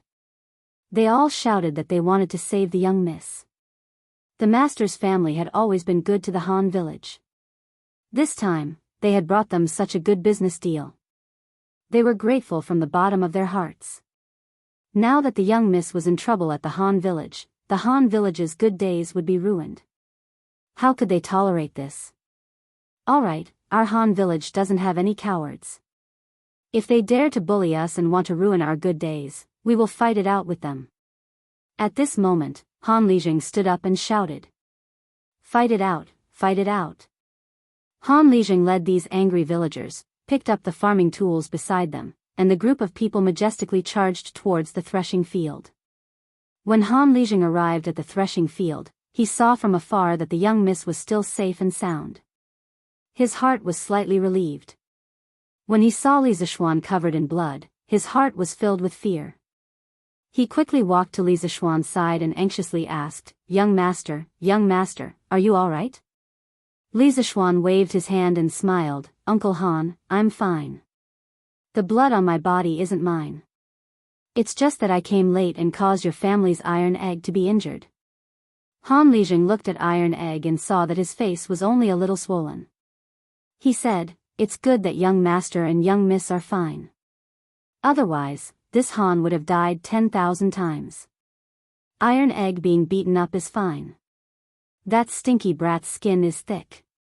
When Li Zishuan heard this, the corner of his mouth twitched. He silently mourned for Iron Egg. Was this Iron Egg's father really his own? At this moment, Han Lijing held his sickle and walked in front of Lu Shiren. Facing the dozens of servants beside Lu Shiren, he was not the least bit afraid. Thinking that if the young master had come a little later, the young miss might have been in trouble, the more he thought about it, the more scared he became. A monstrous murderous aura filled the air. This was the murderous aura that he gained from killing a mountain of corpses and a sea of blood. At this moment, he really wanted to kill Lu Shiren. The Han family manor had finally welcomed such a kind-hearted master. If something happened to the young master and young miss here, the consequences of the Han family manor could be imagined. Han Lijing coldly said, "Lu Shiren, what do you mean? When you were in the Han family manor, you maliciously bullied us villagers. Now that you've left, you came back to beat up our young master and young miss. Do you really think that the people of the Han family manor are made of mud? Do you believe that I won't kill you?" After he finished speaking, he placed the sickle in his hand in front of Lu Shiren's throat. At this moment, Lu Shiren's heart was filled with fear and grievance. He brought so many people here, but before he could even say a few words to Li Zishuan, he was already beaten up. Who was the one bullying who? Kill him, kill him. The surrounding villagers all waved the farming tools in their hands and roared angrily. Lu Shiren was scared out of his wits by the angry roars of the crowd in front of him. He fearfully said to Han Lijing, "I was wrong, I didn't know that this person was your young master. Don't kill me, please spare my life." A trace of warm liquid flowed out from the bottom of his trousers. He was so scared that he actually peed his pants. The surrounding servants also did not expect that the villagers that they used to bully so casually would be so fierce today. They were so scared that they did not care about their master and young master anymore and scattered in all directions. Han Lijing pressed down with his other hand, indicating for everyone to be quiet. He said to Li Zishuan, "Young master, how do you want to deal with them? If young master wants to kill them, I, old Han, will do it myself. After that, I, old Han, will go to the government to take the blame." Han Yushi was a little touched at this moment, but she was also a little worried. She was really worried that Li Zishuan would let her father take the blame after killing them. However, this was her father's decision, and she could not stop it. Before Li Zishuan could speak, a big man with a full beard stood out and said, "No, young master, let me do it. I, old Hu, will take the blame. I, old Hu, have long disliked this Lu Shiren." The villagers immediately stood out and shouted, "Let me do it, I will take the blame." Li Zishuan looked at the scene in front of him and was a little touched. This was the simple people of Tang Empire. If you were good to them, they would repay you tenfold or 100-fold, even at the expense of their own lives.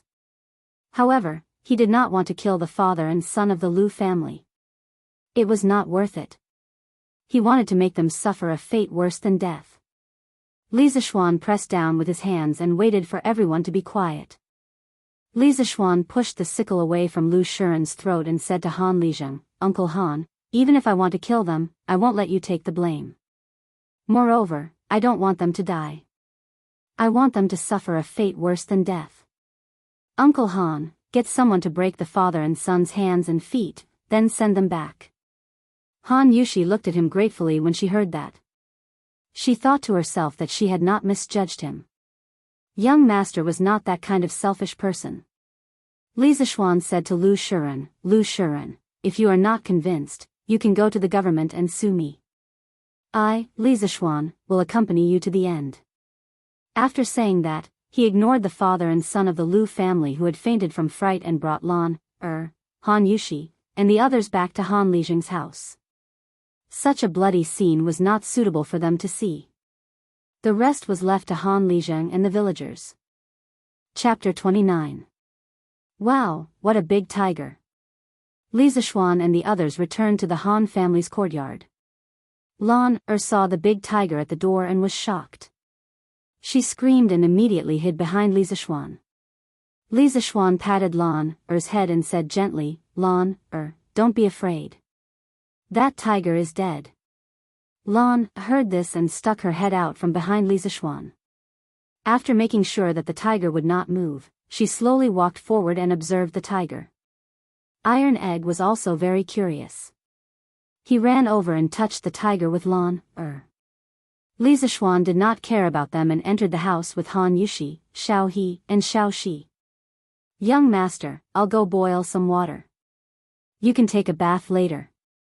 I'll bring my father's clothes for you to change into," Han Yushi suggested when she saw Li Zixuan covered in blood. Li Zixuan looked at his dirty body. It was indeed time to take a bath. If he went home like this, his mother would faint from fright. He nodded and said, "Okay, then I'll have to trouble Yushi. Xiao He, go and help Yushi." Xiao He had already noticed that the young master had changed the way he addressed Han Yushi from Miss Han to Yushi. The little girl looked at the young master suspiciously. When she heard the young master instructing her, she quickly agreed. She did not dare to ask the young master face to face.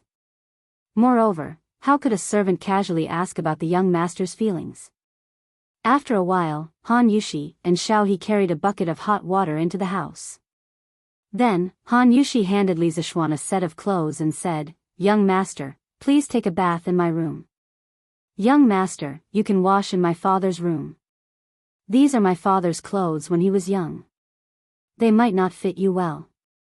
Young master, please wear them first." Li Zixuan looked at her beautiful little face and smiled. "Okay, Yushi, it's been hard on you. You must have been frightened today." At this moment, there were only the two of them in the room. It was a little ambiguous. Han Yushi blushed and said, "Young master, what are you saying?" "Young master, quickly take a bath. Yushi will go out first." After saying that, he hurriedly ran out of the door. Li Zixuan closed the door, took off his clothes, and sat in the bathtub. He shook his head and said to himself, "I didn't ask you to take a bath with me. Why did you run away so quickly? Could it be that this young master is not handsome? This shouldn't be the case." Li Zixuan finished showering, put on his clothes, picked up the bathwater, walked out of the door, and poured it out. Then, he walked back into the house. Han Yushi happened to see Li Zixuan wearing clothes that were obviously one size bigger than his body. He looked quite funny as he walked. She couldn't help but laugh. Li Zixuan turned around when he heard the sound. He knew what Han Yushi was laughing about. There was nothing he could do. He was only 14 years old. He would definitely look big in Han Lizheng's clothes. So be it if she laughed. It was a good opportunity to admire the smile of a beauty. Han Yushi was shy from his stare. She quickly stopped smiling and her little face was a little red. She went forward to help Li Zixuan tidy up his collar. As Li Zixuan was taller than her, she was tiptoeing and tidying up the collar behind Li Zixuan's neck with both hands. This posture was very ambiguous. Li Zixuan looked at her lively eyes, white nose, and red lips. His Adam's apple bobbed a few times. He was very tempted. Han Yushi saw Li Zixuan staring at her. She smelled the strong masculine scent on his body and thought about how he flew over to save her from the tiger's mouth on the mountain. For a moment, she was also a little moved. Li Zixuan was about to lower his head and kiss her when he heard a child's voice. "Well, brother, sister Yushi, what are you playing?" "Lan wants to play too." Lan finished touching the tiger and was looking around for her brother. When she came to the room, she saw her brother and sister Yushi hugging each other. She shouted excitedly. When Han Yushi heard that, she immediately pushed Li Zixuan away as if she had been electrocuted. She retreated to the corner and blushed. She lowered her head and did not speak. Li Zixuan was helpless. He said to Lan, your sister Yushi is helping brother tidy up his collar.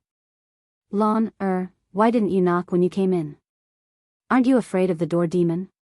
When Han Yushi heard Li Zixuan mention the door demon, she raised her head and looked at him curiously. She did not know what story was inside. Lan said a little fearfully, "But brother didn't close the door.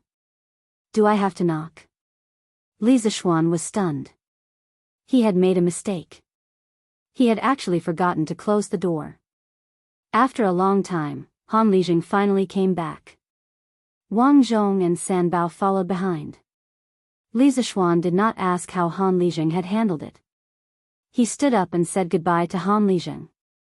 "Uncle Han, sorry for disturbing you today. It's getting late.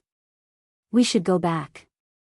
"Oh, right, you need money to buy the mountain fruits." "Uncle Wang, how much money did we bring this time?" "Young master, we only brought 10 strings of cash." "Okay, then give it all to Uncle Han. If Uncle Han doesn't have enough money in the future, you can ask Uncle Wang for more.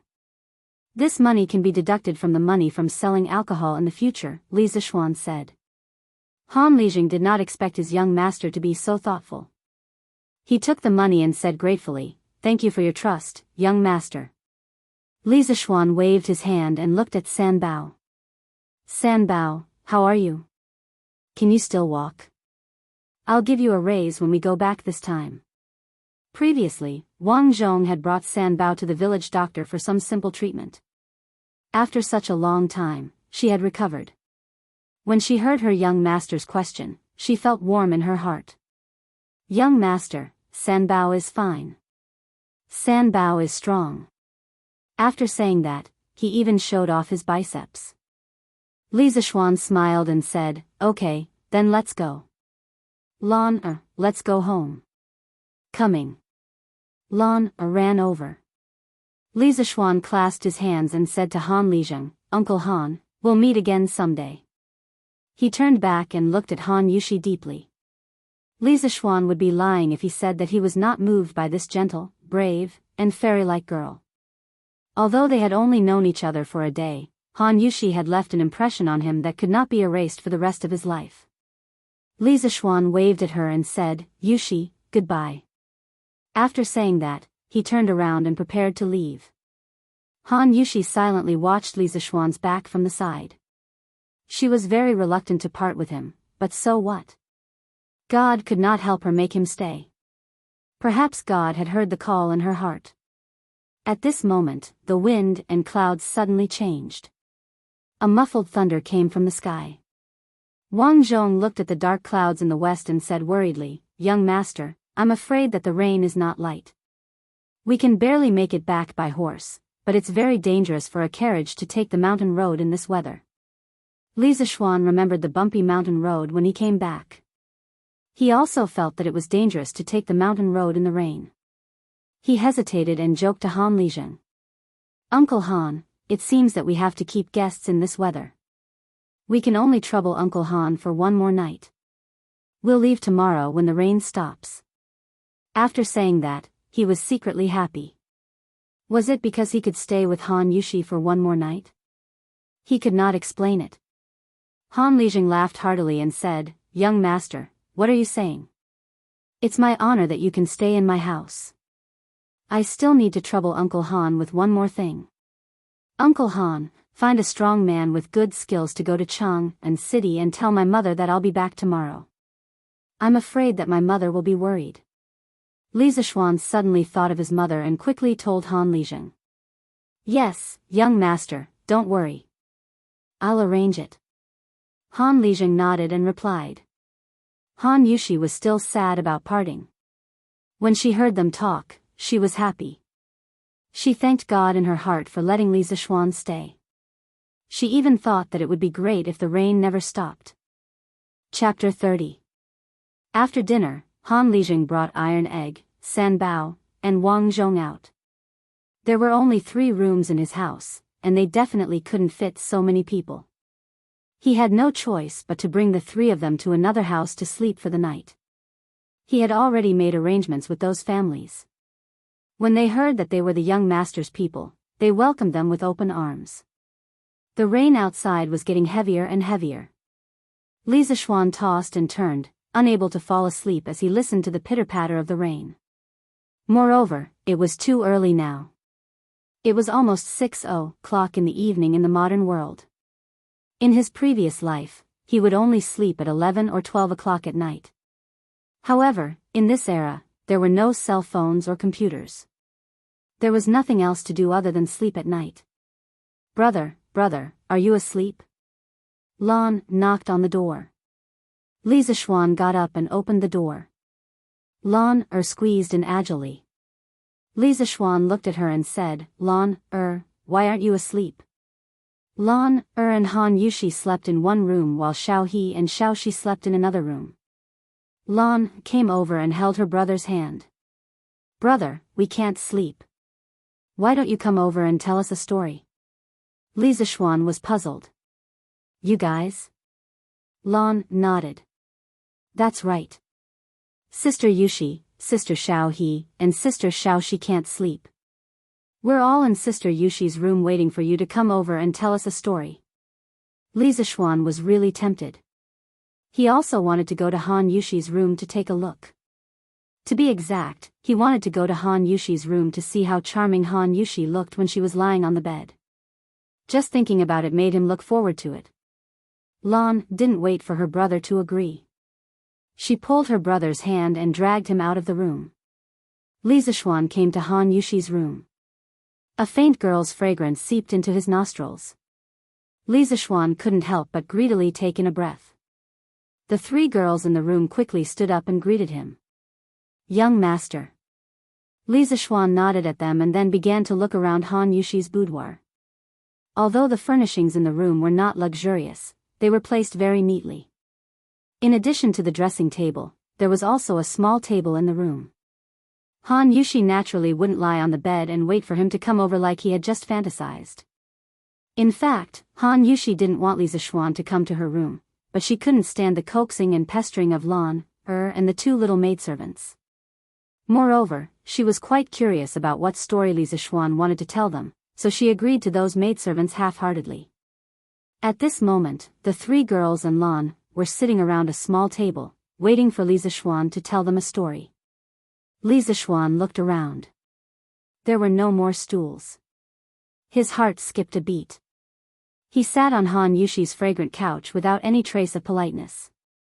When it was time to make a move, he had to make a move. There were no extra stools in this room.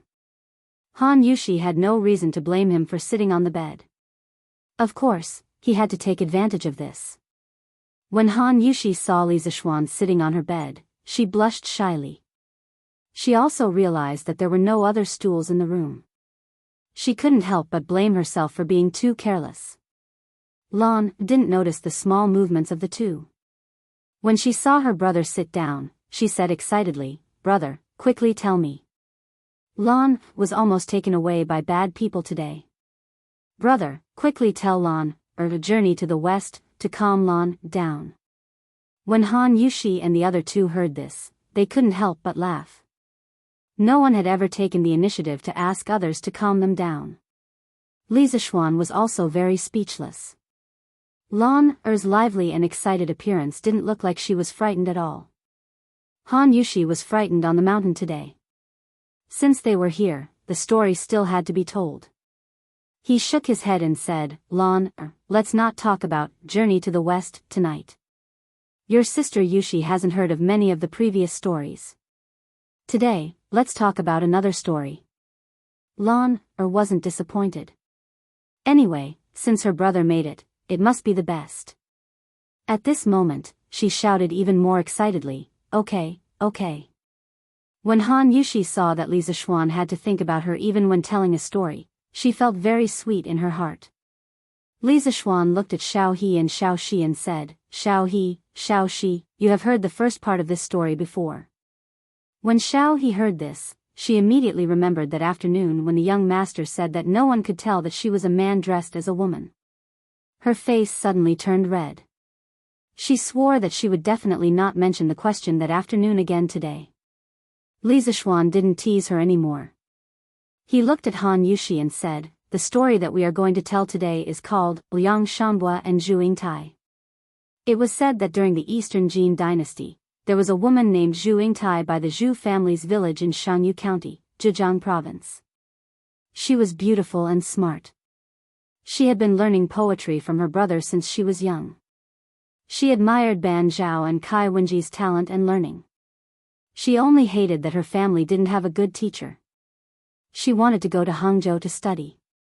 Li Zishuan used his own words to tell them the plot that he saw from the TV series in his previous life. Although the words weren't beautiful, the story was beautiful and touching. As Li Zishuan told the story, Han Yushi, Xiao He, and Xiao Shi were all immersed in the story. Zhu Yingtai disguised herself as a man to study. Liang Shanbua didn't find out that she was a woman after sleeping with her for 2 years. Zhu Yingtai returned to her hometown to visit her relatives and was forced to marry by the Ma family. With the story's twists and turns, the hearts of the 3 girls rose and fell like a boat on the sea. Very quickly, Li Zishuan reached the climax of the story. Zhu Yingtai's bridal sedan was carried halfway when a gust of wind suddenly blew. The people carrying the sedan couldn't move anymore. At this time, the servant girl told Zhu Yingtai that Liang Shanbua's grave was in front of them. Zhu Yingtai didn't care about other people stopping her and walked out of the sedan. She insisted on going to Liang Shanbua's grave to mourn. Zhu Yingtai came to Liang Shanbua's grave and cried loudly. She was in so much pain that she wanted to die. She threw herself onto the grave. In a split second, lightning flashed and thunder rumbled. The wind and rain raged. A big crack suddenly appeared in the grave. Zhu Yingtai shouted Liang Shanbua's name and jumped into the grave. Then, the grave automatically closed. After a while, the rain stopped. The clouds parted and a rainbow appeared in the sky. A pair of beautiful butterflies flew up from the grave and danced around the grave. People said that this pair of butterflies was Liang Shanbua and Zhu Yingtai. When they heard the part where Liang Shanbua and Zhu Yingtai turned into butterflies, Xiao He and Xiao Shi both burst into tears. Han Yushi's eyes were wet. She looked at Li Zishuan with a complicated expression. She thought, although Zhu Yingtai and Liang Shanbua's love life was bumpy, they had lived happily together for 2 years. Although they didn't have the same quilt, they died in the same cave in the end. Wasn't that a kind of happiness? However, her status was so different from the young master's. Could they really be together in the end? After Li Zishuan finished telling the story, he stood up and said, "All right, it's late. Let's go to bed early." Lon said unhappily, "Brother, the story you told today wasn't good." Lon didn't understand love, so she naturally felt that this story wasn't as good as Journey to the West. Li Zishuan smiled and said, "Then I'll tell Lon, Journey to the West, tomorrow. It's time to sleep now." He turned his head and waved his hand at Han Yushi and said with a smile, "Yushi, rest early." Han Yushi's mind was still in the story. She forced a smile and said, "Young master, you should rest early too." Chapter 31. The next morning, Li Zishuan woke up from his sleep. He pushed open the window and found that the rain that had been raining all night had stopped. The fresh smell of the soil after the rain hit him in the face. He immediately felt refreshed. After practicing the Sutra of Supreme Mystery for a while, Li Zixuan walked out of the room. In the front room, Han Lizheng, Wang Zhong, and the others had returned and were chatting. Li Zixuan went forward to greet them and went to wash up. After eating the breakfast that Han Yushi had carefully prepared, Li Zixuan said goodbye to Han Lizheng in the yard. Uncle Han, sorry for disturbing you these 2 days. Uncle Han, please pay attention to the business. If you have any problems, please find Uncle Wang or go directly to Chang'an to find me. I'll be waiting for your fruit wine in Chang'an. Young master, don't worry. I'll take care of the fruit wine. The road is slippery after the rain. Young master, please be careful. Well, it's okay. Li Zixuan turned around and looked at Han Yushi, who was leaning against the door frame and silently watching him. This girl had noticed that her eyes were red since she saw her in the morning. Could it be that the story she told last night was too sad and she cried all night? He was also reluctant to part with this beautiful girl, but he had to go back. This was not his home. Li Zixuan actually enjoyed the quiet and elegant feeling when talking to Han Yushi, but he didn't know what Han Yushi thought of him. Maybe she had a little affection for him. He had a lot to say to her at this moment, but it was obviously not the right time. Thousands of words turned into a sigh in the end. Yushi, take care. After that, he turned around and left with the group. Back home, Li Zixuan was dragged by his mother to enjoy her mother's love. He also told his mother about the purchase of the fruit wine.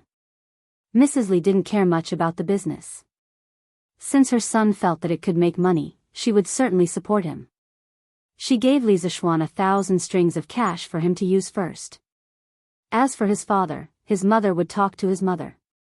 Li Zixuan was very happy to receive 1,000 strings of cash from the chairman of his family. It was good to be a rich second generation.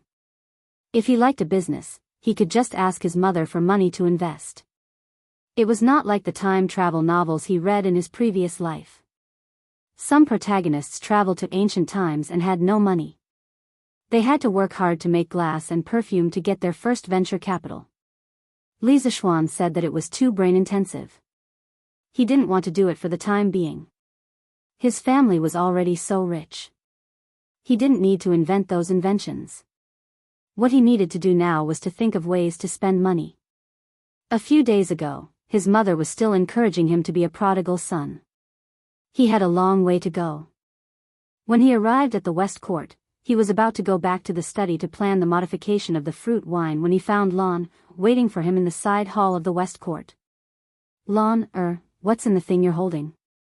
Li Zixuan pointed at a thick bamboo tube in Lon, hand and asked. This is Lon, general, Wei Qing. He's amazing. Brother, let me show you. Lon handed over the bamboo tube in her hand as if she was presenting a treasure. Li Zixuan was puzzled. Wei Qing? What the hell? He took the bamboo tube and lifted the lid slightly. When he looked inside, he saw a green locust. Only then did he remember that the source of the conflict in the threshing field of the Han family village yesterday was the few of them fighting the locust. He didn't expect Lon, to name this locust Wei Qing. Li Zixuan couldn't help but find it funny. However, Li Zixuan's smile froze on his face before it could bloom. Then, his expression changed slightly. The way he looked at Wei Qing became a little uncertain. Li Zixuan didn't study the history of the Tang dynasty in detail in his previous life. However, he still knew some of the major events that happened in the Tang dynasty. Some of them were from novels, and some were from television dramas. Li Zixuan remembered that in the second year of the Zhongguan era, the Tang dynasty had an unprecedented locust plague. At that time, the locusts covered the sky and swept across the entire Guangzhou plain. The locusts covered the sky and poured down in torrents. Everywhere they passed, the land was barren. Even the trees and weeds couldn't escape from the locusts, not to mention the crops. Last year, Li Ergang and Shili of the Turks had signed the humiliating Wei River Pact precisely to buy time for the Great Tang to breathe. The people of the Great Tang had just welcomed the peace that they had longed for. Who would have thought that they would have to face this apocalyptic disaster? In his previous life, Li Zishuan saw on some forums that when the locusts came, there were rumors among the people that this was God's punishment for Li Ergang killing his brothers and imprisoning his father to seize the throne. Li Ergang couldn't defend himself. The history books recorded, Taizong entered the garden to inspect the crops. When he saw the locusts, he plucked a few of them and cursed, "Man's life is the grain. If you eat it, you will harm the people. The people have sinned. You have spirit, but when you eat my heart, you will not harm the people." When he was about to swallow the locusts, he admonished him to the left and right, "I am afraid it will become a disease." "You must not." Taizong said, "I hope to remove the disaster, why should I avoid the disease?" When Li Zishuan saw this, he was quite shocked. It was not without reason that Li Er had become an eternal emperor. His breadth of mind, his bearing, and his charisma were things that ordinary people could not hope to achieve. Li Zishuan remembered that under the post, there were some keyboard warriors who commented that Li Ergang swallowed the locusts for show, to show that he loved the people like his own children. Li Zishuan snorted at this. Li Ergang swallowed the locusts despite the danger. No matter what his purpose was, he was worthy of respect. Li Zishuan asked himself if he was himself, he wouldn't dare to swallow the locusts. Although the Tang dynasty was beginning to show its prosperity, with the current foundation of the Tang dynasty, it obviously couldn't withstand this catastrophe. Once the locusts came, starving people would be everywhere. There might even be a tragedy of people swapping their children for food. Then the question was, before the locusts came, what could he do for this era? Although he hadn't been in this world for long, there were already many people who cared about him and the people he cared about. For example, his family, Han Lijeng, Han Yushi, and the simple and adorable villagers of the Han family village. At this moment, he realized that he had fallen in love with this era and the people of the Tang dynasty. "Brother, brother?" Lan noticed that Li Zishuan was staring at her, Wei Qing, without moving. She pushed his arm. "Oh, Lan, go play with Xiao He and Xiao Shi first. I have something to do now. I will tell you a story tonight." Li Zishuan was interrupted by Lan, and said to Lan, "Oh, then you must remember to tell Lan, a story tonight." Lan was a little unhappy. She wanted to come over to show off her invincible general, Wei Qing, to her brother, but now that her brother seemed to have something to do, she could only leave. Inside the house, Li Zishuan was alone, frowning. He was thinking about how the main characters of the novels who had transmigrated to the Tang dynasty solved the locusts problem. He remembered that some people had brought potatoes with them when they transmigrated and promoted potato farming in the Tang dynasty. This helped the people of the Tang dynasty survive the locusts. This was a good idea. But he had transmigrated. Before he transmigrated, he couldn't have brought potatoes with him. What should he do? Should he tell Li Er directly and ask him to prepare in advance? No, first of all, he couldn't even see Li Er now. Even if he saw him and told him, he wouldn't believe him. Instead, he would be charged with the crime of misleading the public. Secondly, even if Li Er believed him, other than stockpiling food in advance, there were limited ways to do so. Li Zishuan rubbed his head in frustration. After thinking for a long time, he still couldn't think of a practical solution. Forget it, let's think about it slowly. After all, there was still more than a year before the locusts. Chapter 32. This morning, Li Zishuan was practicing his sword on the lawn of the west courtyard. Yes, he was practicing his sword. Not only did spiritual master Ling Su teach him internal strength, he also taught him sword skills. Taoist sword skills were quite diverse and there were many powerful sword skills handed down from generation to generation. But spiritual master Ling Su was afraid that he would bite off more than he could chew, so he only taught him one sword skill, which was what Li Zishuan was practicing now. It was called the 9 Taishian swords. 9 swords didn't refer to 9 swords, but this sword skill contained 9 consecutive sword moves. The 9 Taishian swords was a supreme sword skill derived from Li Zishuan's internal strength. When it was used, the 9 consecutive moves were like a violent storm. The 9 moves connected in an endless stream, making people unable to cope. Moreover, each move would superimpose on the power of the last move. Under the superimposition of layers of power, the last move would be accompanied by the sound of thunder. Its speed would be like lightning and very difficult to block. After Li Zishuan obtained the memories of this body, he studied this sword skill in his heart for several days. As a modern person, Li Zishuan used to scoff at internal strength sword skills and the like. But after obtaining the memories of this body and looking at this sword skill again, he naturally had some understanding in his heart. This feeling was very magical. The 9 Taishian swords were: first sword riding wind, second sword fleeting swan, third sword treading snow, fourth sword breaking waves, fifth sword leaving dust, sixth sword flowing cloud, seventh sword phantom, eighth sword returning to origin, and ninth sword rushing thunder. The 9 sword skills matched the 9 levels of the Taishian Sutra. With Li Zishuan's current power, he could only use the first 5 moves of the 9 Taishian swords. But this was already very powerful.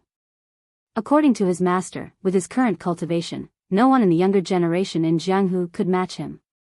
Unless he met a reclusive master like his master, his life was not in danger under other circumstances. Spiritual master Ling Su had already practiced the 9th sword rushing thunder when he was alive. According to him, when he used the 9 swords in succession, even a great grandmaster expert could only hold back his hatred. But using the 9 swords in succession consumed a lot of energy. After using the 9 swords, he basically collapsed. Currently, the commonly recognized strength levels in Jianghu were Qi drawing, body tempering, Qi forming, master, and great master. According to his master's introduction, there were only 3 martial grandmasters in the world today. His master was naturally one of them, and he was a peak existence. The other 2 were Shaolin abbot Xian Kong and Tujue imperial advisor Wu Jie.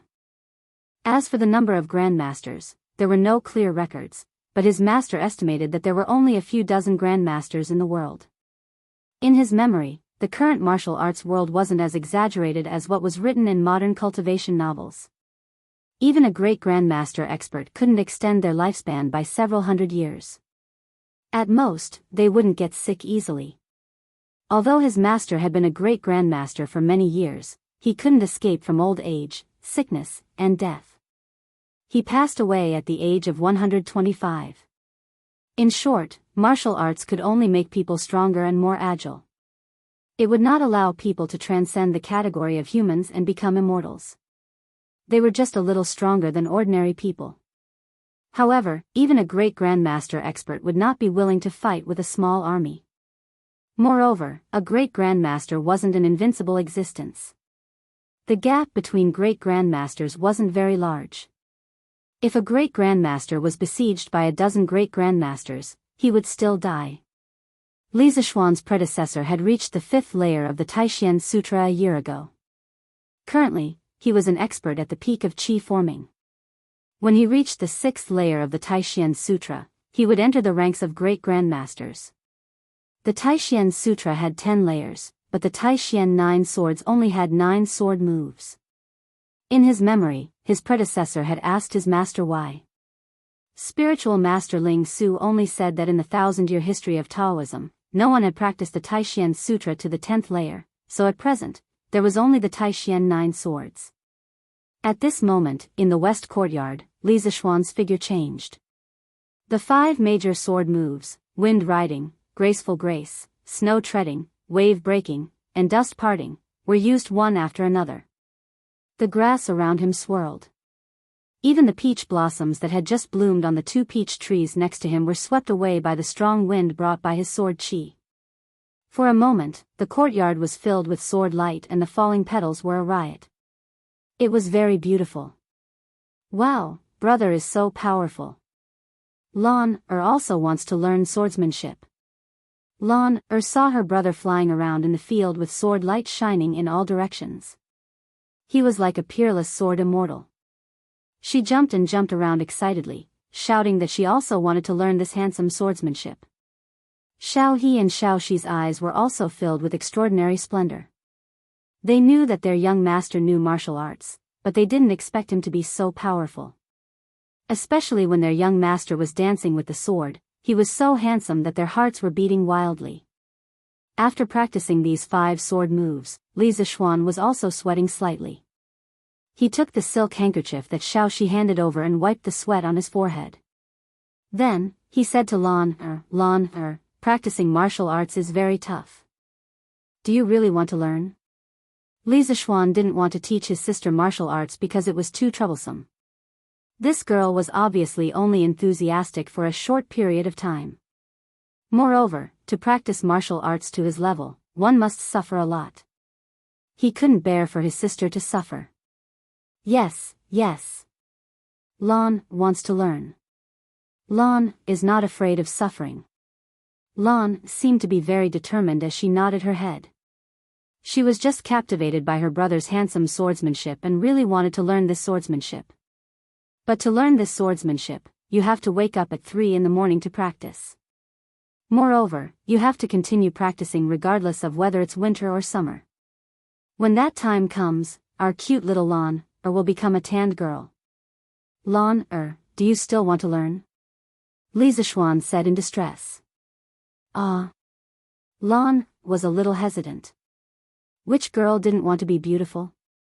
Although Lan wasn't even 7 years old, this little girl had already started to want to be beautiful. She often asked Xiaoxi for advice on how to dress up. When she heard that practicing martial arts was so scary and that she had to get tanned, Lan was a little scared. Although the swordsmanship was handsome, she would become ugly if she got tanned. No matter how good the swordsmanship was, it was useless. Seeing that Lan was a little scared, Li Zixuan was a little proud. Just as he was about to turn around and return to his room, he heard Lan shouting. No, smelly brother, you are lying. You wake up at 3 in the morning every day. You wake up later than Lan. Also, brother, your face is so white. You didn't get tanned at all. After Lan reacted, she immediately grabbed onto Li Zixuan and didn't let go. Damn, I didn't expect to be used as a model by my sister because I slept in. Li Zixuan was a little embarrassed. He could only justify himself. He lowered his body and looked into Lan's eyes. He tried to make his eyes look more sincere. Li Zixuan brewed his emotions and said to Lan. Cough, Lan, your elder brother is one of those rare martial arts geniuses that only appear once in 100 years. It only took me 8 years of hard work to learn this martial art. It's very difficult for others to learn it as quickly as I do. As for why I didn't get tanned in the past 8 years, it can only be said that there is a type of skin that belongs to the natural beauty type. No matter how much you get tanned, you won't get tanned. Do you understand? As he spoke, Li Zixuan was a little embarrassed to continue. Damn, I have never seen such a shameless person. At this moment, Lan looked at Li Zixuan in surprise. It was as if she was meeting him for the first time. Her wide eyes were very cute. Lan held back for a long time, but she still said what was in her heart. Brother, why are you so shameless? Lan is embarrassed to be your sister. Li Zixuan was speechless. There was silence all around. Then, there were 2 giggles. Xiao He and Xiaoxi saw that their young master had failed to fool around in front of Lan and finally couldn't help but laugh out loud. Li Zixuan was instantly attacked. His old face darkened. He glared at the 2 young maidservants who were gloating at his misfortune. He then looked at Lan and said sadly, "My heart hurts. Little sister, I have always been so nice to you. Is it really okay for you to insult me like this?" Hearing her brother's strange words, Lan was dumbfounded. Just as she was about to ask, she saw Sanbao walking over. "Young master, the eldest son of the Qing family is waiting for you in the front hall. He said that he has something to talk to you about. Master is accompanying him at the side. He wants you to hurry over." Sanbao came over and bowed to Li Zixuan. "Qing Chumo? Why is that guy looking for me? Does he want me to treat him to my chicken again?" Li Zixuan shuddered when he remembered the resentful look shopkeeper Lu gave Qing Chumo last time. He hoped that it wasn't like that. "Lan, go play with Xiao He and Xiao Shi. Brother has something to do and will leave first." After Li Zixuan finished speaking to his sister, he turned around and rushed to the front hall. P.S. Regarding this book, Swordsman would like to say that the main plot of this book is still history. The addition of some martial arts is just to let the main character act cool in the Tang dynasty. This book doesn't give the main character a heaven-defying system, but it's not too much to give him some martial arts. Furthermore, the Tang dynasty originally had a culture of chivalry throughout the country. From the Li Tang dynasty's rebellion against the Sui dynasty, to the Xuanwu Gate incident of Li Shimin, and then to the Tang dynasty's foreign wars, there were the shadows of chivalrous men in the Jianghu. It was not nonsense to add elements of chivalry into the book. This book will use history as the main plot and describe the magnificent history. There will also be some chivalrous and tender feelings in the Jianghu. Martial arts is not the same as fantasy. There won't be any nonsense like summoning the wind and summoning the rain.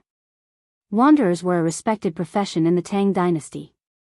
Without wanderers, the Li Tang dynasty would not be able to overthrow the Sui dynasty. Li Shimin would not be able to rely on a coup d'état to take the throne. After the Tang dynasty was unified, wanderers started to join the army to prove their worth. Many wanderers walked the path of joining the army, making contributions, and receiving titles. Chang and returned to wanderers. Luoyang was rich and talented. Jade sword and floating cloud ride, golden saddle and moon bow. Fighting cock over Weibei, riding horse to Guangdong. Sun Bin waits from afar, Guojie secretly communicates. Without 1,000 gold titles, who would talk about 10,000 miles of merit? The general descends from the sky, riding into the clouds. The fire of the beacon is like the moon at night, the aura of the soldiers is like a rainbow at dawn. Running amok with friends, carrying feathers to join the army. Dragon banners dim the fog, bird formations sweep up the cold wind. Chasing to the Hanhai Pass, after the battle the mountains are empty. Returning to thank the Son of Heaven, why not ride a horse? One of the 4 heroes of the Tang dynasty, Lu Xiaolin's journey to the youth field was the most realistic portrayal of the Tang dynasty wanderers joining the army to defend the country. It reproduced the heroic scenes of wanderers fighting on the border, fighting on horseback, and not fearing death. Apart from that, wanderers were also a spiritual idol with symbolic meaning in the Tang dynasty society.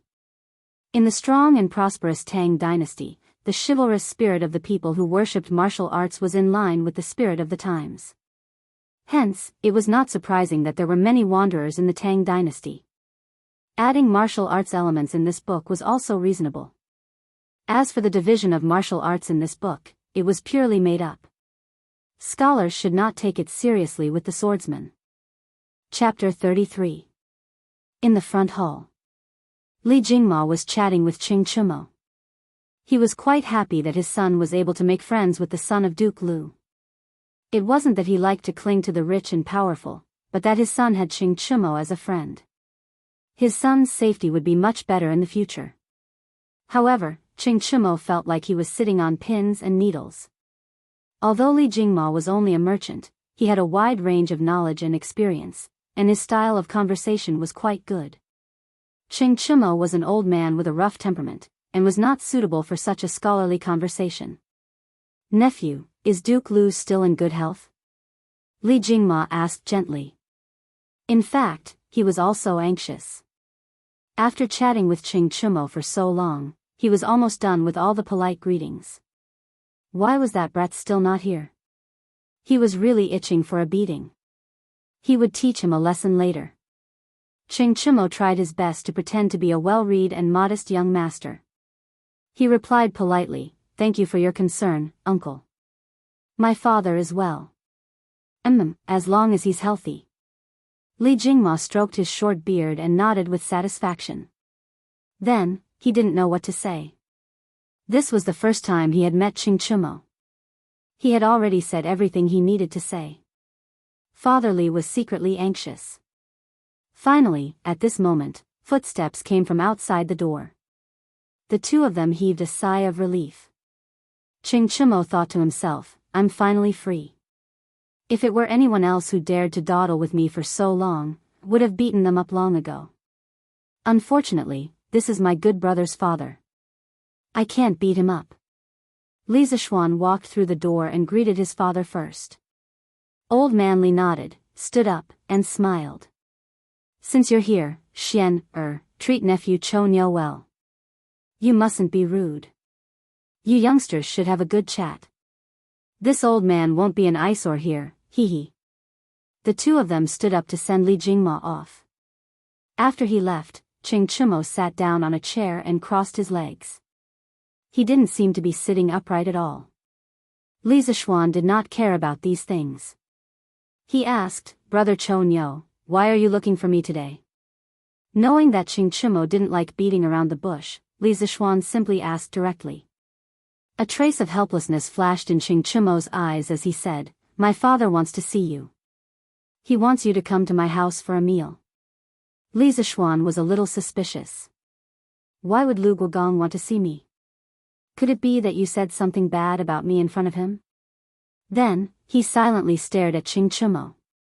Ching Chumo felt a little guilty under his stare, but he still stiffened his neck and said, What are you talking about? How could I, Ching Chumo, harm my own brother? It's really just a meal. Li Zishuan stared at Ching Chumo for a long time.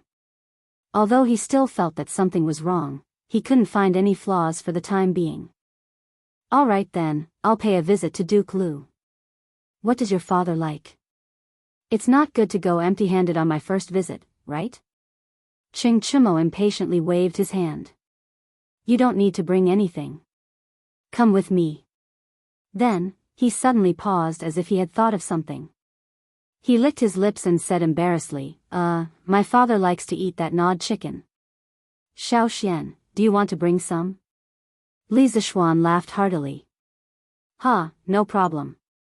I was wondering what it was. I'll tell the kitchen to make 10 servings of gnawed chicken and bring them to Uncle Cheng. Then, he went out to instruct the kitchen. The cook of the Li family, Auntie Zhao, had already learned how to make gnawed chicken under Li Zishuan's guidance. Although it couldn't compare to the taste of the Drunken Immortal restaurant, if one didn't taste it carefully, one wouldn't be able to taste the difference. Wait. Ching Chumo pulled Li Zishuan back. His face was full of shame. He carefully gestured with one finger and said, This, my father said, to let you make a pot of gnawed chicken and bring it over. A pot? Damn, were all the people in old Cheng's family animals like this? Did they eat by the pot? Li Zishuan staggered and almost sprained his waist. On Vermilion Bird Avenue, the two of them rode their horses toward Huaid Lane. However, Ching Chumo's riding posture was very strange. He held the reins in one hand and a super large food box under his waist with the other. Under the strange gazes of the passers-by, he used his leg to lightly kick the belly of the black horse under him, urging it to go faster. There was no other way. Ching Chumo felt a little embarrassed for his father. Who would invite someone to a meal and then plunder a pot of delicious food from someone else's house? It was so embarrassing. Li Zishuan looked at Ching Chumo from behind. It was rare to see the usually carefree Ching Chumo embarrassed. He found it quite interesting. The two of them, one in front and one behind, urged their horses forward. Soon, they arrived at the gate of the Ching mansion. Looking at the two majestic stone lions and a pair of drum stones in front of the gate of the Ching mansion, Li Zishuan felt a little envious. Previously, he also wanted to get 2 stone lions in front of his house, but he was scolded by his father when he found out. These things could not be bought with money.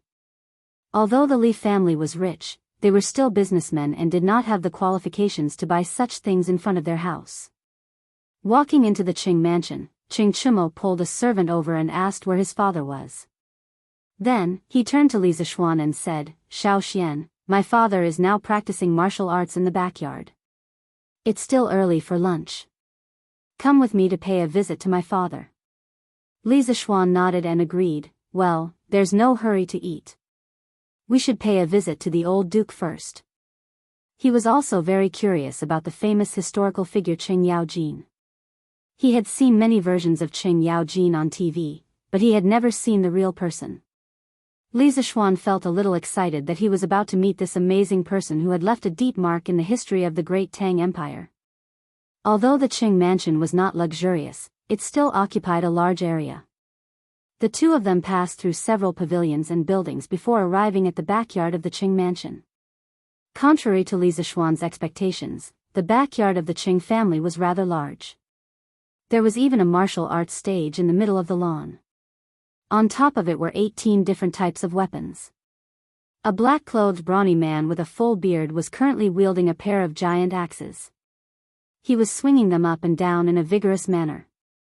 Even from afar, Li Zishuan could feel the strong wind coming from the axes. An expert. This was an expert whose skills were at least not below his own. Li Zishuan instantly made this judgment. Seeing that the black-clothed man's face was somewhat similar to Qing Chimo's, Li Zishuan guessed that this man was most likely Qing Yaojin. Following Qing Chimo, he walked towards the man. When the burly man sensed someone approaching, he put down his axe and turned his head to look. He saw his son and a tall and handsome young man walking over. Qing Yaojin laughed heartily and jumped down from the martial arts stage. His voice could be heard even before he reached the stage. "Huh, you must be the new brother that my Cho Nyo has been talking about. Not bad, not bad. Your body is strong and healthy, and you are born with good looks." When Qing Yaojin came forward, Qing Chimo called him father. Li Zishuan hurriedly came forward and clasped his fist respectfully. "Greetings, High Duke Lu." Qing Yaojin patted Li Zishuan's shoulder and laughed. Don't be so courteous. My Qing family doesn't like these complicated formalities. Since my Cho Nyo has acknowledged you as his brother, we will be family in the future. Come, let's talk in the front hall." The three of them walked towards the front yard. Chapter 34. Qing Yaojin was chatting with Li Zishuan in the front hall, mainly to learn about Li Zishuan's past. At this time, a pretty servant girl came in and bowed to Qing Yaojin. "Master, the food is ready. Do you want to eat now?" Qing Yaojin waved his hand. Then serve the food." The servant girl accepted the order and left. At this time, Qing Yaojin said to Li Zishuan, "Today, thanks to nephew, I can eat chicken again." Your family's drunken immortal restaurant is too stingy, limiting the amount every day. I can't eat enough." Li Zishuan stood up and said, "This nephew didn't think it through. Since Uncle Qing wants to eat, why don't you send a cook to my house to learn how to make this dish? This way, Uncle Qing can eat as much as you want in the future." Qing Yaojin was moved, but he still pretended to be reserved. "How can this be? This method of eating chicken is your family's drunken immortal restaurant's business secret. How can it be spread? I, old Qing, will not do such an unkind thing." Finished speaking, he looked at Li Zishuan. His eyes were clearly saying, "Come and refute me, come and convince me." Sure enough, Li Zishuan was very cooperative. "Uncle Qing, what are you saying? This little bit of food can at most be exchanged for some stinky things. Since Uncle Qing likes to eat it, there's no harm in teaching it to the Qing estate's kitchen maids. In addition, this nephew believes that the Qing family servants will not spread the method of eating chicken. Moreover, there was one point that Li Zishuan did not mention. Although the method of eating chicken was novel, in less than a month, there would be other restaurants that could imitate it." Qing Yaojin was a little surprised. Merchants valued profits. Previously, he had looked down on Li Zishuan because of his family's business. He did not expect that this child would value profits more than righteousness. What he said before was also a test for Li Zishuan. "Good, you are an interesting child. You are not like other merchants who stink of money. Come and eat. The two of you are not allowed to fight with me for the chicken for lunch. You must have eaten enough before, Qing Yaojin saw the servant girl bring in the dishes. He happily patted Li Zishuan's shoulder and invited him to the table to eat together. Li Zishuan only felt a huge force on his shoulder. If it wasn't for his good martial arts, with Li Zishuan's physique in modern society, Qing Yaojin's slap would definitely have slapped him to the floor. As for Qing Yaojin's shameless words, he didn't care at all. He was indeed a little tired of eating chicken. However, Qing Chimo was not tired of eating it. On the way back, he was carrying a big box of food. Although he was a little embarrassed, he was still secretly happy. He thought that his father would not be able to finish all the chicken and that he would be able to get a share. He did not expect that before the chicken was even served, his father would mercilessly extinguish his hopes. He did not dare to argue with his father. Old Sheng would not reason with him and would only talk with his fists. Ching Chimo sat next to Li Zishuan and ate the rest of the dishes fiercely while looking at his father eating. Delicious. Little Xian, you don't have to be polite. Other than this, you can eat whatever you want. Ching Yaojin stuffed a mouthful of chicken meat into his mouth and chewed as he called out to Li Zishuan. Then, he felt that his mouth was a little dry, so he poured himself a bowl of wine and ate the chicken meat while drinking by himself. He even forgot to call out to Li Zishuan to drink. Li Zishuan's mouth twitched. However, he was happy that Ching Yaojin did not persuade him to drink. Otherwise, if Ching Yaojin insisted that he drink, he really could not think of an excuse to refuse. He definitely could not use the excuse he used to fool Ching Chimo. If he dared to say that to old Cheng, Li Zishuan believed that Ching Yaojin would definitely beat him to death. After the meal, everyone ate and drank to their heart's content. Of course, Ching Chimo was an exception. This fellow did not have a good meal. After the servant girls removed the banquet, Ching Yaojin rubbed his swollen belly and let out a comfortable groan. He picked his teeth and said to Li Zishuan, "Little Xian, your chicken is so delicious. Little Xian, the chicken you gnawed on is really too delicious. I, old Cheng, have lived for more than half of my life and have never eaten anything so delicious. How did you think of this thing?" Li Zishuan looked at Ching Yaojin, who did not care about his image, and said, "This was taught by my master. My master not only taught me martial arts, but also taught me some cooking, arithmetic, and the art of investigating things." "Oh. That Taoist priest spirit void?" Ching Yaojin had heard Ching Chimo talk about Li Zishuan's master before. Li Zishuan nodded. Ching Yaojin said curiously, "I only heard that Taoist priest spirit void has great achievements, but I have never heard that he also knows how to cook." Was his lie about to be exposed? Li Zishuan was a little flustered, but he still forced himself to be calm and asked, "Uncle Cheng, you know my master?" Ching Yaojin shook his head, a look of reminiscence on his face. "How could I know such an immortal? I only heard of your master when I was in Wagong more than 10 years ago. At the end of the Sui dynasty, the world was in chaos. The Turks wanted to take advantage of the situation in the Central Plains. They burned, killed, looted, and committed all kinds of crimes. But at that time, the Central Plains was in chaos. There was no extra force to resist the harassment of the Turks.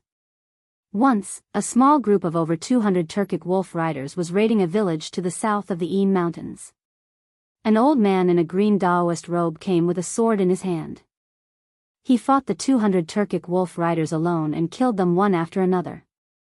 Then, he piled the heads of the Turks on the border between the grassland and the Een Mountains. He set up a huge rock and wrote a cross on it, "Those who offend the Central Plains will be killed." Spirit void. When this news spread, the world was shocked.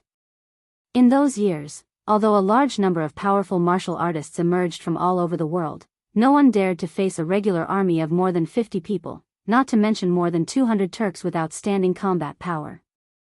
This kind of combat power was simply shocking. Taoist priest Spirit Void became famous because of this battle. After that battle, Taoist priest Spirit Void floated away and no trace of him could be seen. Later, although the Turks occasionally went south to take advantage of the situation, they did not dare to act like before. At best, they would massacre villages and cities. At most, they would rob the food of the people at the border. "Brat, you're quite lucky to have such a godly figure as your master."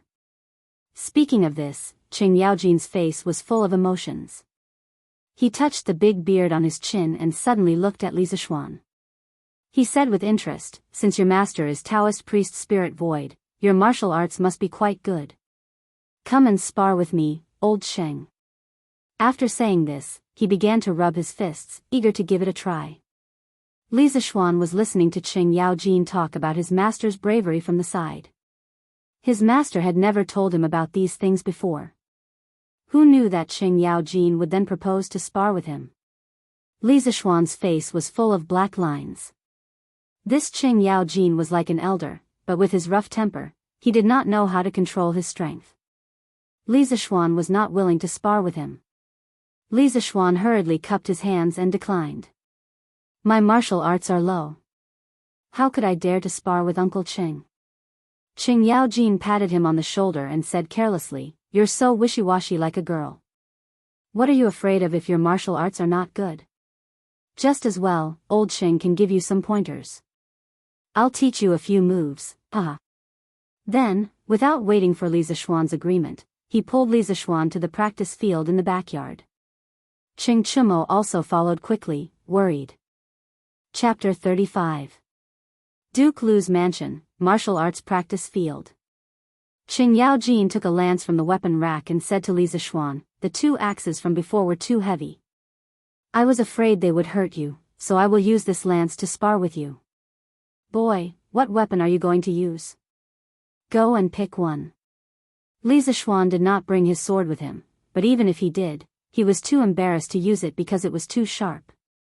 Since he could not refuse this duel, Li Zixuan had no choice but to pick a long sword. Isn't there a saying? Life is like that. Since you can't refuse it, then you should enjoy it.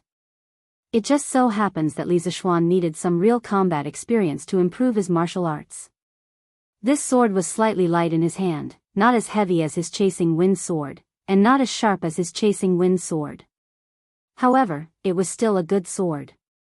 Li Zixuan casually swung the sword a few times to get used to the weight of the sword. Qing Yaojin saw Li Zixuan's standard movements and his eyes lit up. He praised, Hey, boy, you are also a sword master. Li Zixuan's forehead was full of black lines. He almost cursed out loud. In his heart, he cursed, You are the one who is a sword master.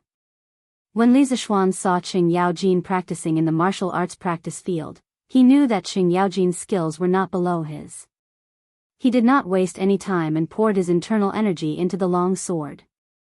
He took the initiative to attack. The first style of Taishian 9 swords, Ride the Wind. Li Zixuan held his sword and rode the wind. Qing Yaojin's pupils shrunk as he thought to himself, What a fast sword. Indeed, a great teacher produces a great disciple. He put away his contempt and held his lance as he flew up to meet the enemy head-on. No matter how fast this sword was, he, Qing Yaojin, would not retreat. The sword and lance collided in the air, producing a sonorous sound of metal. Then, both of them were sent flying back. Qing Yaojin was forced back 2 or 3 steps, while Li Zixuan was forced back 10 steps. It was clear that in the first round of confrontation, Li Zixuan was completely defeated in terms of strength. Li Zixuan was not discouraged. As soon as he landed and stabilized his body, the second style of Taishian 9 swords came right after. The sword in Li Zixuan's hand moved even faster, its trajectory like a flying dragon soaring in the sky. Carrying the remaining power of the first sword, riding the wind, its trajectory was like a flying dragon soaring in the sky, erratic. Qing Yaojin was also unable to predict the trajectory of the sword. He could only wield the lance in his hand in a vigorous manner, not allowing even a drop of water to leak out. At this moment, Qing Yaojin suddenly felt a chill behind his back. He immediately knew that something was wrong, but it was too late to turn around. He could only rely on his many years of experience in life and death battles to thrust the lance in his hand behind him with all his strength. A loud and clear sword hum could be heard from behind him. Li Zixuan's sword had been blocked. Li Zixuan also knew that this was not enough to stop Qing Yaojin. He immediately changed his move. The third style of Taishian 9 swords, Snow Treading, left no trace. Li Zixuan's footsteps constantly changed. He waved his sword in all directions. For a moment, only the sound of sword and lance clashing could be heard. After more than 10 attacks, Li Zixuan changed his move again. He used the fourth style of Taishian 9 swords, Wave Breaker. Wave Breaker was furious. Li Zishuan's momentum changed. He stepped on the ground and his whole body soared into the air. He raised his long sword and bent his waist. His whole body bent into a circle. Then, he and his sword were like a large wheel with sharp blades. He spun rapidly. It was as if he was riding the wind and breaking the waves. He flew towards Cheng Yaojin. Facing this ferocious and bizarre sword, Cheng Yaojin turned pale with fright. He no longer dared to hold back. Both of his feet fiercely stomped on the ground, causing the martial arts stage to rumble. Cheng Yaojin also soared into the sky, using his horse lance as a battle axe. He used the flying axe to attack Li Zishuan. The two collided fiercely in the air. It was like a comet hitting the earth. The rumbling sound spread throughout the Qing mansion. The sword and lance separated upon contact. The two were once again sent flying. The difference was that this time, Cheng Yaojin retreated 5 steps before stabilizing himself. Li Zishuan only retreated 8 steps before stabilizing himself. Li Zishuan used 4 swords in succession. The power stacked layer by layer. In terms of strength, the gap between him and Cheng Yaojin became smaller and smaller. After stabilizing himself, Li Zishuan did not stop. Using the power of the first 4 swords, he continued to use the 5th sword of the 9 Taishian swords, Absolute Dust. After fighting for so long, he could see that Cheng Yaojin was a master. Even if he was not in his prime, he could still block his sword. Therefore, he used the 5th sword with all his strength. The sword was bleak and cold. The cold light at the tip of the sword emitted a bright light. This sword, Absolute Dust, arrived in a flash. Cheng Yaojin had fought for many years, but he had never seen such a fast sword. He roared. Relying on his many years of battle experience, he predicted the direction. Using all his strength, he fiercely smashed the lance in his hand towards the sword tip. Suddenly, the stage was filled with smoke and dust. After a while, the smoke and dust dispersed. The two people in the stage were standing facing each other. However, the lance was broken and the sword tip was damaged. Both sides were injured. Cheng Chimo was below the stage. Since Li Zishuan used the first sword, his mouth had not closed. He had judged that Li Zishuan's martial arts were above his, but he did not expect that his martial arts would be so powerful. He could even fight his father to a standstill. His father was a veteran who had experienced hundreds of battles on the battlefield. People called him the devil incarnate. What kind of monster was this brother of his? He was younger than him by 2 years, but his martial arts were comparable to his father's. Watching Li Zishuan's dazzling swordsmanship raining down like a torrential storm, his father was barely able to resist by relying solely on his advantage in strength and years of battle experience. No matter how stupid Cheng Chimo was, he knew that Li Zishuan's martial arts were not on the same level as his own. Li Zishuan had already begun to draw closer to the masters of the older generation. Comparisons were odious. Cheng Chimo's little heart had received tens of thousands of blows. Not bad, not bad. Little Xian, you've reached the peak of qi transformation at such a young age. The younger generation will surpass us in time. I haven't had such a good fight in a long time, ha ha ha. Cheng Yaojin threw away the broken lance in his hand and laughed loudly. His laughter was so loud that it reached the clouds. He stepped forward and squeezed Li Zishuan's shoulder, sighing with emotion. In this battle, Li Zishuan had used his full strength for the first time. He had also fought to his heart's content. He threw the sword in his hand into the weapon rack and wiped the sweat off his face. He modestly said to Cheng Yaojin, "Uncle Cheng is too kind. Thank you for holding back. Otherwise, this nephew would not have been able to last until the end." He was right. If Cheng Yaojin had used his full strength from the beginning, he would not have had the chance to use these 5 swords. After all, there was an absolute gap in strength. In the end, he was able to tie with Cheng Yaojin. On one hand, Cheng Yaojin was old and definitely not as strong as he was in his prime. On the other hand, he relied entirely on the mysteries of the 9 Taishian swords. Every move was linked and the power was constantly superimposed. Qing Yaojin laughed and waved his hand. If I say you're strong, then you're strong. What's there to be modest about? You're too hypocritical. Young people should be arrogant. Don't be like those old scholars who are sour. What else could Li Zixuan say? These words could be said by Qing Yaojin, but he could not say it himself. He was also very helpless. He could only bow and accept the advice. Uncle Cheng is right. Qing Yaojin sighed in admiration. Your swordsmanship is exquisite. On the battlefield, I have always liked to use my strength to defeat 10 people. No matter who the opponent is, I'll smash them to death with an axe. I didn't expect that when you fully used this sword move, the power that erupted would not lose to mine. It's not easy for you to cultivate to the Qi transformation realm at such a young age.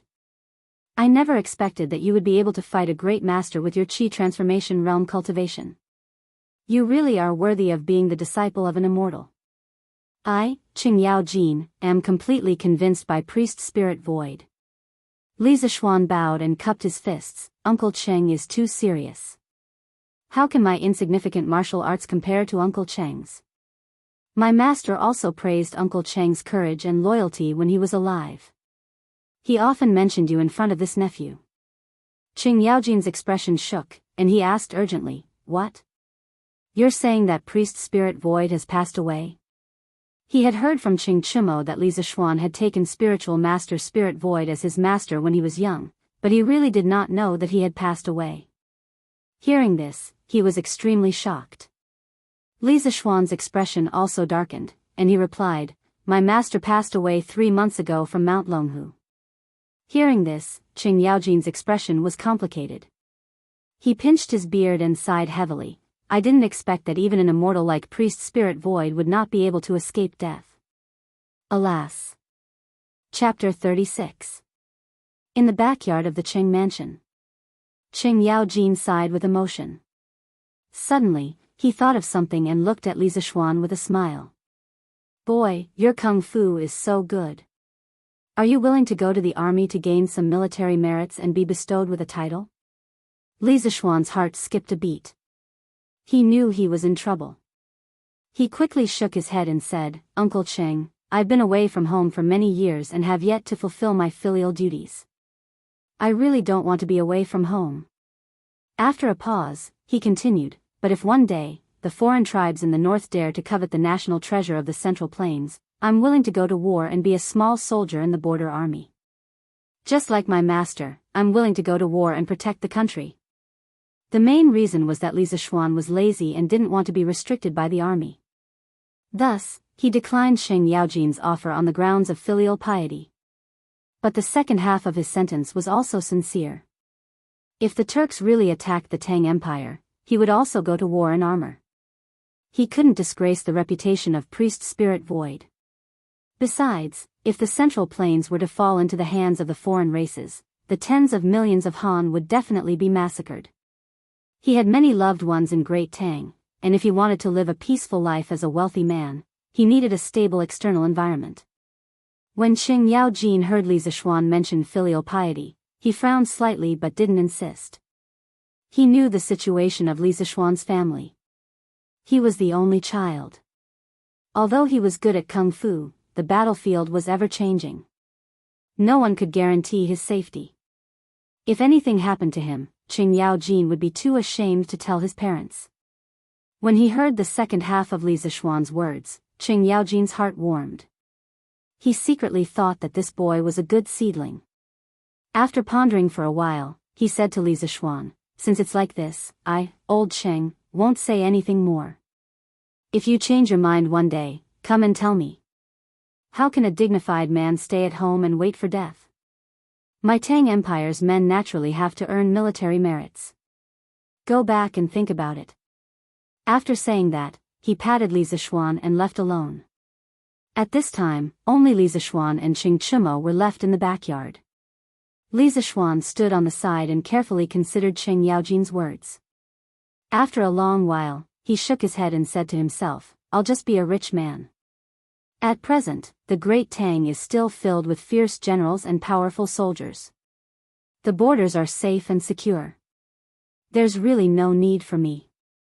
He knew that Qing Yaojin was saying these words to him because he cherished talent and wanted to guide the younger generation. He was very grateful to Qing Yaojin for thinking highly of him, but he had no plans to join the army at the moment. Having lost the familial love, friendship, and love of his previous life, Li Zixuan wanted to live well for himself in this life. Qing Chimo walked over and touched Li Zixuan's shoulder. He looked at him with a strange expression and said, he looked at Qing Yaojin and said with a strange expression, Xiao Xian, you really hid it from me. I didn't expect you to be so secretive.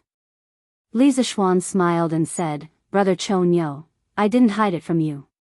You didn't ask me about my martial arts before, right? Qing Chimo looked up and thought about it. It was true. He had only estimated Li Zixuan's martial arts based on his experience.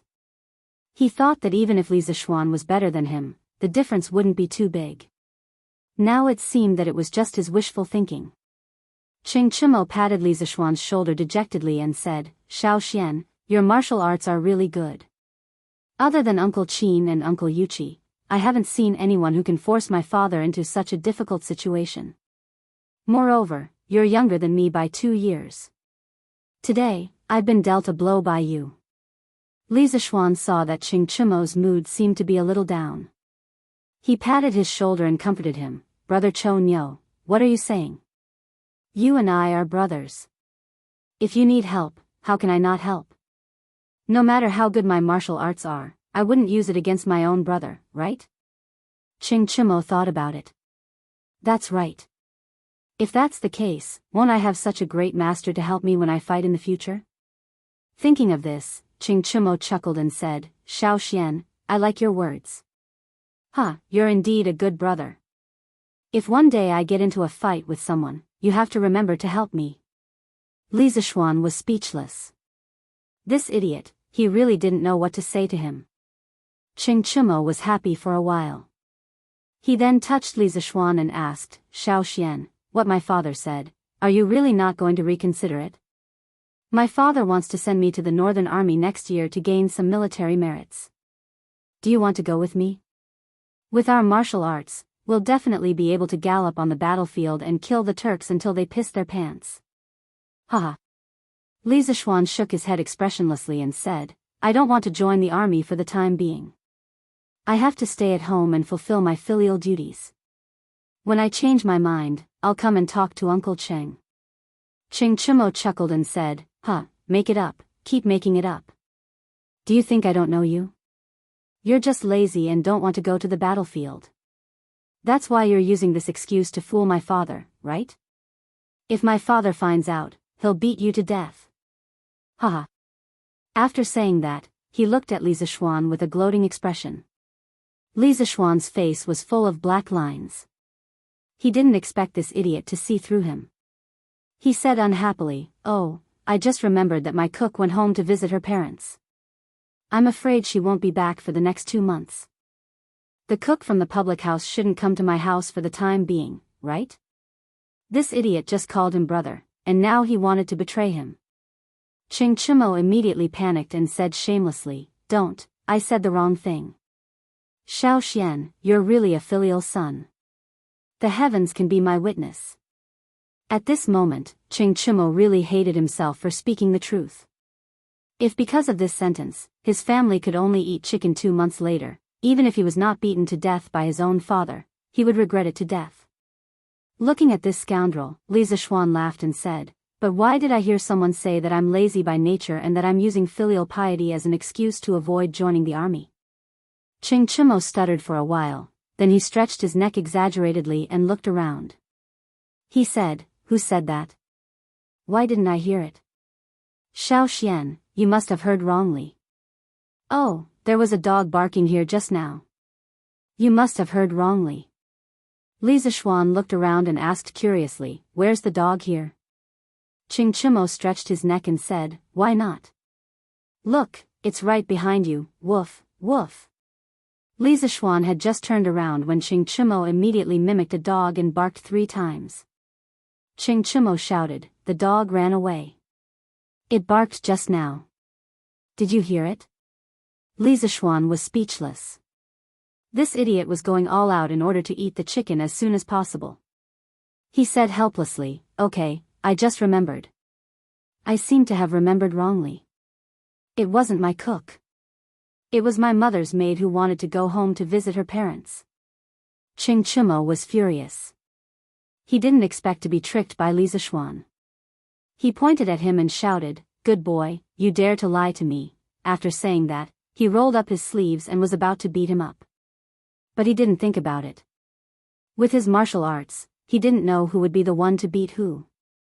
In an instant, the backyard of the Ching residence was filled with smoke and dust. Then came Ching Chumo's wailing and howling. "Ow, damn it. We agreed not to hit people in the face. You're really shameless. I'm going to cut ties with you. Ow." Chapter 37. The sun was setting. Li Zishuan was in a very good mood after beating up this idiot who didn't know the immensity of heaven and earth. Under the strange gaze of the Ching family's housekeeper, he left Ching Chumo lying on the ground with a bloody nose and a swollen face. How many people in Chang'an City could beat up Lu Guogong's son without fear of retaliation? "I'm just that awesome, humph." Li Zishuan was secretly pleased. The next day, Li Zishuan woke up early for the first time. He didn't know why he couldn't fall asleep. Maybe it was because he had been home for so many days and slept in every day. Plus, there wasn't much entertainment at night, so he went to bed early. After washing up, he went to the front hall. His parents and Lana were preparing to eat. "Hey, let's eat together." Li Zishuan quickly went in and sat beside Lana. "Oh my, did the sun rise from the west today? Our young Master Li woke up so early." Father Li saw Li Zishuan coming over to eat breakfast with them and teased him as if he was an alien. Li Zishuan's mouth twitched. He didn't know what was wrong with his father. Last time he woke up late, he scolded him. This time he woke up early, he was still scolding him. Just as he was about to speak, he saw that his mother couldn't sit still. "How can you talk to Xian like that? Speaking so strangely early in the morning. You'll sleep in the study tonight," Mrs. Li said angrily as she pinched Father Li's waist. Father Li grimaced from the pinch. His face darkened when he heard his wife's last sentence. He secretly hated himself for having such a cheap mouth. He stopped talking and buried his head in the food. Li Zishuan was amused, but he didn't dare to laugh out loud. Lana didn't care so much. Seeing this scene, she was so happy that she couldn't stop giggling. "Ha ha ha, that's great, that's great. Lana can finally sleep with Mom tonight." Father Li almost vomited blood when he heard this. He had doted on his daughter for nothing. "Father, Mother, yesterday at the house of High Duke, Lu Guogong saw that I was good at martial arts, so he asked me if I wanted to join the army. He wants me to go to the army to gain experience." The family laughed and joked for a while before Li Zishuan began to talk about business. A trace of worry and anxiety flashed across Mrs. Li's face. Mr. Li was stunned for a moment. He pondered for a while and said slowly, "Since Lu Guogong said so, it means that he thinks highly of you and wants to promote you. It's your fortune. As the saying goes, scholars, farmers, workers, and merchants. Although my Li family is rich, in the end, we are only merchants. My great Tang was founded on martial prowess. Duke of Lu, your actions are to pave the way for your future. I didn't think that Xian would have such an opportunity." "Xian, did you agree with him?" Sigh, listening to Dad's words, it further proves that the status of merchants is indeed low. It seems that I have to find an opportunity to make a contribution and become a marquis or a duke so that Dad and Mom can be happy. Does this guy think that marquis and dukes are cabbages? Interrupting his thoughts, Li Zishuan shook his head at Dad and said, "I didn't agree. I've been away from home for 8 years and have just returned. I haven't fulfilled my filial duties in front of my parents, so how can I go to the battlefield?" Mrs. Li heard and immediately breathed a sigh of relief. She was gratified and happy. Her son had been away from home for so many years and finally came back. She was really worried that her son would go to war. She didn't expect her son to be successful, just safe and sound. Mr. Lee heard and sighed softly. He was a little disappointed, but also relieved. He asked, "Then Lu Guogong didn't blame you, right?" Li Zishuan smiled and said, "Father, Lu Guogong is such a person. Why would he blame me for such a small matter? Besides, Ching Chimo and I are good brothers. He treats me like a nephew." Mr. Lee heard and finally breathed a sigh of relief. He was also happy for his son's encounter. He smiled and said, "If that's the case, then little Xian, you should interact more with the House of Duke in the future. Don't treat this friendship coldly." He was already old and didn't care about fame and fortune. However, he had to consider Li Zishuan's future. "Father, I'm not the kind of person who fawns over those in power." Li Zishuan turned his head and looked at the sky at a 45-degree angle. He said proudly and playfully, "Little brat, I'm doing this for you. Who are you calling a fawning over those in power? I think you're itching for a beating again, aren't you?" Old Man Li was furious. He. Lon giggled happily at the side. Mrs. Li looked at them and smiled. This is what a family should be like. It's good to have a family reunion. Brother, it's so boring. Why don't you tell Lon some more stories? Lon followed her brother to the west courtyard after breakfast. However, she didn't see anything interesting. She just wanted to listen to stories. This girl had been sticking to him all the time recently. Li Zishuan squatted down and casually plucked a weed in front of him. He twisted it a few times in his hand and said gloomily, "Didn't I already tell you, Journey to the West? What else is there to tell?" The journey to the west, in his stomach, had already been tricked by Lon, with all kinds of excuses. For example, one day, Lon ran over to him with a frightened expression and yelled, Brother, Lon just saw such a big rat in the room." Lon was scared to death. Brother quickly tell Lon the journey to the west to calm her nerves. This girl's expression and actions were really on point. They were so vivid and lifelike. It would be a pity if she didn't become a child star in the modern era. Li Zishuan knew that the girl was lying. How could there be a rat in her room? He wouldn't believe it even if he was beaten to death. However, he couldn't resist her coaxing and pestering. He could only obediently tell her the story. Another example was one day, Lon ran over while wiping her tears. She cried and said, "Brother, Little Gray is dead. Boo-hoo, Lon is so sad." Lon wants to listen to brother's story. Boo-hoo, Little Gray was a little gray dog that Lon had raised for more than 2 years. Li Zishuan saw Lon crying so sadly. His heart was broken. He didn't care if Lon was lying or not. He told her 2 chapters of A Journey to the West without hesitation. Who knew that the next day, when Li Zishuan went to the backyard to look for Lon, he saw Little Gray wagging its tail and intimately biting the hem of his clothes, trying to worm its way into being friends with him. Li Zishuan, who felt that his IQ had been crushed, flew into a rage and kicked Little Gray away. Little Gray rolled on the ground and whined pitifully at him. Sigh, if this girl was in the modern era, she would definitely be a movie queen. Recalling what had happened in the past few days, Li Zishuan couldn't help but sigh. At this time, Lon came over with a smile. She shook Li Zishuan's arm intimately and said slyly, "Since Journey to the West is finished, brother can tell Lon something else. As long as you don't tell Yang Shanbua and Zhu Yingtai from last time." Li Zishuan rubbed his head in distress. He still had many stories in his mind, but he couldn't think of anything suitable for children. Suddenly, he had an idea and said to Lon, let's not tell stories today. Brother will make you something fun, okay?" Lon's eyes lit up. She excitedly agreed in a crisp voice, Okay. What is brother going to make for Lon? You'll know in a while. Chapter 276. There was only one factor that could not be controlled, and that was luck.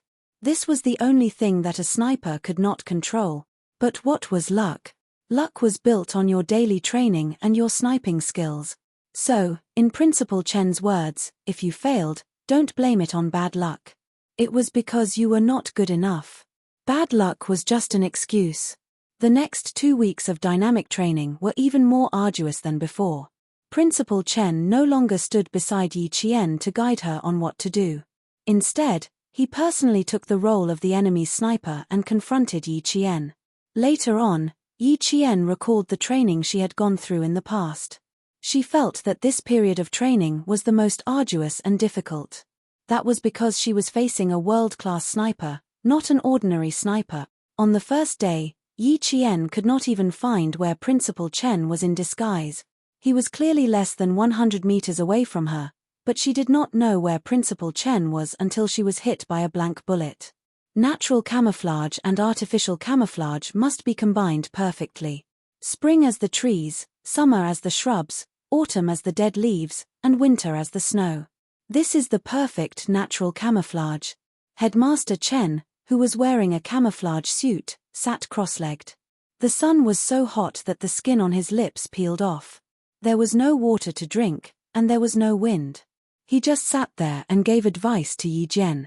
Your sense of smell is very sensitive, so I deliberately rolled in the mud to cover up the smell on my body. This is also a way of disguise. Girl, remember this. Camouflage is a basic skill that a sniper must master. The quality of the camouflage skill determines whether a sniper can successfully complete the mission. This was what Principal Chen had learned from his own personal experience. He was so strict that it was almost harsh when it came to training Yi Qian. Yi Qian entered the true hellish training and approached the level of a world-class sniper. Her perception was extremely good. Even though she was sometimes killed by Principal Chen, she had only been using guns for a little more than a year. She was not like Principal Chen, who was a world-class sniper with decades of experience. 1 month after the summer vacation, Principal Chen left Shuiku village with Yi Qian. No one knew where they went, not even Uncle General. The school's acceptance letters began to be sent out. When Yi Qian, Yi Ying, Zhong Wenli, and the other third-year students from the same village received their acceptance letters, there were only 15 days left until the end of the summer vacation. Village Chief Zhong Defu took the 6 notices from the postman, counted them, and said uncertainly, "There are 11 children in the village who are in junior high school. These 6 notices, all of them?" Village Chief, there will be a notice for those who are admitted to high school. Even if there are 20 people in Shuiku village who are in junior high school, if only 6 of them are admitted, there will only be 6 notices. The postman laughed. Every year at this time, when the acceptance letters for high school and university were sent out, the villagers would ask about it. Zhong Defu sighed and nodded. Yes, yes, yes. Sigh, only 6 of them are admitted to high school. This year, none of them are admitted to university. Sigh, it's been hard on you. Come in and have a cup of tea before you leave. Village Chief, has my Yingying's acceptance letter arrived? I just saw the postman coming. Sun Dongqing's voice floated in from the yard. It was full of energy, as if she was afraid that no one would know that the postman had come. The postman, who was about to say something, got on his green bicycle when he heard the voice. He waved at Zhong Defu and said with a smile, "I won't be drinking water. I still have to go to other villages to deliver the acceptance letters. You should treat the mayor's wife well." Chapter 277. The postman was from the town, so he knew a lot about the mayor's wife. Sun Dongqing wasn't the only one who came to get the notice. Everyone who had a child in their family came. The adults were more eager to get the notice than the children. Yi Ying was wearing a floral dress. She hadn't been out in the sun for the whole summer, so her skin was much fairer than before. She wasn't as flamboyant as before. She stood beside Sun Dongqing and looked very well behaved. Everyone in the village knew about the incident on the 3rd day of school last year. Yi Ying didn't come back during the winter break. She stayed in the provincial capital to study English. Now that a year had passed, the villagers didn't say anything. Yi Ying had also kept a low profile, so the villagers forgot about it. Zhong Defu took out Yi Ying's notice and handed it over. "This is for your family." He then handed over the other 4 notices. Come. These are for your families. The rest, go away." 11 children and 6 notices. Naturally, those who didn't get in. Oh, Ying. She's from the provincial first high school. She's really from the provincial first high school. I knew it. My Ying will definitely get into the provincial first high school. Sun Dongqing looked at the school on the notice and smiled. She was not only proud, but also disdainful. She glanced at the other villagers who didn't get the notice and comforted them with a fake smile. It's okay. Studying isn't the only way out for this child. There are 360 professions. Every profession has its own master. It's good that she can work to earn money. It was easy for her to say that. If she really wanted her child to work, she wouldn't have come here to get the notice. No one argued with her. They had no choice. She was the mayor's wife. Go away, go away. We're all from the same village. Can you stop arguing? Zhong Defu looked at the smug Sun Dongqing and sighed in his heart. Jifan's wife was looking down on people more and more. Sun Dongqing looked at him with disdain and said coldly, I'm just telling the truth. You need talent to study.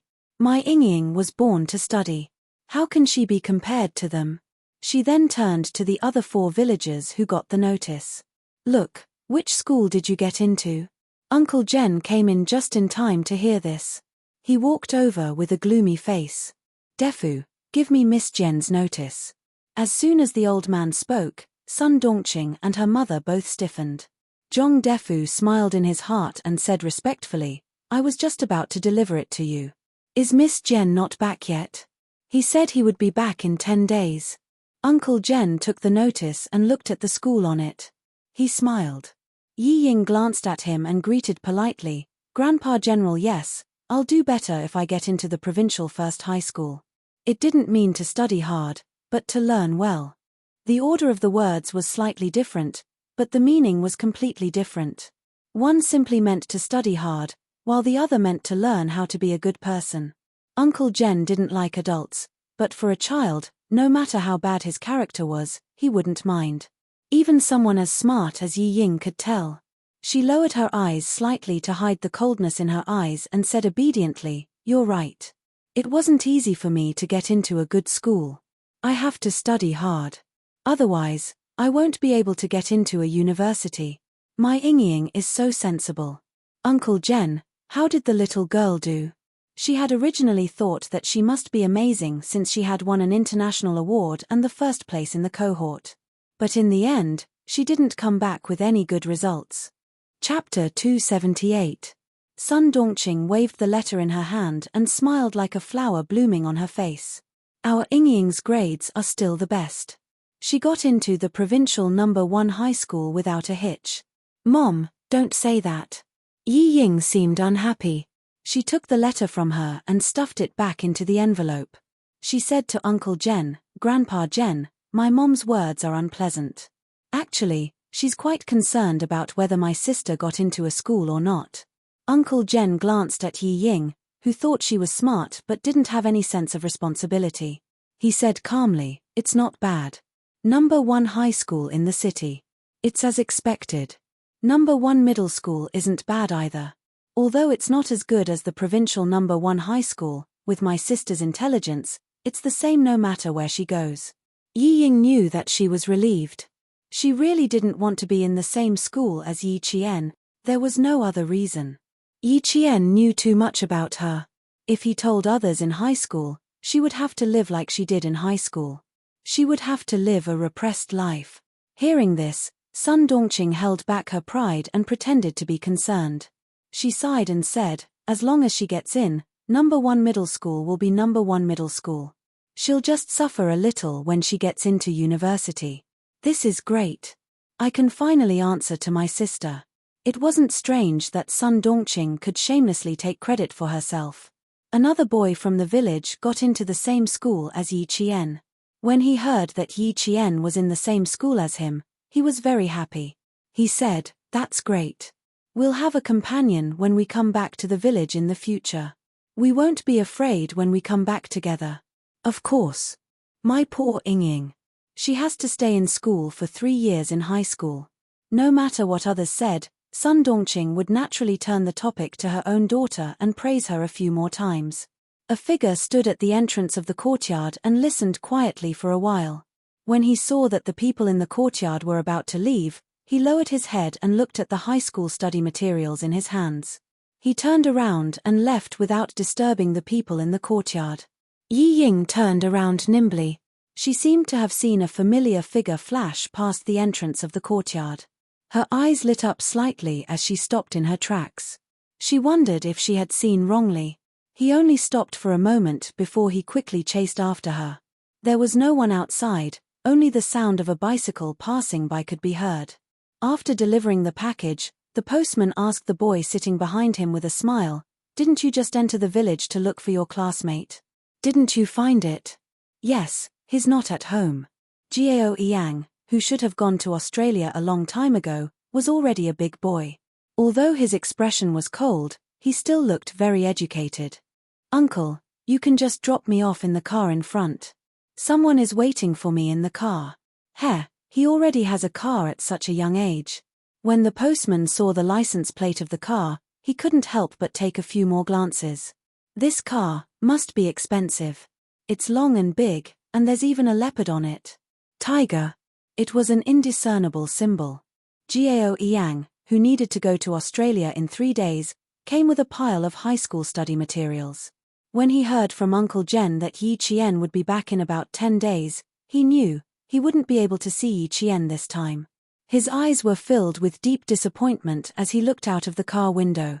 His indifferent expression made the driver not dare to ask more questions. Jiao Yang, who left with regrets, boarded the plane to the capital. Perhaps he would settle down in Australia, or perhaps he would return to China after he finished his studies. But he knew in his heart that he would never see that girl again. She was so determined that she would give up the chance of survival to others in the face of danger. She would be like a cinnabar mole, forever fresh in his heart. Chapter 279. When Yi Qian received the notice, it was the day before Jiao Yang left for Australia. To him, she was the cinnabar mole in his heart, but to Yi Qian they were just classmates, not even friends. Yi Ying was the only one in the village who knew that Jiao Yang had visited. She even called him the day before he left.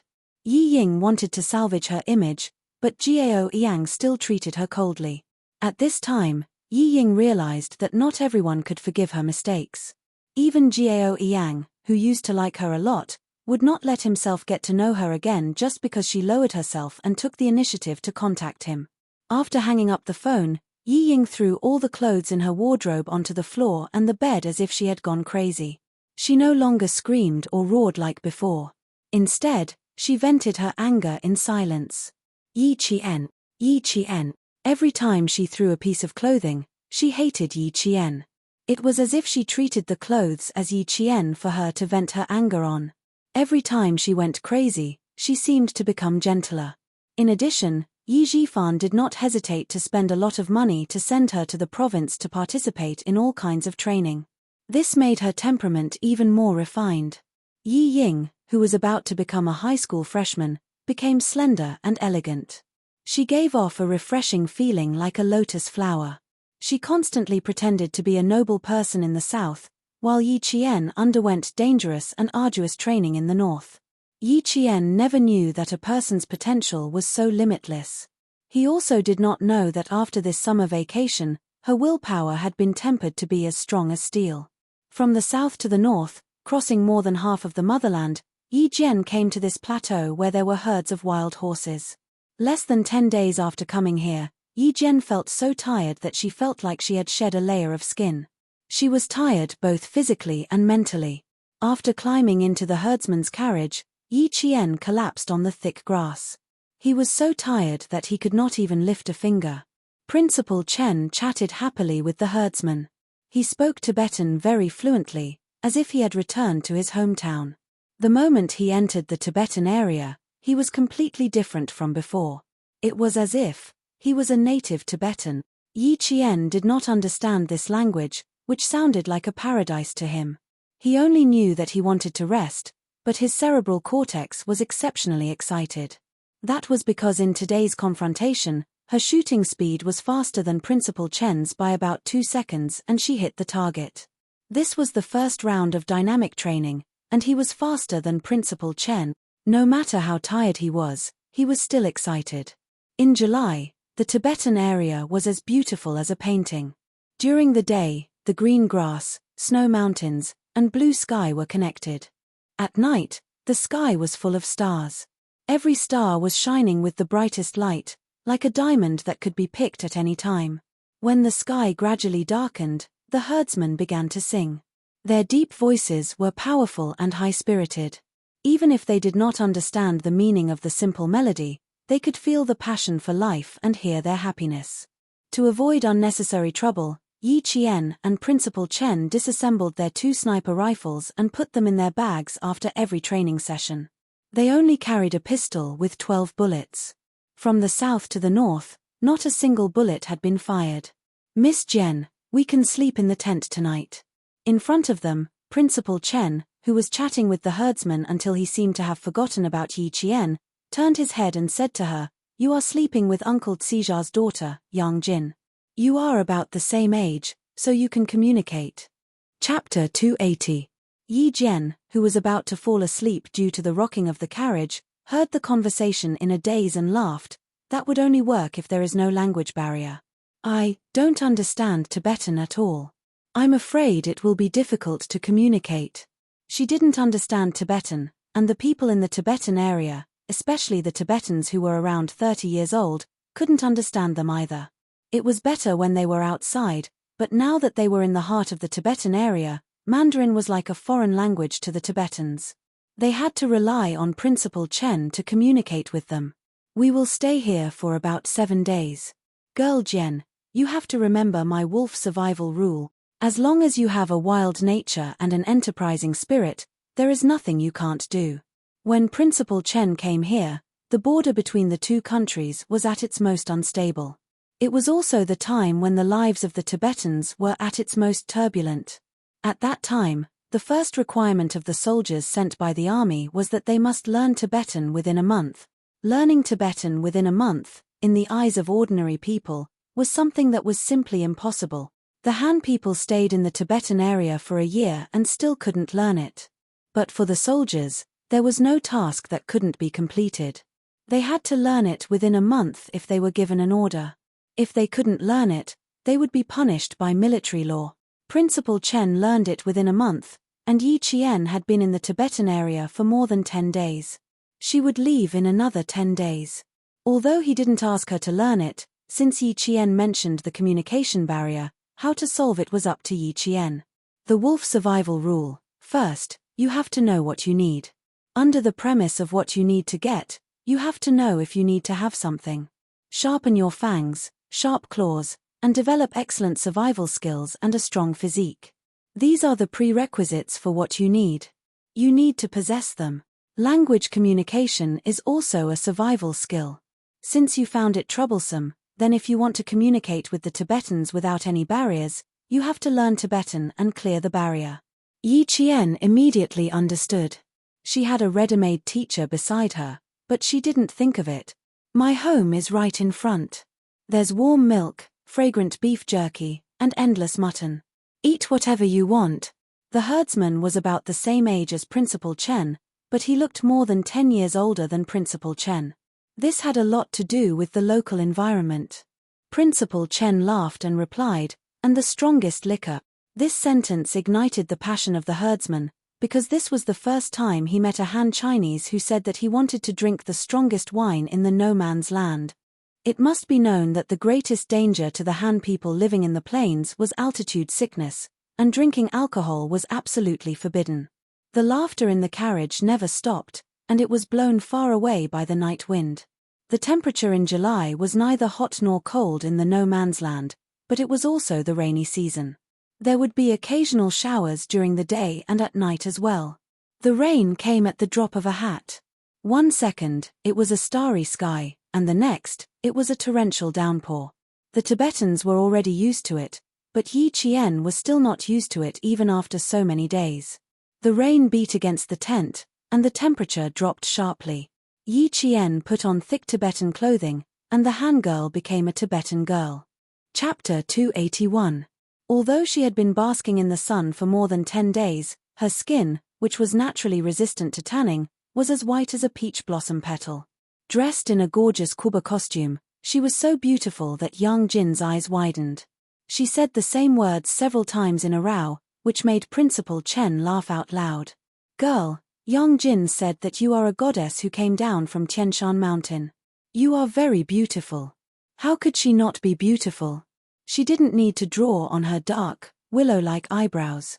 Her lips were vermilion, her eyes were like stars, and her teeth were like cinnabar shells.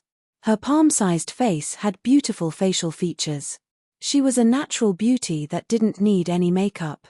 However, when she smiled, she was as gorgeous as a peony blossoming.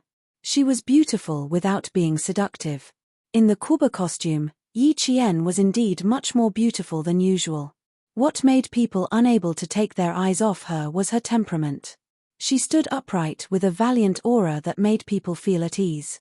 However, she also had the gentle beauty of a girl. She was both strong and soft, and it was hard to tell whether she was a man or a woman. Yang Jin smiled until her eyes turned into crescents. She took Yi Qian's hand and made her sit on a natural wool mat. The nimble girl began to braid Yi Qian's hair. She generously took out a Tibetan headdress and put it on Yi Qian. Yi Jian had once read a piece of news saying that the things that the Tibetans wore on their heads were all historical and could not be measured by money. When she saw Yang Jin holding an extremely beautiful agate headdress, Yi Qian quickly pointed to a headdress made of leather, indicating that she preferred this one. Yang Jin pursed her lips and smiled. She replaced the agate headdress with leather. On the other side, Principal Chen, who was drinking Highland barley wine, saw this and secretly gave Yi Qian a thumbs up. She was quite knowledgeable. She knew that it was an expensive headdress and only chose a leather headdress. After the rain, the entire night sky became clearer after being washed by the water. The stars appeared again, allowing the few people who were taking shelter from the rain to walk out from under the rocks. They wiped away the rainwater that splashed on their faces, looked up at the starry sky, and started walking again. "Looks like it's going to be difficult to find them tonight," Xia Jinyuan said coldly. Under the night sky, his posture was like a sword that had been unsheathed, bringing with it a sense of dominance. Z7, check the coordinates. Han Zheng, codenamed Z7, took out a military compass. After looking at it, he calculated his position and quickly found their exact location on the military map. He spread the map on his big map, turned on the headlight on his helmet, and said in a low voice, "The east side is the river, we can't go that way, it's a dead end. The south side is our military depot, we can't go there either, there's only this way, north. There's a small village of nomads. If I were this group of people, I would choose to go to the village at night. There are still 20 kilometers to go. The journey will take about 3 to 4 hours. These guys had good stamina, so they would arrive in about 3 hours. No man's land, this was the only place to stay. Also, this area is where the snow wolves are active. Be careful." J5 took off his boots and poured out the water. He smiled and said, "We can't enter the village after them.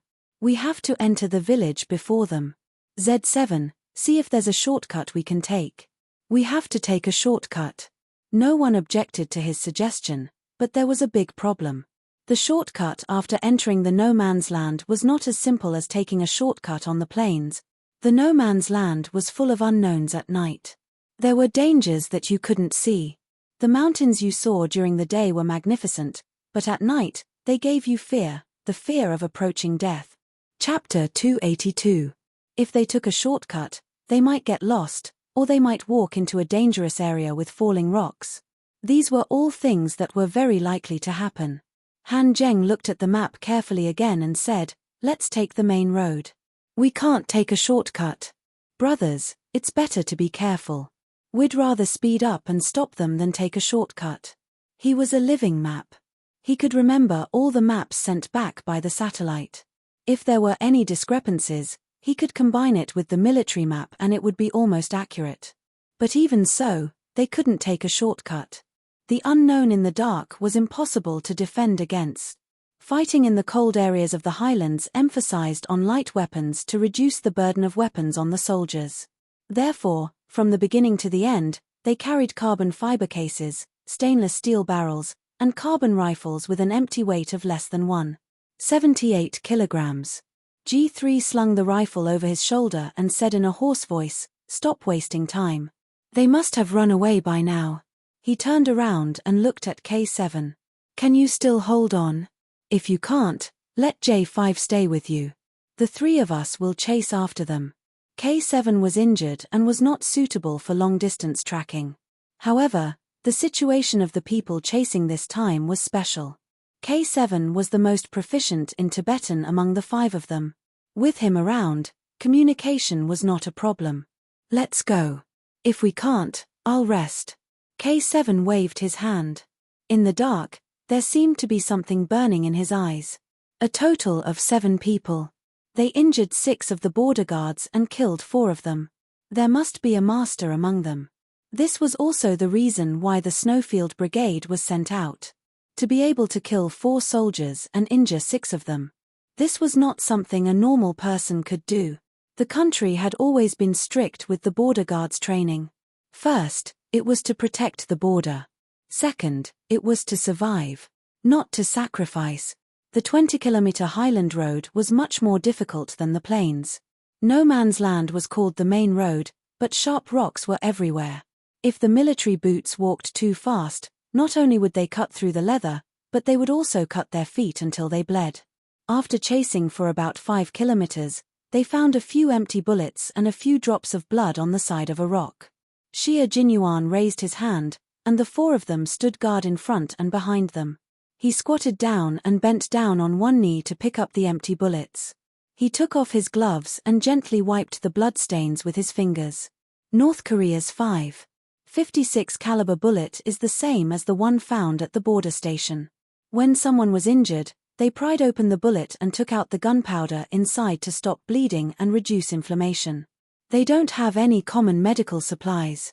Picking up the bullet in his hand, Xia Jinyuan's eyes were as sharp and cold as an eagle circling in the sky. "You won't be able to walk fast with an injured person. Speed up. Tell me if K7 feels uncomfortable." G3 put away his carbon rifle and pointed it down. He said sternly, "There's enough time to catch up. Z7, you accompany K7. Xia Jinyuan and J5 nodded lightly.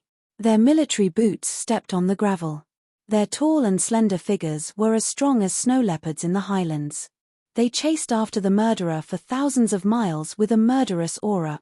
The soldiers of the Snowfield Brigade were not soldiers from the military station. They had killed people before. When they moved, they had a murderous aura that could sometimes make wolves retreat. K7 was injured in his calf. The stitches had just been removed, so it was not suitable for him to chase after the murderer for thousands of miles. But for the murderer and to avenge his fallen comrades, he had to persevere no matter how painful it was. Chapter 283. The wind blew from the edge of the snowy mountain. There was a faint smell of blood in the wind that had the smell of snow, which made the 5 people chasing after the culprit look cold. They were less than 10 miles away from the village. If there was a strong smell of blood, it meant that either something had happened to the culprit, or something had happened to the herder. The 5 of them were more inclined towards the latter. Alert. K7, bring up the rear. J5, cover. Xia Jinyuan's cold voice came from the headset. He graduated from the Combat Command faculty and was more professional than G3. In the past year or so, he could be said to be the team leader of the Snowfield Brigade. His sensitivity to danger, his ability to command battles, and his ability to deploy troops perfectly fused his expertise with practice. Not only did he allow this group of soldiers to complete their own missions, but he also allowed the military to assign them to some confidential military projects in the depths of the snowy mountains. The culprit this time was a group of mercenaries with bad intentions. They had shot and killed the sentinels. It was normal for mercenaries to kill civilians. Similar incidents happened all over the world. Following the smell of blood, they saw the body of a herder lying quietly by the sharp rocks. His Tibetan uniform had been taken away, as well as his accessories. Mercenaries had always been good at anti-reconnaissance. Not only did they take off the herder's clothes, they also took his hat, shoes, waist knife, and flint scythe. Disguising as a Tibetan, we can definitely enter the village. Xia Jinyuan opened his military backpack, took out a medical bandage, and gently placed it on the herder's face. They couldn't bring him back to the village. They could only come back after they dealt with the mercenaries. On the other side, K7 found a few drops of blood with some white powder floating on them. He used a military dagger to pick up some of the powder and rubbed it with his hand. Sterilized crystal sulfonamide. Check if the herder has any injuries. Sterilized crystal sulfonamide was commonly known as anti-inflammatory powder. It was a prescription drug used to prevent wound infections. If mercenaries used gunpowder from bullets to treat wounds, then it was very likely that the anti-inflammatory powder came from the herder. After checking that the herdsmen were not injured, they did not delay for too long. 2 minutes later, they started to walk again. On the road, they saw the grass that had been thrown on both sides of the road, as well as the wheels on the ground. Robbing the carriages, killing the herdsmen, taking away the anti-inflammatory powder that the herdsman brought home, and then throwing away the herdsman's pasture to settle the wounded. From this, it could be inferred that the wounded had a certain status, and the mercenaries could not abandon the wounded. At midnight, there was no light in the Tibetan village. Occasionally, the low whines of the Tibetan mastiffs could be heard. They were protecting the safety of the village. Yi Qian was awakened by the Tibetan mastiff's howls. Because of Hagar, Yi Qian could also tell what the Tibetan mastiff's howls were trying to convey. Now, what they heard was a somewhat violent and anxious warning that a stranger had entered the village. Yang Jin was sleeping soundly. Yi Qian, who was sleeping outside, groped in the dark and picked up the Tibetan girl's clothes that Yang Jin had given her. She put on her shoes, picked up her gun, and quietly walked out of the tent. The village was not big, and it was a nomadic village. Most of the tents were at a certain distance from each other. Yi Qian could tell where the Tibetan mastiff's howls were coming from. She held her gun tightly and the dagger that Yang Jin had given her in her hand. The sound came from the front, which was equivalent to the tents at the entrance of the village. She could faintly hear the angry voice of a woman. Principal Chen had said that Tibetan families were very united and friendly. They rarely quarreled. However, when she heard the angry voice now, she felt a little scared. Domestic violence. No, if it was domestic violence, the Tibetan mastiff would not roar at strangers. Wait. The Tibetan mastiff that had been howling just now was now silent. Chapter 284. When Yi Qian realized that a stranger who might harm the herdsman had entered the village, she suddenly heard a strange sound coming from her left. Her eyes turned cold and she rolled onto the wet grass to avoid the hand that reached out from behind her. Her reaction scared the J5. This Tibetan girl was too agile. Come out. Yi Qian rolled onto the grass and laid down on the ground below the mani pile. Her eyes were cold as she shouted in Tibetan, "Who is it?" The first sentence was instinctively spoken in Mandarin, and the second sentence was Tibetan that she learned from Yang Jin. When her voice floated out, the 5 people hiding in the darkness were stunned. This voice, it sounded familiar. Han Zheng made a hush sound with his mouth and said to Xia Jinyuan, "Don't you find it familiar? Doesn't it sound like your little fox's voice? Did I hear wrongly? It does sound like her." After a year, her voice was clearer and more imposing, but he wasn't sure. Wasn't Yi Qian in Fujian town? How could she have come here? Thinking about it, it didn't seem possible. I'm not sure. Xia Jinyuan wasn't sure either. He gestured to the 5 people and they immediately surrounded the mani pile. No matter who it was, as long as she was a citizen, they had to ensure her safety. Yi Qian could already feel that someone was surrounding her, and there was a faint smell of blood on them. There was a slope in front of her, and below her was the problematic tent. There were people surrounding her on both sides, so she could only walk on top of the mani pile. But when she thought of the religious culture of the Tibetan area, Yi Qian gritted her teeth and decided to rush down the problematic tent. If the 5 members of the Snowfield Brigade Special Forces let a 15-year-old girl like Yi Qian escape, The 5 of them would doubt if they were qualified to be Special Forces soldiers. Xie Jinyuan was the first to make a move. When he saw a slender figure appear, he immediately used his own body to pounce on Yi Qian and grabbed one of Yi Qian's ankles with both hands. With a forceful trip, Yi Qian, who had rushed out, also fell to the ground. He didn't fall straight down. Instead, he bent his arms and fell on the wet grass in an extremely professional posture. Yi Qian grabbed his right foot. As he fell, his left foot kicked down. After failing to kick off, he placed both hands on the ground and rotated his body in a scissor kick style, facing the starry sky in an attempt to counterattack. However, Yi Qian was also shocked by the other party's reaction. She moved quickly, but the other party was even faster. Before she could stand up, her ankle was grabbed again.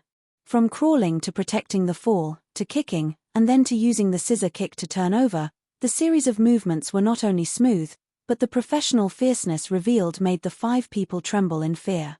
Where did this Tibetan girl learn? Xie Jinyuan's shoulder was kicked by Yi Qian. She used a lot of force, and his entire shoulder was in so much pain that his muscles twitched. When Z7 and J5 saw this, they quickly joined the battle and attacked together. They held down Yi Qian's left and right shoulders. Q King, suppress this little snow wolf. Damn, Tibetan girls are indeed hotter than us Han girls. This smell, it's strong. It's hot enough. K7, who was in charge of security, quickly said in Tibetan, Bo Ma, we're not bad people. We're soldiers from the military station. More than a year had passed. Yi Qian was no longer the thin and weak girl from last year. After 2 summers and 1 winter break, under Principal Chen's hellish training, her physical strength and combat skills had improved by leaps and bounds. Even if her shoulders were held down by 2 people, as long as her legs could move, she could still struggle. Chapter 285. When she realized that it was Han Zheng's voice, she froze for a second. It was at this moment that Xie Jinyuan, who was holding onto her ankle, had a chance to retaliate. He muttered, "Excuse me," before he pressed himself against Yi Qian's body and covered her mouth with his hand. Yi Qian was speechless. You guys have to let her say something. In the eyes of the 5 members of the Snowfield Brigade, they had finally subdued this Tibetan girl who was as fierce as a wild beast. After being pressed down and covered, Yi Qian saw 2 black figures wearing combat helmets appear in front of him. They were dressed in familiar clothes and had a familiar aura, and the person on top of him was a familiar person. With his mouth covered, Yi Qian could only mutter, which meant, Xie Jinyuan, let go of me. When Yi Qian realized who was on top of him, Xie Jinyuan naturally realized as well. At this moment, Xie Jinyuan wanted to let go, but he couldn't bear to do so. She was so close. Her faint fragrance was like a flower petal gently brushing past the tip of his nose, tugging at his heartstrings and touching his nerves. At this moment, he only wanted to hold on tightly to her fragrance. How could he bear to let go so quickly? Furthermore, this was the 2nd time he was pressing the little fox under his body. As for the feeling, he had to admit that this little fellow had developed quite well after not seeing her for a year. Especially the little ball on her chest. He could feel her softness even though he was wearing a combat uniform and she was wearing a crocodile. Little fox, this is such a big surprise. Xie Jinyuan raised his eyebrows slightly. Under the starry sky, there was a glimmer in his dark eyes. It was as if stars had fallen into his pupils, shining brightly. He laughed softly and said, the way we met was also very special. It took 5 of us to deal with you alone. Girl, you have hurt our self-esteem a little. As soon as he spoke, even K7, who was on high alert, wanted to look over. Little fox. Who? Han Zheng shivered inwardly. Damn it, so mushy. Little fox. Why don't you call her little girlfriend? Q King, let me interrupt you. Can't you see that we're all here? Can't you get up first? You're always pressing down on a little girl. Can't you have some self-awareness? You may not be ashamed, but the little girl is. A fine maiden like her is being held down by a big man like you. You're taking all the advantages. Then he said, oh my God, why didn't you just say a few words of Mandarin earlier? Han Zheng let out a long sigh and loosened his grip on Yi Qian's shoulder. Young lady, Why are you out here in the middle of the night instead of sleeping? I heard that the Tibetan Mastiff's roar was strange, so I came out to take a look, Yi Qian said softly, a little embarrassed. He then asked Xia Jinyuan, does your shoulder hurt? I kicked you really hard just now. Lift your shoulder and see if your bones are hurt. She was naturally annoyed. How could she have known that they would be the ones entering the village? After all, that's not right. They were still here, so who was the person in the tent? It couldn't be one of their people. However, it was indeed a pleasant surprise to be able to meet him here. J5 also realized what was going on. He let go of his hand and said slowly, oh, little fox. No, it should be a little snow wolf. It's very fierce. It'll take the three of us to take it down. Chapter 286. The three of them took turns. Bah! Yi Qian's eyes widened. This was also a person with a loose tongue. He really had the urge to tape their mouths shut. But it was the truth. J5 and Han Zheng both had loose tongues. Therefore, when he and Han Zheng were in the army, the rest of the brothers would avoid them. Han Zheng released his grip and immediately went on alert with K7. When he heard Yi Qian quietly ask if he hurt Xia Jinyuan, he felt a lump of blood in his throat. Young lady, you're still concerned about whether he hurts or not. Why don't you care about yourself? Damn, why was there a sour taste in his mouth? It had been more than a year since anyone cared about him. Two people with sharp tongues were no match for Xia Jinyuan. He had always been thick-skinned in front of Yi Qian. Not only did he not stand up, he even purposely rubbed his hand over Yi Qian's mouth. He chuckled softly and said, what's wrong? Are you jealous? Keep your thoughts to yourself. The little fox hasn't retracted her sharp claws and teeth. I'm afraid that if I let go, she'll bite you again. I was bitten last time. You were bitten last time? Even someone as calm as G3 blinked. It had been at least a year since he was last bitten. Beast. A year ago, the young lady was even smaller. Originally, Yi Qian didn't have any other thoughts. She hadn't seen this dangerous and elegant man for more than a year. To her, he was like a stranger again. In addition, the situation just now was different. He pressed on top of her to subdue her, so how could she have any thoughts? But now that they said that, Yi Qian couldn't help but blush. Before she could calm down, her face was rubbed with his thumb. Yi Qian felt her brain explode. With so many people looking at her, she was so embarrassed that she wanted to dig a hole in the ground. Xia Jinyuan, other people might not be able to see what you're doing, but she knows. Yi Qian was afraid that he would be misunderstood and shocked by Yi Qian's actions, so he couldn't help but struggle. If it doesn't hurt, then get up quickly. Didn't you hear what they said?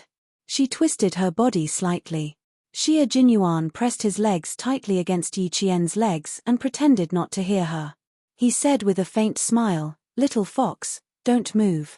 Then, he said to Han Zheng and J5 who were closest to him, she's not your little fox, she's my little fox.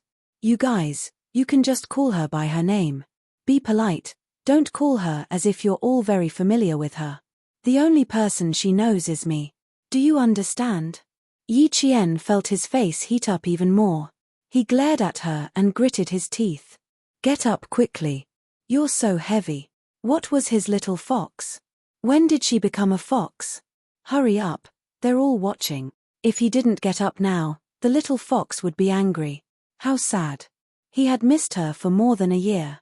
The surprise of seeing her so unexpectedly made him feel as if flowers had bloomed in spring. Words could not express his feelings at this moment. Unfortunately, it was obvious that his little fox didn't think about him at all. Major Xia, who was thinking about her, used his extremely slow body movements to express how reluctant he was to get up. Even K7, who had a cold personality, was looking at them with interest. TSK, TSK, TSK. When Xia Jinyuan acted like a rascal, he really had the urge to kick him. Chapter 287. But it didn't work. His title as the all-round soldier king wasn't just for show.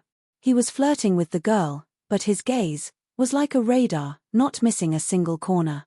As expected, Only an all-round soldier king would be able to handle such a difficult task while talking about love and being on guard at the same time. G3 glanced at him and began to ponder. Bachelors like them. Was it because they weren't shameless enough and weren't bad enough that girls didn't look for them? Should he change his tough guy style and become a rascal one day when he was on vacation? But Q King's shameless way of chasing girls was something he couldn't learn even if he wanted to. Moreover, he definitely couldn't find his little fox-like girl.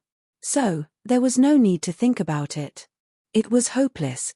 Yi Qian wasn't as thick-skinned as Xia Jinyuan. She blushed from the intense gazes that swept her back and forth. Her fist landed on his shoulder. Xia Jinyuan, if you don't get up quickly, I'm going to get angry. Gently and quietly, her breath was like orchids spilling on the tip of his nose.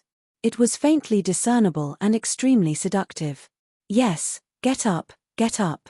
Of course I have to get up. Aren't I standing up now? Sigh, I actually saw you from so far away. I was too happy and lost my composure. He said jokingly, his hawk-like eyes staring at the moving tent in front of him. He never relaxed. He slowly got up, making Yi Qian have the urge to kick him again. But he asked softly and calmly, why did you sneak into the village? This is a no-man's land filled with herdsmen. Did something happen? When she asked if something had happened, her eyes were even clearer than the stars, bursting with dazzling light. Do you want to know? Xia Jinyuan, who finally got up and squatted on the ground to observe, turned his head sideways and looked at Yi Jian, who obviously wanted to follow them. He smiled deeply and said, that won't do.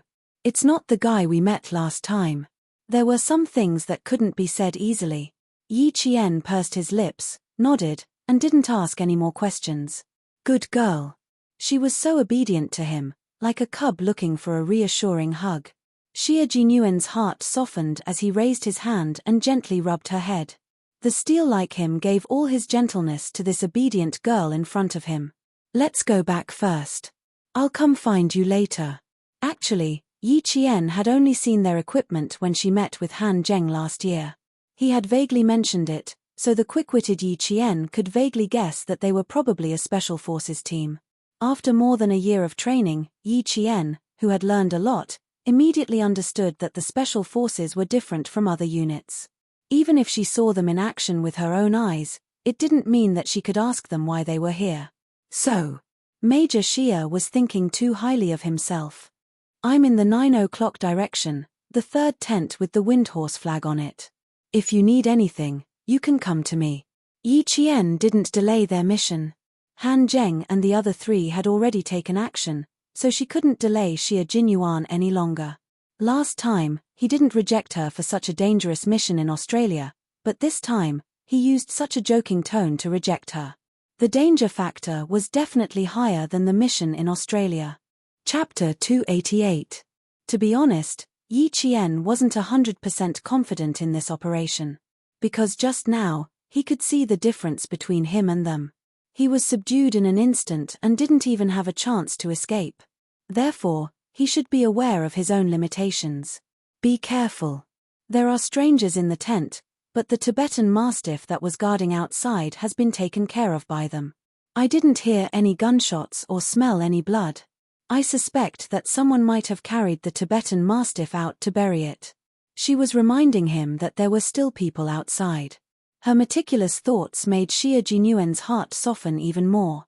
He didn't let Yi Qian leave immediately. He gestured for her to hide, and the two of them hid behind the mani pile. The moment Yi Jian squatted down, she was shielded behind his left hand. It seemed like a small action, but it made her heart tremble slightly. He was a person who could use both hands, but she knew that his left hand was actually the most agile. His left hand was faster and more agile than his right hand in terms of the speed of the gun and the strength of the attack. Being behind his left hand was safer than being behind his right hand. At the same time, it was equivalent to having two layers of protection in front of her. One was the mani pile, and the other was his body. Take this. Xia Jinyuan pulled out a Type 54 pistol from his combat backpack. His low voice was full of joy.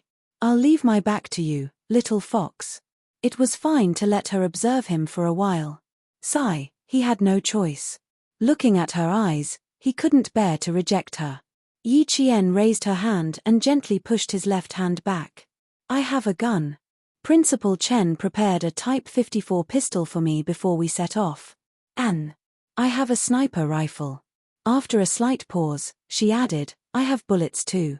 You don't have to worry about me. She couldn't let him worry about her lack of equipment when he was protecting her. Little Fox would never put on a brave front in front of him. Xie Jinyuan understood that and smiled slightly. He whispered to G3 and K7 who were near the tent, there are about 2 people burying the mastiffs outside. How's the situation on your side? Q King, the situation isn't good. There are 4 hostages. G3's cold voice came through the earpiece. You can take care of the 2 players on your side first. Be careful. Yi Qian waited for him to end the call, then leaned closer to him and said softly, I can go back and look for Principal Chen first and find out how many Tibetans there are and how many tents there are. Why don't you wait here for me to go back and ask? It was a good thing that they could learn more about the village as soon as possible. With Xie Jinyuan's slight nod, Yi Jian's crouching figure really looked like a snow wolf walking in a snowy mountain. She disappeared into the darkness vigorously. Xie Jinyuan waited for Yi Qian to leave safely before approaching Han Zheng and the others with his gun. Yi Qian will cooperate with us to figure out how many people we have and how many tents we have. Now, let's change the plan slightly. They needed a more detailed annihilation plan. At the same time, they also needed to ensure the safety of all the herdsmen. They still have a lot of bullets. If they are alerted and fight with us, the consequences will be unimaginable. Xie Jinyuan was gentle in front of Yi Qian, but in front of the enemy, he was bloodthirsty and cold. With a serious gaze, he said in a low voice, let's find out the situation in the tents first. Make sure 1 person enters the tents to protect the hostages. Chapter 289. It's impossible for the 5 of us to do it. The only people who can go in are Yi Qian and Uncle Chen. G3 looked up and was about to express his opinion when J5 held his arm and shook his head gently, indicating for him to continue listening to Q King and Xie Jinyuan's arrangements. In terms of battle command, Q King indeed had a talent that left them in the dust. While Xie Jinyuan was perfecting the annihilation plan, in the tent, Yi Qian stopped Principal Chen from lighting the oil lamp and said softly, I saw Major Xie and the others. There are 5 of them. I'm afraid something happened in the village.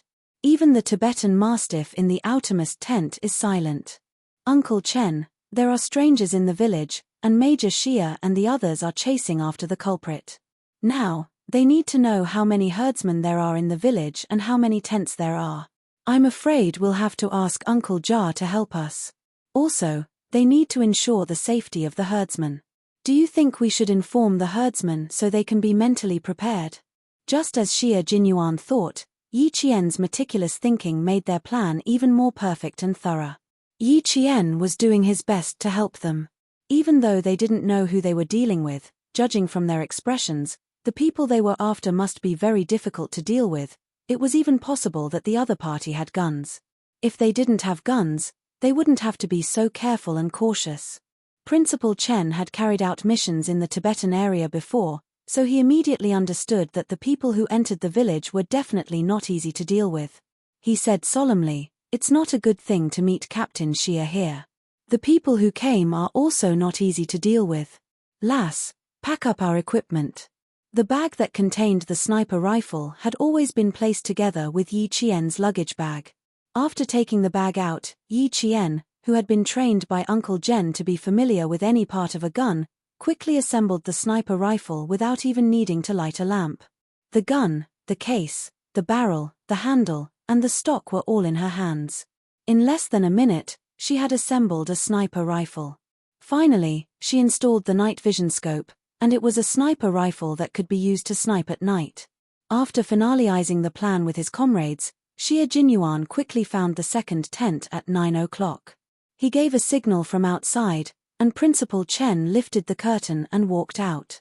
The girl is loading guns inside. How serious is the situation? Also, I found out from our conversation that the wife of the leader of the outermost tent is injured, so it's difficult for her to move around. Master Mu was injured. No wonder there was anti-inflammatory powder at the scene. Xie Jinyuan's eyes moved slightly, and he said in a low voice, "There are a total of 7 people, and they are all carrying light weapons. There are 3 XM-M4A1 carbine rifles, 4 M10 Ingram submachine guns, and 1 IMI barrack pistol. Each of them is carrying about 1. Their firepower is level 2. Xie Jinyuan didn't hide this from Principal Chen. If he needed Yi Qian's help, he had to tell him the situation inside. "Uncle Chen, I want to know how many herdsmen and tents there are here." After hearing Principal Chen's answer, Xie Jinyuan looked at his comrades who were hiding nearby with a serious expression. "There are a total of 14 tents, 72 herdsmen, 23 children, and 19 elderly. It's unrealistic to move them all together, and it will alert the mercenaries." Mercenaries? Principal Chen's eyes darkened. He knew that this was not an ordinary problem. Chapter 290. Facing a mercenary with level 2 firepower, the risk factor is relatively high.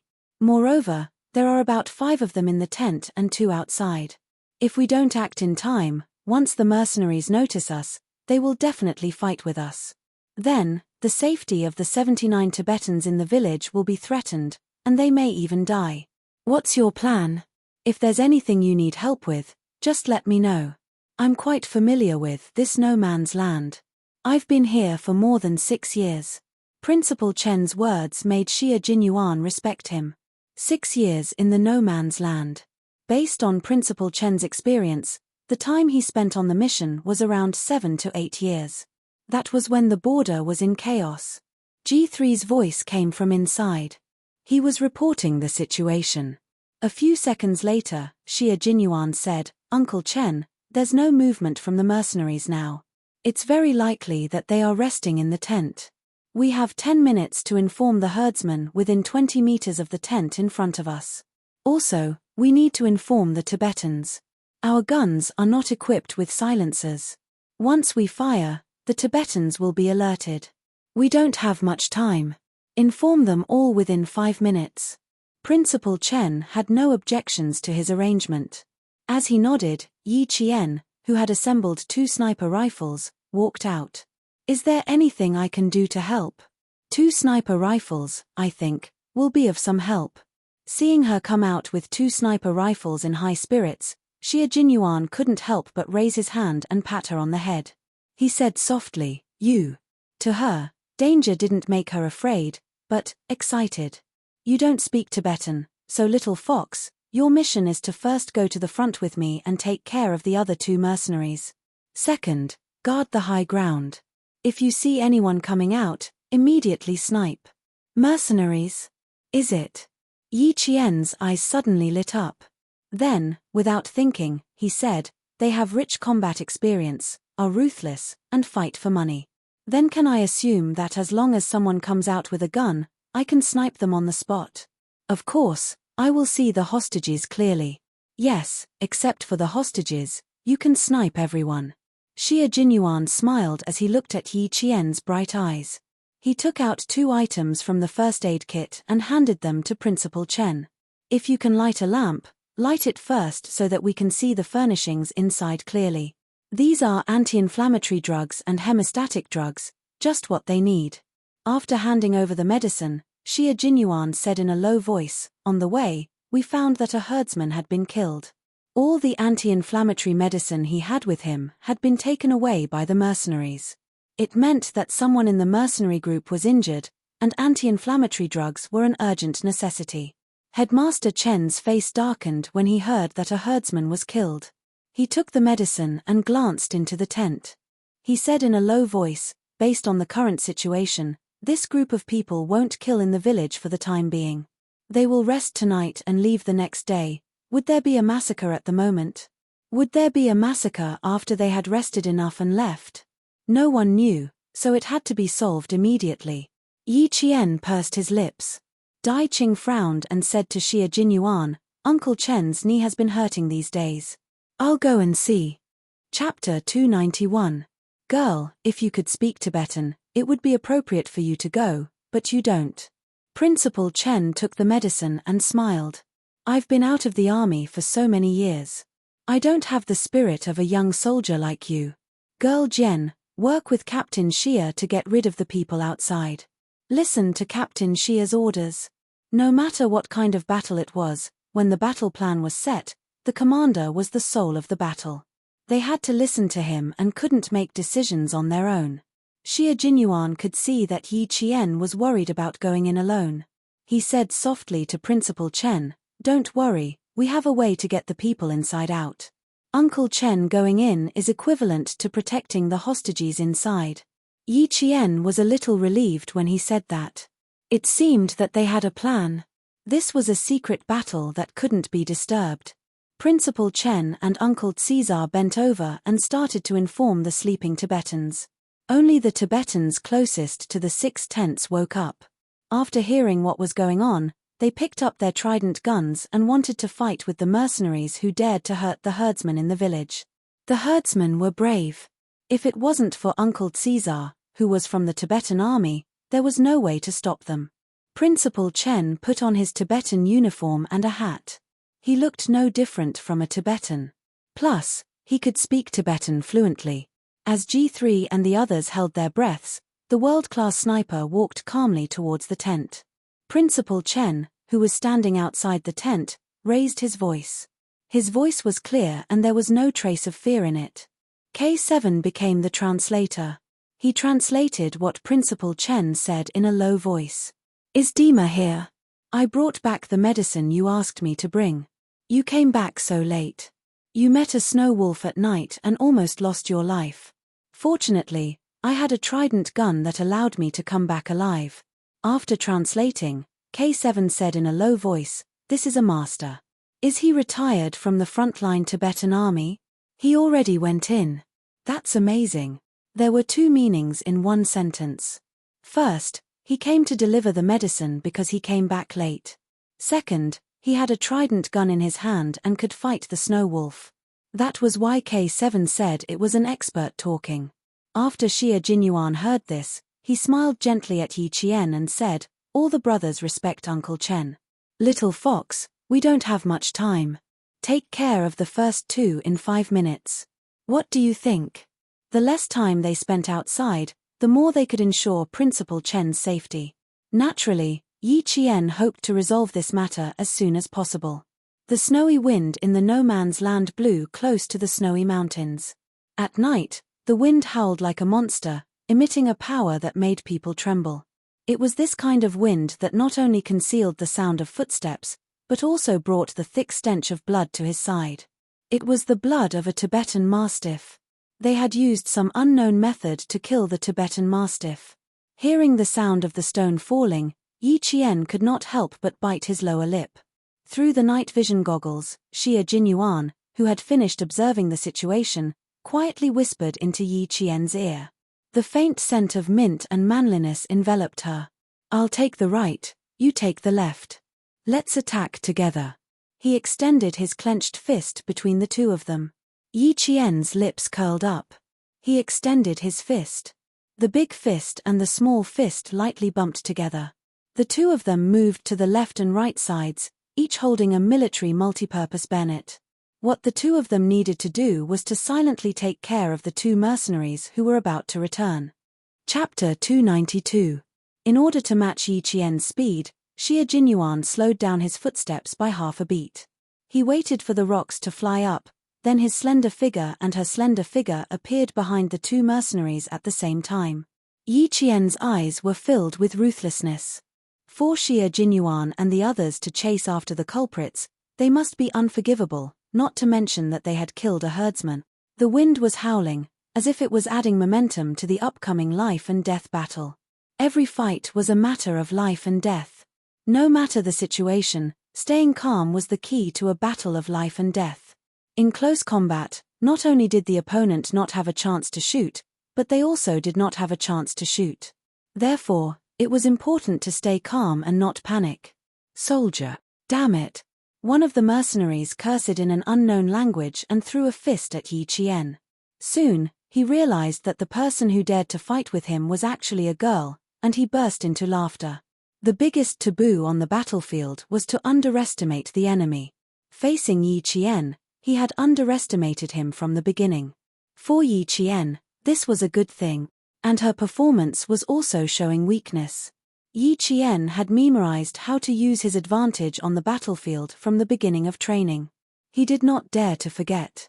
There was indeed a great disparity in strength, but it was not that Yi Qian was weaker than the other party.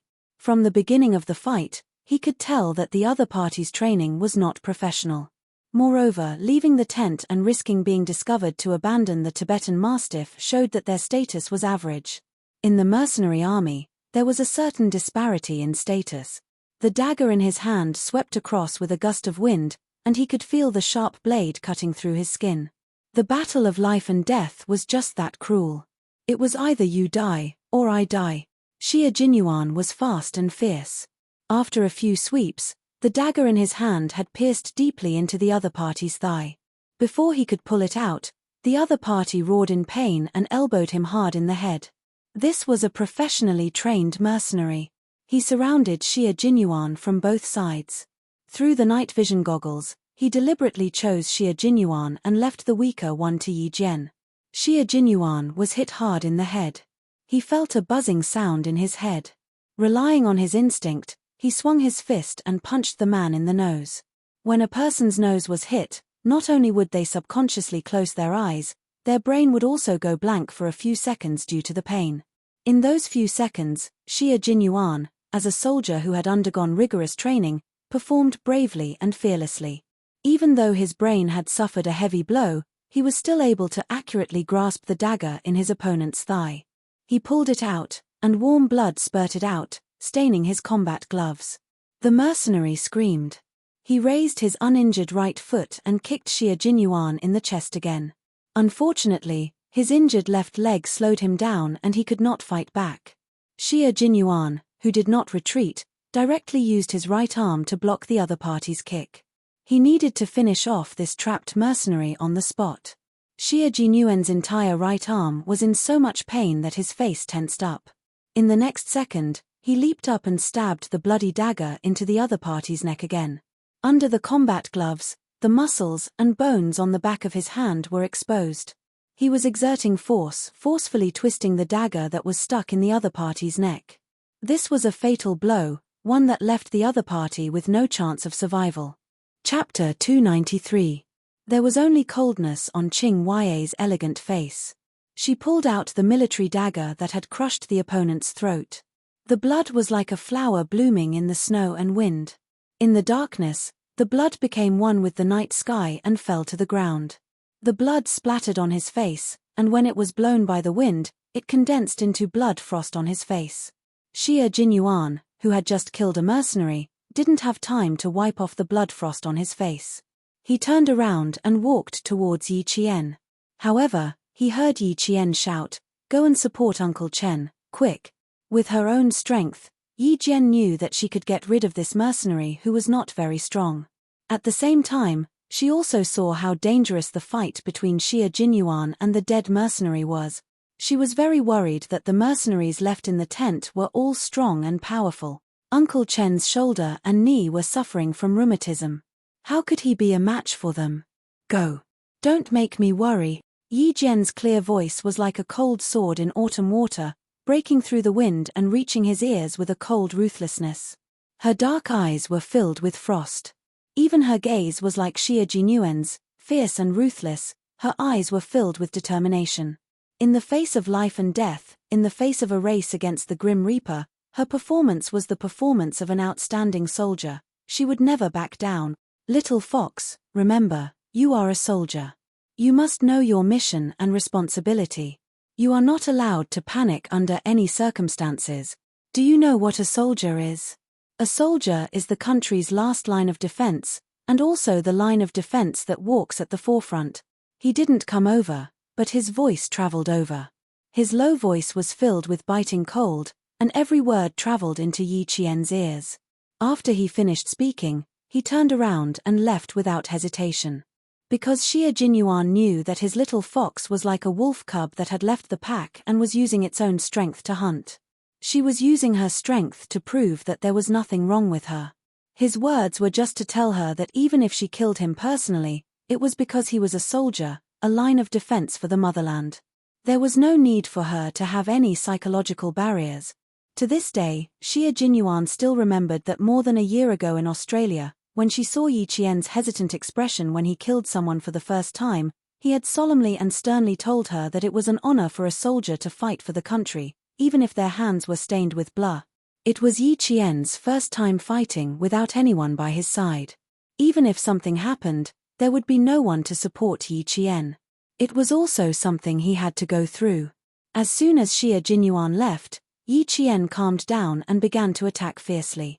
Fighting for the country, even if their hands were stained with blood, they would still feel glorious. He put away the military dagger in his hand and gently swiped his wrist. The end of the silver wire that had been hidden all this time fell into his hand. This was the beginning of Yi Qian's counterattack. He was using his own abilities to deal with a mercenary. The moment the silver wire in his hand wrapped around the mercenary's neck, Yi Qian stepped on a 20-centimeter rock and leaped into the air. Like an eagle spreading its wings, he leaped over the mercenary's head and wrapped the silver wire tightly around the mercenary's neck.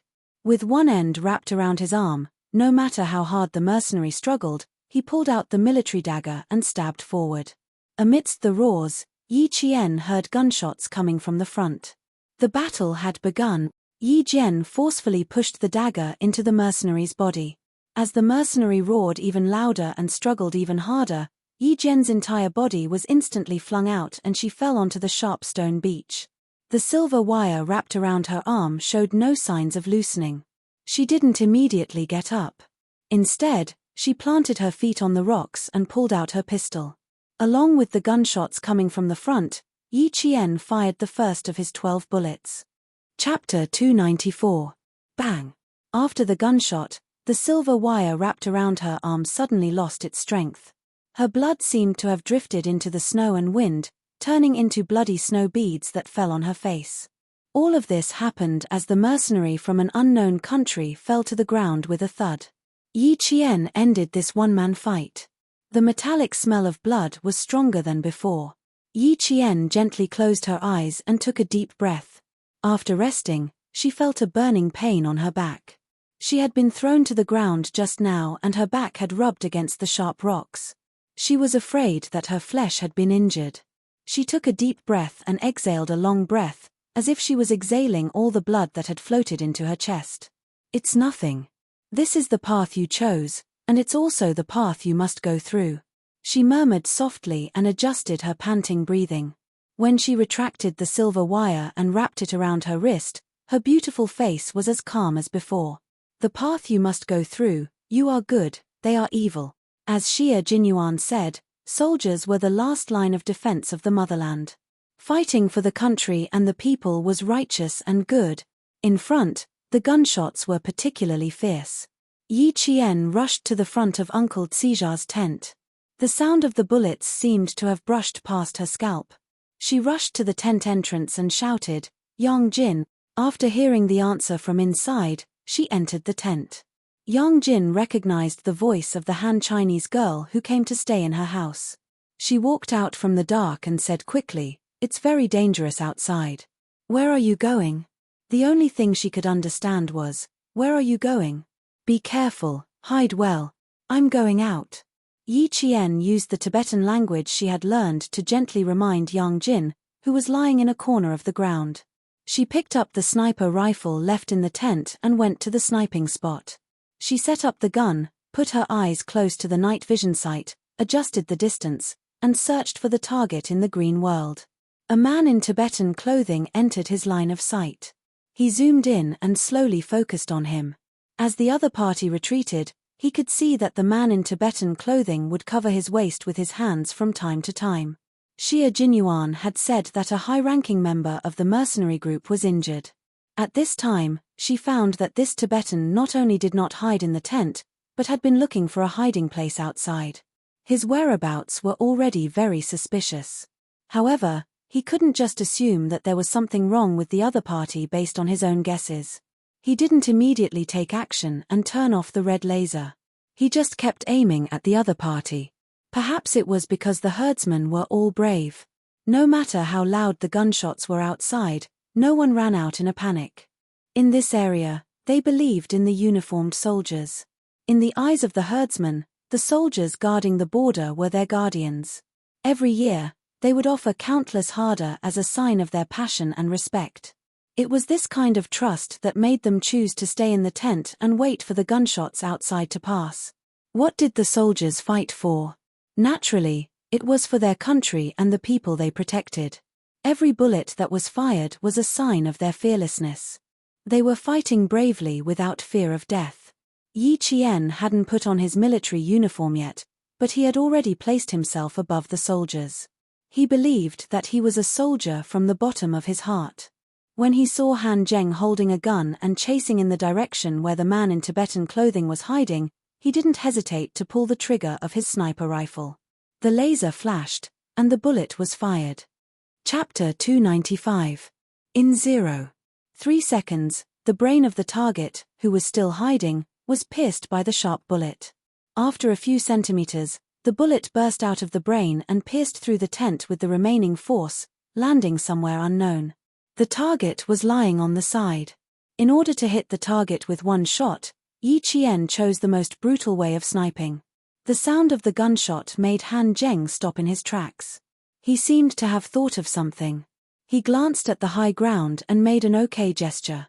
He then pointed to the front and signaled Yi Qian to snipe the second target. The sound of the sniper bullet didn't sound too out of place in the gunfight. Han Zheng informed all his comrades of Yi Qian's position through his earpiece. Successfully sniped the first target. There's still one more person, Little Fish. Lure him outside. Yi Qian is at the high ground. He can take care of Little Fish in minutes. The death of the leader of the mercenaries was a good thing for the comrades of the Snowfield Brigade. Xie Jinyuan adjusted his earpiece and said, "What are Yi Qian's coordinates?" Z7, report. After Han Zheng reported Yi Qian's coordinates and direction, Yi Qian saw Han Zheng make another gesture through the night vision scope. "There's a target at 10 o'clock. Requesting sniping." She immediately aimed her sniper rifle at the 10 o'clock direction and aimed. Soon, she saw a black shadow moving slowly among a pile of rocks. The corner of Yi Jian's mouth curled up slightly. The crosshair of the scope firmly locked onto the target and moved along with the target's movements. The 7.62mm bullet flew out of the fireproof cap and flew straight at a distance of about 300 meters. Her sniper rifle had a range of 800 meters. With the wind speed at a distance of 300 meters and Yi Qian's calculations, the sharp bullet pierced through the air and hit the target in the back. The target was hit within 300 meters. The shooting stopped and the butter lamps in the tent lit up one by one. It was very calm. It was as if the herders had just woken up. There were no panicked screams or cries of fear. They were the descendants of heroes, so they were very calm in the gunfight. When Yi Qian came down with his sniper rifle, he saw a black shadow standing quietly on the rocky beach. Behind him was a majestic snowy mountain. He was like a snowy mountain. He stood there quietly with a majestic aura. He made people feel at ease. He made people feel that he could protect the peace of the area. Xie Jinyuan now, he was even more charming than he was a year ago. He was wise and calm in the face of enemies. He fought side by side with him. No matter how dangerous the road ahead, he was willing to walk with Yi Qian. There was no way back, only forward. With him around, no matter how tough it was, they could walk side by side. This was Xie Jinyuan's charm. His charm was incomparable. "Little fox, are you admiring the night view? Or are you waiting for me to walk over?" She stood not far away and did not move. Xie Jinyuan raised his eyebrows and smiled. His black eyes were as bright as the stars, rippling gently. "I think you're waiting for me to walk over and give me a warm hug." He could quickly walk out of the smoke and fire of war and be himself again. Yi Qian heard this and immediately jumped over a rock. Unexpectedly, he felt a tearing pain in his back. The sudden pain came. Even Yi Jian, who had always been able to endure it, couldn't help but gasp. It seemed that the injury was a little serious, especially the side of the waist. It seemed that the skin and flesh had split open. Chapter 296. The sound of pain was particularly clear in the quiet night. Xie Jinyuan, who had been smiling, immediately put away his smile and walked over. Sit down. Where are you hurt? He put his arm around her shoulders and turned on the headlights on his helmet. In the light, they could see Yi Qian's beautiful face and his elegant, handsome face. Yi Qian didn't even have a chance to refuse before he helped her sit on the rock. It was late at night, the rock was really, really cold. In August, the temperature in the no man's land would drop to a few degrees below zero. Otherwise, there wouldn't be such a phenomenon where blood spurted out and fell to the ground. Soon, Xie Jinyuan also realized that it wasn't appropriate to sit on the cold rock in the cold wind to check where she was hurt. He smiled and said, "Sorry, I'm used to being rough in the military camp. I'm a little, not very good at taking care of girls. Please forgive me." This was definitely the truth. As Han Zheng said, Xie Jinyuan was born into an aristocratic family. He was humorous and witty, but he had always been conservative when it came to relationships. At 21 years old, he really wasn't good at taking care of girls. Yi Qian wouldn't let him take care of her. As soon as his hand left her, she immediately stood up and said, "It's not a big problem. Maybe it's just a scratch. Aren't you going to clean it up? They're all busy downstairs. You haven't gone back yet. How can I be at ease?" Her refusal made Xie Jinyuan's lips curve slightly. "Come, make a choice. Do you want to carry her? Or carry her on your back? Pick one of the two. There's no third option." Yi Qian. Why does he like to act shamelessly in front of me? She tightened her grip on the sniper rifle and looked away with a faint smile. "No, I can walk on my own." What a headache. She wasn't really a 15-year-old girl. How could she deal with Xie Jinyuan? She couldn't do anything about it. She couldn't be as cold as she was with Yi Jifan's family, and she couldn't be too enthusiastic either. She wanted to maintain a gentlemanly friendship, but he liked to cross the line. No matter how smart Yi Qian was, she had no idea how to deal with relationships between men and women. When faced with Major Xie, who was acting shamelessly and teasing her from time to time, she couldn't do anything about it. "That won't do. Just now, every step you took was so painful that you gasped. We're still a few hundred meters away from the village. Won't you feel pain every step you take?" He smiled at the little girl who kept trying to find ways to reject him. Even though his deep gaze was deep and gentle, it was just the right amount of a man. "Calm." Yi Jian looked up and stared at him. The major, who had just finished a battle, had not taken off his helmet. The light shone on him, revealing his elegance, just like that of a noble young master. His silhouette was perfect, and his eyes were clear. There was a warmth deep in his eyes that could drown people. This Xie Jinyuan vividly expressed the delicate feelings and tenderness of a soldier. Her eyelids drooped slightly, and she smiled helplessly. "Captain Xie, I did choose the third option. But I don't have a third option." Xie Jinyuan maintained the smile she was most familiar with. It was elegant, noble, and especially dangerous. Just when Yi Qian thought he would continue to insist that there were only two options, the man who had always been unpredictable said slowly, "However, I've always respected girls." "Okay, tell me what your third option is."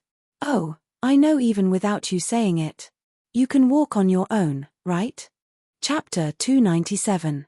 Yi Jian, who felt that she couldn't keep up with his pace, pursed her lips, took a step forward, and said to him, "Indeed, I can walk on my own. As for the road that I can walk on my own, I hope that I can walk it step by step. As long as I can walk on my own, I will persist no matter how difficult it is."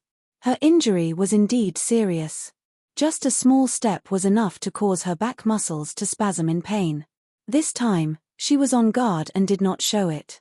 Instead, she took one step after another and brushed past him, once again widening the distance between the two of them. The smell of blood on her body completely exposed Yi Qian's injury. Xie Jinyuan's smile slowly disappeared and his eyes darkened. He turned around and looked at the stubborn figure that brushed past him. He sighed softly. "It's so hard to walk on your own. Silly fox, why don't you think of relying on others? If you continue to walk like this, you will be the only one suffering." Xie Jinyuan chased after her with a slight pain in his heart. She had her third choice. Then, He would give her a fourth choice. Since she had chosen to walk on her own, he would walk with her. Judging from the way she walked, her back was injured. He could not hug or carry her, so he could only help her carry the gun. After catching up, Xia Jinyuan melted all his helplessness into a smile. Come, give me the gun. We can walk slowly. Not only did he leave her with some dignity, but he also showed his respect for her. Yi Qian did not refuse again. If he did, he would seem pretentious and pretentious. He handed the gun over and smiled.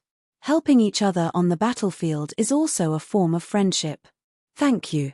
For now, I don't think we are comrades.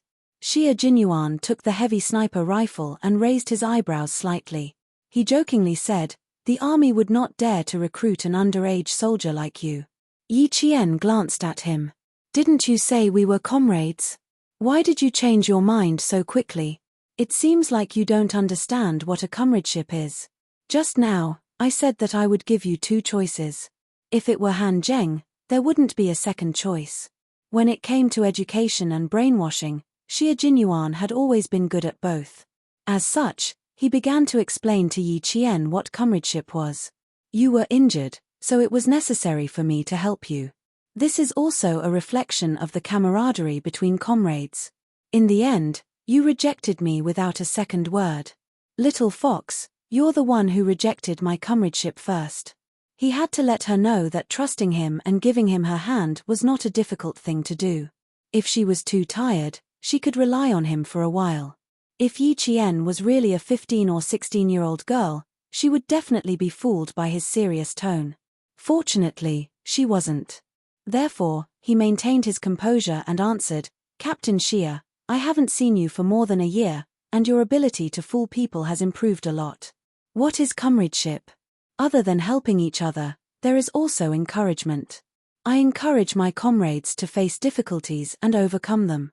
Just like what I did just now, you wouldn't have given Han Zheng a second choice because you knew he would persevere. That's why this little girl said I was a fox. She saw things clearly at such a young age. She even knew what comradeship was. She must have done some research." Chapter 298. But you're a special exception, so I can't treat everyone equally. Xia Jinyuan laughed heartily. His handsome eyes were as bright as the moon in the sky. If he continued, it would be a complete rejection. He had to stop talking about this topic. After thinking about it, he naturally changed the topic. "When you really wear the military uniform one day, I will definitely treat everyone equally." Yi Qian also secretly breathed a sigh of relief in her heart.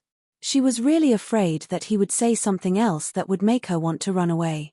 One was an astonishingly talented hunter, the other was a cunning and intelligent fox. This was destined to be an evenly matched contest. Sorrowful cries came from the tent. It was Dima's wife crying. She already knew that her husband had been killed. Yi Qian stopped in her tracks and looked sadly at the tent where the cries came from. She remembered that once, her mother also cried like this. It was after her father died in an accident, her mother hugged her and cried. Not long after, the gentle and beautiful mother in her memory no longer came back with a smile.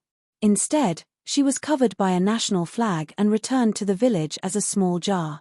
Although she had memories at that time, she did not know what sacrifice was. When she arrived at Yi Zhifan's house, she was dragged into the kitchen by Sun Dongqing and beaten with a stick for the first time because she snatched an egg from Sun Dongqing. Only then did she know that she had become an orphan without parents. In her previous life, because she knew early, she was afraid early and developed a cowardly character that did not dare to fight with Yi Ying. Don't underestimate the Tibetans. They are a brave people. Even if Dima is not around, his wife will still take care of this family. Her sadness made Xia Jinyuan raise his hand and gently rub her hair. "Everything will be fine. There is no hurdle in this world that cannot be overcome. You were able to grit your teeth and walk away from Yi Zhifan's family to live a wonderful life.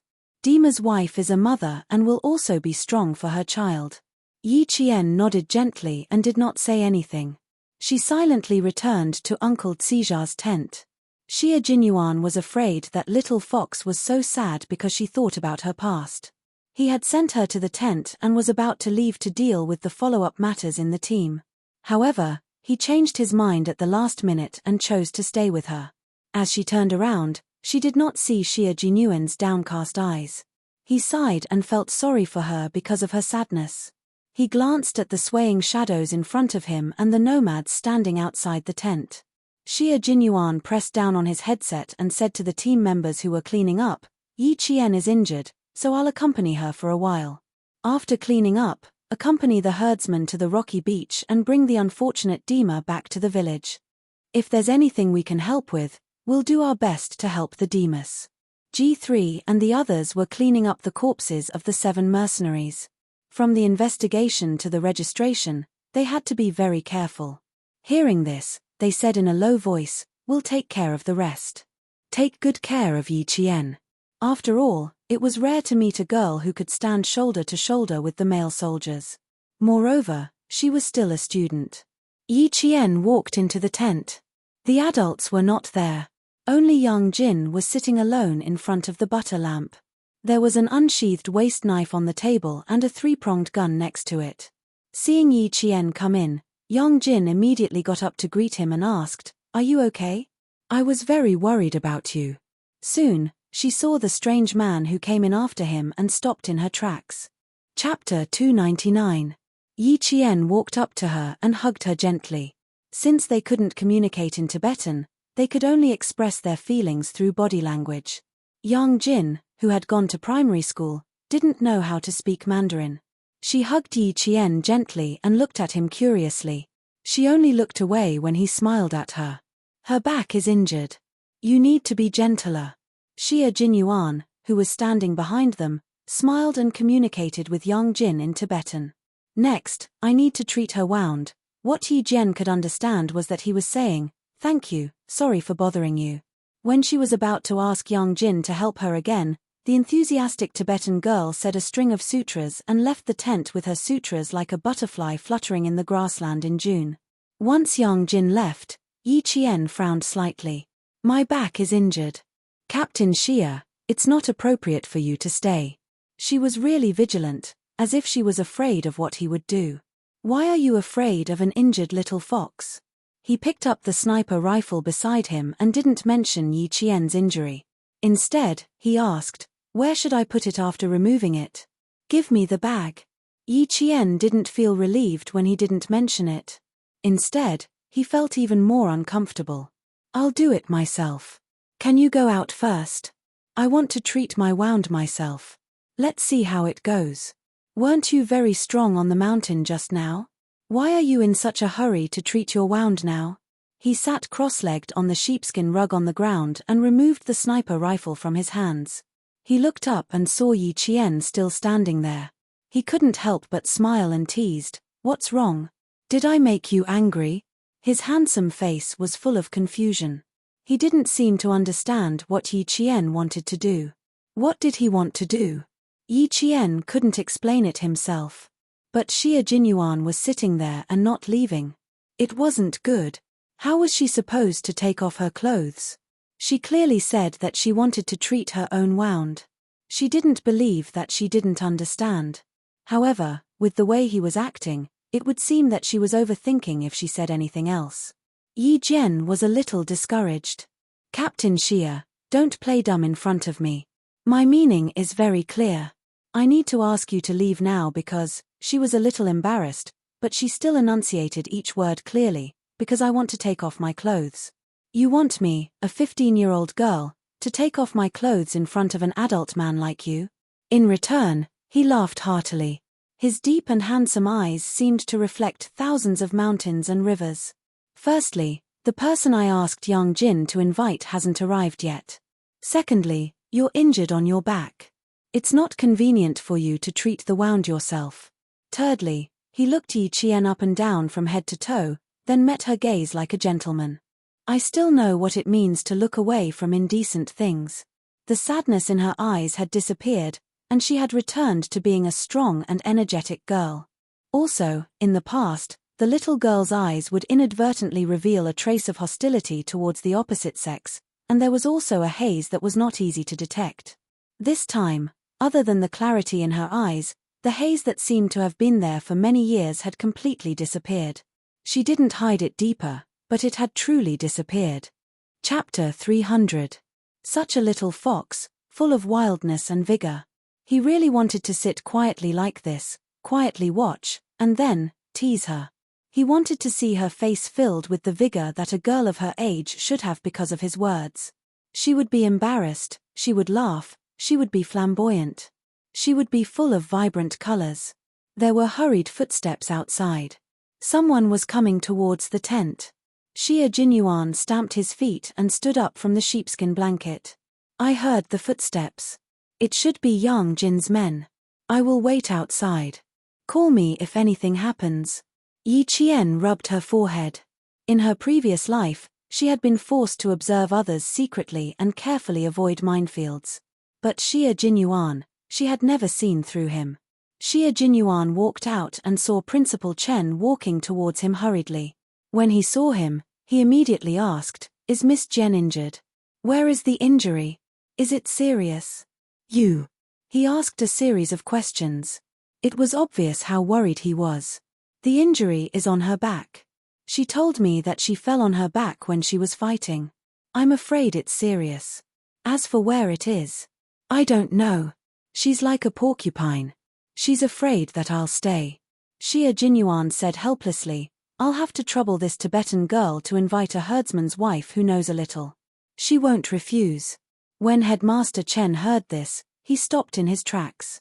He gave some instructions to Yang Jin, who had already called people over, and then stayed outside the tent. He shook his head and laughed. This girl is really vigilant. When she goes to the front lines in the future, she won't differentiate between men and women. But it's good that she has some awareness. The herdsman's wife's scream came from inside the tent. Xia Jinyuan, who was about to say something, was so shocked that he lifted the curtain and rushed in. At a glance, he saw a bloody wound on the side of his waist that was facing away from him. That injury made his pupils constrict. He walked to Yi Jian, who was lying on the bed because of his intrusion.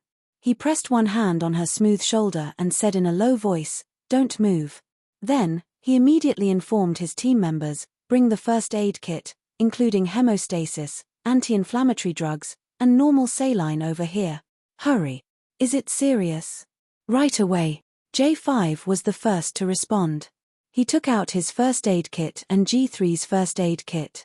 "I'm coming." K7 also took out his first aid kit. Han Zheng said, "You're injured too. Save some.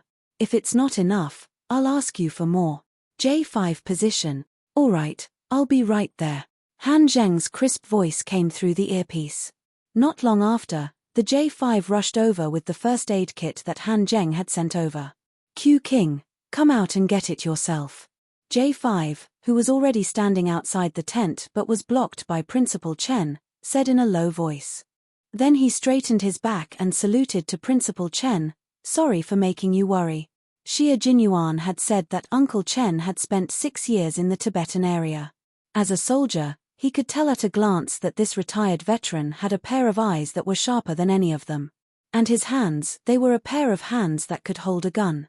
He stopped J5 because he didn't want him to rush in. If her back was injured, she would definitely take off her clothes. This girl even resisted Captain Xia, who was familiar with her, let alone other male soldiers. He took the first aid kit and said in a deep voice, "You guys have worked hard. We're here, so don't worry. Let's deal with the herdsman first. Don't leave any disputes." Chapter 301. If there are any financial losses, you can write it down first. But remember, don't ask for compensation in person. They don't need money. Headmaster Chen gave a few more words of advice based on his experience. It could be seen that even though he had retired from the army, his heart would always remain in the army. The herdsman's wife came out to get the medicine. After taking the 3 first aid kits, she hurriedly returned to the tent. Her expression was serious. It was obvious how deep Yi Qian's injury was. The J5 nodded slightly, saluted again, and strode away. In the tent, Yi Qian was lying on the bed. His back was illuminated by the butter lamp. His uninjured skin was fair and delicate. The curve of his back was slender and beautiful. It rose and fell like a mountain range. However, Such a perfect back was ruined by a bloody 5 centimeter long wound on the right side of his waist. It was like a landscape painting that was torn in half. Yi Qian closed his eyes. He didn't dare to look at Xie Jinyuan, who was bending over to check his wound. He bit his lower lip lightly. He was so embarrassed that his whole body was stiff. Xie Jinyuan took off his helmet, gloves, and even his multipurpose combat vest. His expression was solemn. He said coldly, "Relax. If you're so tense, it'll shrink the wound. Not only will it hurt you, but it'll also cause you to lose more blood." Hearing his cold voice, Yi Qian gently exhaled. She was thinking too much. "I'm sorry to have troubled you in the end." He washed his hands in the Highland barley wine and put on the medical gloves in the first aid kit. Without looking up, he said softly to Yi Qian, "There's no need to apologize or say that it's troublesome. After all, you were injured because of us. Bear with it. I'll use normal saline to debridement and stop the bleeding." If it really hurt, Yi Qian felt that he was probably numb from the pain, so he didn't feel much pain. Her whole face was already as red as an apple. She nodded. She didn't even want to speak. Just now, he had rushed in like that. Luckily, she reacted quickly and threw herself on the bed. If she had been a second slower, her upper body would have been seen by him, but now, even his voice was so serious. It really saved her from embarrassment and helped her adjust her mentality as soon as possible. Yi Qian had the mentality of a little girl, but Xie Jinyuan's gaze had been fixed on her wound from the moment he rushed in. Such a long and bloody gash attracted all his attention, so how could he possibly look elsewhere? Yi Qian's body stiffened when the saline solution was poured on her. Her entire wound started to twitch. It was so painful that she had to bite her lower lip to stop herself from making a sound. "I'm afraid the bandage isn't enough. If it hurts, bite your sleeve tightly. I don't want to treat the wound on your lower lip after treating the wound on your back." Xie Jinyuan lowered his head to clean the wound. His handsome face was so calm that there was not a trace of emotion. He calmly faced the wound that was even more hideous after being cleaned with normal saline. Cleaning the wound was an essential process. In order to reduce infection and inflammation, it was necessary to repeatedly rinse the wound with normal saline solution until the bleeding was completely stopped. After the debridement, he would then start to suture the wound. Silk thread was suitable for suturing skin tissue. Without anesthesia, when the first needle pierced the skin, Yi Qian's forehead was dripping with sweat. She bit the corner of her shirt tightly and endured the immense pain. After a while, Yi Qian's face was as white as a sheet. Chapter 302. 3 more minutes. Amidst the excruciating pain, Xie Jinyuan's voice was like a morning bell, carrying the power of encouragement through the heavy fog. Yi Qian, who was in a trance, gently blinked his eyes, murmured, He waited for the 3 minutes to pass. Field bandaging, field suturing, and wound management were all skills that every member of the Snowfield Brigade had to learn. Yi Qian originally wanted to remind him to use the simple interrupted suture technique to close her wound, but when he started stitching, he could feel that he was using this technique. The procedure was simple. Every stitch was tied individually, which was the most suitable for her current wound. 3 minutes later, Xie Jinyuan used cotton dipped in saline to disinfect the wound again, covered it with sterile gauze, and fastened the gauze with a bandage. The whole process took about half an hour to complete. It's about 6 centimeters long and 2 centimeters deep. You can see the texture of the skin. Little fox, oh little fox, you can really endure it. He took off the blood-stained gloves and put away all the medical equipment. He sighed to Yi Qian, who was still in a daze. "The male soldiers in the army don't seem to be as tolerant as you are. Come, tell me the truth. Did you reject my help just now because you don't like to be helped? Or because you don't like my help?" Yi Qian closed his eyes and answered with silence. How was she supposed to answer? Both.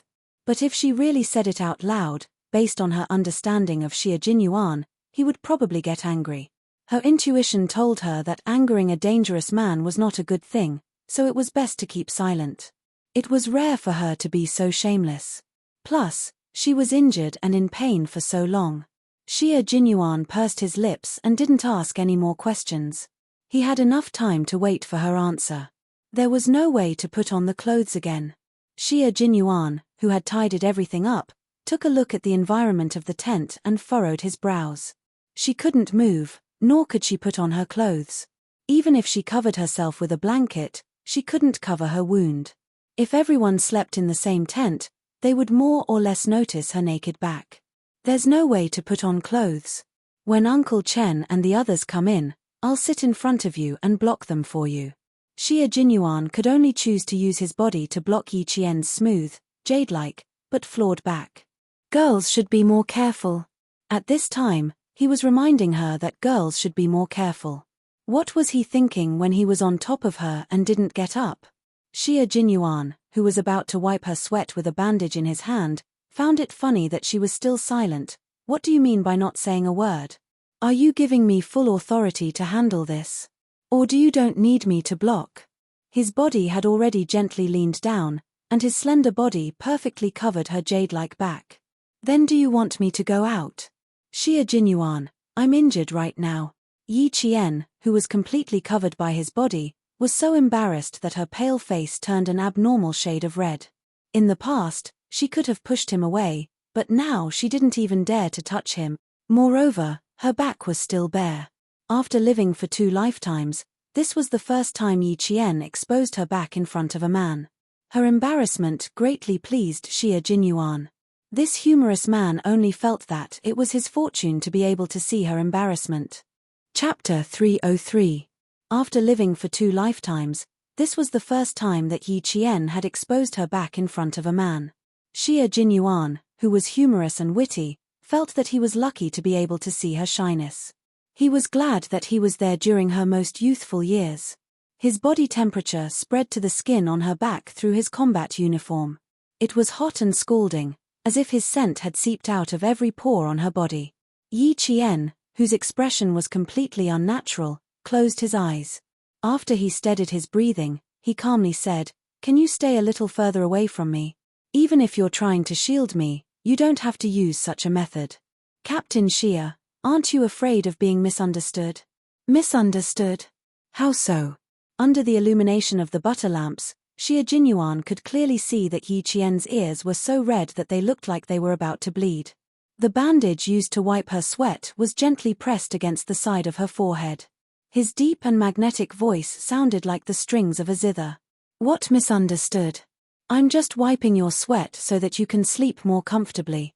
Don't think too much, little fox. How old are you? Why do you always think too much? Don't think too much, mature too early, and grow old too early." It took a lot of effort to make her remember him from time to time. Eating away at her shyness every day would probably make her unable to be shy in front of other men in the future.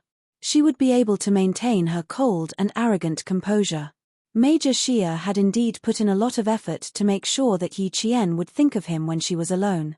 For the time being, he couldn't say that he loved her. Love was equal, it was waiting for him, and it was loyalty. He couldn't afford to ask her to wait for him. He just needed her to remember that if she really wanted to find a boyfriend, the first person she would think of was Xia Jinyuan. Yi Qian knew that he was teasing her again. She decided not to say anything and let him wipe her sweat. In her heart, she was secretly pondering whether she should go back to the bookstore to buy a few books on men's psychology to read, so that she wouldn't be at a loss when facing such a man. Xia Jinyuan knew when to stop. She fell silent and put away the teasing look on her face. She said sternly, "You can't get out of bed for the next 3 days. I will keep an eye on you at all times. If you need anything, you can call me anytime within 24 hours, including going to the toilet. Gao Yuan is injured. This is the most dangerous thing. I need to protect your safety at all times. After 24 hours, you can ask Yang Jin to help you. After 72 hours, you can slowly move around by yourself. 7 days later, I'll send a car to pick you up and leave the no man's land." 3 days later, he would rush back to the army to report on the completion of his mission. He would stay for 1 day in between, and on the 7th day, he would drive back just in time to pick her up and leave. After he finished speaking and wiped off his sweat, he stood up and allowed Yi Qian to take in a long breath of air that was free of his scent. If she could, She really wanted to run out and get some fresh air. I asked Uncle Chen to come over. The guys in my earpiece also said that they wanted to come over and take a look. Lie down and don't move. I won't be responsible if you're exposed. His stern tone only lasted for a while. Yi Qian heaved a sigh of relief, but she heard him teasing her again with a half-smile. Yi Qian raised her eyes and gently closed them again. She had an idea and smiled coldly. I won't let you take responsibility. I'll take responsibility for myself. You worked hard just now. I wanted to help you, but I didn't expect to cause trouble for you. Chapter 304. No, I don't think you're causing trouble. You left the wound to me without any hesitation. Little fox, I should be the one thanking you for trusting me. Xie Jinyuan had already sat down elegantly. He faced the tent and hid his gentleness, revealing a cold expression. I'll ask them to come over and take a look. You can sleep. As for taking responsibility, do you think I'll take responsibility? Yi Qian couldn't hold back anymore. She turned her head and stared at the man who had reverted to his old ways. She glanced at his arrogant sideburns and smiled.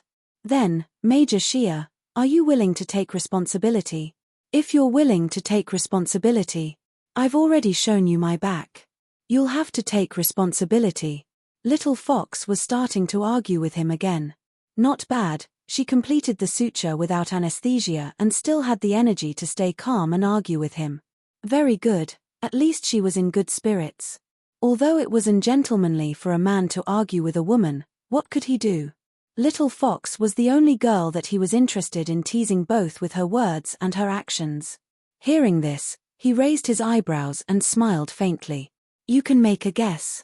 Whether I'll take responsibility or not depends on your guess. Are you trying to turn the tables?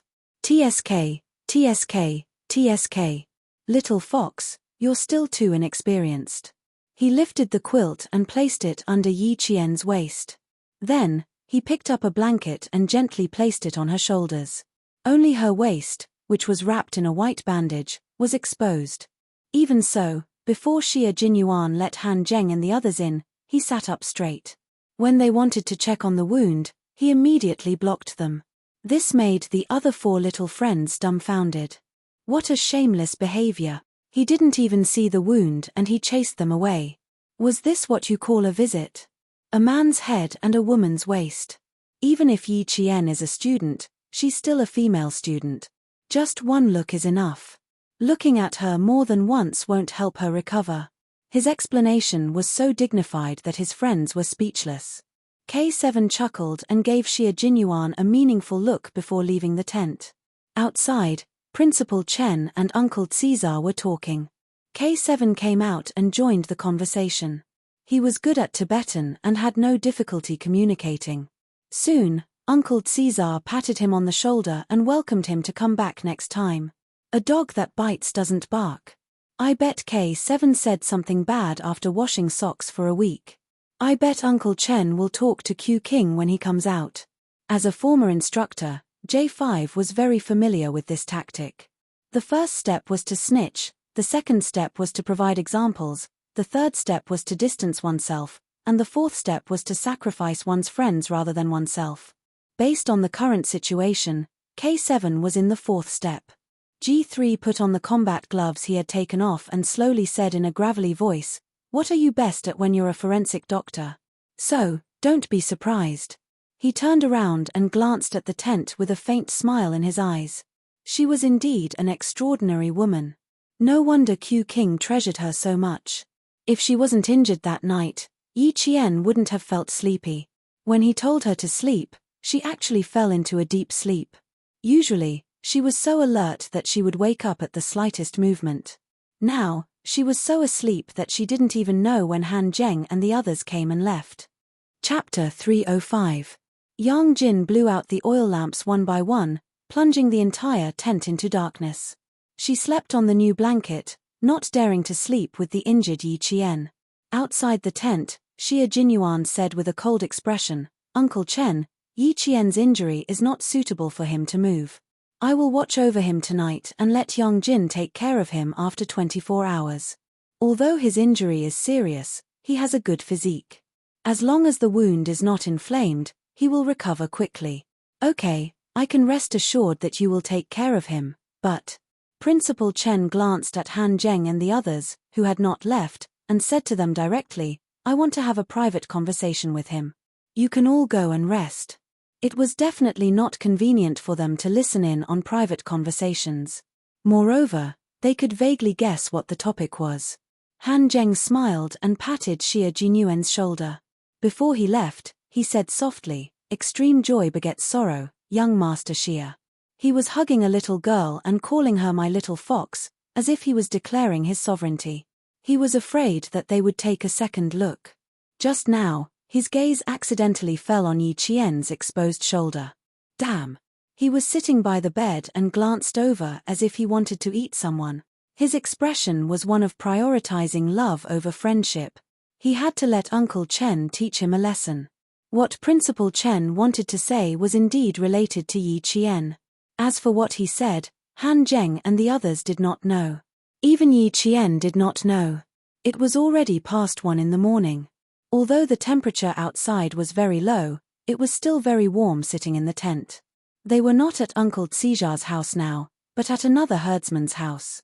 The master and mistress had both gone to Dima's house, leaving the 3 children to be taken care of. Principal Chen promised to take care of them until the master's family returned. There was a fire in the fireplace and it was burning brightly. Sitting by the fire, they felt so comfortable that they felt lazy. Xie Jinyuan did not speak. He waited for Principal Chen, who wanted to have a heart-to-heart talk with him, to speak first. You have other thoughts about Zhen Yiling, don't you? Principal Chen did not beat around the bush.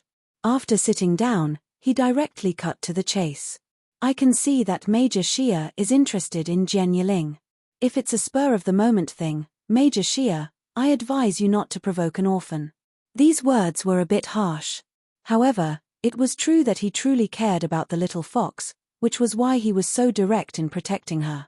Junyang smiled and said calmly, Uncle Chen, I have no intention of provoking Yi Qian. It's not a spur-of-the-moment thing moment. In the past year or so, although I've been outside, I've been thinking about myself and Yi Jian the most when I calm down. But thinking too much, it doesn't mean I have a relationship with Zhen Yiling, Yi. I think you also know that Yi Jian is still too young and is still a high school student. Even if I have feelings for her, I will prioritize taking care of her. I will not have any improper thoughts. Moreover, she has always been very vigilant, especially when interacting with foreign creatures. Occasionally, she would show an expression that would hurt people. This is similar to social anxiety. A year ago, her situation was considered serious. Now, it seems that she has improved a lot. However, she is not good at handling relationships with the opposite sex. This is her weakness. You and Uncle Zhen want to send her to the military to develop. With her ability, she will not be assigned to a place with many female soldiers. After many rounds of selection, she will definitely be sent to the front lines. However, if there are any obstacles in her path, it will greatly affect her military career. It had to be said that Xie Jinyuan was an excellent lobbyist. He was also very good at analyzing and thinking from their point of view. Everything he said just now was exactly what Headmaster Chen wanted to hear. Chapter 306. Xie Jinyuan would never fight a battle that he had no confidence in winning. He was already prepared to talk to Principal Chen and Uncle Zhen at any time. Therefore, every sentence he said now was watertight. Every word he said was from the bottom of his heart. When he saw that Principal Chen's originally cold expression had eased, he knew that he had hit the nail on the head. He also understood that as long as he was considerate of Yi Qian, neither Principal Chen nor Uncle Zhen would stand up to stop him from getting close to Yi Qian. With a heavy gaze, he calmly continued, also, Yi Qian is too outstanding. In the future, she will definitely meet all kinds of outstanding men who will be attracted to her. I have to walk around her more in advance so that she will be more picky when choosing a boyfriend in the future.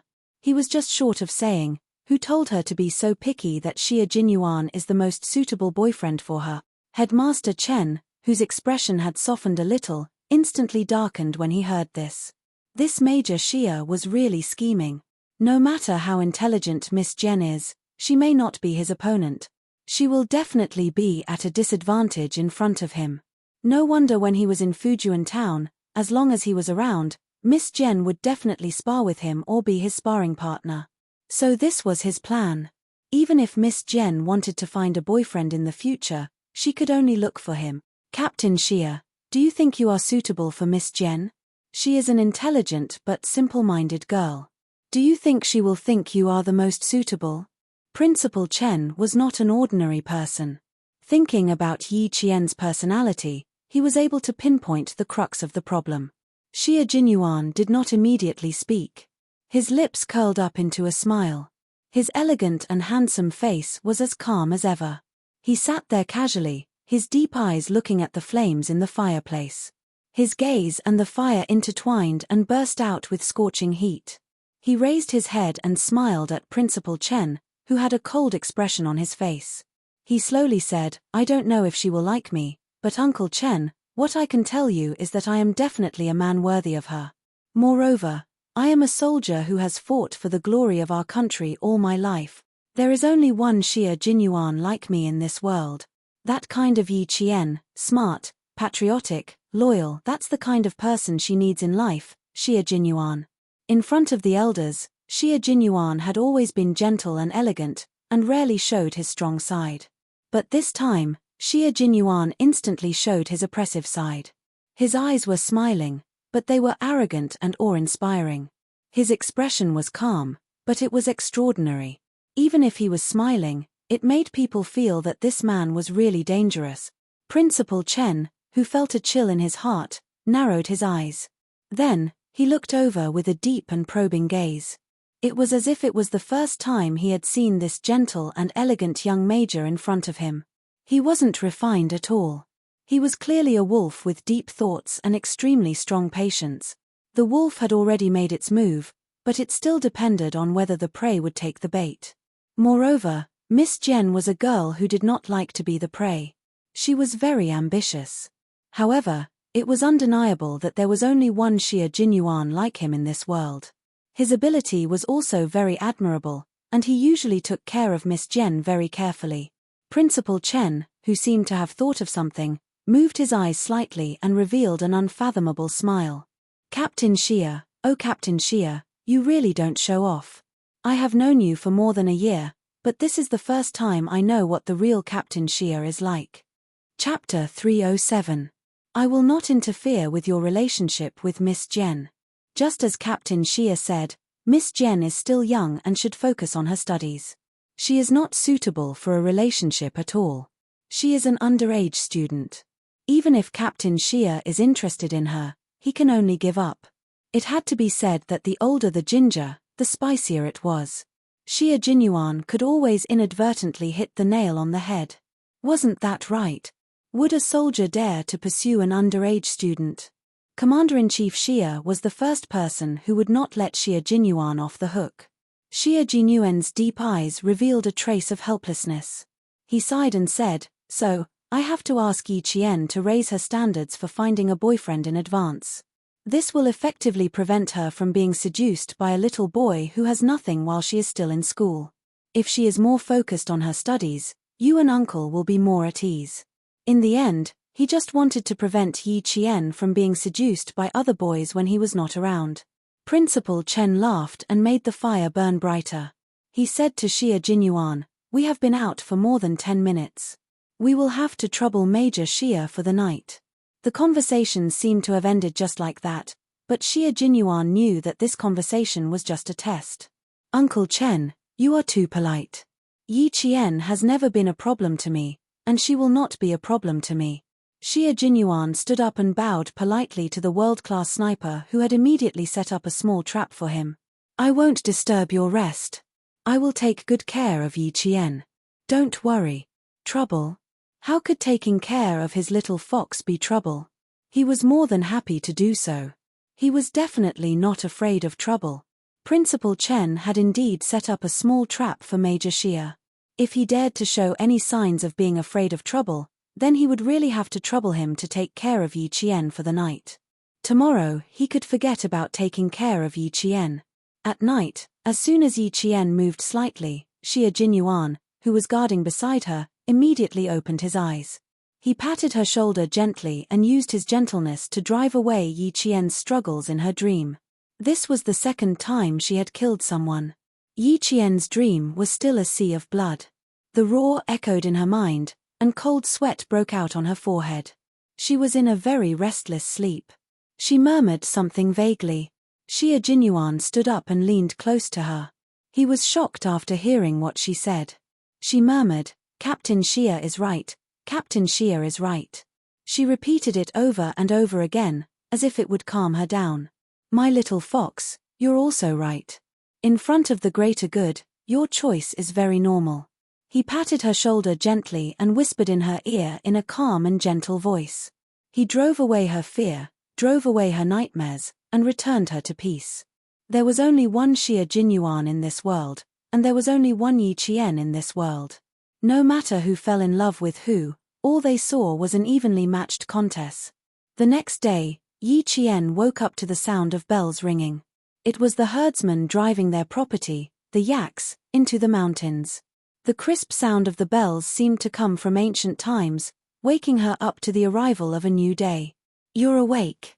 She still had her eyes closed, unwilling to wake up from this tranquility. A low voice with a faint smile suddenly came into her ears.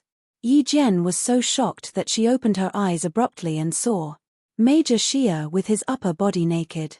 Yi Qian didn't know if she should scream or fly into a rage out of humiliation. Her biggest reaction was to widen her dark eyes. She didn't know what to say or do.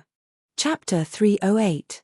In the past, when she worked in the security company, she often saw the special bodyguards training, and these special bodyguards were often topless. In the army in Fujian town, she often saw topless male soldiers training. Not only was she able to look straight ahead, but even if she did, she was very natural and not shy at all. However, when it came to Xia Jinyuan, there were always some things that were out of her control. What should she do to be more natural? What should she say to avoid embarrassment? It was rude to keep her eyes open, but if she closed them, wouldn't she be at a disadvantage? Moreover, she was still sleeping in the tent, so why was he changing while she was sleeping? Did he not consider that if she woke up, it would be awkward? In the end, it was Major Xia's bad taste again. Yi Qian, who had originally wanted to close her eyes, decided to open them instead. If he dared to take them off, how could she not dare to look? But this time, Yi Qian was overthinking things. Major Xia, who was pulling up his pants with both hands, wasn't familiar with Tibetan men's attire. When he saw Yi Qian wake up and stare at him with a confused expression, he raised his eyebrows slightly and explained, "I can only leave in 3 days. It's too obvious to wear a combat uniform, so it's better to wear a Tibetan attire." Oh, yes, it's better to wear a Tibetan attire. Me too. Yi Qian, who had lived 2 lifetimes, was in the same room as a topless man who was changing clothes. Although they were in a tent, but this was still a room. In the past, even if she saw a topless man, it was always a few of them, and she wasn't facing him alone. In terms of relationships, Yi Qian, who was as pure as a piece of white paper with a foreign man, replied awkwardly in a dry voice. Then she realized, the problem wasn't that she dared to look at him even if he dared to take them off, but, if she opened her eyes and didn't look away, it would be indecent to look. After she realized what was happening, she immediately closed her eyes in shock. "Xia Jinyuan, hurry up and put on your clothes. I'm still sleeping, why are you changing?" These words were clearly meant to be humiliating, but just by listening to the literal meaning, there was something wrong with it. Hearing this, Xia Jinyuan's sexy thin lips curled into a perfect smile. He was originally standing in the middle of the room to change his clothes. When he walked over, he stopped right in front of Yi Jian. She could see his slender legs, his lower abdomen, his abs, and his strong chest. She could see his sexy body with her own eyes. Yi Jian looked up at Xia Jinyuan. His deep and mellow voice sounded doubtful. "Little fox, why do I feel that something is not quite right with your words? You're still sleeping, so why should I change? Are you saying that I can only change my clothes when you open your eyes?" She could already hear the hint of a smile in his voice as he said lazily, "I'm sorry, it's my fault. I should have changed when you were awake. Nonsense. I didn't mean anything else. No, I didn't mean it that way at all. Yi Qian had closed her eyes tightly when he came closer. Now that she heard him spouting nonsense, she opened her eyes in embarrassment and anger. She looked up at the man who was looking down at her and said, "Don't misunderstand me on purpose." She even dared to open her eyes. She had improved a little. Although it was an accident that she woke up in the middle of changing her clothes in the tent, it was still a pleasant surprise. Chapter 309. He wanted to avoid her for a while, but when he saw her shy expression, he decided not to. In Fujian town, the little fox would spend her summer and winter holidays in the army. There were plenty of half-naked male soldiers training in the army. She spent her days in the army and had seen the upper bodies of countless male soldiers. The only one she had never seen was him. He was confident in his figure and wasn't afraid that it would be worse than the other male soldiers in the army. He had already taken it off, and it wasn't like he did it on purpose in front of her. It was fine to let her admire his figure. He had to let her know what a man's figure was. TSK, TSK, TSK. Sometimes, he felt ashamed of his dark heart. In order to improve Little Fox's taste and mate selection, he was even using his looks in front of a 15-year-old girl. Commander-in-Chief Xia, oh Commander-in-Chief Xia, I hope you won't get so angry that you'll have a heart attack when you find out. After Yi Qian finished speaking, she suddenly realized that Xia Jinyuan was standing too close to her, and she was still looking at him with her eyes wide open. Even when she hurriedly closed her eyes, her gaze still swept across his muscular chest. When she closed her eyes, her gaze fell on his sexy abs and his beautiful green pants. Yi Qian closed her eyes tightly, and her heart trembled. She knew that her face was burning hot. She steadied her voice and said softly, "Xia Jinyuan, why are you standing in front of me? Even if you're wearing clothes, you should wear them far away from me. Also, don't misunderstand me." Misunderstand? Little Fox, are you saying that I misunderstood you? Sigh, sometimes you have too many meanings and it's too hard to guess. So, I can only guess from your literal meaning. Xia Jinyuan raised his hand and took the Tibetan robe from the rack. I'm not standing too close to you. That Tibetan girl put the Tibetan robe I wanted to wear on the rack beside you, so I had to come and get it. If I didn't come and get it, I would have been half naked, and you wouldn't have dared to open your eyes. She was really adorable. It was not like she had never seen a male soldier shirtless, yet she was still so shy.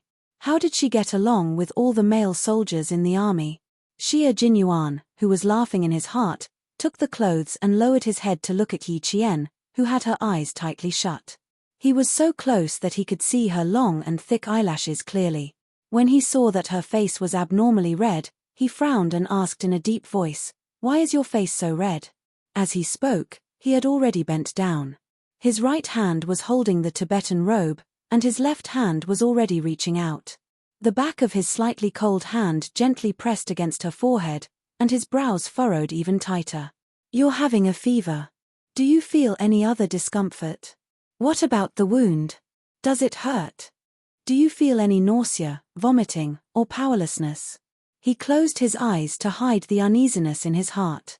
Yi Jian's body stiffened again as she was not prepared for it. The hidden awkwardness and shyness instantly gushed out from her heart like spring water. At this moment, not only was her face burning hot, even her body was burning up. She subconsciously raised her hand, wanting to push his hand away from her face. Before she could raise her hand, he placed the Tibetan robe in his right hand to the side and quickly pressed down on her wrist. "Don't move. I just stitched up the wound. Do you want it to split open again?" His voice was cold and deep. At this moment, half of his body was above Yi Qian's head. He had taken a shower with cold snow water before coming back to change his clothes. At this moment, not only did he have the refreshing scent of mint, but he also had the coldness of snow. Chapter 310. Wisps of it drifted to Yi Qian's nose and melted into her chest. Yi Qian realized that she couldn't breathe normally. Her hands were held down, and all she could breathe was his scent. Even her shoulders could feel his body temperature. She tried her best to calm herself down and said slowly, "I won't move. Please, move away from me. Also, Although the sun is out, the temperature is still very low. Major Xia, I suggest you put on your clothes to prevent catching a cold. You know that it's dangerous to catch a cold on a plateau in no man's land. As he spoke, Yi Qian felt herself gradually calming down. Soon, the temperature on her face dropped. I'm fine. I don't have a fever. I'm just not used to you being so close to me. The wound is very good. You treated it very professionally last night. I can feel that the wound is not inflamed. There's no nausea, vomiting, or weakness. It's because you're too close to me. She explained it clearly. Only by explaining it clearly could she gradually calm down. When Xia Jinyuan felt the back of his hand on her face gradually cooling down, he looked at her again. Her eyes were closed, and the corners of her lips curved slightly. He naturally retracted his hand. For a man who always knew when to stop, he wouldn't anger his little fox so easily.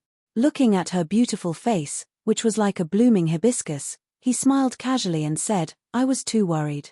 I took a shower by the river just now. It wasn't convenient to change outside, so I had to go back to the tent. I wanted to quickly change while you were asleep, but who knew? Before he could finish speaking, Yi Qian, who still hadn't opened her eyes, hurriedly interrupted, I know. Captain Xia is a gentleman. He definitely didn't do it on purpose. He definitely didn't do it on purpose. Xia Jinyuan's character was absolutely guaranteed. It was just that, sigh, he always liked to show that vague ambiguity, which made her a little unable to handle it. Let her fight with him. It would be more satisfying. Xia Jinyuan, who had already been praised, slightly raised the corners of his mouth. His smile deepened. He was a gentleman. Towards others, he would definitely be a gentleman. However, towards his little fox, when she grew up, he would no longer be a gentleman. As a man, he had to take the initiative and never let the woman he fancied be snatched away by other wolves. Very good. It's good that you didn't misunderstand. Give me 3 minutes. The Tibetan robe is a little complicated. I need to fumble around before I can put it on. Xia Jinyuan took the Tibetan robe in his hand again and began to figure out how to put it on while trying to put it on. It had been more than a year since he came to the snowy highlands, and this was the first time he was wearing a Tibetan uniform. Unlike wearing the combat uniform, which could be done in 1 minute, this would take a little more time. When he was a few steps away, Yi Qian felt as if a heavy burden had been lifted from his shoulders. Elegant men always exuded calmness and confidence.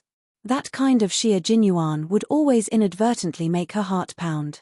Stay away from dangerous men, you must stay away from them. Yi Qian felt that his breathing had become much smoother after he left. There was not enough oxygen in the highlands, so he felt much more relaxed. However, an even bigger problem had arisen. There were 3 exigencies in life. Earlier, when she was shocked by his naked upper body, she didn't think of the 3 exigencies. Now that she had calmed down, Yi Qian began to feel a little anxious. Are you done? Hurry up. This time, Yi Qian's little face was tense. His voice was a little hurried. 3 minutes have almost passed. Are you done yet? She was very anxious. She was in a hurry to release her bladder. Chapter 3:11. Xia Jinyuan, who had his back to her, did not notice her predicament. He was thinking about which piece of Tibetan clothing to wear first and which to wear later. The Tibetan girl was holding the lei rui that Tibetans usually wore, which was also commonly known as labor clothes. Little fox, I'm stumped by the clothes of my fellow Tibetans.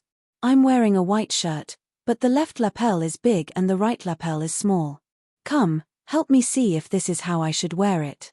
Xia Jinyuan turned around and tugged at the white shirt. I can't imagine how much time my fellow Tibetans spend on clothes every day.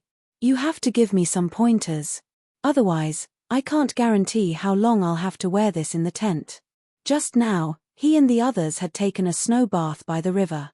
Now, he was changing his clothes alone in the tent and hadn't gone out yet. He didn't know what those guys were thinking under Han Zheng's intentional influence. When Yi Qian heard this, she had no choice but to open her eyes.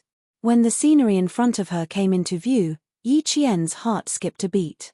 Even though she had already calmed down, her eyes still swayed. Xia Jinyuan, who was wearing a white silk brocade shirt that reached his waist, was several times sexier than before. The wide lapel of his shirt was open, revealing the beautiful texture of his chest. The white shirt was translucent, and it vaguely outlined the outline of his strong and narrow waist. When he breathed, his chest rose and fell slightly, along with his sexy abs.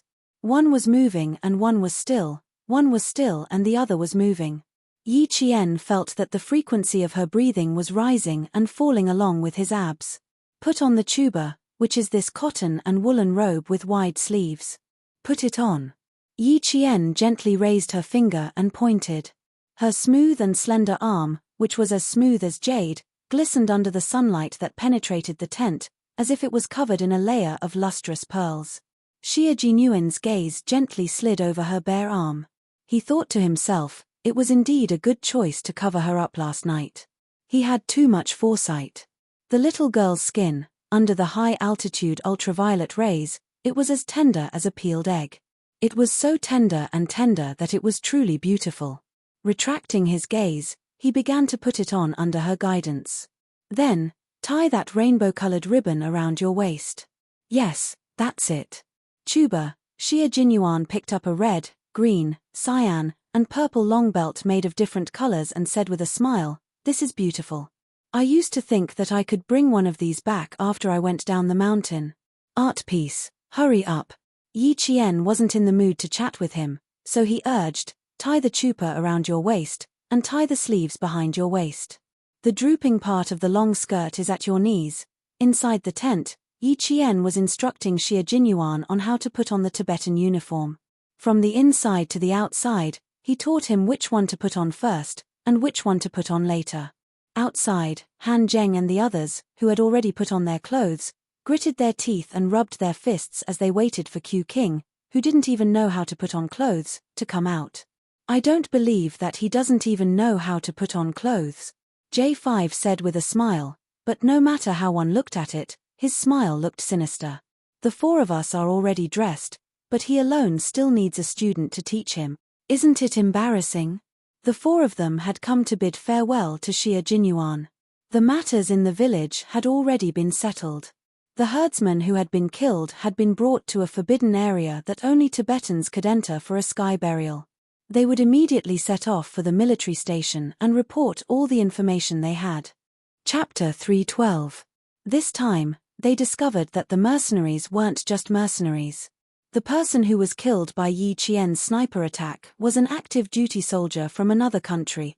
If they hadn't found the identification badge in the soles of his shoes during the body search, they wouldn't have known that the person who was killed was an active duty soldier. This was something that needed to be investigated. An active duty soldier from another country had appeared in China with a group of mercenaries and killed one of our soldiers. What did this country want to do and what did they want? They needed to investigate further in secret. The Snowfield Brigade didn't need to worry about how to investigate and how the military would deal with it after the investigation. Early in the morning, they showered together and went back to the tent to change. The four of them had finished packing, but the Soldier King was still putting on his clothes. What was he trying to do by dressing so slowly? The sound of teeth grinding outside was like that of wolves grinding their fangs, occasionally accompanied by the sound of hua hua. Xie Jinyuan, who had finally put on his Tibetan clothes, didn't wait for Yi Qian to admire him and said in a low voice, "I'll go out for a while. The others are outside." Yi Qian couldn't wait for him to go out quickly. When he heard this, he immediately urged him, "Go, go, they must have something to tell you." At this moment, Yi Qian didn't even think about what kind of psychological experience the Snowfield Brigade soldiers outside went through when she taught Xie Jinyuan how to put on his Tibetan clothes. After Xie Jinyuan went out, Yi Qian, whose bladder was about to reach its limit, gently turned his body so that his injured waist was facing up. Then, he supported himself with one hand on the bed and slowly got up. After supporting himself, he slowly placed one foot on the ground and stood up very slowly. The whole process seemed to be in slow motion until he stood up completely. After sleeping on his stomach for the entire night, Yi Qian stood up and let out a long, comfortable sigh. She didn't dare to delay at all, because she was now the one who was topless. It didn't matter if a man was half naked, But a girl was definitely not. In particular, Yi Qian had already developed. Although she was still young, her curves were already exquisite. The two balls were white and tender, just like a pair of cute little bunnies. Even though there was a bandage around their waists, they were still so slender that they could barely be held. Unable to put on any clothes, Yi Qian took out a large ethnic shawl from his bag that he had bought from an old man in the Tibetan area. It covered him from his shoulders to his hips. Once his upper body was fully covered, he slowly squeezed his feet into his shoes and moved out in small steps. As soon as she walked out of the tent, she saw 4 soldiers standing in a row about 30 meters away. They were dressed in combat uniforms and deep combat boots. Both their aura and height were the same. When Yi Jian looked over, the first person she saw was Xie Jinyuan, who was wearing a gorgeous Tibetan uniform. He looked handsome and masculine in his masculine appearance. Even without his military uniform, he was still the center of attention. I will return to the army in 3 days. The 4 of you should be careful on your way back. Uncle Chen has borrowed some yaks from the herders. After you get out of this no man's land, release the yaks on the grassland. Someone will bring them back to the village. In front of his comrades, Xie Jinyuan had a cold expression on his face. After he finished giving instructions, he saw Han Zheng pouting at him and laughing. Your little fox came out to take a look at us. Where is she going? TSK, TSK, TSK. She was indeed a little fox. She even managed to tame Xie Jinyuan, the wolf.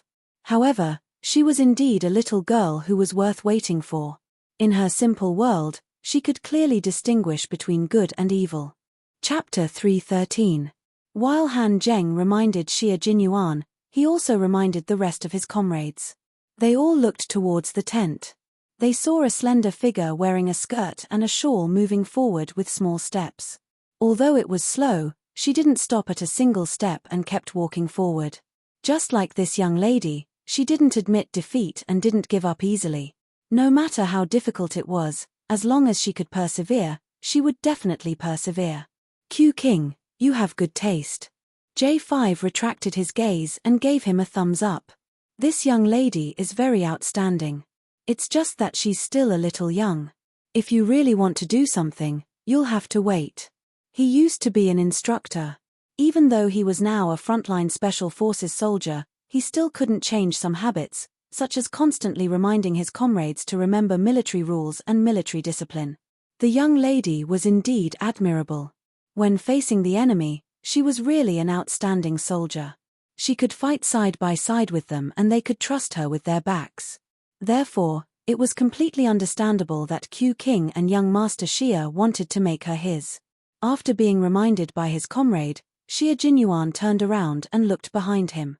He saw that the person who covered himself up was moving slowly step by step towards the shadowy direction. Over there was. Xie Jinyuan's pursed lips curved slightly.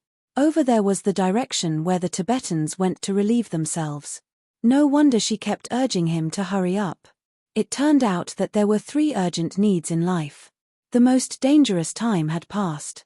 Now that she could move step by herself, it was obvious that her wound had recovered well. Walking slowly was actually more beneficial for the recovery of her wound. The man who was still cold just now instantly smiled and said to the 4 of them, I'm fine here. I'll return to the army on time in 3 days. Q King, can you please give your comrade a little bit of a spring breeze drizzle? The class difference is obvious. I'm going to protest. Han Zheng saw and felt depressed.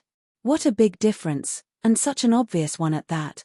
Xie Jinyuan raised his eyebrows. His sexy thin lips curved into a smile like a spring breeze drizzle. Why don't I smile like this when the girl you like comes next time? There was a deep meaning behind it. The 4 of them were all smart people. They instantly understood what it meant to be an all-round soldier king. Even K7 gave him a thumbs up and said, awesome. As expected of the all-round soldier king, this kind of deep battle is indeed deep enough. In the future, whenever we meet a girl that our comrades like, we'll put on a black face the whole time to set off our comrades' spring breeze drizzle. Han Zheng was very smart. He immediately understood what it meant to prepare for a rainy day. He also guessed what Xie Jinyuan meant. Xie Jinyuan's dark eyes had a slight flicker of light. He chuckled, "Brother, there are some meanings that can only be understood but not explained in words. Do you understand?" They were all smart people. As long as they understood it in their hearts, there was no need to say too much. "Sometimes, it'll lose the fun if I say it out loud. Thank you for your advice." J5 bowed and said with a pained expression, "Only now did I fucking understand why I've been single all this time. It wasn't that the hardware wasn't good enough, but that the external environment hadn't been improved. If I had Q King by my side, I'm afraid my wife and children would already be on the bed. Q King, I'll leave my marriage to you in the future. Also, help me ask around and see if Yi Qian has a girl who's the same type as her. I'll book her in advance." Chapter 314. G3 kicked him in return. "There's a first come, first served rule for everything. You, back off. My life's most important event has yet to be resolved. You, go away." After coldly scolding J5, he said to Xie Jinyuan in a pleasant manner, "Q King, I'm counting on you too. When my child is born, he will acknowledge you as his godfather. Count me in." It was rare for K7 to join in the fun. His thin but handsome face was absolutely serious. "I also need to resolve my life's most important event." One after another, Xie Jinyuan smiled elegantly. "The revolution has yet to succeed. We still need to work hard. Once I succeed, it'll naturally be easier for us to settle down." The four of them nodded solemnly, indicating that they would support the all-round Soldier King in all aspects. At the same time, they also made a long agreement with a wolf that was good at attacking people's hearts. They would fight in all aspects and set up an inescapable net just to lock down one fox. Xie Jinyuan narrowed his eyes slightly. He just didn't know how little Fox would react when she found out. However, no matter what kind of reaction she had, he would deal with it accordingly. Waving his hand, Xie Jinyuan bid farewell to his comrades and hurried towards Yi Qian's direction. He didn't rush over rashly as he was afraid of alarming Yi Qian. Instead, he found Yang Jin and asked for her help. Yang Jin was making yogurt. After hearing his request, she tilted her head and looked at the handsome soldier with a high-nose bridge and wearing a lotus-embroidered Tibetan uniform embroidered with peace and blessings. She smiled. "You look very masculine in your Tibetan uniform. You look like a man from the grasslands." "Thank you." Xie Jinyuan smiled. He realized that the girls who could talk to Little Fox were all straightforward girls. "I'm worried that she won't be able to handle it herself. Please look after her for me." Standing below, Xie Jinyuan waited quietly. Yi Qian was so embarrassed by Yang Jin's gestures that he wanted to bang his head against the wall. Why, does he know everything? Since he already knew, what else did she have to hide? When she came back, she saw him standing in front of her, waiting for her to go over. Yi Qian groaned in pain. Why was she so embarrassed every time she saw him? However, as soon as Yang Jin heard her cry out in pain, the kind-hearted Tibetan girl was so scared that she thought something had happened. She raised her voice and shouted. The Tibetans living on the plateau not only had a strong lung capacity, but they also had a golden voice. Xie Jinyuan could hear Yang Jin telling him to hurry over from afar. Yi Jian, who had yet to understand what was going on and had yet to recover from the awkward pain, saw a tall and straight man running towards her. His figure was vigorous like a swimming dragon, and his footsteps were steady as if he was flying. In the blink of an eye, he was right in front of him. Did the wound split open again? Don't move, I'll carry you back. He sprinted over without even catching his breath. As soon as he finished speaking, he knelt down in front of Yi Qian. With his broad back facing her, he said in a deep voice, "Come up. Let's go back to the tent and take a look." Yang Jin also thought that Yi Qian's wound had opened, so she immediately helped her up. She carefully sent Yi Qian onto Xie Jinyuan's back. "Stay close to me, don't put any weight on your waist. Wrap your arms around my shoulders, and don't place your center of gravity on your hips." Xie Jinyuan waited for her to stick close to his back and calmly instructed her. Then, he slowly and gently got up. He was worried that Yi Qian would lose her center of gravity, so he intentionally leaned his body forward so that her entire center of gravity could be on him. His hands were not supporting Yi Qian's hips, but rather, they were holding Yi Qian's thighs in a gentlemanly manner. Chapter 3:15. To understand a person, he had to use his attentiveness to resolve her awkwardness and make her relax in front of him. Xie Jinyuan had no experience in love, but he understood Yi Qian and knew how to get close to her heart. Yi Jian was not a bashful person. She had already carried him on her back. If she was going to come down for no reason, she might as well thank him. She pursed her lips and said softly, "I was fine just now. Yang Jin misunderstood me. You don't have to worry too much. I always know how to take care of myself. In a situation where there is no one to take care of you, you can only take care of yourself. But now, I am here to take care of you. You don't have to feel burdened. Take care of yourself and I can rest assured."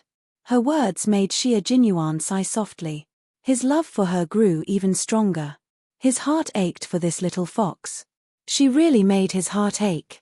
She had been strong for so long that she had forgotten that she could rely on others. His words made Yi Qian fall silent. She had always been used to taking care of herself and knew how to take care of herself. She knew that there was no one else in her life that she could rely on other than herself. But she could not refute Xie Jinyuan's words. He had good intentions, so he should not be treated like a needle. Yang Jin saw that there was nothing else for her to do, so she said something to Xie Jinyuan and skipped away happily. The gunfight last night did not leave a shadow in this warm and generous Tibetan girl's heart. He carried her on his back all the way, avoiding sharp rocks. His steps were steady without any bumps. His back was like a mountain. He used all his strength to give Yi Jian support, but at the same time, he embraced her like the sea. Yi Qian's face was gently pressed against his back. When she felt his body temperature, her expression was a little unclear. She thought that Xie Jinyuan was special in her heart. He was so special and so dangerous. She wanted to run away as far as she could. She did not need kinship or love. What she needed was to be strong and brave. She needed to rely on her own efforts to stand high and far away. She needed to crush those who had bullied her with her own hands so that they would never have the chance to bully her, and humiliate her in this life. Yi Qian was a girl with a firm mind. She had even gone through a death tribulation, so she was able to maintain her original heart. Even if she had wavered before, she was able to quickly correct her mindset. When she returned to the tent, Xie Jinyuan did not ask her why she went out just now, nor did he mention that she could tell him in advance if she needed to go to the emergency room the next time. He knew very well that these words of concern would only embarrass Yi Qian even more if he said them out loud. Occasionally pretending not to know was also a way to protect the other party's dignity. Slow down, don't use too much strength.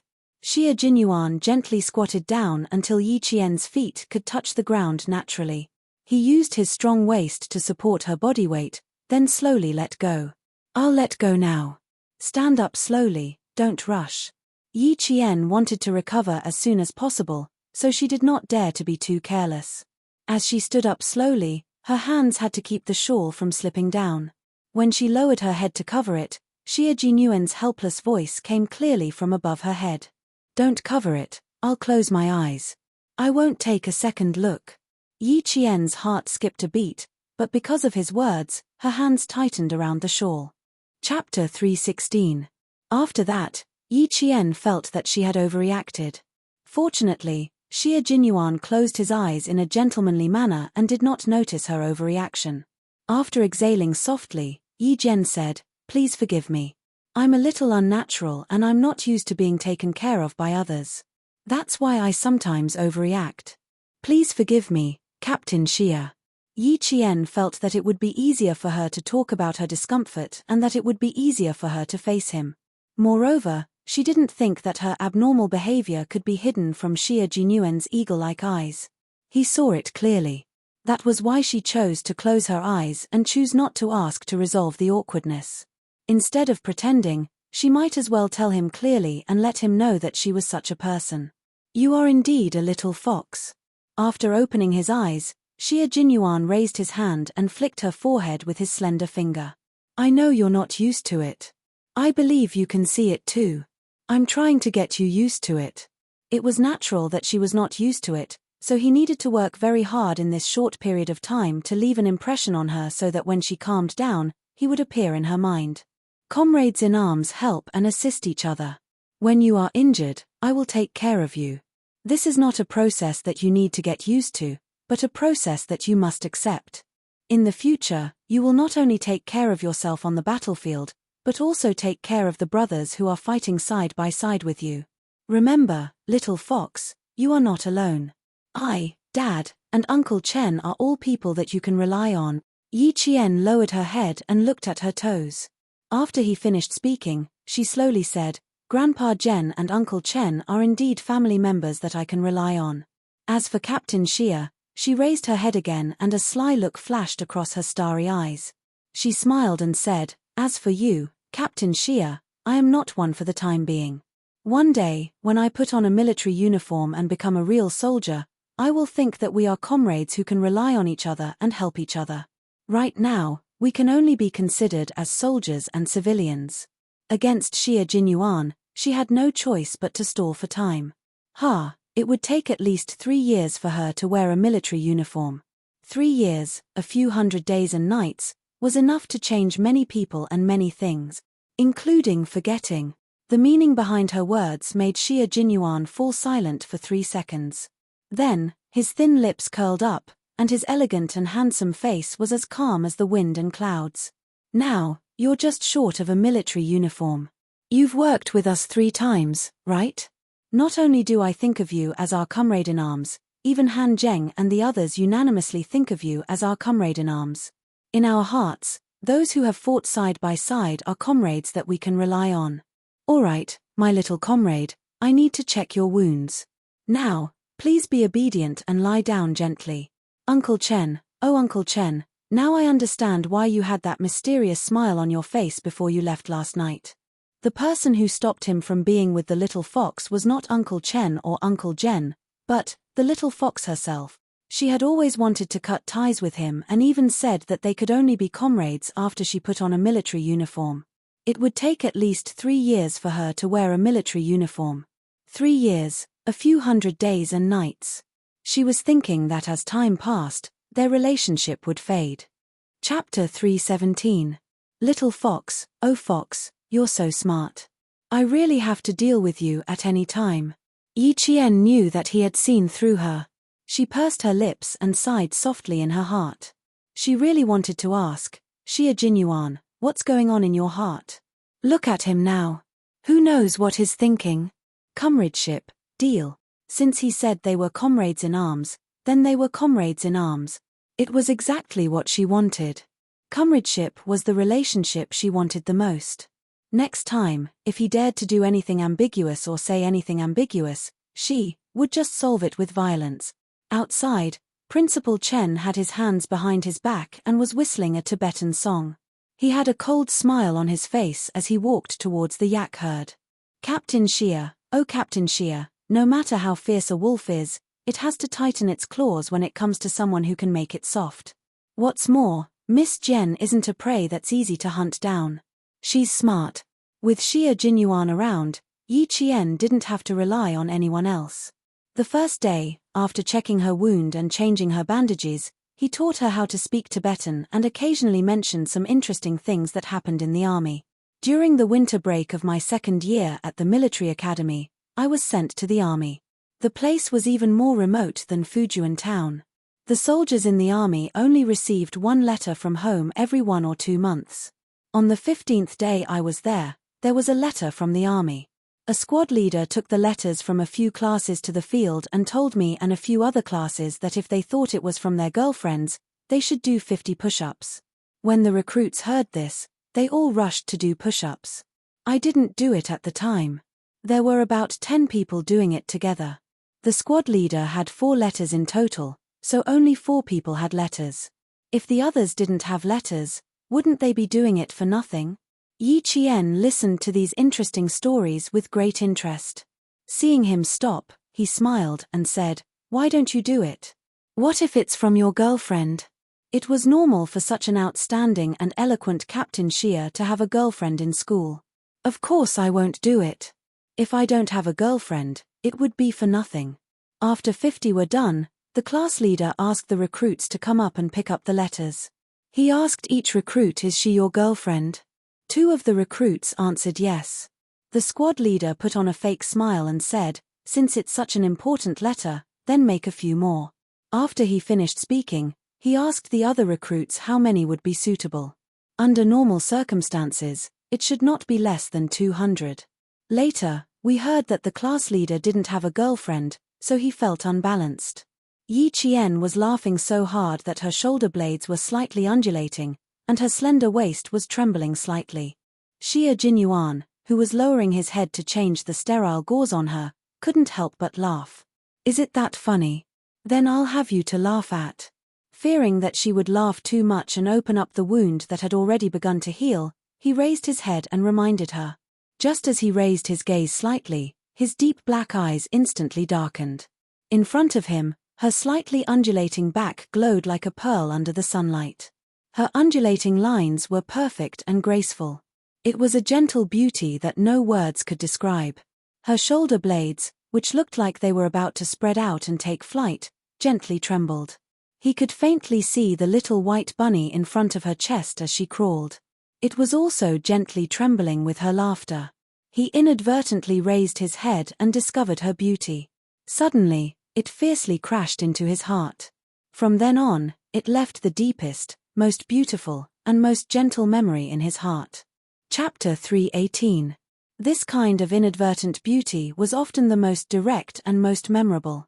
Xie Jinyuan almost panicked and shifted his gaze away from her beautiful back. When he lowered his head, his sexy Adam's apple bobbed up and down slightly.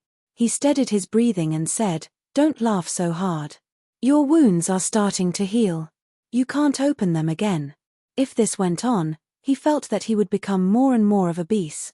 But when it came to matters in the army, Yi Qian was completely open. Her eyebrows curved like crescent moons as she laughed and said, "I realized that every big shot in the army is evil. Wasn't I in the army during the winter break last year?" When a recruit joined the army, the regiment commander went to the capital for a meeting. When he came back, he was wearing casual clothes. When it was time for dinner, the regiment commander went to the cafeteria to get a green onion and prepared to dip it in sauce. Uncle Tongzhen and I were making dumplings in the cafeteria when a recruit from Sichuan sneaked in and bumped into the regiment commander with a green onion in his hand. The recruit whispered to the regiment commander, "Sir, do me a favor. Bring me a cigarette when you deliver the food tomorrow. Just one cigarette to relieve my boredom." The regiment commander was afraid that I would say something, so he gestured to me with his hands behind his back, indicating that I should just watch from the side. He pretended to ask questions and clearly asked which platoon, squad, and class the recruit was from. As you can imagine, the platoon leader, captain, and squad leader led a group of recruits out to run with weights the entire night. Before the regiment commander gave the order, he only said, "I know you guys are too bored, so I'll relieve your boredom."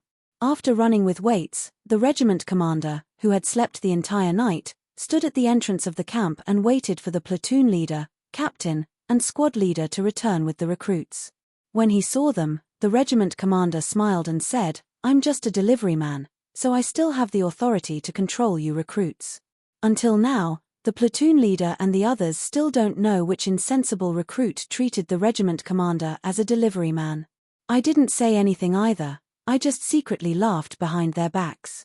When it came to matters in the army, Yi Qian's entire demeanor changed.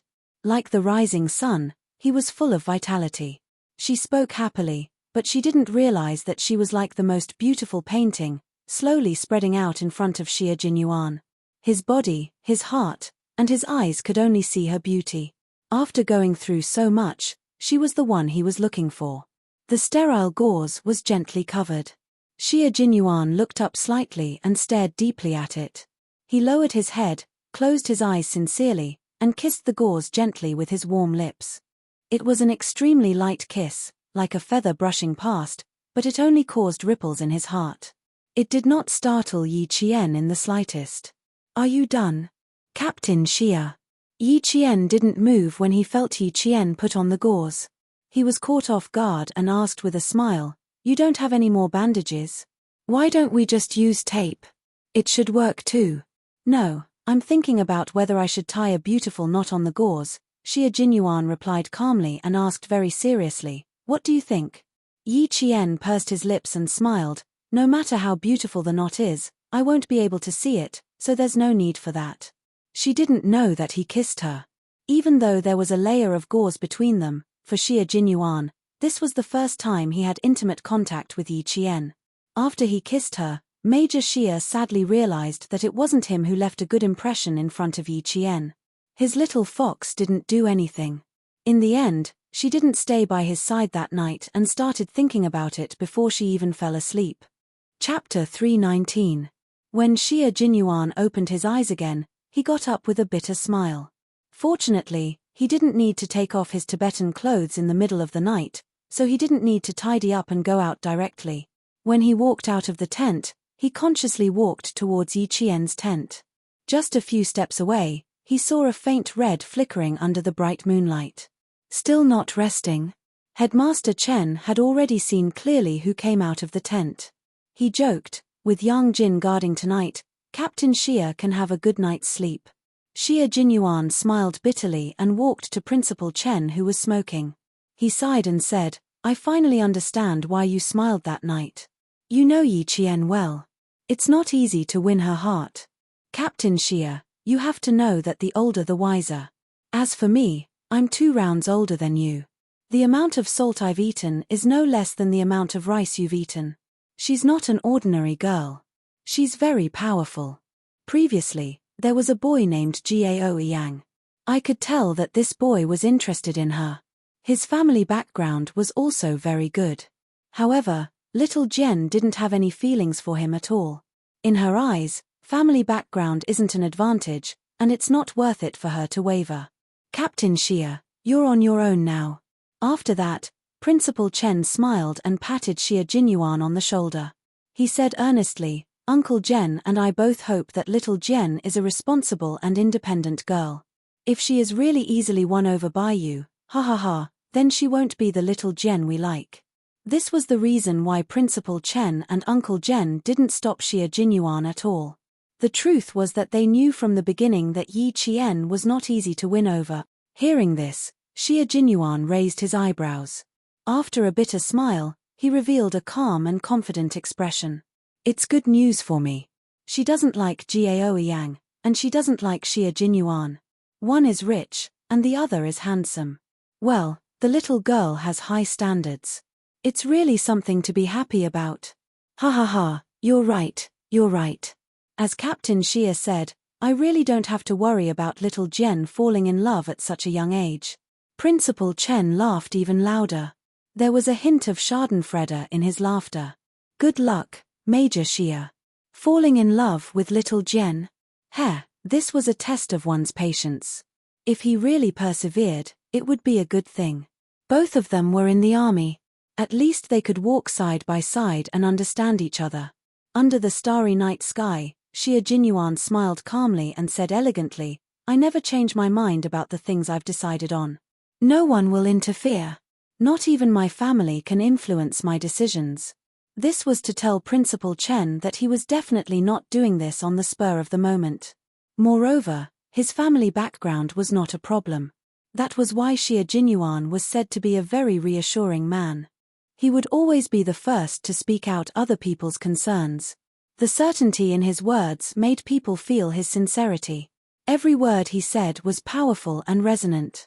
Principal Chen did not immediately express his opinion. He would not be swayed by a few words from a young man. Distance tests a horse's strength, and time reveals a person's heart. A person's heart was the most fickle. It was better to wait and see. On the 3rd day, under Xie Jinyuan's care, Yi Qian's injuries had recovered to the point where he could walk with lighter steps. He no longer had to worry about inflammation every day. Chapter 320. Yi Qian had been hoping for her wound to heal quickly, so she was especially careful. Now, she didn't need to lie on the bed and let Xie Jinyuan change the sterile gauze. She could sit down so that it would be more convenient for him. After changing the gauze this time, you don't have to change it again. Although the wound is healing, remember not to move too much. After changing the dressing, it was almost time for Xie Jinyuan to leave. Before he left, he reminded her in more detail, don't touch the water or climb the slope. If you want to go outside to get some fresh air, walk around the tent. Today is the 3rd day. After the 7th day, I'll drive over to pick you and Uncle Chen up. After changing the gauze, Yi Qian put on a shawl to cover the curves from her shoulders to her slender waist. She smiled and said, I'll be careful. Don't worry, I also want to leave as soon as possible. I have to report to school in a few days. Her high school life was about to begin. She was looking forward to it. Number 1 middle school is not bad. So far, there have been a few students from military schools. However, there are none from the National University of Science and Technology. If you can get in, you'll be the pride of the school. Xia Jinyuan found out from Principal Chen that she had given up on the provincial number 1 middle school and chose number 1 middle school because it was closer to Fujian town and she could come back anytime on Saturday and Sunday. High school is much more important than junior high school. You should take care of your studies while training. Otherwise, if your grades drop after training, it will be as difficult as getting into a military school. This time, there was a 1-month break after leaving the mountain. He would see if he could send her directly to number 1 middle school. Xia Jinyuan made up his mind and did not stay in the no man's land for long. After giving a few instructions, he stood up without hesitation. I'll be leaving first. Take good care of yourself for the next few days. When he stayed, Yi Qian really wanted him to leave quickly. Now that he was really leaving, she felt a little uncomfortable. She stood up quickly and turned around. She saw that his mountain-like figure had already walked to the curtain of the tent. Just as she was about to catch up, Xia Jinyuan stopped abruptly. He lifted the curtain with one hand and looked back with a deep gaze. Bon voyage, Captain Xia. All of a sudden, Yi Qian felt a little uneasy. Under his burning gaze, he said softly, return to the military depot safe and sound. Xia Jinyuan was about to take a step out of the room, but when he saw her looking at him with sparkling eyes that seemed to be filled with reluctance to part with him, his heart skipped a beat and he suddenly turned back. Yi Qian was startled by him turning around. Dai Qing furrowed her brows and looked nervously at the man who was striding back. She couldn't help but purse her lips. His gaze was too scorching, bursting with light like the sun. The heat was so great that it seemed as if the slightest bit closer would cause one to turn into ashes. This feeling made her unable to get used to it. What a sly little fox. She always took a step back just as he was about to take a step forward. When he took a step back, she would carefully take a step forward. This kind of advance and retreat was really sweet torture. Xia Jinyuan walked closer with a faint smile on his thin lips. He was so close that she could feel his breath on her jade-like face. When he saw the faint blush on her face, he smiled and sighed. Oh, you. The word you was filled with inexplicable helplessness and endless affection. His slender and strong arms gently wrapped around her shoulders and pulled her gently into his embrace. I'll be safe and sound too. You too. Rest well. You're still young. Don't think too much. Chapter 321. I wanted to leave in a more natural manner without looking back. Who knew that when I turned around, I would see a little fox looking at me with teary eyes. Sigh, forget it. I'll just come back and comfort my little fox for a while. Yi Qian's body had been stiff ever since he suddenly pulled her into his arms. When she heard what he said, she immediately lifted her head and looked up. She was both angry and amused. Captain Xia, your eyesight is really bad. I just wanted to send you off to show how much you've taken care of me these past few days. Why, oh, it seems that I misunderstood again. He smiled and interrupted Yi Qian. A sweet misunderstanding. Little fox, if you really want to thank me, don't say anything in 3 seconds. His kiss fell softly along with his words, landing beside her forehead. His thin lips pressed against her skin, bringing a warmth that could make one's heart tremble. He paused for about 3 seconds before leaving. His voice was as clear as water as he smiled and said, I'll come to pick you up soon. A kiss goodbye as a way of thanking me. Yi Qian's body became even stiffer. Even after he left, she was still stiff in the tent and didn't move for a long time. Her eyes were still wide open in shock. Obviously, she still hadn't come back to her senses. A kiss as a way of thanking him? What a twisted logic. She raised her hand and wiped her forehead. Yi Qian was once again defeated by Major Xia's shamelessness. A kiss as a way of thanking him. She didn't want to use this method of thanking him at all. Yi Qian's hand stopped on her forehead. After standing there for a while, she slowly walked out of the tent. She saw Xia Jinyuan walking far away with a few herdsmen. He wasn't wearing his combat uniform. He was still dressed in his gorgeous Tibetan clothing. When he walked with the herdsmen, he looked like a noble young master. He had an imposing appearance and his every movement was incomparably noble. She didn't see the expression on Xia Jinyuan's face when he left. His elegant and handsome face always had a faint smile like the moon. When he was chatting with the herdsman, the smile in his eyes never disappeared. His gentle and elegant expression made his features even more exquisite and handsome. His mind was filled with the image of Yi Qian's confused expression after he kissed him. Yi Qian's wet eyes were wide open, and he looked so adorable that he wanted to kiss him a few more times. Unfortunately, he could only give her a little taste. If he kissed her again, it wouldn't scare her silly. Instead, it would make her angry. This time, Xia Jinyuan was much faster than when he came. After riding out of the no man's land, he immediately contacted the members of the Snowfield Brigade. Soon, he got into the jeep sent by the military station and rushed back to the base. On the 7th day, Yi Qian did not see him. He only saw a jeep from the military depot. The driver was a motorized soldier with 8 years of driving experience in the Tibetan region. He was a motorized soldier sent by the military station and was also the soldier that Xia Jinyuan had arranged to pick up Little Fox. Why didn't he come? Yi Qian didn't ask. If he couldn't come, he must be out on another mission. When he returned to Fujian town, there were still 3 days before the start of school. This time, he didn't go back to Yi Qian's base. The wound on his waist didn't need gauze anymore. After the military doctor from the base examined him, he smiled and said, "Captain Xia's skills are good. The stitches are done well. There will be a scar, but it's not a big problem. You don't have to worry about taking a bath. It won't affect the start of school." When Uncle Jen heard this, a smile appeared on his face. "That's good. Thank you for coming here." Chapter 322. Yi Qian hadn't returned yet, but the military doctor from the platoon had already arrived. It was as if he knew that Yi Qian would return today and had been waiting at home for a long time. When the military doctor mentioned Captain Xia, Yi Qian knew that he had specially arranged for this to happen. He wasn't there, but his presence was everywhere. "You're welcome. This is what we should do." The military doctor tidied up the simple medical kit and reminded him with a smile, "Yi Qian, don't come to the platoon for the next few days. The male soldiers in the platoon don't know how to hold back. Also, you still have a few days before school starts. Rest well at home." He looked at her and started joking again. "You've been missing for a month. The regiment commander and the political commissar have been nagging about why you haven't come to the platoon. Is it because you guys secretly roasted pheasant last time? They criticized you so harshly that you didn't dare to come over. As for me, even if I stayed in the infirmary, I was still nagged about it. The regiment commander kept nagging about me, and I really didn't dare to go. The first time I was caught secretly roasting pheasant, I was already traumatized."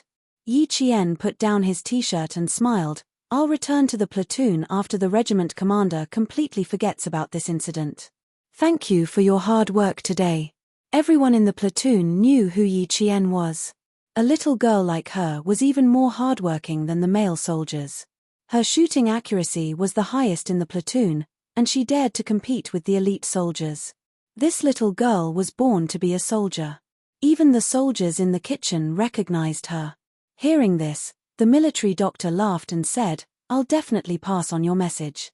"Oh, right, I almost forgot about this." As he spoke, he took out an envelope from his medical kit. "This is the pension from the military. You're the orphan of a martyr, so you'll receive a pension every year until you graduate from university. Here's $2,000. It's not a lot, but it's enough for your living expenses." When it came to money, the military doctor spoke quickly, afraid that Yi Qian would refuse. The political commissar said that if you have any objections, You can talk to him personally. Anyway, what he means is that he has fought with all kinds of soldiers for more than 10 years. He doesn't believe that he can't deal with a little girl like you. Yi Qian knew that they were doing this for her own good. She took the envelope and smiled. Okay, I got it. I won't let the army down. What she needed was not gratitude, but hard work. Only hard work would not disappoint her. We can all see that you are a good kid. Do your best. When the military doctor saw that she accepted it so graciously, he was even happier in his heart. The army had fought for it for her, so naturally, they hoped that she would accept it. If she rejected it, the army would probably not fight for her in the future. The little lass had always been able to differentiate clearly. It was no wonder that the commander thought highly of her. Yi Qian really needed the money. Her high school tuition and miscellaneous fees were waived, and the school gave her 100 renminbi a month for her living expenses. However, she still needed to pay for her study materials, especially since she needed to finish her high school studies within a year and a half. She needed countless materials and test papers. Don't feel burdened. This is the army's affirmation of you and their training for you. After the military doctor left, Uncle Jen looked kindly at Yi Qian, whose eyes were slightly red. Good kid, don't treat this money as a burden. Treat it as motivation. Work hard and walk steadily step by step. This is what the commander and the political commissar expect of you. Back then, the army gave a pension to Yi Jifan. More than 10 years have passed. No matter how much money there is, Sun Dongqing will calculate it until there's not a cent left. Moreover, she might even say that she's been paying for it. That's why I haven't mentioned it. You don't have to think about it either. Just know what you're doing. Chapter 323.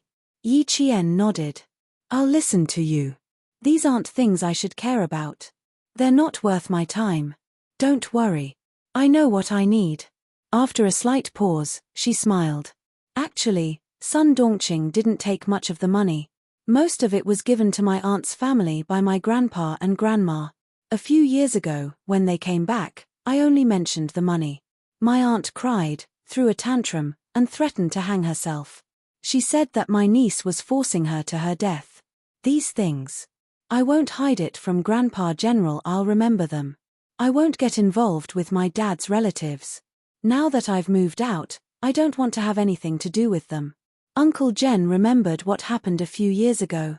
Yi Zhixiang, the woman from the Yi family who took away all of his sister-in-law's pension and didn't come back for a few years, sneaked back to the village on New Year's Eve. He didn't know what happened. She beat Yi Qian up and left him outside.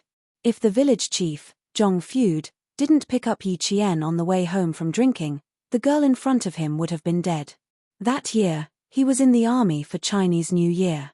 When he came back, it was already the 4th day of Chinese New Year.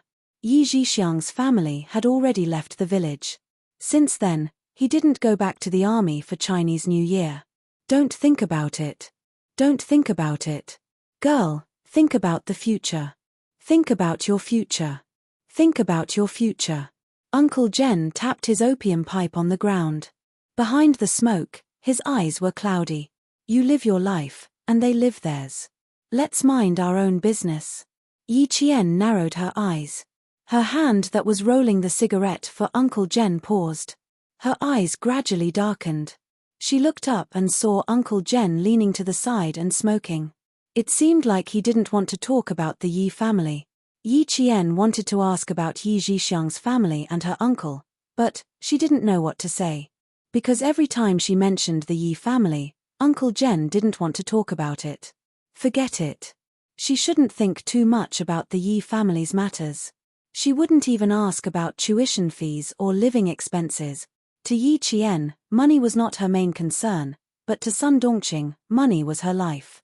Ever since she found out that Yi Qian had returned to the village, she had been packing her luggage at home, preparing to return to town early the next morning. Ying, quickly call your father and ask him to send a car to pick us up tomorrow. You talk to us every day about being incorruptible, but in the end, you only know how to enjoy yourself. I heard that that wretched girl Yi Qian has returned to the village. I wonder if she came back to ask for tuition fees. She's born to be a debt collector.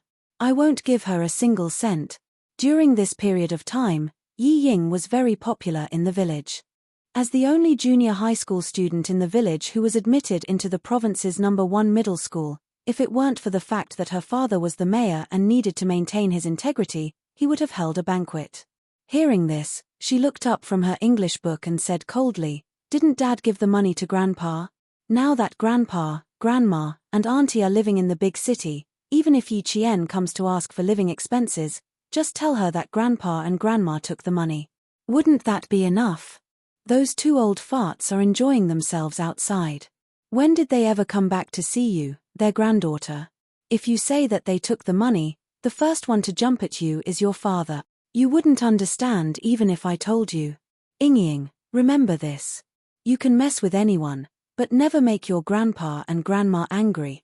When Sun Dongqing mentioned her parents-in-law, even a shrewish woman like her was a bit scared.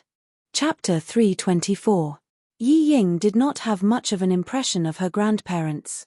She had only met them a few times. If they had not been brought up today, she would have forgotten that she had them. What can I do to provoke them? I'm enjoying my life with my aunt's family. In their eyes, only my aunt's son is their grandson. What am I? Provoking them? Phut, I still want to live for a few more years. Yi Ying recalled what had happened a few years ago. She could not help but shudder at the memory. At that time, she used to bully Yi Qian as well. However, compared to her aunt's family, it was nothing, especially her aunt's husband. He looked like a fiend and kicked Yi Qian away as if he was an enemy. However, no one dared to step forward to stop him.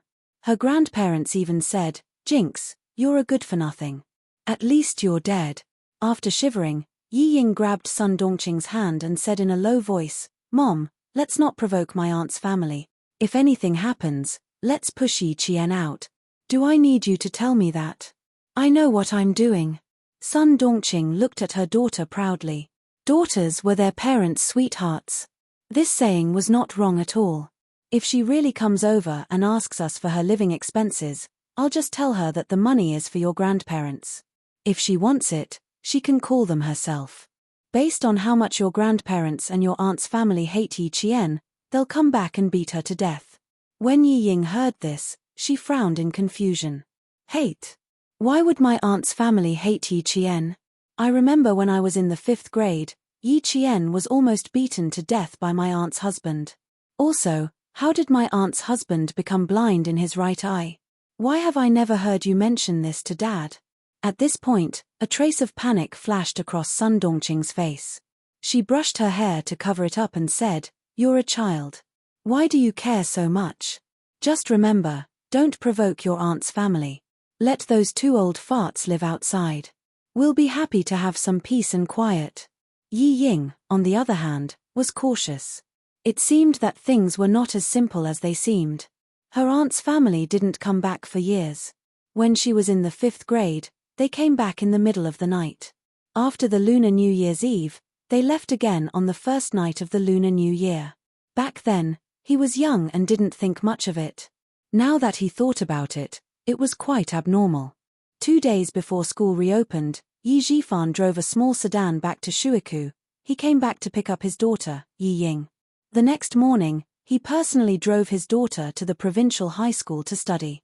That night, Yi Zhifan reminded his daughter a lot of things. The gist of it was that she had to keep a low profile when she went to the province. She shouldn't be like the eldest daughter who didn't know how to deal with people. He had inquired about the provincial first high school. The sons and daughters of the provincial leaders were all studying there. He was just a small-town mayor.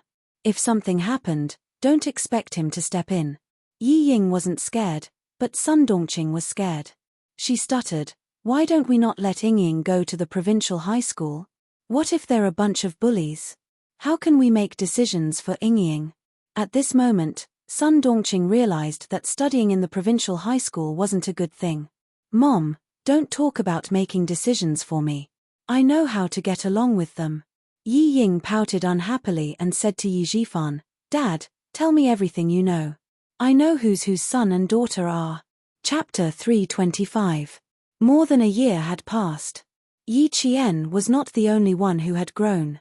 Yi Ying had grown as well, and she had grown according to Yi Jifan's arrangements. In comparison, Yi Qian was much calmer. After having dinner with Uncle Jen, they drew many detailed pictures of famous guns from different countries under the light before climbing into bed to sleep. The next morning, Yi Qian arrived at the entrance of the village at 6 o'clock. She waited for the boys from the same village to report to number 1 middle school. She did not ask Uncle Jen to send her off. Instead, she woke up early and waited for them at the entrance of the village before Uncle Jen woke up. There was still half an hour before the appointed time. Yi Qian sat by the road at the entrance of the village. She did not feel bored. She listened to the morning birds and quietly waited for the boys from the same village to arrive. The sound of a car engine came from the village. After a while, Yi Qian saw a black car coming through the mist. Yi Qian did not get up or look at it. She sat there leisurely. In the car, Sun Dongqing sat in the passenger seat and sighed.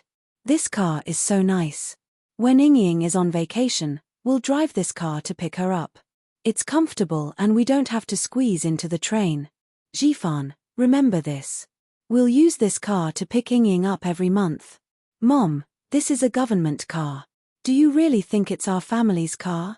Yi Ying sat alone in the back. It was spacious and very comfortable. She put down the car window and the morning breeze blew in with the mist. It was indeed much more comfortable than squeezing into the train. Yi Jifan looked at Yi Ying from the rearview mirror and praised her. Ying, you've grown up. Remember what Dad said. When you get to number 1 middle school, you need to have your own circle. No matter what other people's identities are, you're all students. This identity is your biggest advantage. You don't have to suck up to them. You have to think of a way to make them want to stay away from you. Remember the names Dad told you last night. They're all bad students. They all got in because of their family's connections. You, on the other hand, are a top student. If you want to get along well with them, you have to start with your studies. Is there a need? Yi Jifan, who was preaching attentively, suddenly slammed on the brakes. Yi Ying, who was listening attentively, was caught off guard. Her whole body slammed into the back of the seat. Sun Dongqing, who was also caught off guard, was also thrown forward by the inertia of the brakes, and then fell back heavily. She was shocked and hurriedly said, "What are you doing? Why did you stop?" As they spoke, they stopped as well. The couple looked at the figure sitting on a rock at the entrance of the village about a meter away from the car. Sun Dongqing had already unbuckled her seatbelt. She pushed open the car door and rushed over aggressively. "Hey, you wretched girl. No wonder he didn't see anyone when he came back. He must have planned to get stuck in a traffic jam early in the morning. Let me tell you, there's no way." When the car stopped abruptly, Yi Qian naturally saw who was driving. When Sun Dongqing rushed over, she also got up from the rock. Yi Qian looked coldly at Sun Dongqing, who had nothing good to say. She lowered her eyebrows slightly and looked down at her. "The road is so wide. Just drive your car. What does it have to do with me if you stop? Auntie Sun, don't ask for trouble in front of me, okay?" At this moment, Sun Dongqing realized that Yi Qian, who had been calling her a wretched girl, had grown a lot taller after not seeing her for a summer break. She was now half a fist taller than her precious daughter. Yi Jifan also got out of the car, followed by Yi Ying, who appeared victorious. Chapter 326. The father and daughter walked over together. Yi Ying was the first to speak with a smile. "So it's sister. Why are you sitting here so early in the morning waiting for us?" "Mom, it's rare to see sister. Just give her something. 2 days ago, a beggar came to our house asking for rice and you gave him 50 cents out of kindness. You can't be too stingy with sister. Just give her 1 yuan. She was treating Yi Qian as a beggar who was easy to get rid of. Yi Qian glanced at Yi Ying, who was acting all high and mighty in front of him. He sneered and said indifferently, "You've done too many bad things. Even if you occasionally show kindness and accumulate some virtue, it's useless. Am I right, Mayor Yi? You damned girl, I." Sun Dongqing could tell that he was mocking her. She was instantly enraged and raised her hand to slap Yi Qian's face. She had just raised her hand when Yi Jifan fiercely pressed it down. She heard him say in a low voice, "You've suffered so much at her hands. You still dare to mess around." Sun Dongqing suddenly remembered what had happened in the past. She immediately withdrew her hand from Yi Qian's hand. However, she was unwilling to give up and scolded, "I'm her aunt. I'm still her aunt. What, can't I teach a disobedient thing a lesson? Your daughter is here. You can teach her a lesson however you want. Also, Auntie Sun, don't try to claim kinship here. The next time you dare to reach out, you can see who's more powerful." Facing Yi Jifan's family, Yi Qian would never be soft-hearted. He glanced at them coldly and stopped at Yi Ying. He said slowly with a faint smile, "You can see who's the one who's going to be taught a lesson." These words were full of threat. Yi Ying, who had a smug smile on her face, suddenly shivered. She asked in shock, "What do you want to do?" "What I want to do depends on what Auntie Sun wants to do." Yi Qian smiled coldly and looked at Sun Dongqing, who was scared by his words and didn't dare to speak. The coldness in her eyes was like 1,000 feet of snow, and only a frightening chill could be seen. Not to mention Sun Dongqing, even Yi Jifan couldn't help but shiver. Frowning, Yi Jifan said with a gloomy face, "Breaking the bones and connecting the tendons. Yi Qian, don't go overboard." "Am I going overboard? Mayor Yi, since you've received benefits from me, you'd better behave yourself. The reason why I don't want to settle accounts with you is not because I'm afraid of you, but... Mayor Yi, you're so smart, so you should know what I mean." Her words made Yi Jifan's heart skip a beat.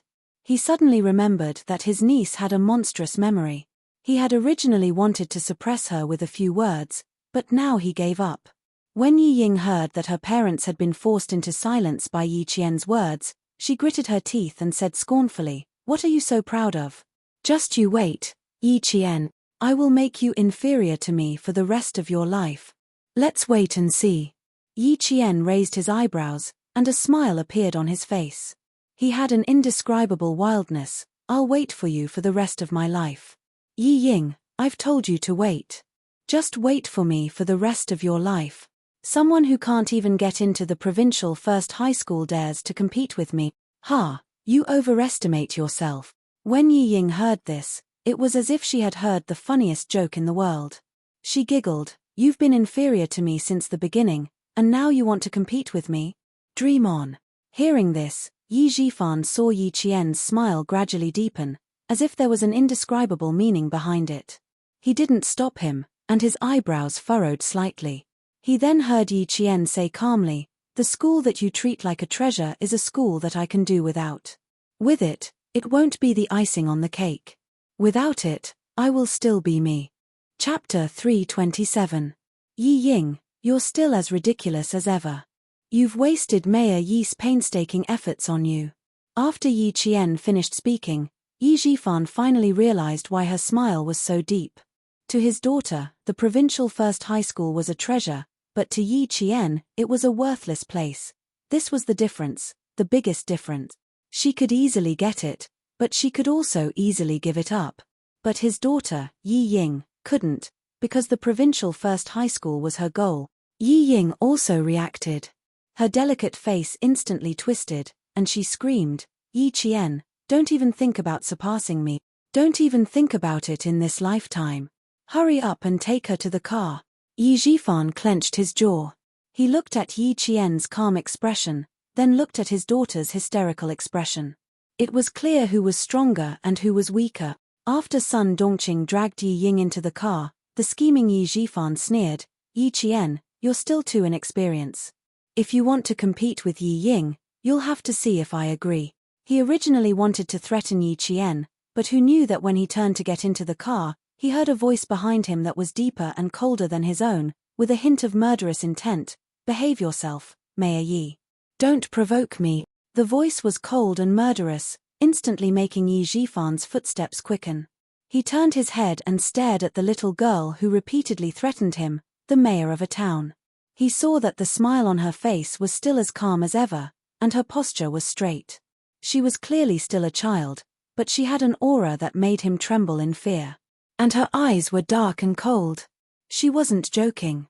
She was seriously warning him not to provoke her. On the way to the car, The gloomy Yi Jifan's mind was still filled with this meaningful sentence. It was filled with a threat that only he could understand. She must know something. He turned his head and looked at his daughter, whose face was full of unwillingness, and said in a low voice, "Yingying, remember, you must keep that jade pendant well. Don't take it out for others to see." Sun Dongqing, who had always been taken advantage of by Yi Qian, got into the car with a straight face. At this moment, she was about to vent her anger on her husband. "You gave me a fake. Mom, can you keep your mouth shut?" Yi Yingying, who was being dragged into the car, shouted, "If you didn't get out of the car, I would have been humiliated by Yi Qian, right? You don't have a brain, don't implicate me and me." Yi Jifan, who was driving, was livid. It was not because of Sun Dongqing, but because of Yi Ying. He gripped the steering wheel tightly and shouted, "Yi Ying, who gave you the guts to scold your own mother?" Yi, Yi, Yingying, Yi, and Yingying, and Yingying. Yi Qian's mood was not affected at all. The boys from the same village arrived at 6:30 sharp. Compared to the boys' excitement, Yi Qian was much calmer. When the car drove onto the winding mountain road, Yi Qian's line of sight towards the village suddenly froze. She saw Uncle Zhen standing at the entrance of the village where the children often played, waving his hand. Yi Qian's tears flowed down her face. She stretched her hand out of the car window and waved at Uncle General even though she knew that he was too far away to hear. Yi Qian still shouted, "Go back quickly, I'll come back to see you soon." Chapter 328. Number 1 Middle School was the best middle school in Anyang City. It was divided into junior high school and senior high school. For the people of Anyang City, being admitted to number 1 Middle School's senior high school was equivalent to being admitted to one of the top universities in the country. In addition, 6 students from number 1 Middle School had been admitted to Hua University and Shi University, which made the school even more famous. It was also because of this that number 1 Middle School's enrollment this year was so strict that it was almost harsh. Adhering to the principle of quality over quantity, many students who were originally studying at number 1 Middle School did not get admitted to number 1 Middle School. And those who did get admitted had to retake the exam and be assigned to different classes based on their grades.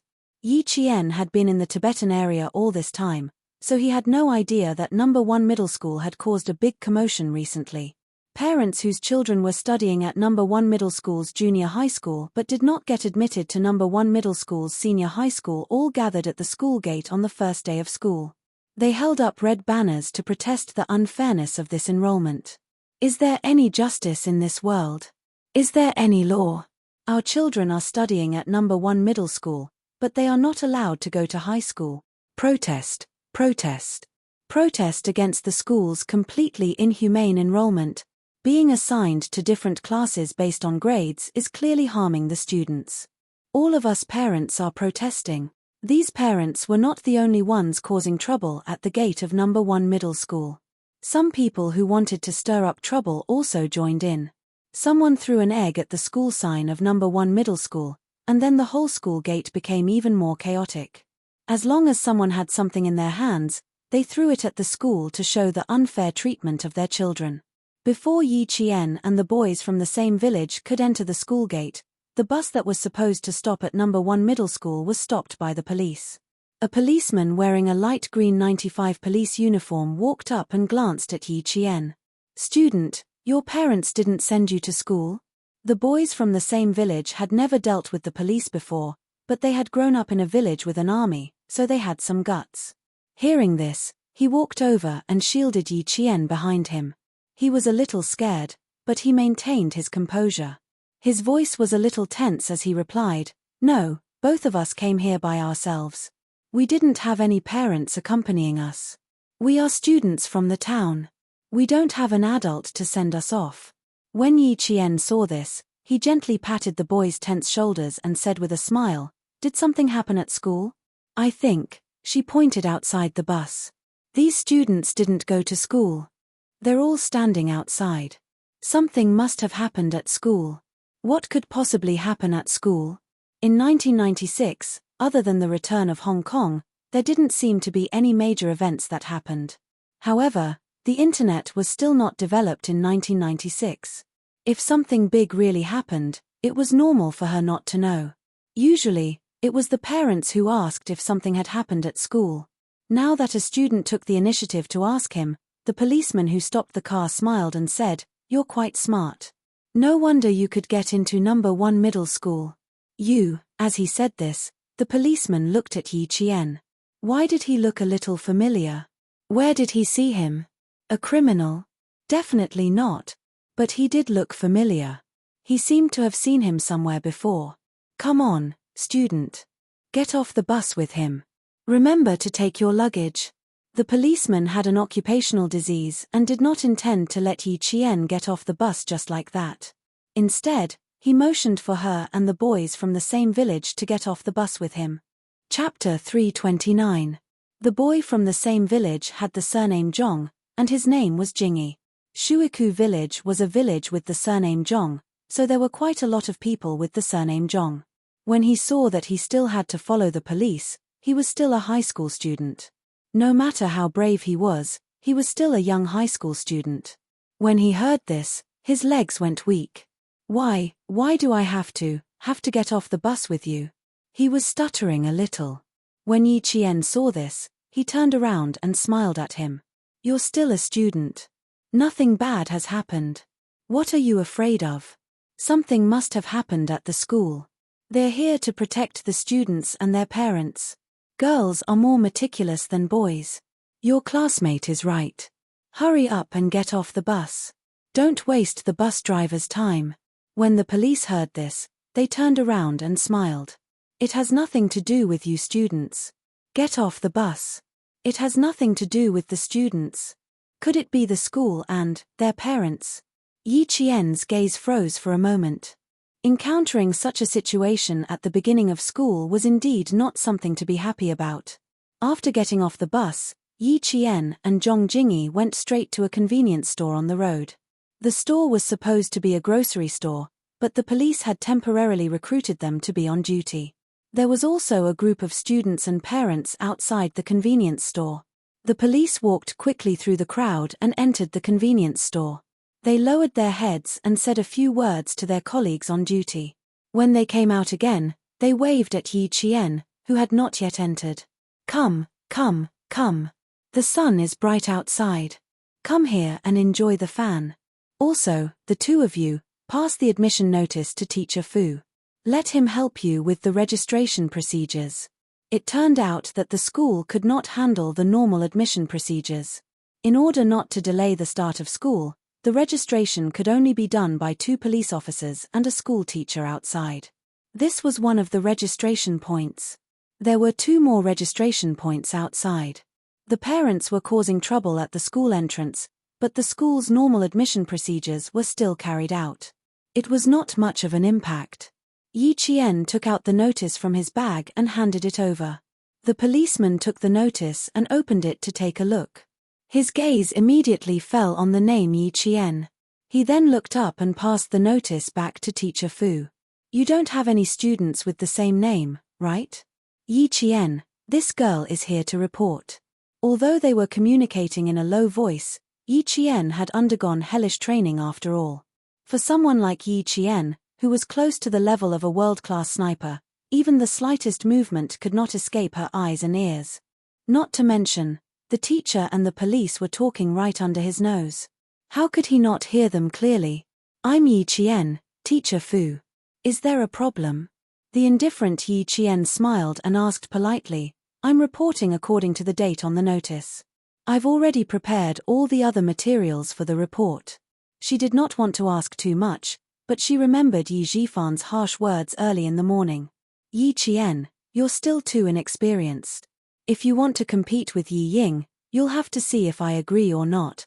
These words clearly showed that he did not want her to have an easy time at number 1 middle school. Now that she asked one more question, if she could find out something, she might as well not go to number 1 middle school. Teacher Fu looked at Yi Qian. Her expression was slightly dark and unclear. She stood up with the authority of a teacher and said, "Go and sit on the side.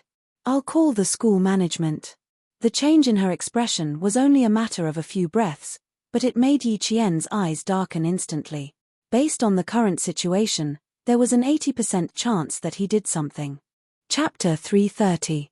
Especially when Teacher Fu took away her acceptance letter, Yi Qian instinctively took a few steps forward and blocked Teacher Fu's way with a smile. "Teacher, you should pass me the acceptance letter.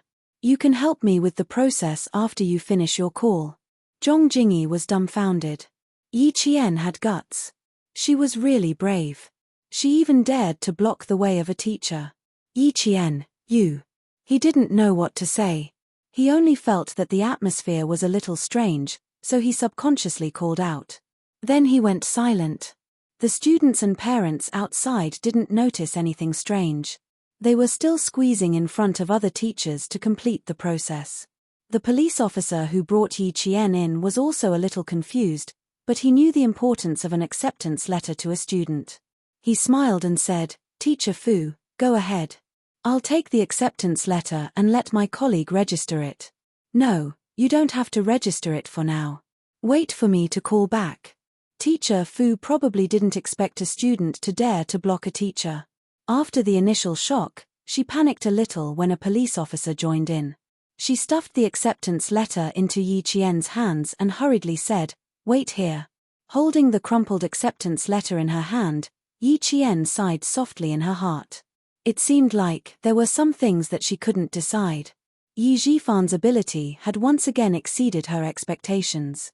He was actually able to extend his hand into the city. In her previous life, Yi Jifan was a successful government official. He was promoted to the position of deputy governor. If he wasn't capable, how could he become the deputy governor of a province? Moreover, Grandpa Zhen repeatedly reminded her not to go against Yi Jifan. She only needed to give him a proper warning. It was clear that Grandpa Zhen also knew about Yi Jifan's ability. If you don't listen to your elders, you will suffer. Yi Qian was glad that she hadn't fallen out with Yi Jifan to the point where they would be at each other's throats when they met. Number 1 Middle School. She definitely couldn't stay. "Zhong Jingyi, you go ahead and register first. We were so focused on rushing to school that we didn't even call home. I'll go out and make a call first." After Yi Qian made up his mind, he completely gave up on the idea of studying at number 1 Middle School. He then said to the policeman, who was still confused, "Hello, I'm going out for a while. I'll be back later." Although the police officers didn't understand what was going on, they had a vague feeling that something was wrong. They didn't stop Yi Qian. After he left, they asked their colleague who was in charge of registration, "What happened?" "I'm not sure. A person who looked like the head of the school came over at around 9 o'clock. He said that if he saw a new student named Yi Qian registering, he told us not to worry. He said that there were some problems with her exam." The police officer in charge of the registration didn't know what happened either. He shook his head and said, "The school's matters are not something we can figure out. Everyone had their own duties. If it weren't for the parents protesting against the school today, these civilian police officers wouldn't have been able to register the students for the school." The police officer who brought Yi Qian over frowned. There's such a thing. How could they send the notice if there were problems with the exam? "Hey, don't you think that girl just now looked a little familiar? She's the girl that Sister Zhong mentioned before. She's very good. She represented the country in the Australian Mathematical Olympiad. She's the only Chinese student, Yi Qian. Of course you'd recognize her. We've all seen her in the newspapers. She's quite a good student. How could she have problems with the exam?" Chapter 331. While the two policemen were discussing in low voices, Yi Qian ran to a supermarket in front of them and called Principal Chen. "Uncle Chen, I'm afraid I won't be able to study at number 1 Middle School. Yi Jifan has reached out to number 1 Middle School, and there's a problem with the registration process." "Tell me more details." Today was also the first day of school in Fujian town, so Principal Chen was very busy. However, when he received Yi Qian's call, his expression turned cold, and he put all his work aside. "Don't worry, tell me slowly." Yi Qian told him about his temporary guesses one by one. He chuckled and said, "No wonder Yi Jifan said those harsh words to me this morning, saying that I can't compare to Yi Ying. It turns out that he's been waiting for me for a long time. Since he had frequent contacts with the city's leaders, it was indeed possible for him to reach out and tamper with her enrollment. His hands are indeed long. Girl, you should continue with the registration process and find out what's going on and what they're trying to do. Also, I'll call the leaders of number 1 middle school and report your enrollment first. Principal Chen still didn't know that Yi Qian wasn't even considering number 1 middle school.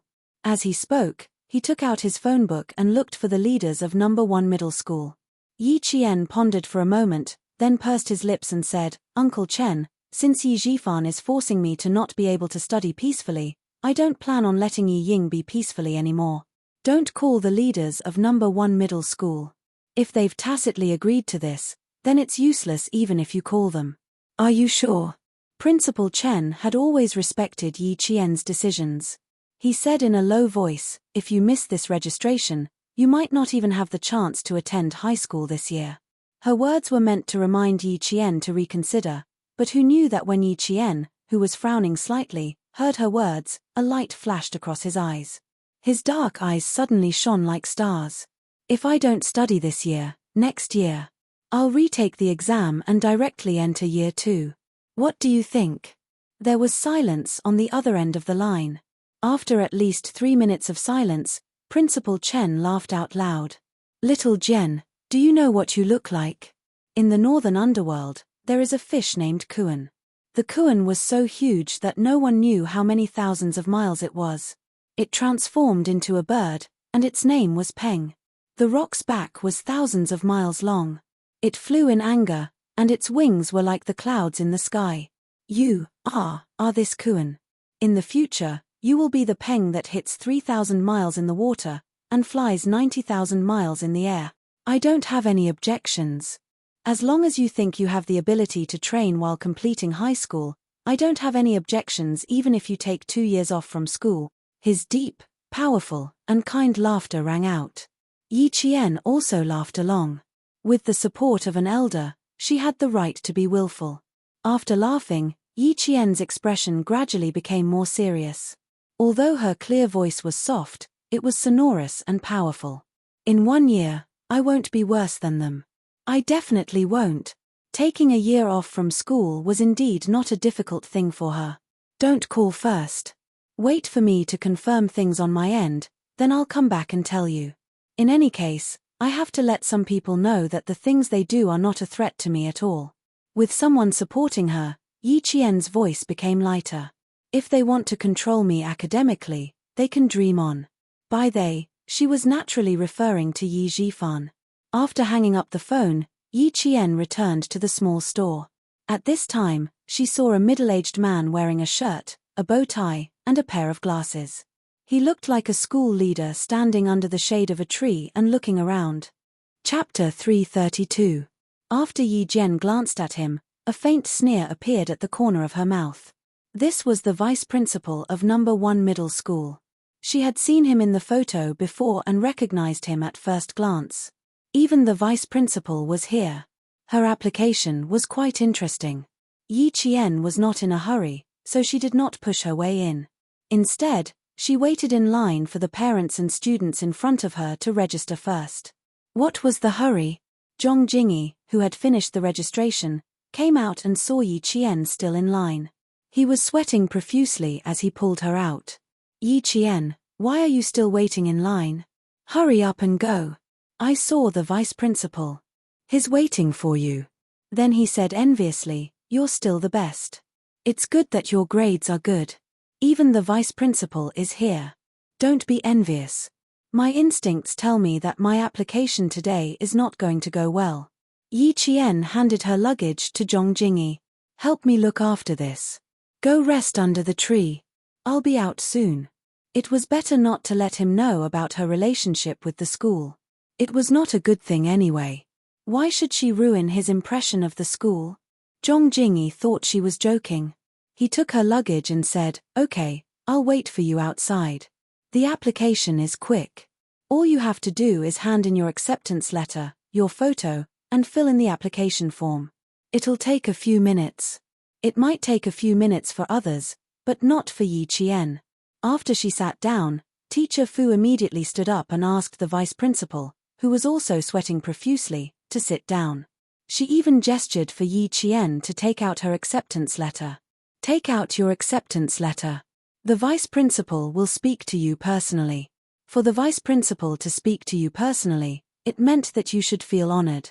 In front of the school teachers, Yi Jian had always been a well-behaved student. Hearing this, she took the notice without hesitation and maintained the courtesy of a student to a teacher. She first greeted the teacher and then said, "Principal, if you have anything to say, you can tell me directly.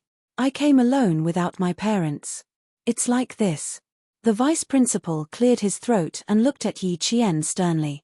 "After we sent out your acceptance letter, the school received a call reporting that you helped someone cheat in the exam.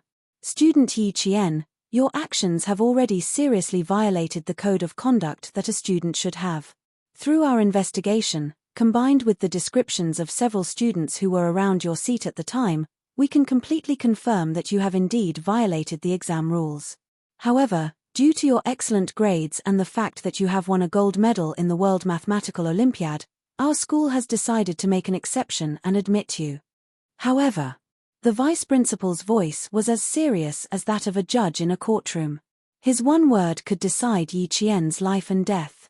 He paused intentionally, but when he saw that the student sitting opposite him had no change in expression and even had a slight smile on his face, the vice principal's intentional pause became somewhat awkward.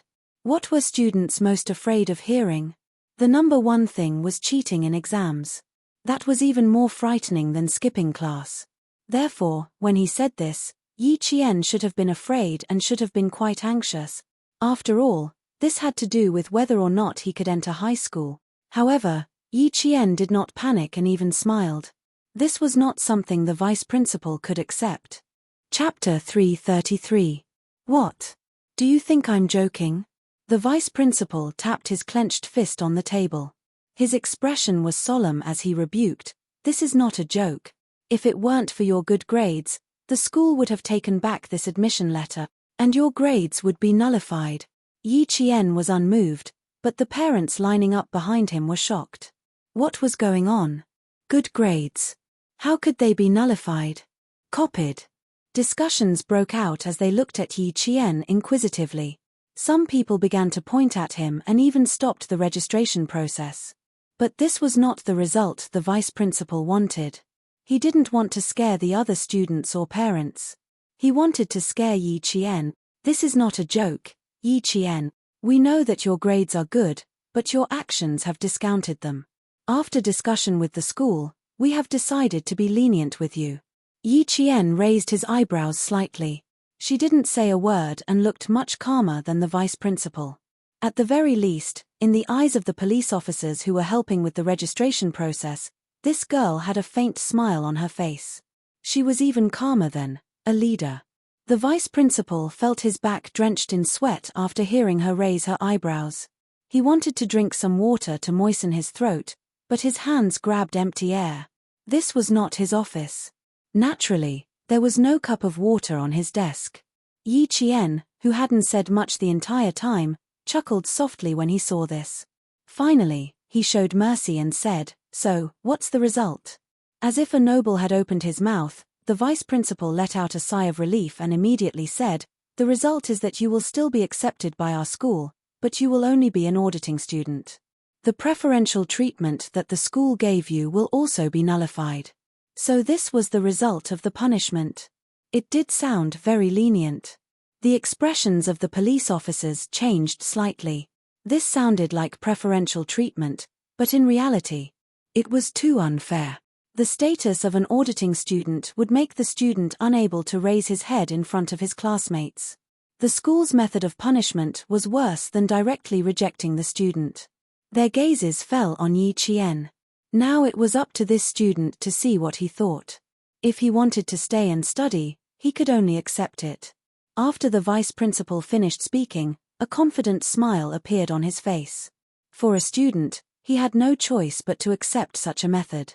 Not only would the school not lose an outstanding student, but it would also give the leaders an explanation. It was the best of both worlds. When the parents and students who were listening in from behind heard this, their faces immediately showed expressions of disdain. It was disdain for Yi Qian. His ancestors must have done a lot of good deeds to be able to become an auditing student at number 1 middle school with his good grade. Countless people outside wanted to enter number 1 middle school, but they couldn't. Everyone had calculated everything well, but they had overlooked Yi Qian. Would she accept it? Oh, so that's how to deal with it. Yi Qian smiled slightly and stood up. Then he lowered his eyes and looked down at the vice principal like a high and mighty god. He said slowly, "The way to deal with it sounds pretty good. At least I can still study at number 1 middle school." The vice principal thought that she had agreed. When he heard this, he immediately said, "That's right. This is the biggest exception that the school can make for you. You have to cherish this rare learning opportunity. In the future." Chapter 334. Before he could finish his sentence, he saw that the notice that was supposed to be on the table was already in Yi Jian's hand. With a tearing sound, the notice that represented a student was allowed to enter the school was directly torn into 2 halves by Yi Jian. "What should I do? Do you think this method is helping me?" "Unfortunately. I'm sorry, Vice Principal, I'm not interested anymore." Amidst the gasps behind her, Yi Jian smiled brightly. Her dark eyes were filled with disdain. She used her actions to reject this so-called generosity. "I'm not interested in number 1 middle school. I can even reject the capital's experimental number 1 middle school and the provincial number 1 middle school, let alone a small number 1 middle school. Don't be angry. I'm a talent. Isn't it a little arrogant? I've always been humble. Today, I'm being arrogant. It feels pretty good." The notice wasn't just torn in half. Under the vice principal's wide eyes and everyone else's incredulous gaze, Yi Qian tore the notice to the point that it couldn't even be pieced back together. With a light wave of her hand, the notice turned into a paper butterfly. With a blow from the fan, it scattered everywhere. She giggled and said, "I'm not coming to school anymore. As for the books, I'm not going to study anymore. Don't be surprised. I'm definitely not an impulsive person. Don't be angry. Although I'm a student, I've always made my own decisions. Don't glare at me. If the school can frame a student like this, I really don't want to study anymore." After the notice was torn and blown by the fan, the parents and students were dumbfounded. This was too much. Why was this child so impulsive? "Aya, you're too impulsive. Everything was fine. Where are your parents? Quick, get them here. You've already been admitted. If the school wants to talk to you, you should get your parents here. How can you tear the notice yourself? Vice Principal, shouldn't you discuss this with the students' parents? How can you tell a child directly?" Once the notice was torn, the parents' reactions weren't normal. Thinking of their own children, the parents were worried. If something happened to their children and the school didn't look for the parents, then wouldn't it be a mess? The vice principal didn't know that Yi Qian had such a trick up her sleeve. No one expected this. At this moment, it wasn't the school forcing Yi Qian, but Yi Qian forcing the school. Yi Jian didn't care so much. She smiled and said calmly in the midst of the discussion, "In the exam, they said that I was copied by other students. Vice Principal, why don't you call all the students around me to come here? Zhu Yong, Liu Yang, Deijing, and Jiaojiao of Deijing. And Deijing Middle School. And Jiaojiao was taking a math exam at 11:13 in the morning. She did hint at me to copy her answers, but the invigilator soon found out and warned me at 11:15. That teacher is Mr. Song from Chengtang Middle School. Other than that, no other students have asked me. Because we've checked their answers before, it's a piece of cake for them to get into number 1 middle school. If I'm not wrong, they'll definitely come to school today. Why don't we confront them?" She was truly amazing. She remembered everything so clearly. She could even remember the time and names of the people. No matter how one looked at it, she seemed to have come prepared. Chapter 335. The vice principal, who had finally stopped sweating, was now sweating profusely. Seeing that Yi Qian still dared to force him, he slammed his palm on the table and shouted, "How dare you? Do you still want to study?" "Yes, of course I do." In the face of the angry vice principal, Yi Jian's smile was still so indifferent. When she answered yes, the vice principal snorted and pointed at the torn letter. He said angrily, "You want to do it? You still know how to think. Look at what you've done. I do want to study, but even if I do, I definitely won't study at your school."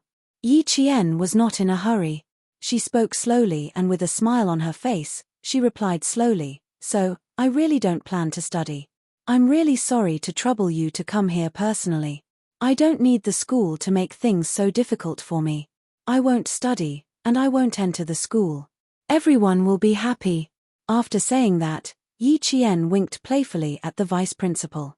She turned around and left the vice principal's line of sight in a path that automatically opened up for her. This outcome was really something that no one could have expected. By the time the vice principal, whose face had turned the color of pig liver, chased after her, Yi Qian had already disappeared. As for the people behind him, he received the adoration of Yi Qian from the students. What a character! She tore the notice and didn't want to study in high school. How could she be so cool? So unique. If it were them, no one would dare. It's that girl who won the gold medal in Australia. Oh my God, so awesome. So awesome. No wonder, with her results, only she has the right to choose the school. If I were that good, I could also say something so unique like I won't study. But I didn't. I tried so hard to get into number 1 middle school. She even rejected the provincial number 1 middle school and the capital's number 1 middle school. The vice principal, who had not left yet, almost vomited blood when he heard this. A student tore the notice and even said she didn't want to study in front of him. This, how was he going to explain it when he got back? "Principal, this is a little troublesome." Yi Qian directly tore up our school's acceptance letter and directly said in front of the students and parents that she didn't want to study. Standing under the scorching sun, the sweaty vice principal immediately called the principal, who was in a discussion with the city leaders. "This matter is completely out of our school's expectations. What do you think we should do?" The principal of number 1 middle school was already very busy at this time. When he heard this, his head hurt even more. Why doesn't this child listen to the teacher? So what if she became an auditing student? She could enjoy all the educational resources that the school should have. "I'm still in a meeting here. When I'm done, I'll come and persuade her personally. Tell her first that the school has its own difficulties. We can only try our best to fight for her." The principal of number 1 middle school was also helpless. Of course, he wanted to keep a good student, but the higher-ups had secretly given the order. No matter how unwilling he was, he could only do this. The main point was, he was the one who got the auditing student. The vice principal's expression became even uglier. She left. When I chased after her, she was already gone. Yi Qian, who had made up her mind to leave, of course would not let the vice principal find her. She found Zhong Jingyi and said to him in a carefree manner, "I'm sorry. I can't stay with you in number 1 middle school for the 3rd year of high school. I'm going to take a break from school. Study hard, Zhong Jingyi. I have faith in you. All the best." Chapter 336. The boy from the same village, Zhong Jingyi, who was standing outside, did not know what had happened. He saw Yi Jian carrying her luggage as if she was stepping on hot wheels and directly jumping onto a bus that was going somewhere. Goodbye. She was not afraid of not studying. She was afraid that she would be in trouble if the vice principal caught up with her if she did not walk faster. "Yi Jifan, oh Yi Jifan, I will grant you your wish this year." She did not want to study in high school for 3 years. Yi Qian had never wanted to be too far away from Principal Chen and Uncle General. She had enough excuses to take a year off from school. That night, she happily returned to Fujian town. She did not know that she had once again become the biggest news in the city. She tore up the notice in front of so many classmates and announced that she was not going to study anymore. She had to have the right to be arrogant. Coincidentally, Yi Qian had the right to be arrogant again. In an instant, the entire Anyang city was in an uproar because of Yi Qian. Number 1 middle school, which was already at the center of the storm, was once again suppressed by public opinion.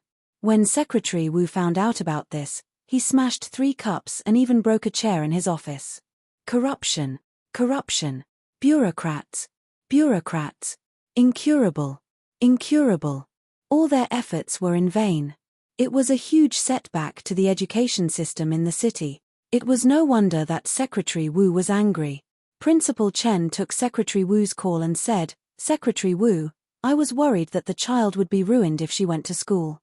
I am relieved that she did not. This girl is smart. If she does not go to school this year, then so be it. It will be the same next year." There was an arrogant Yi Qian. She had to have a family behind her to support her. Secretary Wu had nothing else to say. He sighed and said, "It was my fault. I almost caused Yi Qian to fail." There was no mistake. At least, Yi Qian was happy to take a leave of absence, so it was not considered a mistake. Secretary Wu was not the only one who called. The next day, Principal Chen received a call from Principal Cao of Provincial First High School. The moment he opened his mouth, the principal questioned, "Old Chen, what the hell is going on? Did number 1 middle school have an explanation? He even forced a good student to drop out of school? He tore up the notice on the spot. There must be an explanation for this." Their provincial first high school had gritted their teeth and swallowed their blood to let go of a good seedling. Who would have thought that the school that had accepted her didn't cherish her and actually forced her to drop out?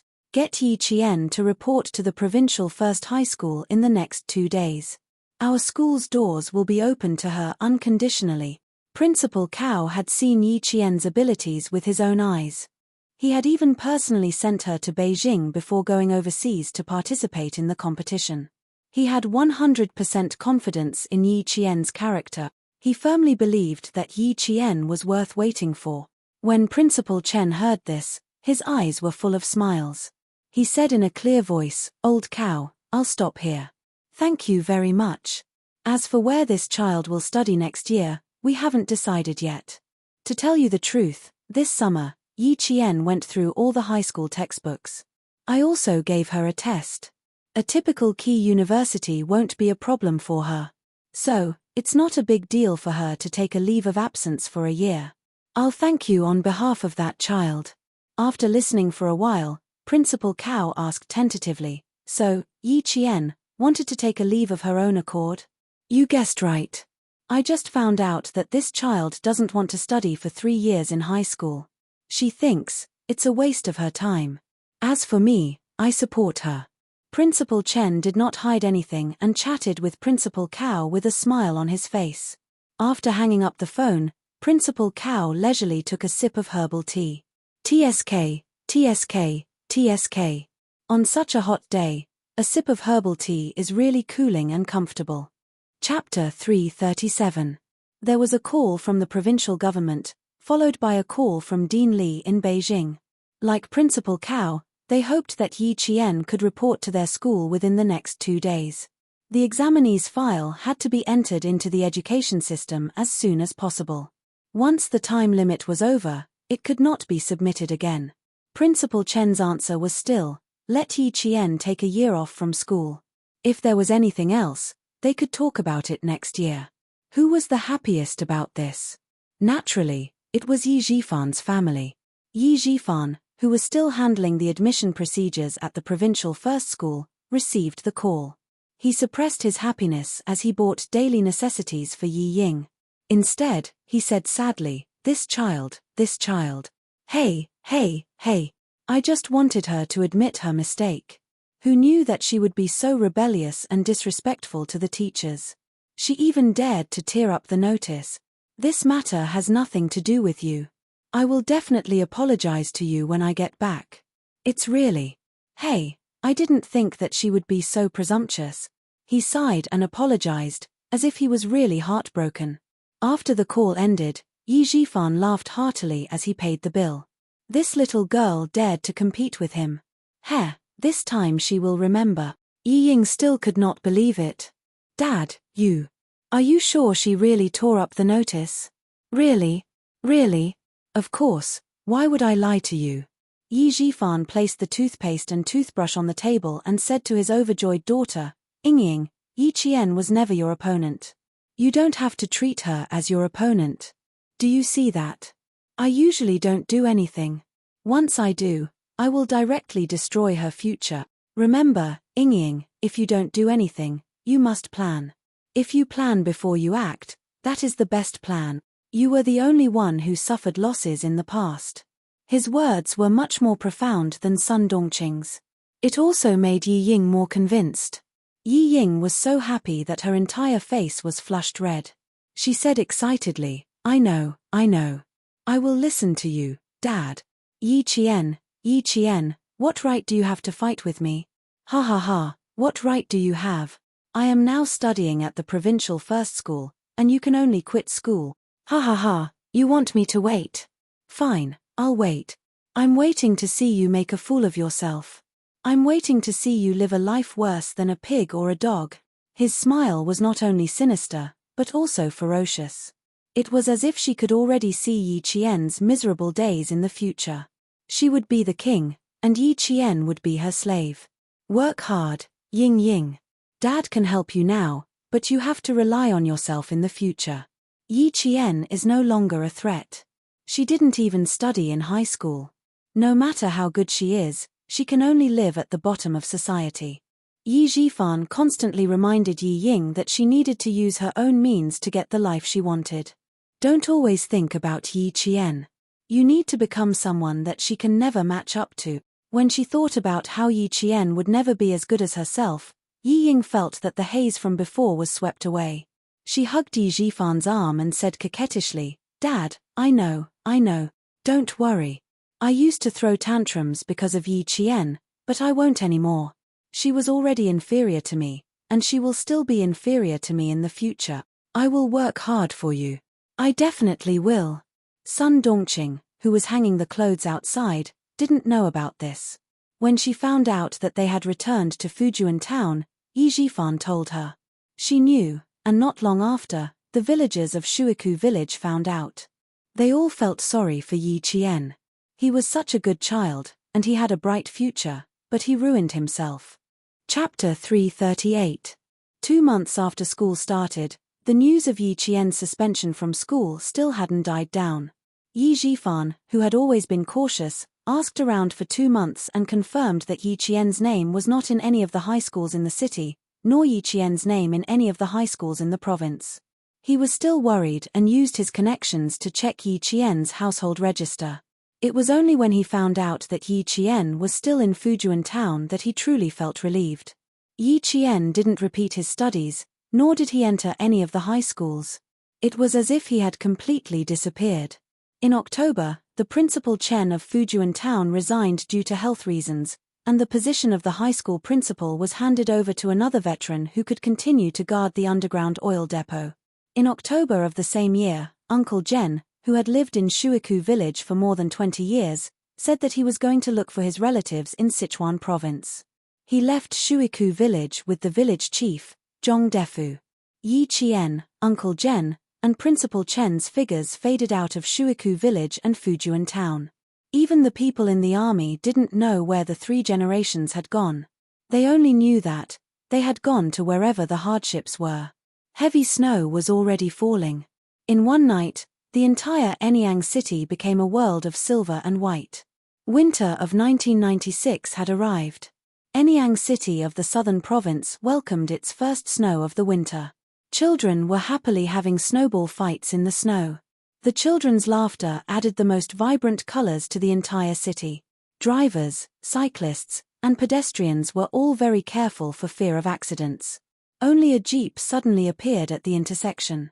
It sped up again, stirring up waves of snow, and disappeared around the bend in the road in the blink of an eye. The driver's deep black eyes contained a faint smile. His elegant and handsome face contained a smile like the spring breeze in March. He steadily drove the car to the entrance of No. 1 Middle School. Hello, I'm looking for Yi Qian from grade 1 class. A tall man in a military coat casually rested his arm on the windowsill of the guard post. He took off his gloves, revealing a pair of slender hands that were as long as a pianist's. He picked up the ballpoint pen used for registration and wrote down his name stroke by stroke. He smiled at the guard at the door. Yi Jian, grade 1, class 1. The guard at the gate was a security guard in his 30s. When he heard this, He glanced at the young man in a military coat. When his gaze landed on the man's military cap, his eyes flickered slightly. Xie Jinyuan put down the ballpoint pen. He could see something strange from the other party's expression. There was a hint of seriousness in his soft voice. What's wrong? What happened to her? Comrade, this Yi Jian. The guard opened his mouth awkwardly. After thinking for a while, he lowered his voice as if he was afraid that someone would overhear him. She didn't come to our school. Why don't you go outside and ask around? Ask around at the small store in front. I'm just a security guard. There are some things that I can't say. If you ask someone else, they will know. She didn't come to school? Xie Jinyuan clenched his fists. He said, "Thank you." Then he strode away. He started the car and stopped in front of a roadside convenience store in the blink of an eye. He stopped the car and bought a pack of chewing gum. He fiddled with it without eating it. Looking at the shop owner, who was sitting by the fire, bored, Xie Jinyuan pointed at the stove and smiled. "Brother, let's go to your store to warm up. I'm waiting for someone." In his military uniform, he took off his military cap and naturally placed it flat in the palm of his hand. He then fastened it to his waist. His actions were indescribably dignified and masculine. Seeing this, the shop owner laughed loudly. "Whatever. Do you want some hot tea? I'll make you a cup." His action, dressed in military uniform, won the shop owner's favor. Chapter 339. There's no need to trouble yourself. I'm just waiting for someone. Class is about to end. Xie Jinyuan sat down. Even his sitting posture was a habit of the army. His hat was gently placed on his knees to maintain his military posture. He was always cautious that he was a soldier and would never spoil his military image outside. More importantly, this was also a characteristic of physics. When one's hands were placed on his knees, it formed the most stable triangle. When one stood up, it was easy to immediately exert force to stand up. Xie Jinyuan's plan was to leave immediately after asking about Yi Qian. The shop owner warmly poured tea and came over. When he sat down and saw Xie Jinyuan's appearance, he subconsciously straightened his back and started to chat with him. Number 1 middle school is really good. This year, 6 students from Tsinghua University and Western University took the college entrance examination. Now that it's famous, all the students outside are squeezing their heads to get in. Everyone wants to go to number 1 middle school and enter the top universities. The shop owner was bored guarding the shop alone, so when a soldier came to chat with him, he warmly introduced number 1 middle school while drinking hot tea. Xie Jinyuan wanted to know what exactly happened to Yi Qian here, so naturally, he deliberately guided the shop owner around number 1 middle school. Hearing this, the shop owner smiled and said, "Not everyone wants to study at number 1 middle school.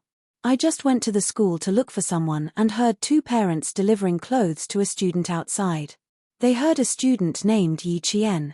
She seems to be Yi Qian. This little girl was a celebrity in Anyang City some time ago." Since they were talking about other people's affairs, the shop owner described the scene that happened that day in detail. "It's a pity for the little girl. It's really a pity. I even specially looked up last year's People's Daily. She was really the little girl who won the gold medal in the mathematical Olympiad. She was stingy with the school and left as soon as she tore the notice. Say, why are children nowadays so temperamental? It wasn't easy for her to get into the school. Since the school didn't cancel her results, they still admitted her. So what if she's an auditing student? As long as she's studying at number 1 middle school, it's fine. Tore the notice. Didn't cancel her results. Auditing student." Xie Jinyuan, who had grasped the main point, asked in detail what had happened. After listening to him, his handsome face turned cold. His little fox was being treated so unfairly. How could someone as prideful as her be broken by a basin of groundless dirty water? It was even more impossible for him to be a mere auditing student. After drinking the tea, Xie Jinyuan was clear about the ins and outs of the matter. After he left the snack bar, he took out a black and white mobile phone that had been popular in Beijing recently and was worth more than 10,000 yuan. He dialed a set of numbers. "Help me investigate someone. Yi Qian, she just turned 16. Find out which school she's studying at in Nan province. I'll give you a call in 10 minutes.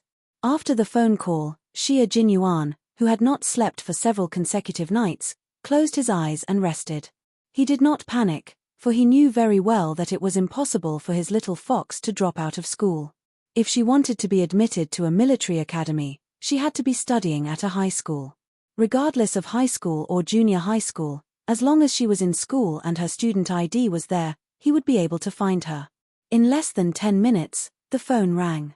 The person on the other end said something, and Xia Jinyuan, who had a calm expression just now, suddenly opened his eyes. His voice was as cold as the snow outside. Have you checked all the schools in the province? Chapter 340. The person on the other end of the phone was a woman with a gentle voice. She was dressed in an expensive suit. She was wearing a suit and a pair of black heels that were at least 8 centimeters high. She leaned against the desk and said calmly, "I did. Her student ID hasn't been changed and her file is still in the province. In other words, she's suspended from school. She didn't attend high school or repeat her 3rd year of junior high school. She's suspended from school to retain her student status."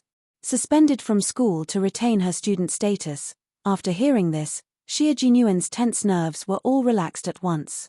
Uncle Chen leaving Fujuan High School, Uncle Jen leaving the village, and little Fox suspending from school. All of this made sense. The 2 old revolutionaries didn't take any action and left immediately.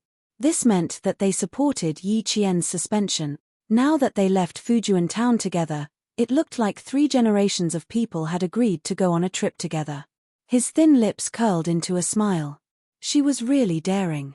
She could even do something like taking a leave of absence. Little Fox, what medicine are you selling in your gourd? With Uncle Chen's abilities, weapons, Little Fox, and Uncle Jen, the 3 generations of people wouldn't have to worry about anything. He bet that she would only suspend from school for a year. After a year, his little fox would definitely return. Help me investigate what happened with Yi Qian. Just investigate Yi Zhifan. There's no need to investigate anyone else. He didn't believe that little fox's admission to school was simply because she cheated on the exam. Someone must have done something. There wasn't a second suspect. Yi Zhifan was the only one. The woman on the phone obviously had a good relationship with Xia Jinyuan. She laughed when she heard this.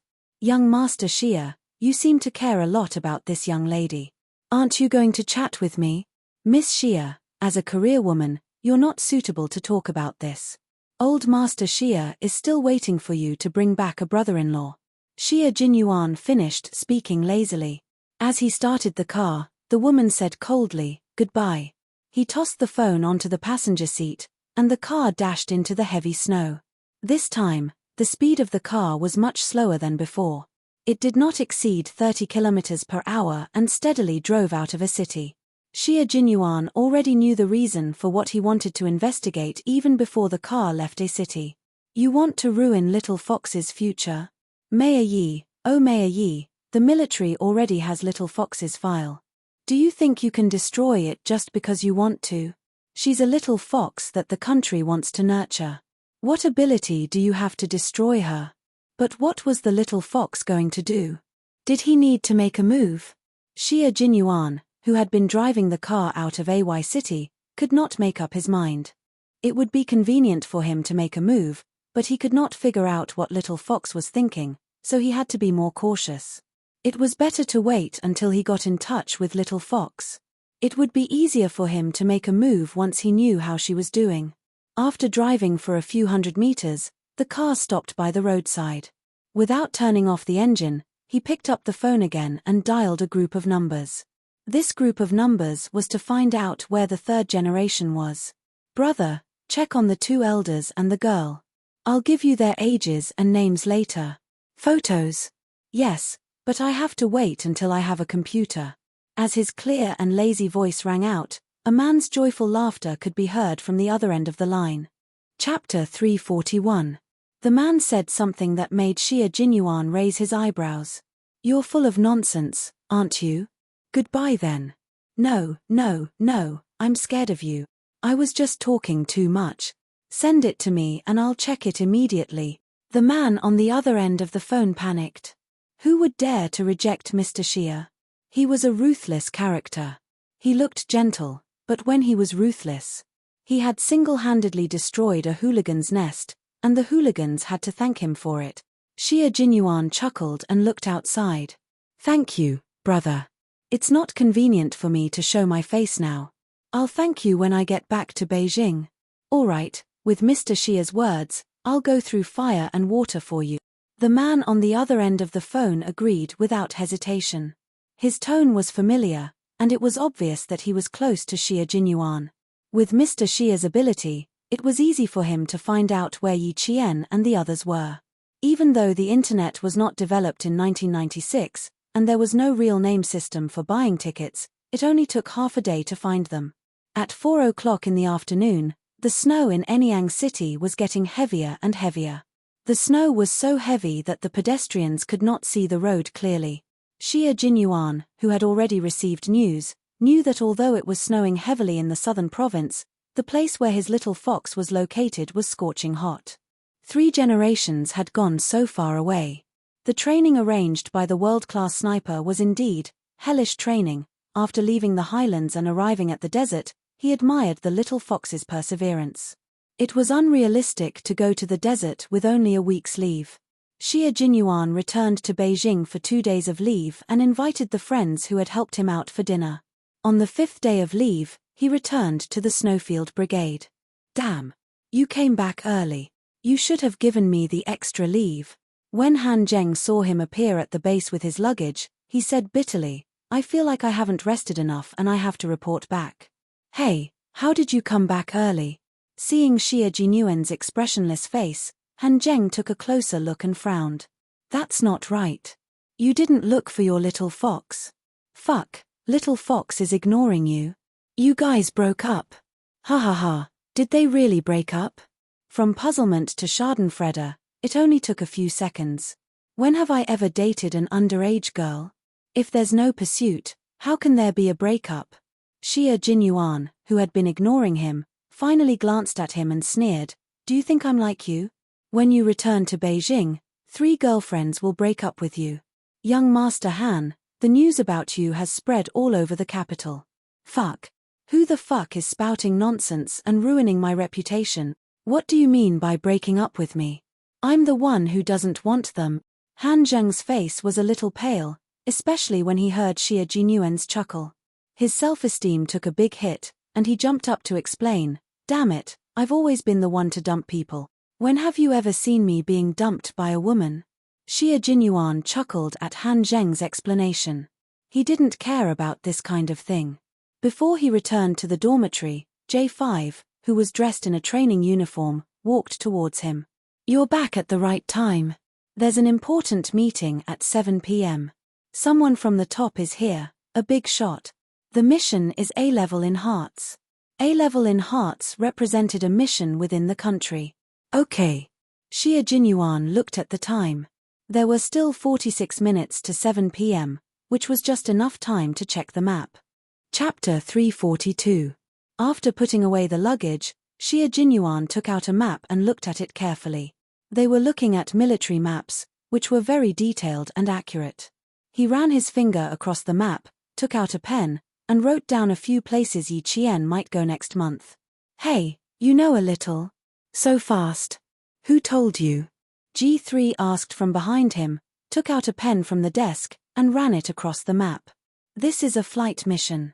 We will depart from Machati at 77 degrees 28-79 degrees 05 east longitude and 38 degrees 25-39 degrees 22 north latitude. We will cross the entire Taklamakan Desert and arrive at Ruoqiang at 86 degrees 45-93 degrees 45 east longitude and 36 to 41 degrees 23 north latitude. As for the specific aircraft type, it is top secret. Choosing a desert was like choosing Area 51 in the United States. There was nothing but secrets. Xia Jinyuan picked up the map, slowly turned to look at G3, and raised his eyebrows slightly. G3, I was wondering why you immediately dragged us to flight training before we came down from the plateau. So you were waiting for us here. Don't look at me like that. I just found out too. The Snowfield Brigade is always at the forefront. You should have known on the day you joined that we take priority in everything. G3 smiled, his low voice full of pride. Let's have a meeting. We will depart in 3 days. All the soldiers of the Snowfield Brigade were all-rounders. They had to be trained in fighter jets, tanks, and even naval combat. Be loyal to the motherland, surpass yourself, challenge your limits, and win every battle.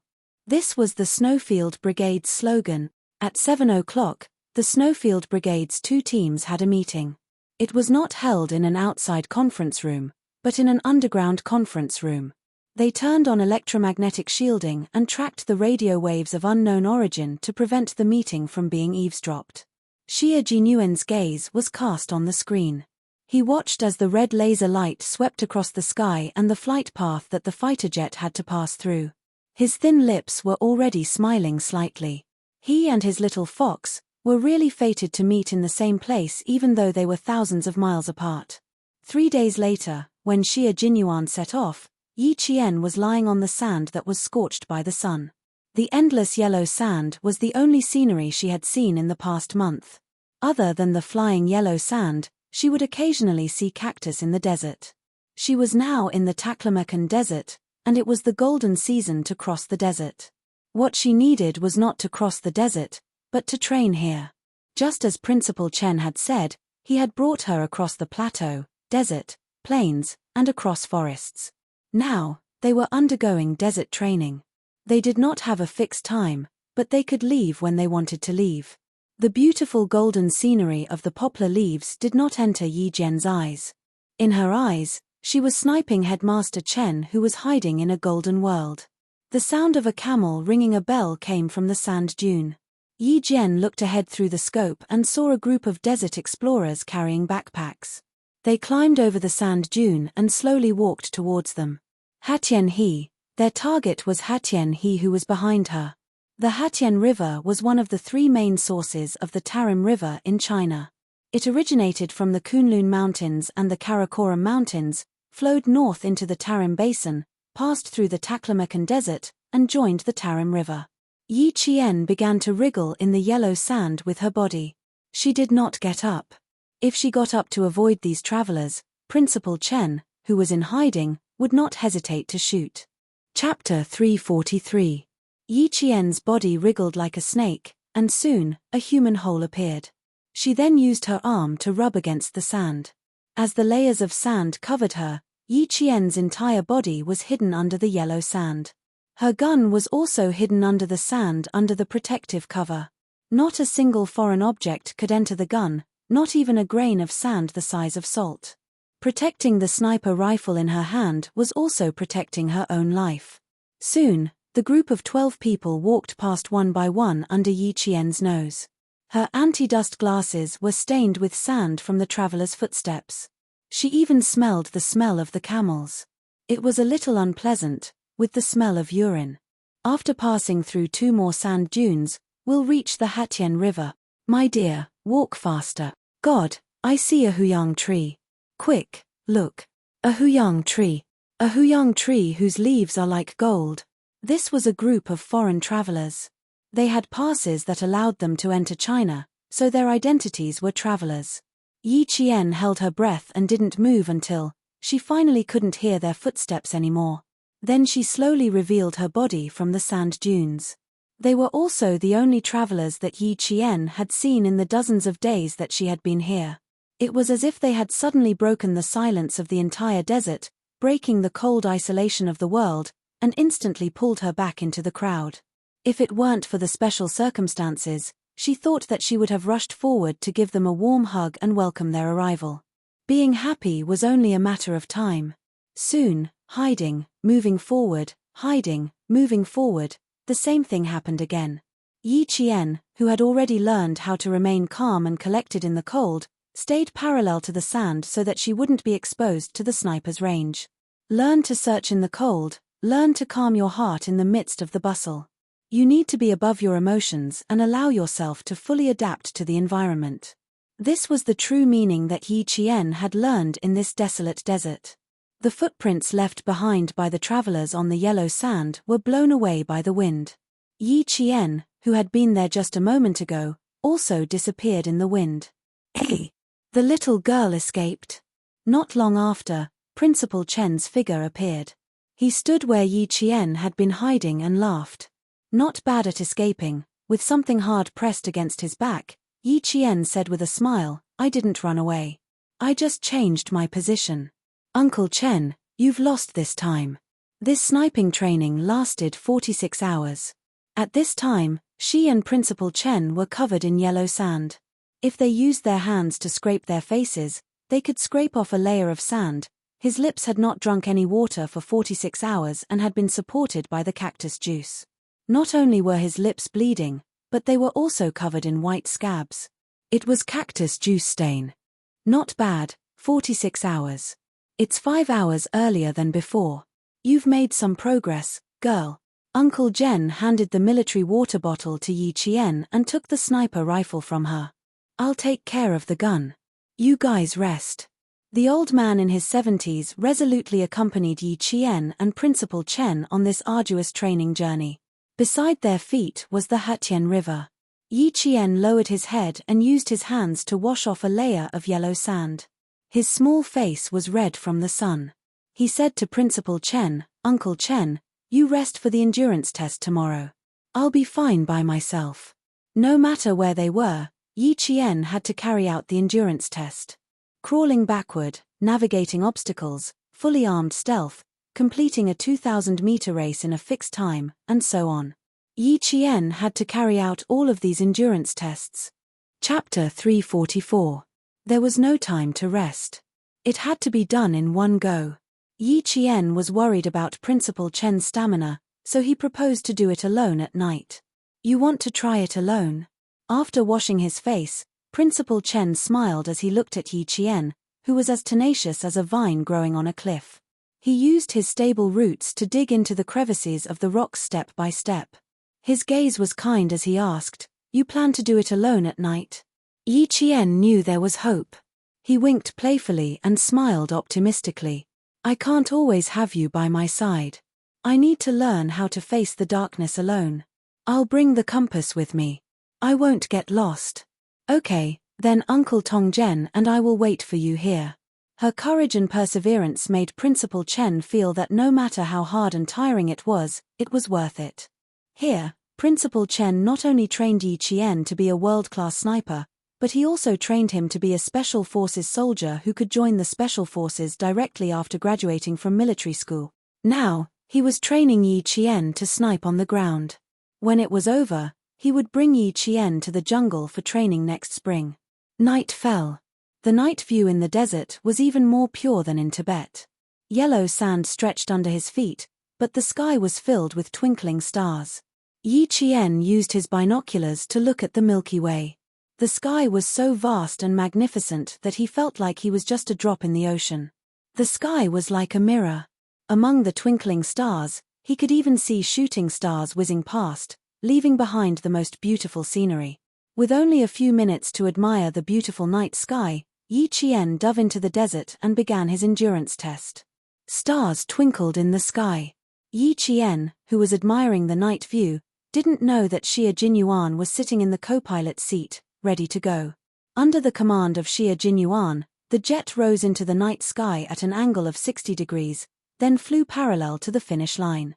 Under the command of the control tower, he and his 4 comrades from the Snowfield Brigade, as well as 5 pilots, flew the 5 newest fighter jets and began a series of maneuvers and drills.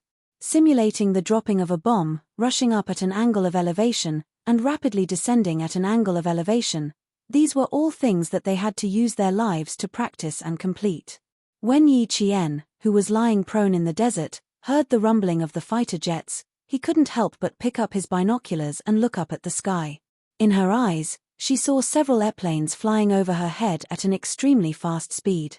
In Xie Jinyuan's eyes, he knew that he was in the desert, and he didn't know where he had met his little fox. The difference was that he was in the sky while she was on the ground. At the same time, at the same place, they would definitely meet. As for her, she would hear the sound of fighter jets. No matter which one it was, His figure would always fly past her, pass through the Hatien River and complete the defensive roller. His voice couldn't reach Yi Qian's ears, but it was clearly transmitted to the control tower. The test flight of a fighter jet was full of unpredictable dangers, but he still maintained a calm and unruffled composure. Yi Qian didn't come back that night, and Principal Chen and Uncle Zhen didn't sleep the whole night. They sat there until the sun rose. In the ground line, Yi Qian appeared with the sun, with his back against the rising sun, walking over the sand from afar. She saw 2 black dots standing in the distance. They were her closest family, the elders she respected the most in her life. What she didn't know was that someone had met her at a certain moment last night. After staying in the desert for 4 months, in February of the following year, the 3 generations of people arrived at the vast forest in the southern part of the Xi province. This was a place full of legends and dangers. Yi Qian began his 4-year training program, which was originally in the middle of the 3rd year.